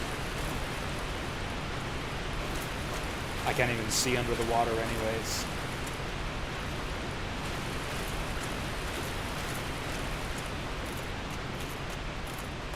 Oh, you know what? We can do this.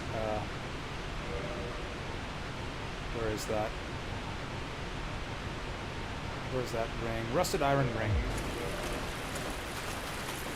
Wait, does this work?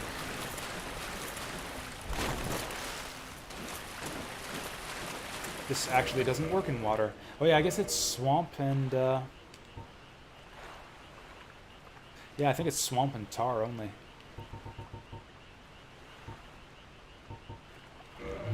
Well then.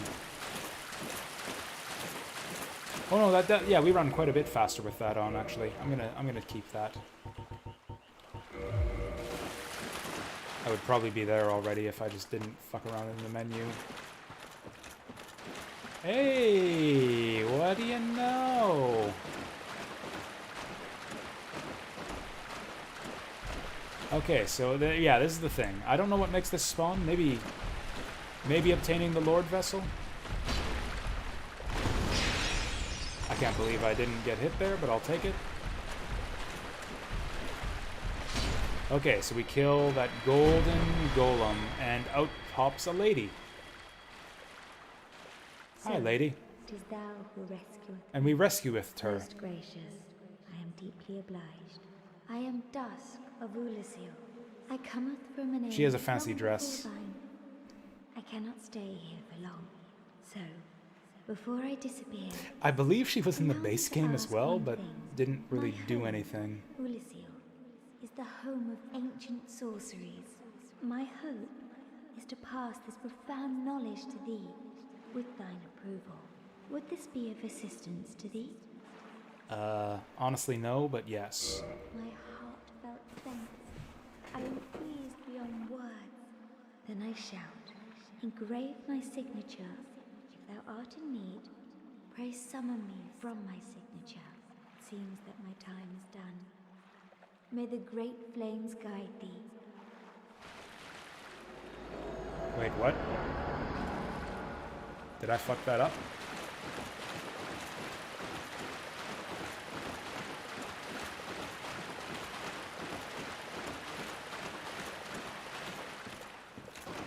I thought she was supposed to send us to the past or something. Did I mess that up?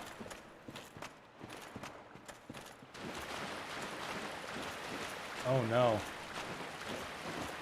Well, whatever. We might have to go to the wiki. I wanted to at least unlock the DLC area so that I could warp there later. But okay.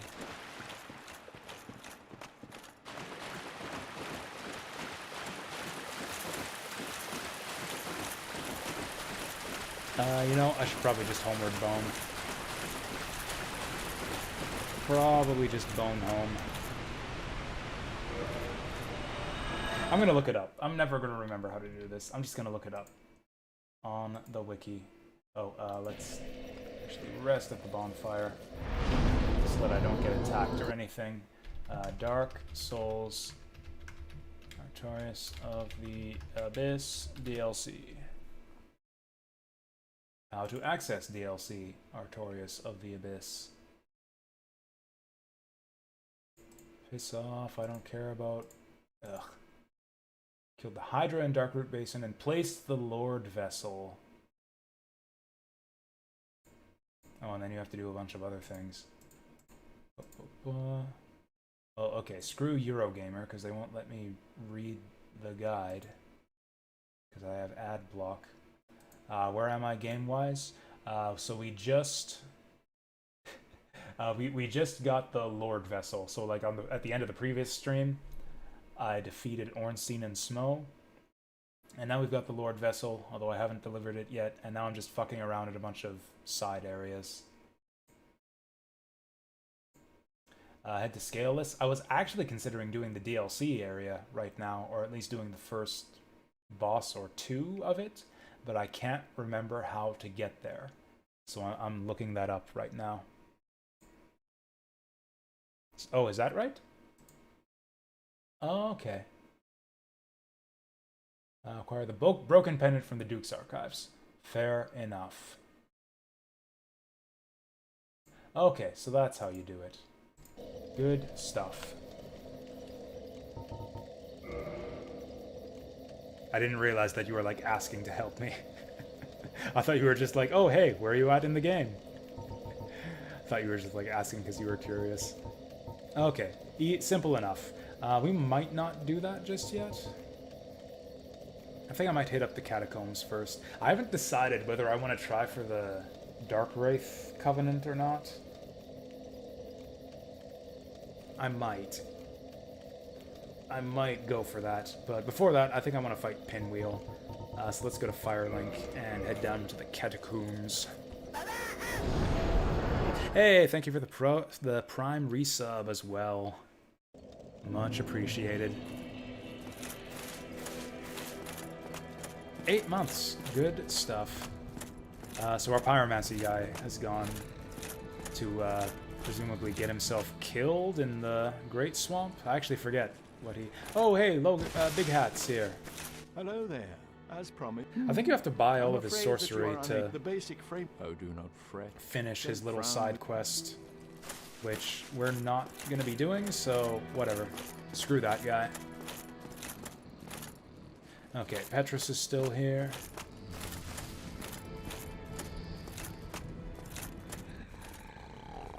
Hey, Frampt. You busy? Gotta talk to you, man. Actually, I really don't. This can go wrong. If you attack him, I think he just, like, bitches you out and then leaves forever.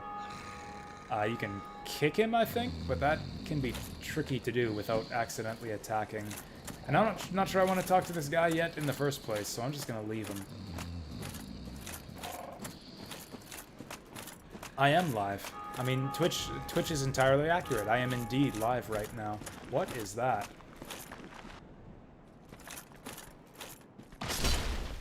Honk. A donk. Or is that just like a shiny sword? Oh yeah, that's just like a pointlessly shiny sword. Oh yeah, we can demolish all these skeletons now. I like ran screaming from the giant skeleton last time we were here. I mean, last time we were here was literally the very start of the game. The first thing I did was fuck around in the boneyard here.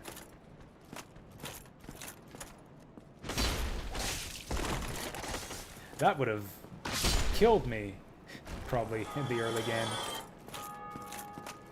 2 skeleton attacks. Okay, can we one-shot the giant skeletons? This will be a good litmus test for my preparedness for the catacombs. Yep. Oh. Yes. That was weird, but yes. Oh, there's an item over there that I forgot to get the first time around. 3 for 1. Okay, 2 for 1. And another 2 for 1. That's 4 for 2. That's almost as good as 3 for 1.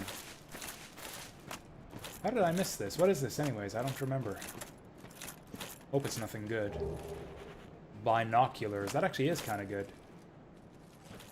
I love stuff like this in the game where it's like you can see Undead Berg from above and you can recognize it as Undead Berg. Also, I don't know what that tree is. Is that like the tree that leads down to Blighttown? That would be really cool. I mean, it's got to be, right?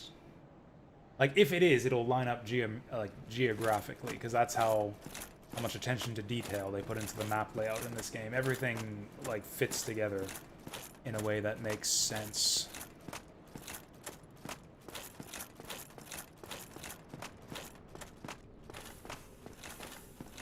Oh, right, right, let's fix this. Wait, what? There we go. I should probably stick all this garbage in a box, but it'll be fine. We're gonna go with the club here.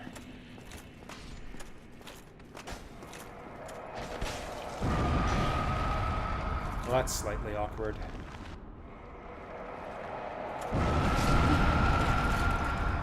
Okay, there's more of those guys than I thought there'd be. Oh, I should have rested at the Firelink bonfire. I'm actually going to do that now anyways, because I will almost certainly die in this place at least once. And if I do, it'll just respawn me at the forest bonfire.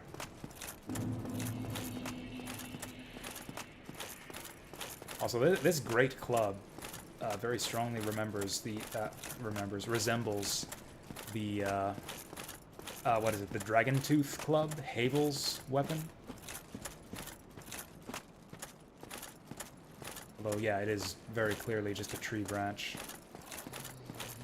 The tree. Oh, the other tree in Blight Town. I see. I see. That's what I meant. You know. That's what I meant. Like, yeah, the big tree in Blight Town. Yeah. That's the one that I meant. The, what was it? The hollow whatever.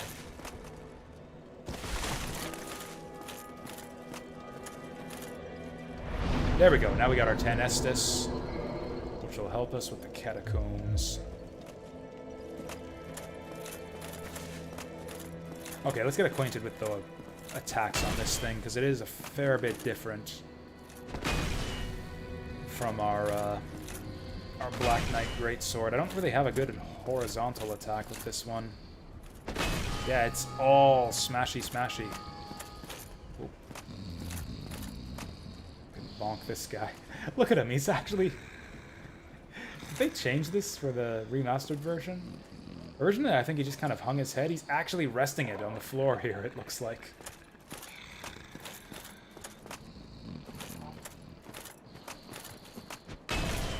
That's got a little bit of horizontalness to it. I like that leap.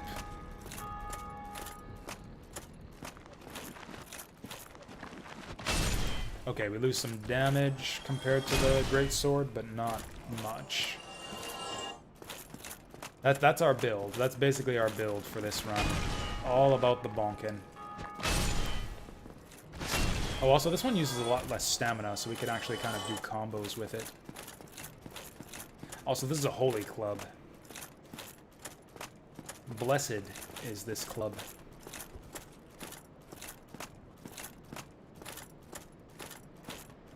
Actually, it's even better than blessed. This is a divine weapon. Like in Fire Emblem 4 or something. That'd be cool if one of the holy weapons in Fire Emblem 4 was just like a giant tree branch. Oh yeah, it's like the branch of Yggdrasil or something. Okay, is that... He's gonna die. He's dead, right? He's not gonna reform? Alright. No more skeleton problem.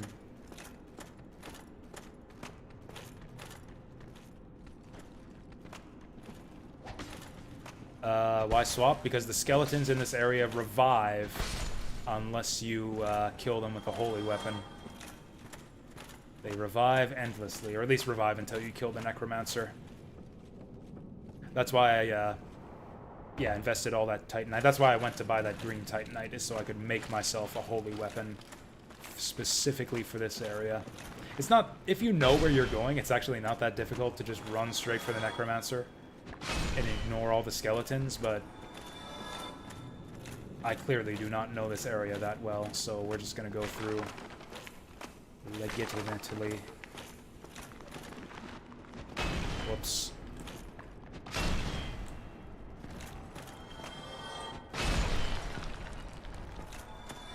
It really changes, like, this entire area. Everything is so much simpler if you've got a holy weapon. And the game is actually nice enough to give one to you. I could use that occult club that we found earlier on as well, but I don't know. I thought that would be boring. I wanted one that kind of fits my build. Like, this just looks silly. Like, where is it? This just looks silly with this man in this, like, gigantic armor. Like, just wielding this piddly little truncheon or whatever. And he's still stumbling with it. I guess that, actually, the heavy armor would probably make him stumble like that. I keep saying him, this is a lady knight. Alright, I don't actually know what that does. Anyways, yeah, screw this club. I got a bigger one. That's your pro tip for this area. Tread lightly. No, speak softly. Whatever. Step softly and carry a big club. with divine powers. I guess these guys do respawn. Now that the Necromancer is gone, they won't respawn anymore. I hope. Dark Souls 2 has trained me to expect these statues to spit poison or something at me. That's a lovely waterfall. This is actually kind of a nice place. Apart from all of the undead horrors. Wah.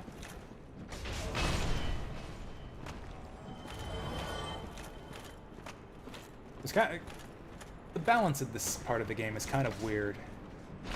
Like, Catacombs is kind of an early game area. Like, if you're really persistent, you can actually clear this place out right at the start of the game. Like, it's difficult, but it's doable. Like, you don't really have to save this until the very end of the game, like we've done here. And because we've saved this right for the very end, this whole area is probably going to be very easy for us. 2 hits even while he's blocking. Whoops. Get out the way!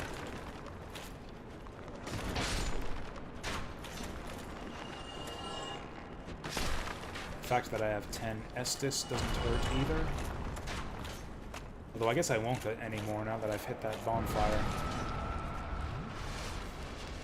Skull just exploded. You know what? I should go Sword and Shield here. Shield is just too useful to pass up, and I can still one-shot these guys. Yeah, there's no reason at all to be two-handing. If I can still one-shot these, excuse you, still one-shot these guys.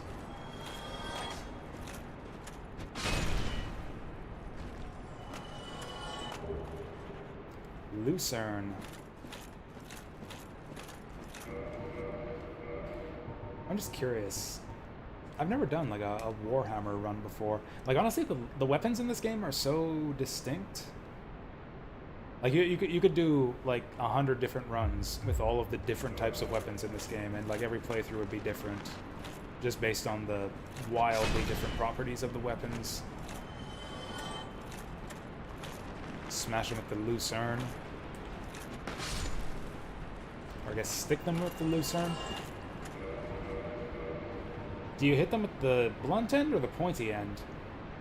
Or the spear end?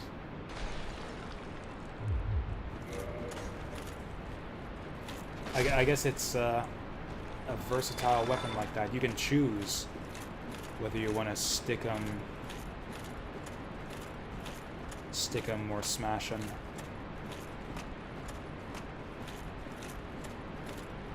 I've never used any of like the weird weapons like that before in this game. Like I've never done a whip run. I tried to do a whip run in Dark Souls 2, but it didn't seem viable. The Dark Souls 2 whip, at least, is total garbo.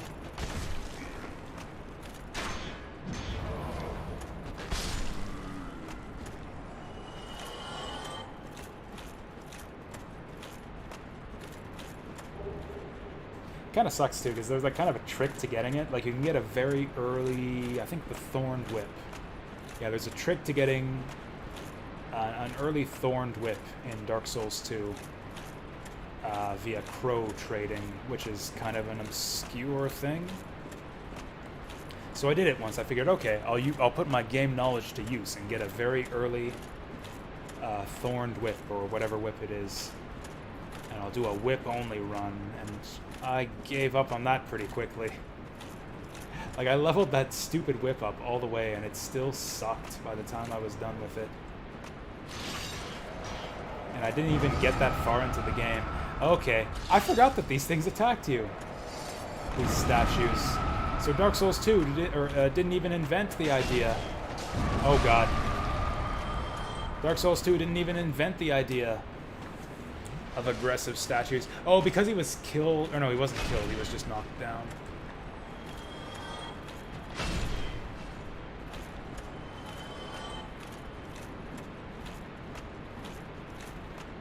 I think these guys might still revive if they're killed by like something else, like fall damage or an exploding skull. Or I guess these ones won't, because I killed their Necromancer already. I love how you hit those switches and it doesn't show you what the switch does at all. Yeah, that's some classic Dark Souls right there. Is that switch gettable? Looks like I should be able to get that switch. And I'm sure we'll get over there eventually. I think there's like a secret passageway on the other side of the bridge here.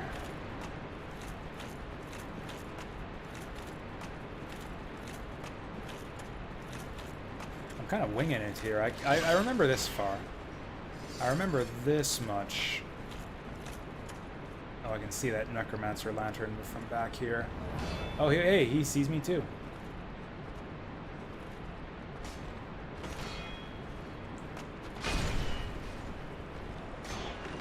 Nice move there, Skellington. Yeah, he'll fall to pieces if you block that attack. It's hilarious.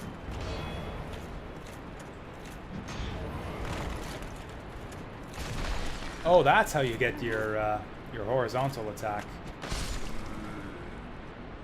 That's pretty cool. I like that. Rayo!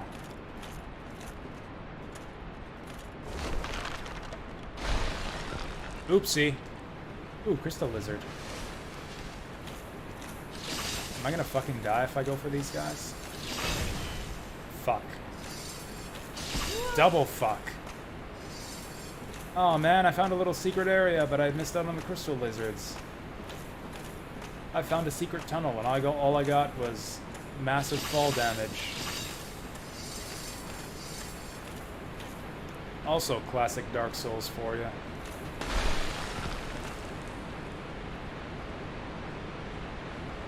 I don't know, we're kind of done with Crystal Lizards. Like, it's basically going to be our Black Knight Greatsword all the way to the end of the game. Like, I don't think I need any more Titanites. Like, extra Titanite always helps, but we're not desperate for it. Oh, I think this maybe leads to that switch. Oh no, this... Oh, you can reactivate this switch. Anyways, we don't want to do that.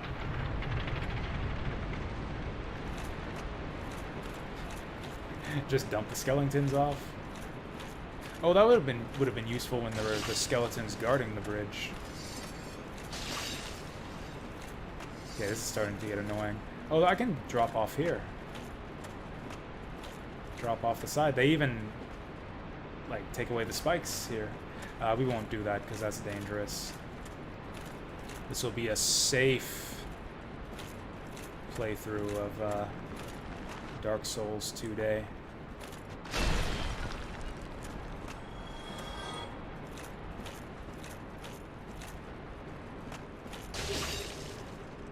Worth it.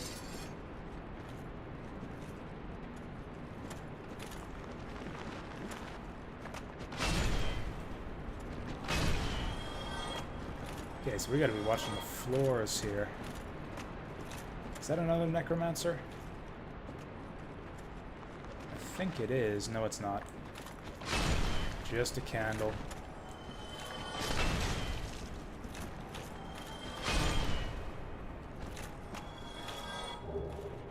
This place is... I should have done this, done the catacombs much earlier on.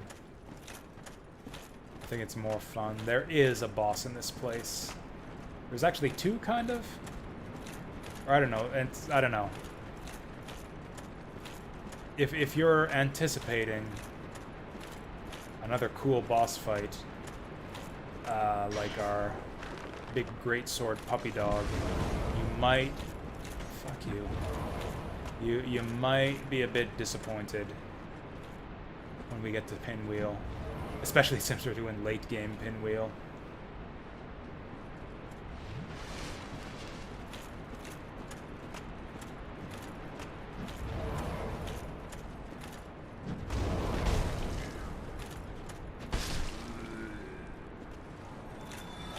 I never did find that stupid switch. Oh, here's another stupid switch. No idea what that does, but we've done it. Oh. Where's that death? I don't trust it. I trust it. I don't trust it. Fuck. Like, I would never drop down there on my own, but I see the light and I see the signs. I don't want to do it. It's a long way back to the last bonfire. Let's just walk on up. Gonna play it safe again. Oh, that opened this thing up. This might lead to our other switch. Oh, that's the way to the skeleton smith. We might need to do that then. And we can always do that later, though. Like, I think Pinwheel... If we beat up Pinwheel... Oh yeah, this is a bonfire that I never knew about my first time through the game. Okay, yeah, now that we got this bonfire, we can go ape shit.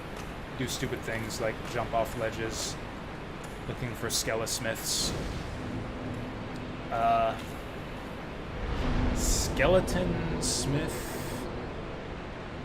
forges like dragon weapons or burning weapons or something. I mean, all of the blacksmiths will let you just upgrade your weapons to, like, you know, +1 at a time. And then each blacksmith has like a set of like special weapon types that he can forge based on the embers that you give him. Like some embers are only for Andre. He typically gives you like holy and physical weapons. The magic blacksmith gives you like magical weapons.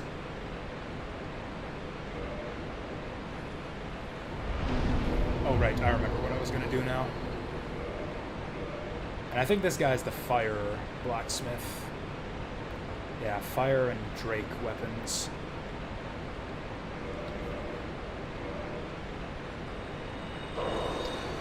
That's probably not enough.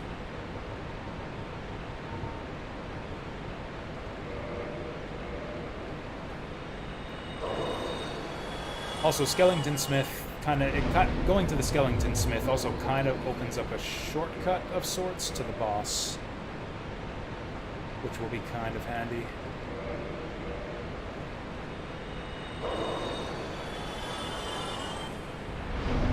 There we go, let's just get this out of the way. Is there anything that I want? I guess I could level up Faith.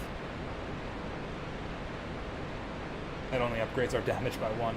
Nah, forget it. We'll just go life all the way. At least until we hit an apparent soft cap.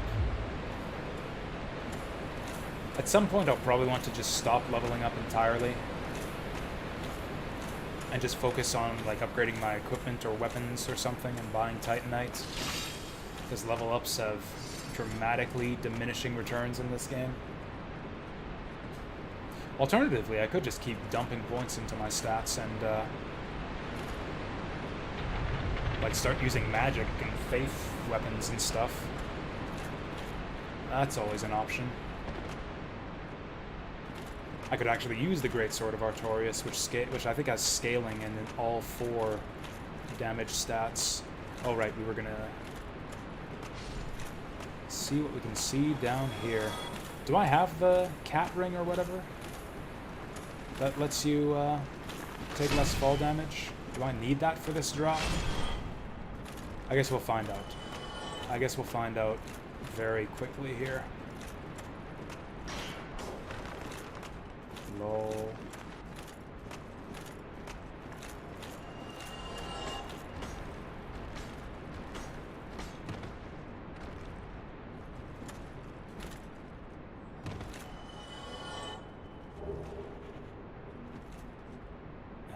It's hard to line these up. Maybe I'm supposed to jump to that one there. I think that's just, whatever. I'll take an Estus just in case we don't do this right. Oh, well that was easier than I thought. Blacksmith ahead. Here. Oh yeah, this is weird. Where's the blacksmith? Oh, there he is.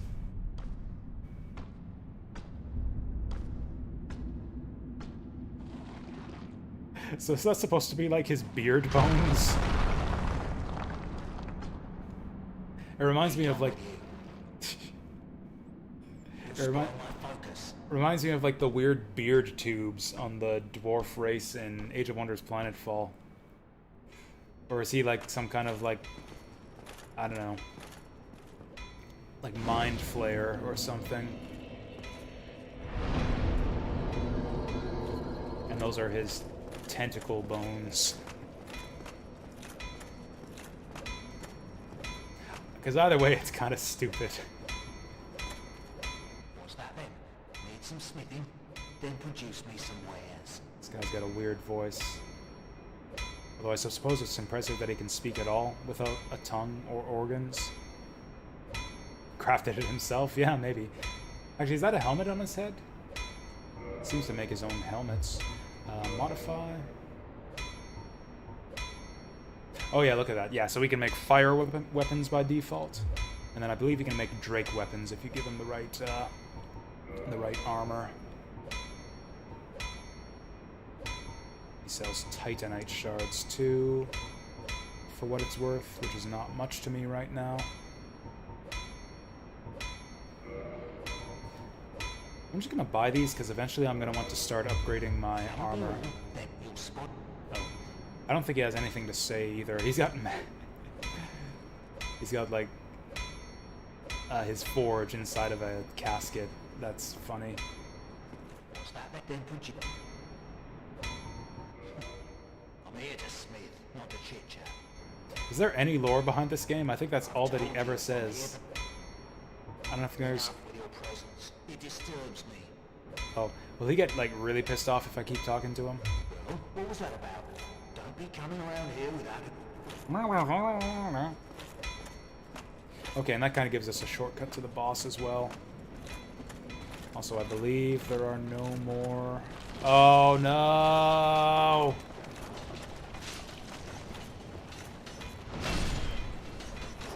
Okay. Me and my big mouth. No more necromancers around here. I'm pretty sure these guys don't revive under normal circumstances. Oh, come on. No more wheeling skeletons.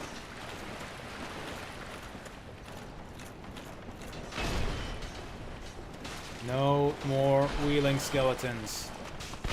Ooh, 2 for 1. Nice. There we go. Get out of here. Oh, you get out of here too. Oh.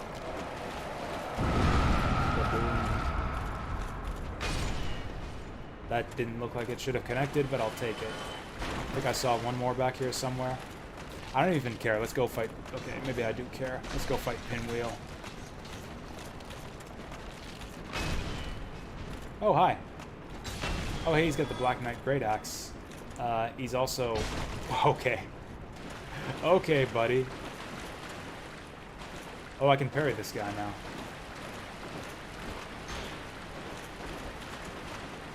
I guess I can backstab him too. Do these guys resist holy damage? Because it seems like I'm not doing much to them.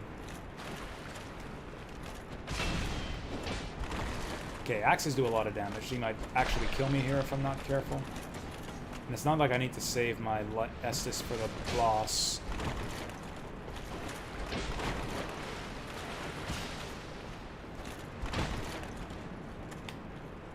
Hurrah! Yeah, I was thinking I would swap to the white Titanite chunk. That's actually not bad for us. I would have liked it if he would have dropped his axe, but that'll do too. Yeah, I was just thinking. Yeah, let's switch back to Black Knight Greatsword. Oh, I think we got to drop down from above to get up there. Alright, so we got a boss fight coming up, so you'll definitely want to tune in for this if you don't want to miss it. Because you will miss it if you aren't watching closely.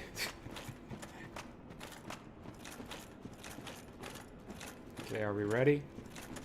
Are we all ready? Okay. Oh, this guy does have an intro. Also, this is pretty cool. Check this out. You guys maybe don't know what this is just yet, but it's awesome.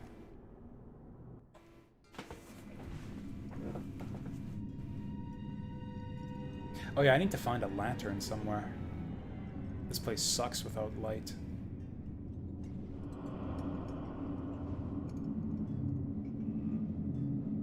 got such a cool intro too, like the skeletons hanging up everywhere, those weird lanterns. And he turns around and he's got masks for faces. Yeah, we'll see what mask we get. Yeah.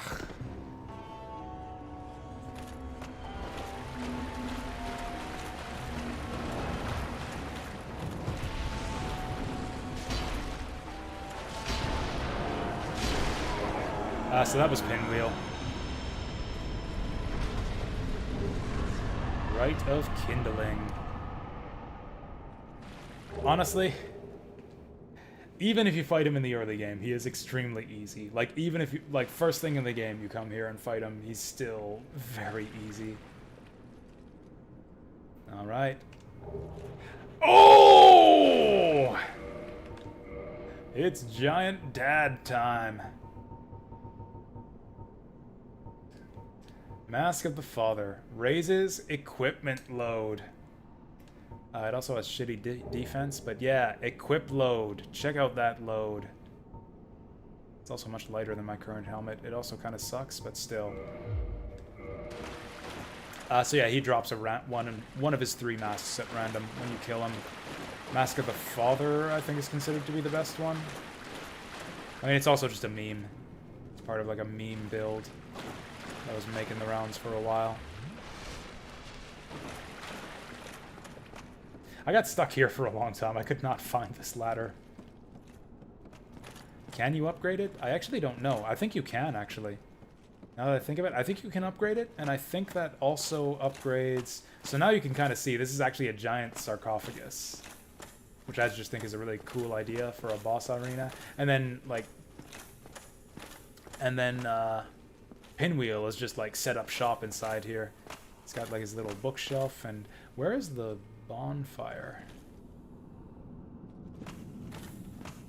I had thought there was a bonfire here somewhere.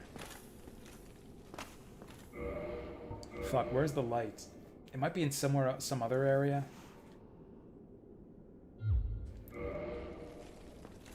Did I miss it down here? I could have sworn that there was a bonfire with a warp point. Right where Pinwheel is. Well, okay, we'll do this first. Good luck. Well, I might die here, but Pinwheel didn't give us that many souls anyways, so there's not... Or I got 8 humanity, though. Sir, do we have anything that'll light this place up? Blood shield. I've never seen this before. Boosts various resistances. I'm assuming they mean status resistances? Oh, yeah. Oh, nice. Whoa, that's big resistance. Holy shit. So there's like a skull lantern item that you need to light this area up, which I do not have presently. Yeah, I don't think I have anything that'll light this place up.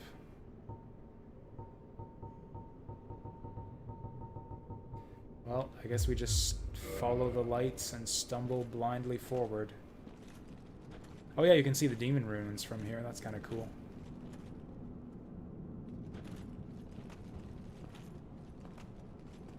Someone was nice enough to leave these handy lights for us.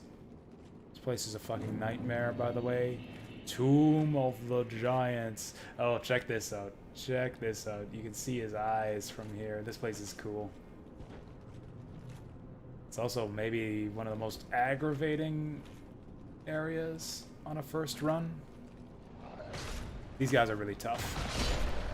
I mean, you know, they're tougher if you don't have a Havel set and a Black Knight Gravesword. What a... Oh, cool. I don't know what that is.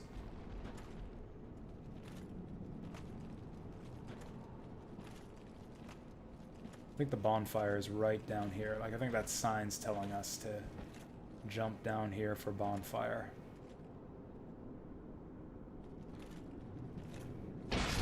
Lol. Well, okay. That's good advice, too. Left? No? Eh. I don't know. I think we did alright. I think we did alright for ourselves here. Okay, so this... Hello. Oh, that's a lot of blood. Who's doing that? Who the hell's doing that? Oh, hi.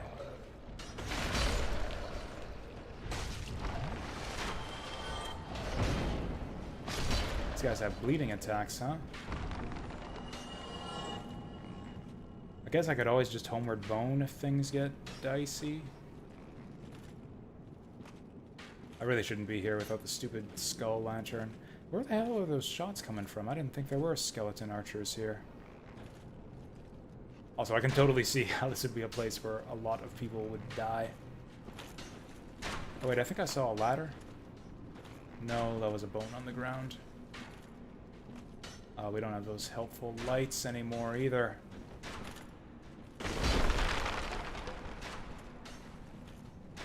God, this is terrifying. I can't see where the hell I'm going. Oh, okay. These things are nice because they're all, like, just straight. Oh, there's an item down there. I guess that kind of means we're maybe going in the right direction. Oh, we passed the item. Oh, I think the bonfire's over here. Oh, there it is. I can see it. Maybe? Is that what that is? Is that a bonfire down here? Try down. Okay, I'm gonna try down. Was there another bonfire? Was there another bonfire up top? Because actually, if so, I don't know where it is. Yeah, this is the only bonfire I'm aware of in this area. I thought it was earlier on, but yeah. Can we warp to this one? We can warp to the catacombs. I guess that's good enough. There's no reason to be down here anyways. The next thing we'll see here is the big golden fog gate to Nito, which we can't open yet until we deliver the Lord Vessel. That's a shame. I thought there was a TP point in the Tomb of the Giants. Well, back to Firelink with me, I guess. Okay, now we got the Rite of Kindling, so I can actually dump some of this humanity. Yeah, that's also what I want to check. Yeah, I was also going to check to see if I can warp to it from here. Oh, nice. Okay, cool. That's exactly what I wanted, was to open up that warp point. So we can just warp to Nito anytime we want after we deliver the Lord Vessel. So that's cool. Let's burn some of our humanity here before I lose it. That's real fucking neato, it is.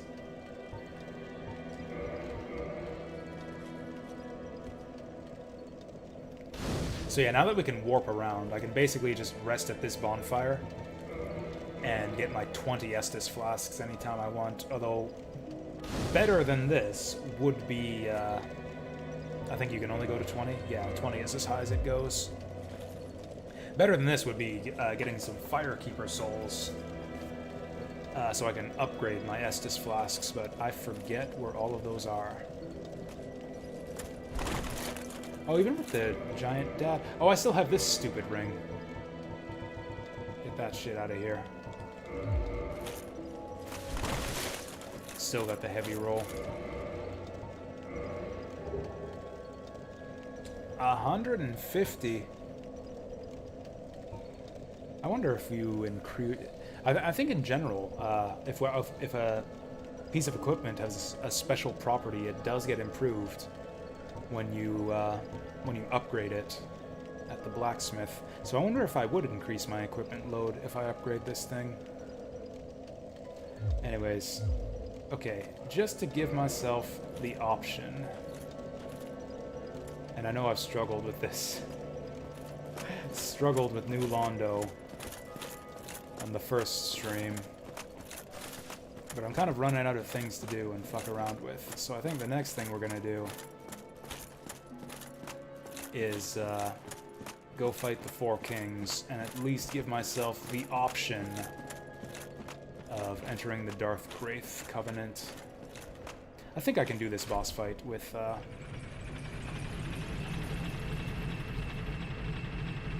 my +5 Black Knight Greatsword.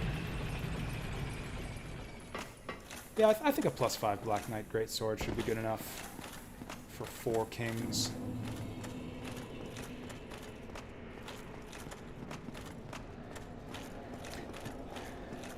Although we'll see if it's good enough for the ghosts. Actually, maybe I should...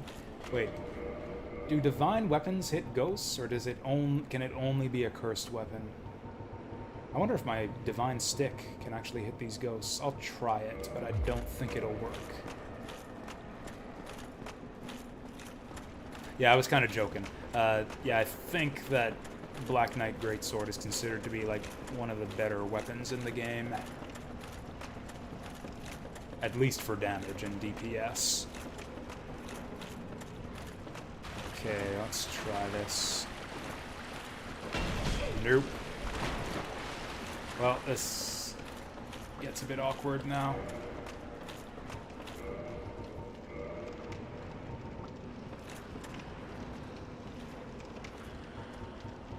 It'll be fine. It'll be fine. I'll just run away from him at the same time that I'm doing inventory stuff. There we go. There we go. It's all good. Oh, they're not even chasing me. Cowards. I'll get my Black Knight sword back on then.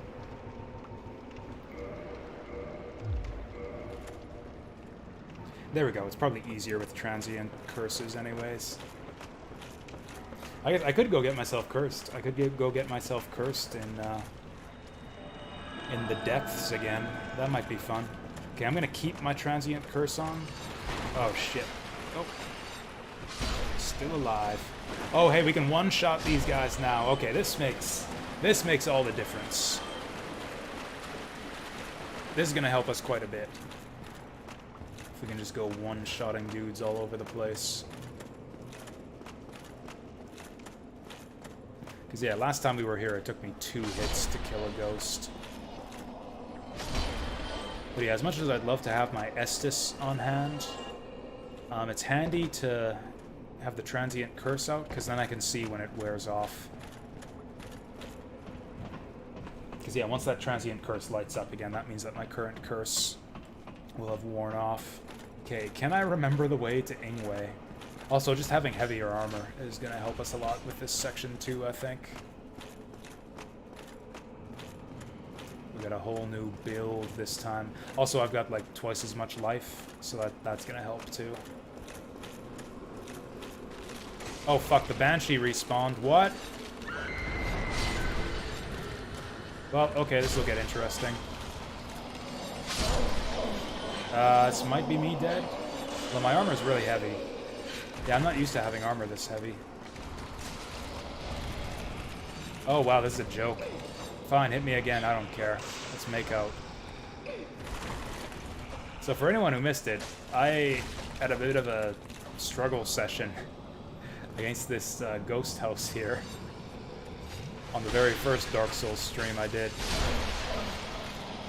I forgot that you need to have the Lord Vessel to get the whatever you need from Ingwe. Or whatever his name is. Irving? Something like that. Because yeah, I got cursed in the depths, so I was all like, oh, I guess we'll just come here while we're at it, get our curse lifted, and then also, yeah, open the floodgates while we're at it. But I totally forgot you have to have the Lord Vessel to do any of that. It's fine. It's fine, Lork. This place is a joke now. Yeah, we got no problems here. This place is actually very cozy. When you got a Black Knight Greatsword and Havel set to tank all the damage for you. What is this guy wielding? What weapon is that? Like a rusty pole? Is that what that is? Oh, hello. You've acquired the Lord Vessel, have you? Very impressive. I know exactly what your intentions are. Does he? You seek the four Oh, yeah, kings that's right. whom I guard over. This is the key to the seal. Wow, some guard he is. The four kings slumber in the deepest chamber of the ruins.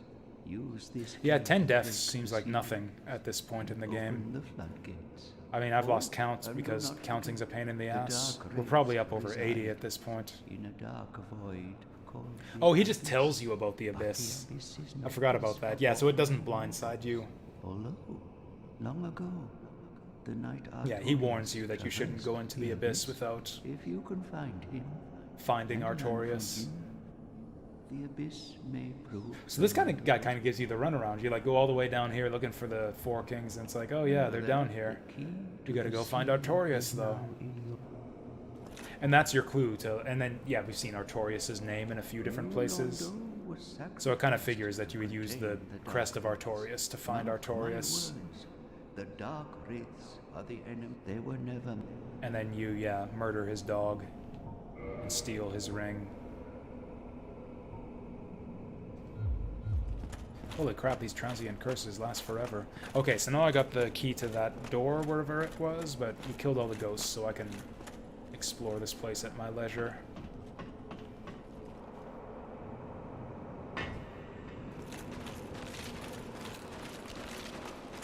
You know, I'm really coming around on heavy armor on this playthrough.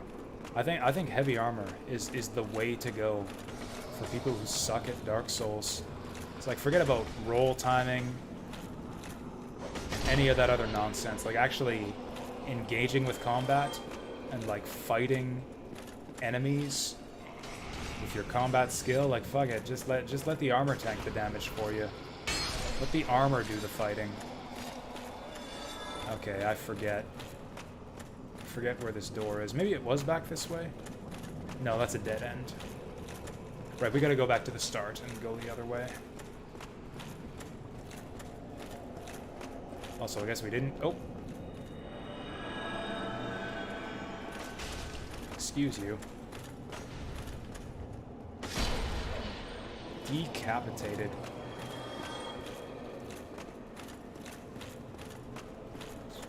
Is it this way? Oh, I think it might be.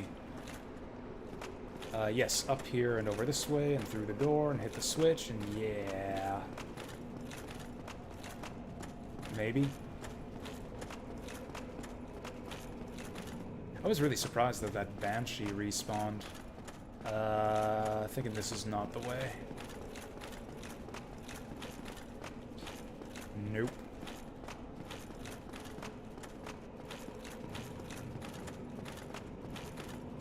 And then I actually completely forget the next part of this. I'm very, very well acquainted with New Londo ruins, or at least the first half of them at this point. Oh, of course, it's through here. Or down here? Down here. Contraption does not move. There we go. Key to the seal. Flip the thing. Just sounded a bit close to that ledge, buddy. Open the floodgates! This is kind of a cool moment, too.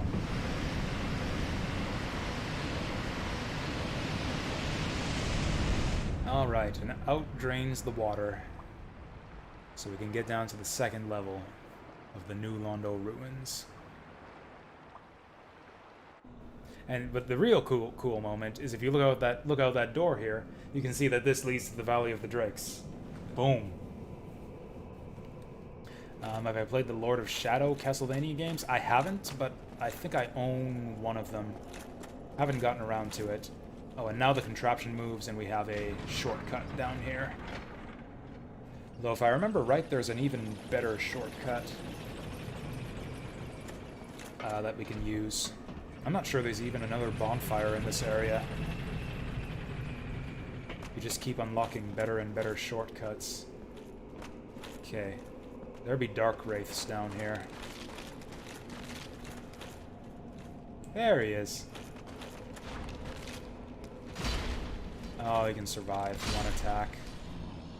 That makes me sad. Also, I believe there's no ghosts down here. So we can ease off the transient curses. Oh, I've only got 18 Estus flasks yet. Shit. I don't know if that's going to be enough for the 4 kings.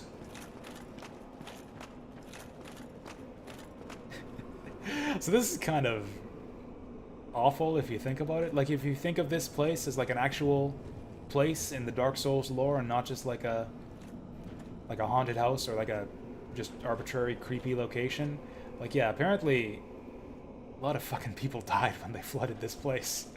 Like, wow, there's just a mountain of corpses here. Because if you look into the lore, like, New Londo was like like a big city. Like this was some, I think, the human capital, basically. And then the bastards flooded it for some reason. How tragic. I think there's an ugly, scary monster around here somewhere. There's kind of a certain character that a few areas in this game have. They're like marked by darkness. This is one of them. This is a very dark area. This is like maybe the most Dark Souls-y Dark Souls area. Next to... Oh, we can one-shot this guy with the heavy attack. Nice. And the other Dark Souls-y area that we'll see later on is the DLC, one of the DLC areas, which is kind of tightly connected to this one.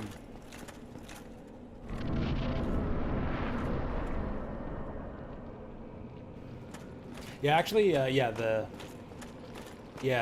Grand Wizard that we talked to earlier kind of gave us the rundown. Or at least he mentioned the Dark Wraiths, at least, and how they're the enemies of mankind. Oh, hi there. That's a spooky face.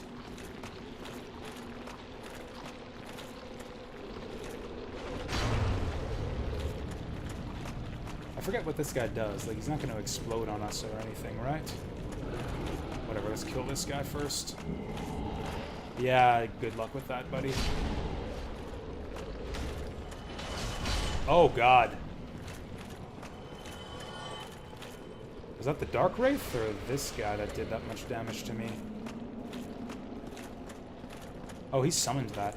This guy summoned that thing on me. I was trying to get him to get that to blow up in his face.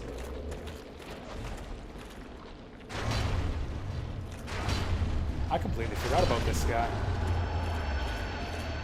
And yeah, apart from like the mountain of corpses we see all over the ground in this area, that thing is also made of a big pile of corpses. So yeah, this is a happy little place. Yeah, this game's got cool lore. If you're into it, I'd recommend some YouTube videos. Like nothing specific. Just look for Dark Souls lore and you'll find tons and tons of stuff. There's this one animated one that I really like, which doesn't really explain much. It's really funny, but it's also not that funny unless you kind of know a bit about the lore already, but it claims to explain is that the one, the Varti one? Which I think begins, being a dragon is amazing, amazing. That one. I actually rewatched that one just recently. You'd think I'd remember what it was called and who made it. But yeah, I love that video. I rewatch it frequently.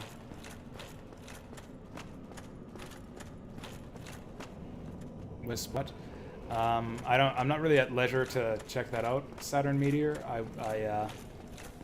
This game does not have a pause function, and I don't know where the enemies are, and I'm lost right now. But I will check that out as soon as we hit a bonfire or a... I went backwards. I went completely backwards. I should have known by the broken vases. Oh, Vatividya is one of the serious ones. I see. You're talking about the good Dark Souls lore. Yeah, right. I remember. I know Vatividya now that you mention it. Now that you mention it. Yes, I remember Vatividya. I think Epic Name Bro had some decent ones too, but he like nuked his entire channel at some point, so I don't even know if his Dark Souls lore videos are still up. I know that he took down almost all of his Dark Souls Let's Plays, which had some good stuff. Hi there, Rose Manor. How's it going? Do I even care about these items? We can always come back for the items. I mainly want to fight the boss. Hawkshaw for Dark Souls lore. I might have to check out some of these myself. I could like explain lore to you guys on stream here. I'm not super well acquainted with the lore of this game myself. I watched some videos on it, like way back in the day when this game was new, but I don't remember too much. I know the basics of what the game is about and who some of the characters are, but do not recall many of the details.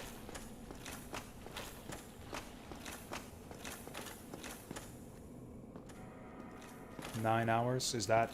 Oh, that's my current stream time? Yeah, that's hardly unusual for me.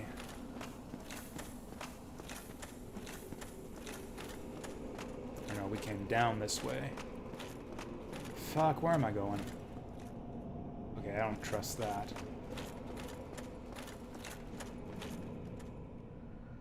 Do I have to fall down somewhere? God, maybe I need to bring that skull lantern to this place. Okay, I'm pretty sure, if I remember correctly, you need to wade through some water to get to the boss. Or maybe not. Okay, that sign looks promising. Follow the orange signs. When in doubt, follow the orange signs. Need arm. Thank you, orange sign.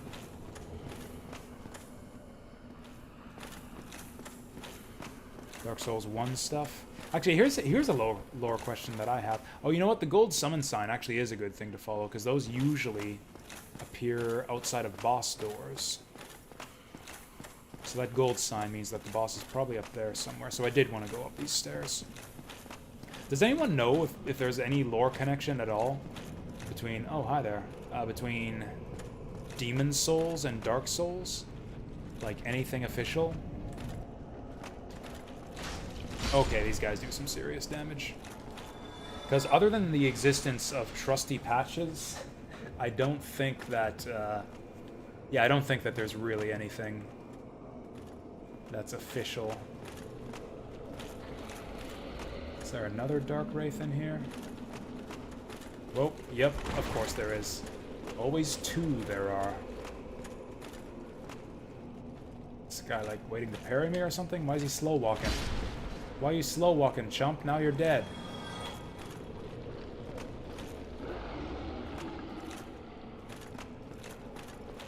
Okay, let's just try to give this guy the runaround. Trigger the exploding skulls, and then just go ham on this guy. There we go, one full combo will do it.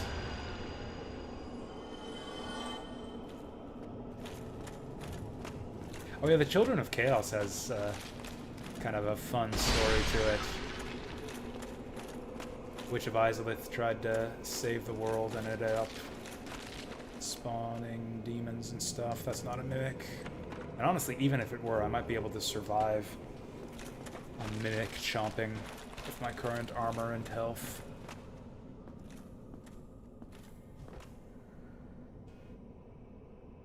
Wetan. Oh, is this an actual player? Anyways, no. Gigan. Yeah, I think these are actual players. Hello. Goodbye.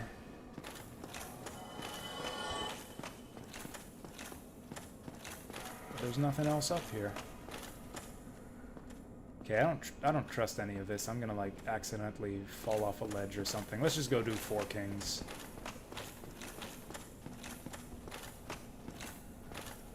Oh, okay. I nearly made a mistake. I was about to make a mistake. Yeah, here's a common mistake. So this is a bit tricky. This will actually be not great for us without Havel's Ring. Is it time to ditch favor and protection? No, never. But yeah, we do need to put on the Covenant of Artorias. That's a bit of a problem. Oof. Can I take anything off? Even then, I don't want to. Who needs to dodge roll? I got 16 Estus Flasks. Who honestly dodge rolls against the Four Kings? That's not what this fight is about. This fight's basically a glorified gear check anyways. So yeah, if you guys thought that 2 enemies in the same boss fight was bad enough with Ornstein and Smo. Or maybe you didn't, because I demolished Ornstein and Smo because I had my +5 Black Knight sword by then. DPS check. Yeah, gear is basically a DPS check, because your weapon is the main thing that matters in this game. Whoa! Hey, I'm alive somehow. Try eliminating one at a time. I did it! Wretch ahead. Where's our wretch? There's our wretch. So there's the first of the 4 kings. Okay. Going kind of badly so far. Okay, let's just block. Oh, this guy doesn't take that much damage. Shit! Didn't get the weapon change in time. Okay, the trick with these guys is, as it says in the name, 4 kings. There are 4 of them. And they spawn in at fixed times. So if you don't kill them quickly enough, you'll get 4 kings all at once, which is a big yabai. Big yabai. Trying to fight 4 kings at the same time.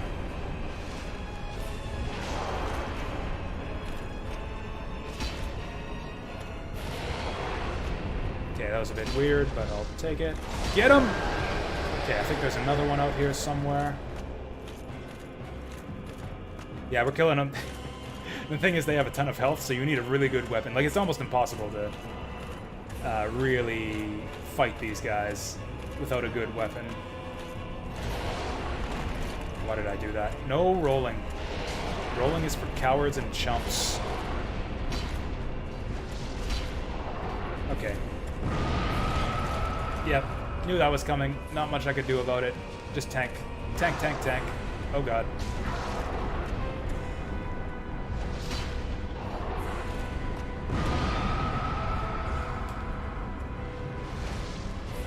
Doing it again.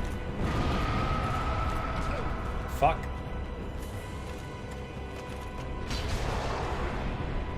Oh, I think the next one just spawned in. Oh, also you can kind of overkill these guys. Like, any damage you deal kind of applies... They have kind of a shared health bar. So if you overkill one, it applies to their shared health bar. They also have individual health.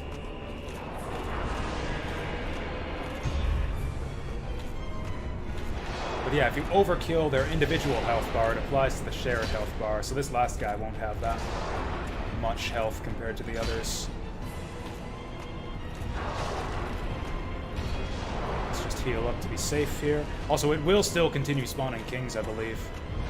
In fact, we might be due for another one pretty soon.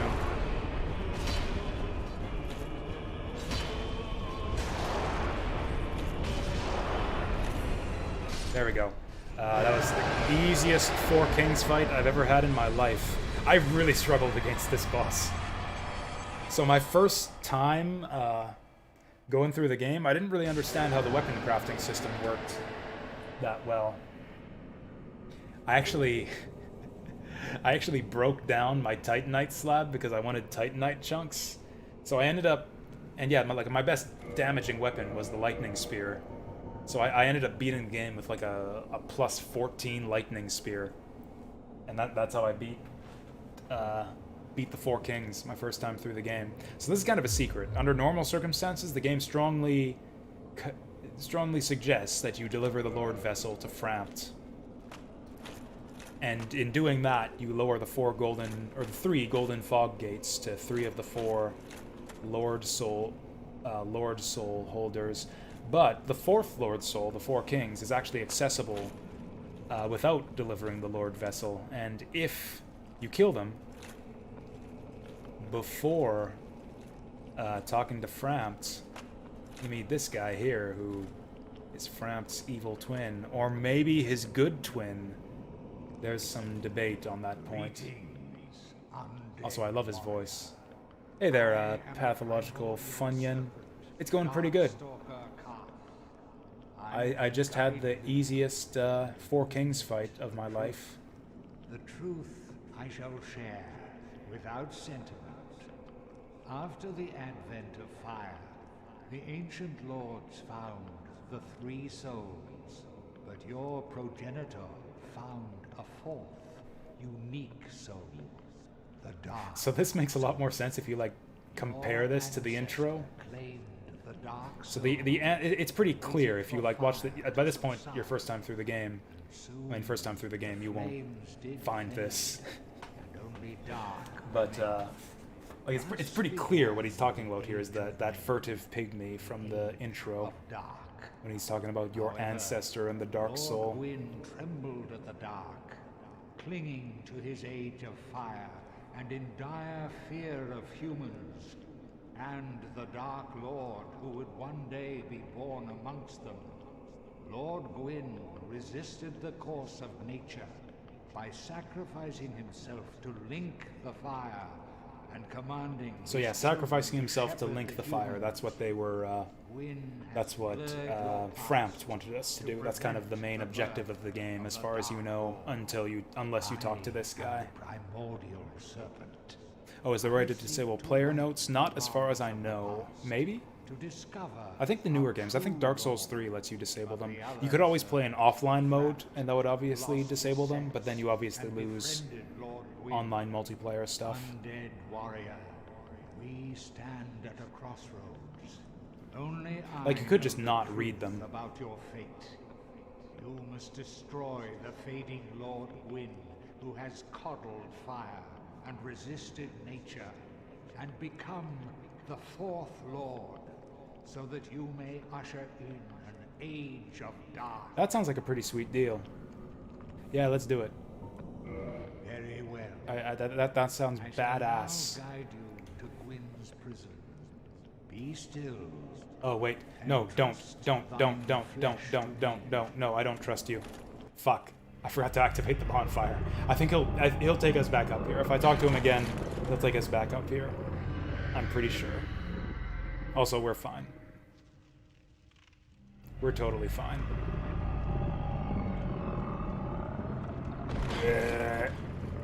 That is kind of disgusting.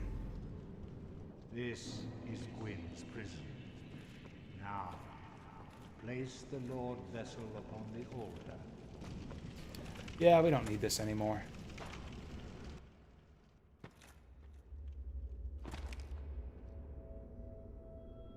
So, okay, now we have one of the 4 Lord Souls. We need to go do Seath in Duke's Archives, Nito in the Tomb of Giants, which we've mostly completed already. And then the Bed of Chaos in Lost Izalith, which we actually haven't done at all.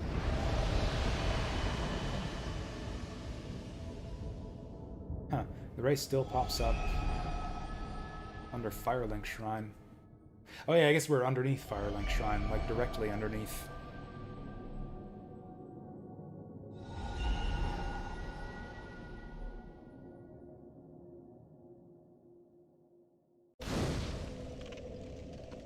Okay, so we got a few things to do now that I'm at a bonfire.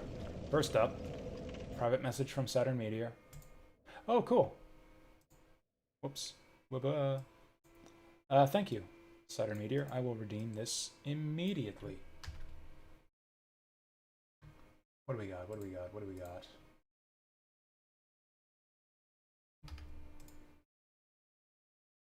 Oh, cool. Thanks, Saturn Meteor. He just gifted me Castlevania Lords of Shadow Ultimate Edition. I will add that to the gift box and probably get that played someday. Okay, Mirror of Fate. Lords of Shadow Mirror of Fate is the one that I have. That's the 2D platformer, I think. And then I think, yeah, Lords of Shadow Ultimate is like a Souls-esque game? Or like a 3D action game like Devil May Cry? I don't know. It's 3D, I'm pretty sure. Anyways, the other thing I was going to do was look up that awesome Dark Souls video. That quote-unquote Dark Souls lore video. So that you guys can enjoy it at your leisure after the stream. Here we go. Dark Souls in summary. Dark Souls had a story. Yeah, that video. By Plague of Gripes, which I love. There's so many great quotable lines in this video that I love. So check that out at your leisure. And what else was I gonna do? I'm not sure, but oh, I've been added on Discord. Oh, okay. Oh yeah, that Bomber King does look cool. It does. That's an NES game called Bomber King. We talk about that and other cool random games on the Discord. Link below if you're interested.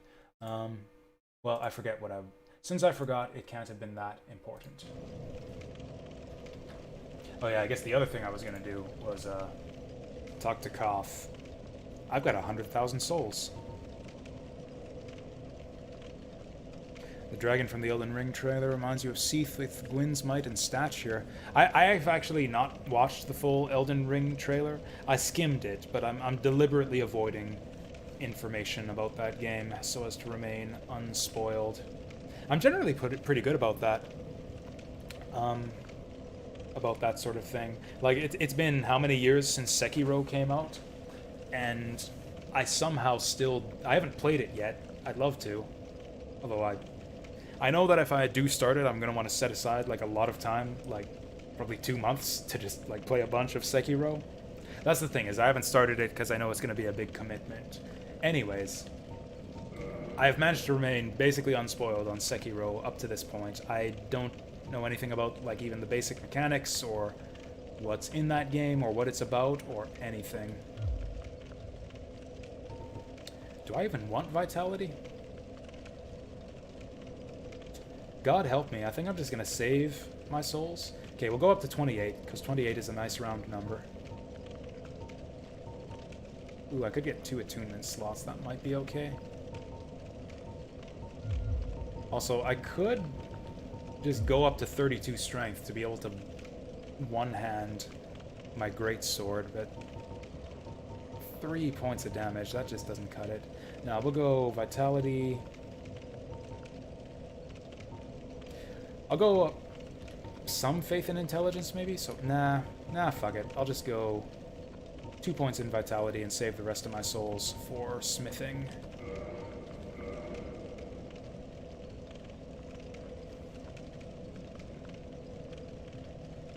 I might, maybe I can add Sekiro to the next viewer's choice poll. I mean, being, again, like the biggest and most popular game on the list, it would probably win. Oh, right, let's get this shit sorted out. Oh, wait, no, let's not. Let's not. I want to go back to the Abyss. Yeah, let's not put on the Havel Ring just yet. The vessel is filled with souls. Yeah, I'm gonna have to find time to play Baba Is You Seek someday. Lord Leto, the Witch of On a cider kick? Nice. I'd like to go back on a cider kick. I should get a 6-pack of, like, Angry Orchard or something someday. And just drink it all at once on stream. I'm glad you've been enjoying the playthrough, Deep Fry. I've been enjoying this a lot, too. I feel like I've stumbled into an overpowered build. Or maybe this game's just easy because I know it a bit. Or at least it's gotten easy ever since I upgraded my greatsword all the way. I think I've vaguely heard that this weapon is really good, but I've never actually used it before. I don't think the Black Knight greatsword has ever dropped for me. So if I don't have the Ring of Artorias equipped, does he just, like, spit me into the void and then I die? See, I really like sweet drinks. Like I said earlier, I really like sodas, and hard root beer is another one that I like. So yeah, cider, for flavor, might actually be my favorite alcoholic beverage. Like I said, my favorite, I like really, I guess what they call crisp cider, although I don't know what that means exactly. But the ciders that are labeled like crisp or extra crisp, I really like. Angry Orchard crisp apple cider is probably my favorite. Oh yeah, we can enter the Dark Wraith Covenant now too. If you wish, I shall grant the Oh, heck yeah. I'm all about all about draining that life. It can preserve your humanity while undead. So what it actually is, I think, is just a shitty, a really shitty magic spell that has like a really, really long animation and like barely deals any damage, but steals humanity from the target. Oh, Rose Manor, thank you for the follow. Much appreciated. Alright, we are covenanted. Got a dark hand now. I believe ask for covenant item. Alright, so yeah, this is one of the main benefits of this, is that you can now purchase cracked red-eye orbs on demand and invade as much as you want. He wants humanity. Interesting. So I guess humanity is the covenant item for this covenant. Undead warrior, to speak now is premature. It begins with your retrieval of the Lord Vessel. We're making good progress on games lately. Like, in fact, we're certainly going to finish Dark Souls. Or, I don't know, DLC's quite a bit. We might not finish all the DLC next week. I can certainly, if I wanted to, I could finish the game, probably tonight even. But, I could certainly finish the game next week if I wanted to, but Artorias of the Abyss might push it into another stream. I guess if I play Wednesday and Friday again, I can probably finish this next week. They failed me, every last one of them. And then, yeah, we just finished Astalon. We're making decent question mark progress on Ghouls and Ghosts. Ghosts and Goblins, whatever.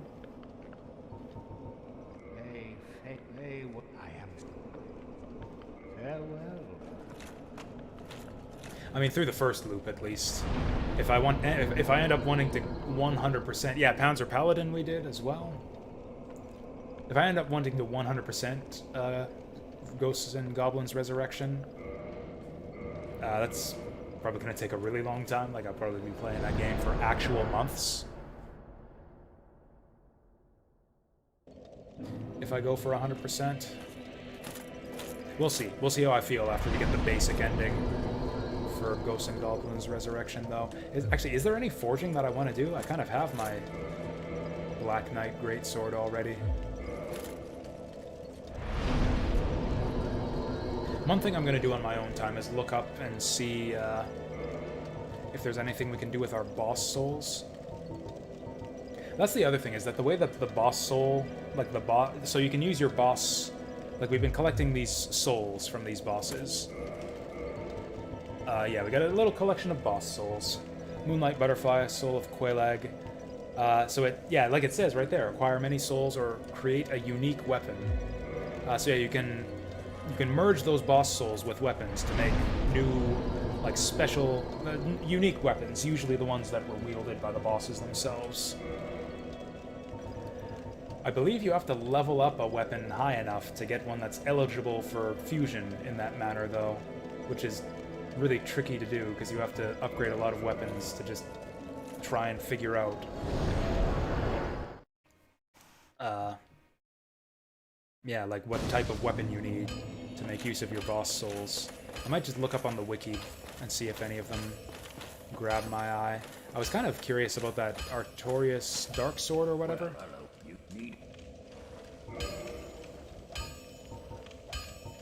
Yeah, we don't have any options here right now. I think I need more embers to ascend boss weapons. The blacksmith in Anor Londo gave us a few options. Oh yeah. Let's get this back on before I forget. Okay, I need to get my inventory sorted out. There's a lot of this stuff we could just stuff in the box so that I don't have to mess with it. Ooh, that's cool. That's a very stylish outfit. Oh, he's gone now. Okay, so like, yeah, we don't need sunlight medals. I don't need souvenirs of reprisal or dragon eyes or any of this crap. I will probably use dung pie at one point. One of these days I'll throw dung pie at someone. All this other stuff we can keep. Oh, actually, no, rubbish. Rubbish and the coins we don't need. Titanite we need. Okay, all of these weapons. Never gonna use the parrying dagger. What does Priscilla's dagger do? Dex scaling. In the trash. Oh yeah, so this is the weapon we got by cutting off Priscilla's tail. One of the rare dragon weapons from the Tale of Priscilla. The dragon crossbreed in the painted world of Ariamis. Possessing the power of life hunt. Oh yeah, it's like a life-draining weapon, that's right. So what is she a crossbreed with, then, if she's a dragon? She's like half dragon and half what? And who were her parents? That's something you'll find out about if you dig deep into the lore videos and stuff. Kind of a fun story.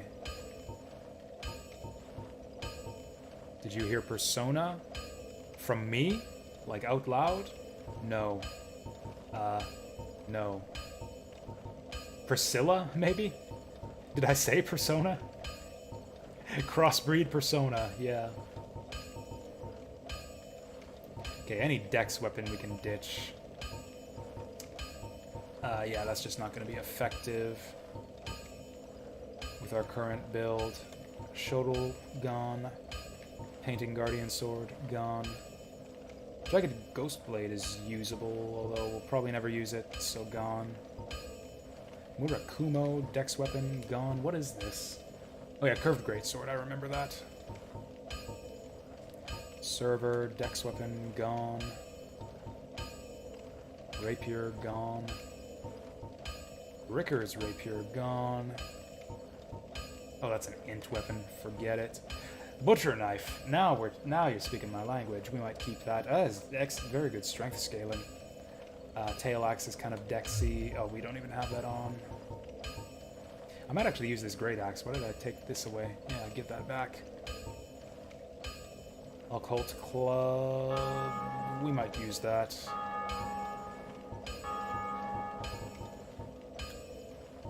Yeah, a lot of... Might use spears too. Yeah, if I use any spear, it'll probably be the Demon Spear. Halberds we can keep. I'm never gonna... actually, if I use any halberd, it'll probably be the Crystal Halberd. I'll stash this one. This thing, I don't even know what it is. We'll just stash it. Stash it. Gargoyle Halberd sounds cool, but stash it. Does this do anything special? I might try that out. Okay, that's an int weapon, sadly. This thing looks really cool. I've never seen a Titanite catch pole drop before. There's only so many Titanite demons in the game, too. Like, you can't farm for that. Dark Hand we'll keep just for fun. Dark Hand is for funsies. I'll keep that one. Do I need this many bows? Not really, but we'll keep them anyways for funsies. Okay, never gonna use these shitty shields. Maybe this one, because it's got good magic resist. But the rest of these can fuck off. Heater's good for fire.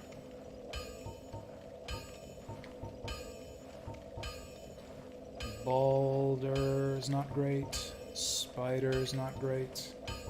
Oh, actually Spider's better than Heater for fire. Keep Spider, drop Heater. Balin was sold $60. It decreased to 40. Oh, nice. I might play that game. I think it actually looks alright. I think I would like it, based on what I've seen. To be perfectly honest, 85% physical damage reduction, garbage. Crest Shield. Oh, greatly reduces magic damage. Oh, yeah, we can ditch Caduceus then. Yeah, get rid of that. Yes, I know that everyone hates Balan Wonderworld, and it's the most terrible game that has ever been made. How on earth did such a disaster get through playtesting, etc., etc.? I am not convinced by the arguments I've seen. All of the complaints I've heard about that game sound really dumb. Like, you can't jump with half of the transformations. Like, that's part of the game design. It's a puzzle game. You're supposed to figure out how to get around, or get around the limitations of all the different powers, and figure out what kind of loadout you'd like. Okay, so we keep Crest Shield. What is this? Greatly reduces fire damage. Oh, that's actually better than the other thing I was keeping for fire damage. I don't know, maybe it's just me. I have a soft spot for shitty games. Not attracted by the look? Then why did you bring it up? Just out of curiosity.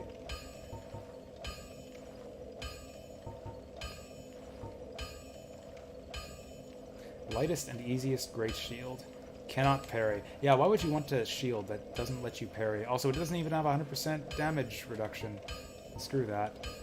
This thing's heavy, so probably screw this too. Oh, it's like way too heavy. 34? 34 strength requirement? Forget that. Get it out of here. Get it out of here. Armor I might sort out later. I'll just get rid of the shitty armor for now. Hard leather. Never gonna use it. I got too much of it anyways. Knight helm. Basically anything that's not Havel's, I'm never gonna use. Elite Knight, I think is a good set. But no, if I'm gonna go heavy armor, it's gonna be Havel's all the way, so I think I'll just stash all of my heavy armor. And then if I go for light armor, it's gonna be black leather all the way. Actually, I think the Wanderer set has the best fire resistance out of the light armor. But if I want resistance, I'll just go for Havel's. Okay, this stuff is too heavy. Yeah, and it's heavy armor. Go for Havel's. I might use these again. This actually seemed like really good, like defense for weight. Efficient, so we'll keep that. Gold Hems is a classic. I don't need two different colored robes though, and I'd rather have red than black. Velka, don't give a shit. The dinghy set. I don't know, it might be fun to run around in a dinghy set, just because it looks cool. I actually really like this outfit. Yeah, that's the Firekeeper's outfit. It's stylish, but not very practical. Actually, this is a stylish armor set. I really like the Eastern set. Just aesthetically, one of my favorite sets in the game.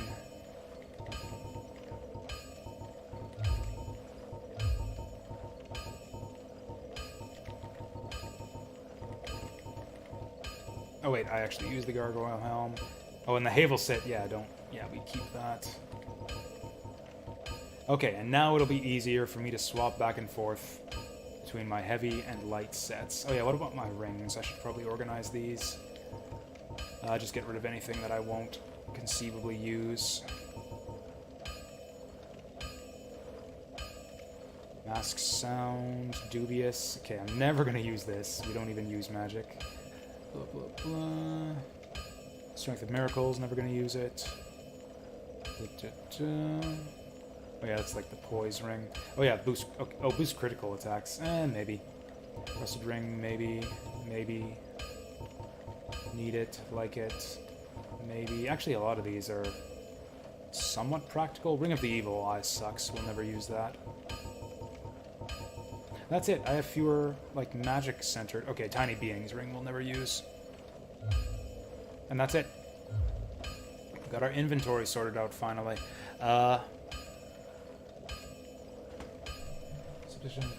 Okay, yeah, that's fair enough. Fair enough. I'm actually kind of interested in Balan Wonderworld. That might be my next, like, project after we've crossed off all the other new releases off the list.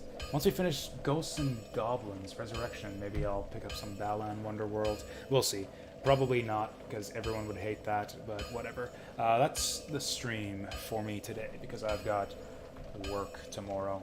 So we're going to leave it there, and probably, yeah, see you guys next Wednesday with more Dark Souls. Yeah, we finished the weekend with we finished the week of streams with Dark Souls, and we will begin next week with Dark Souls.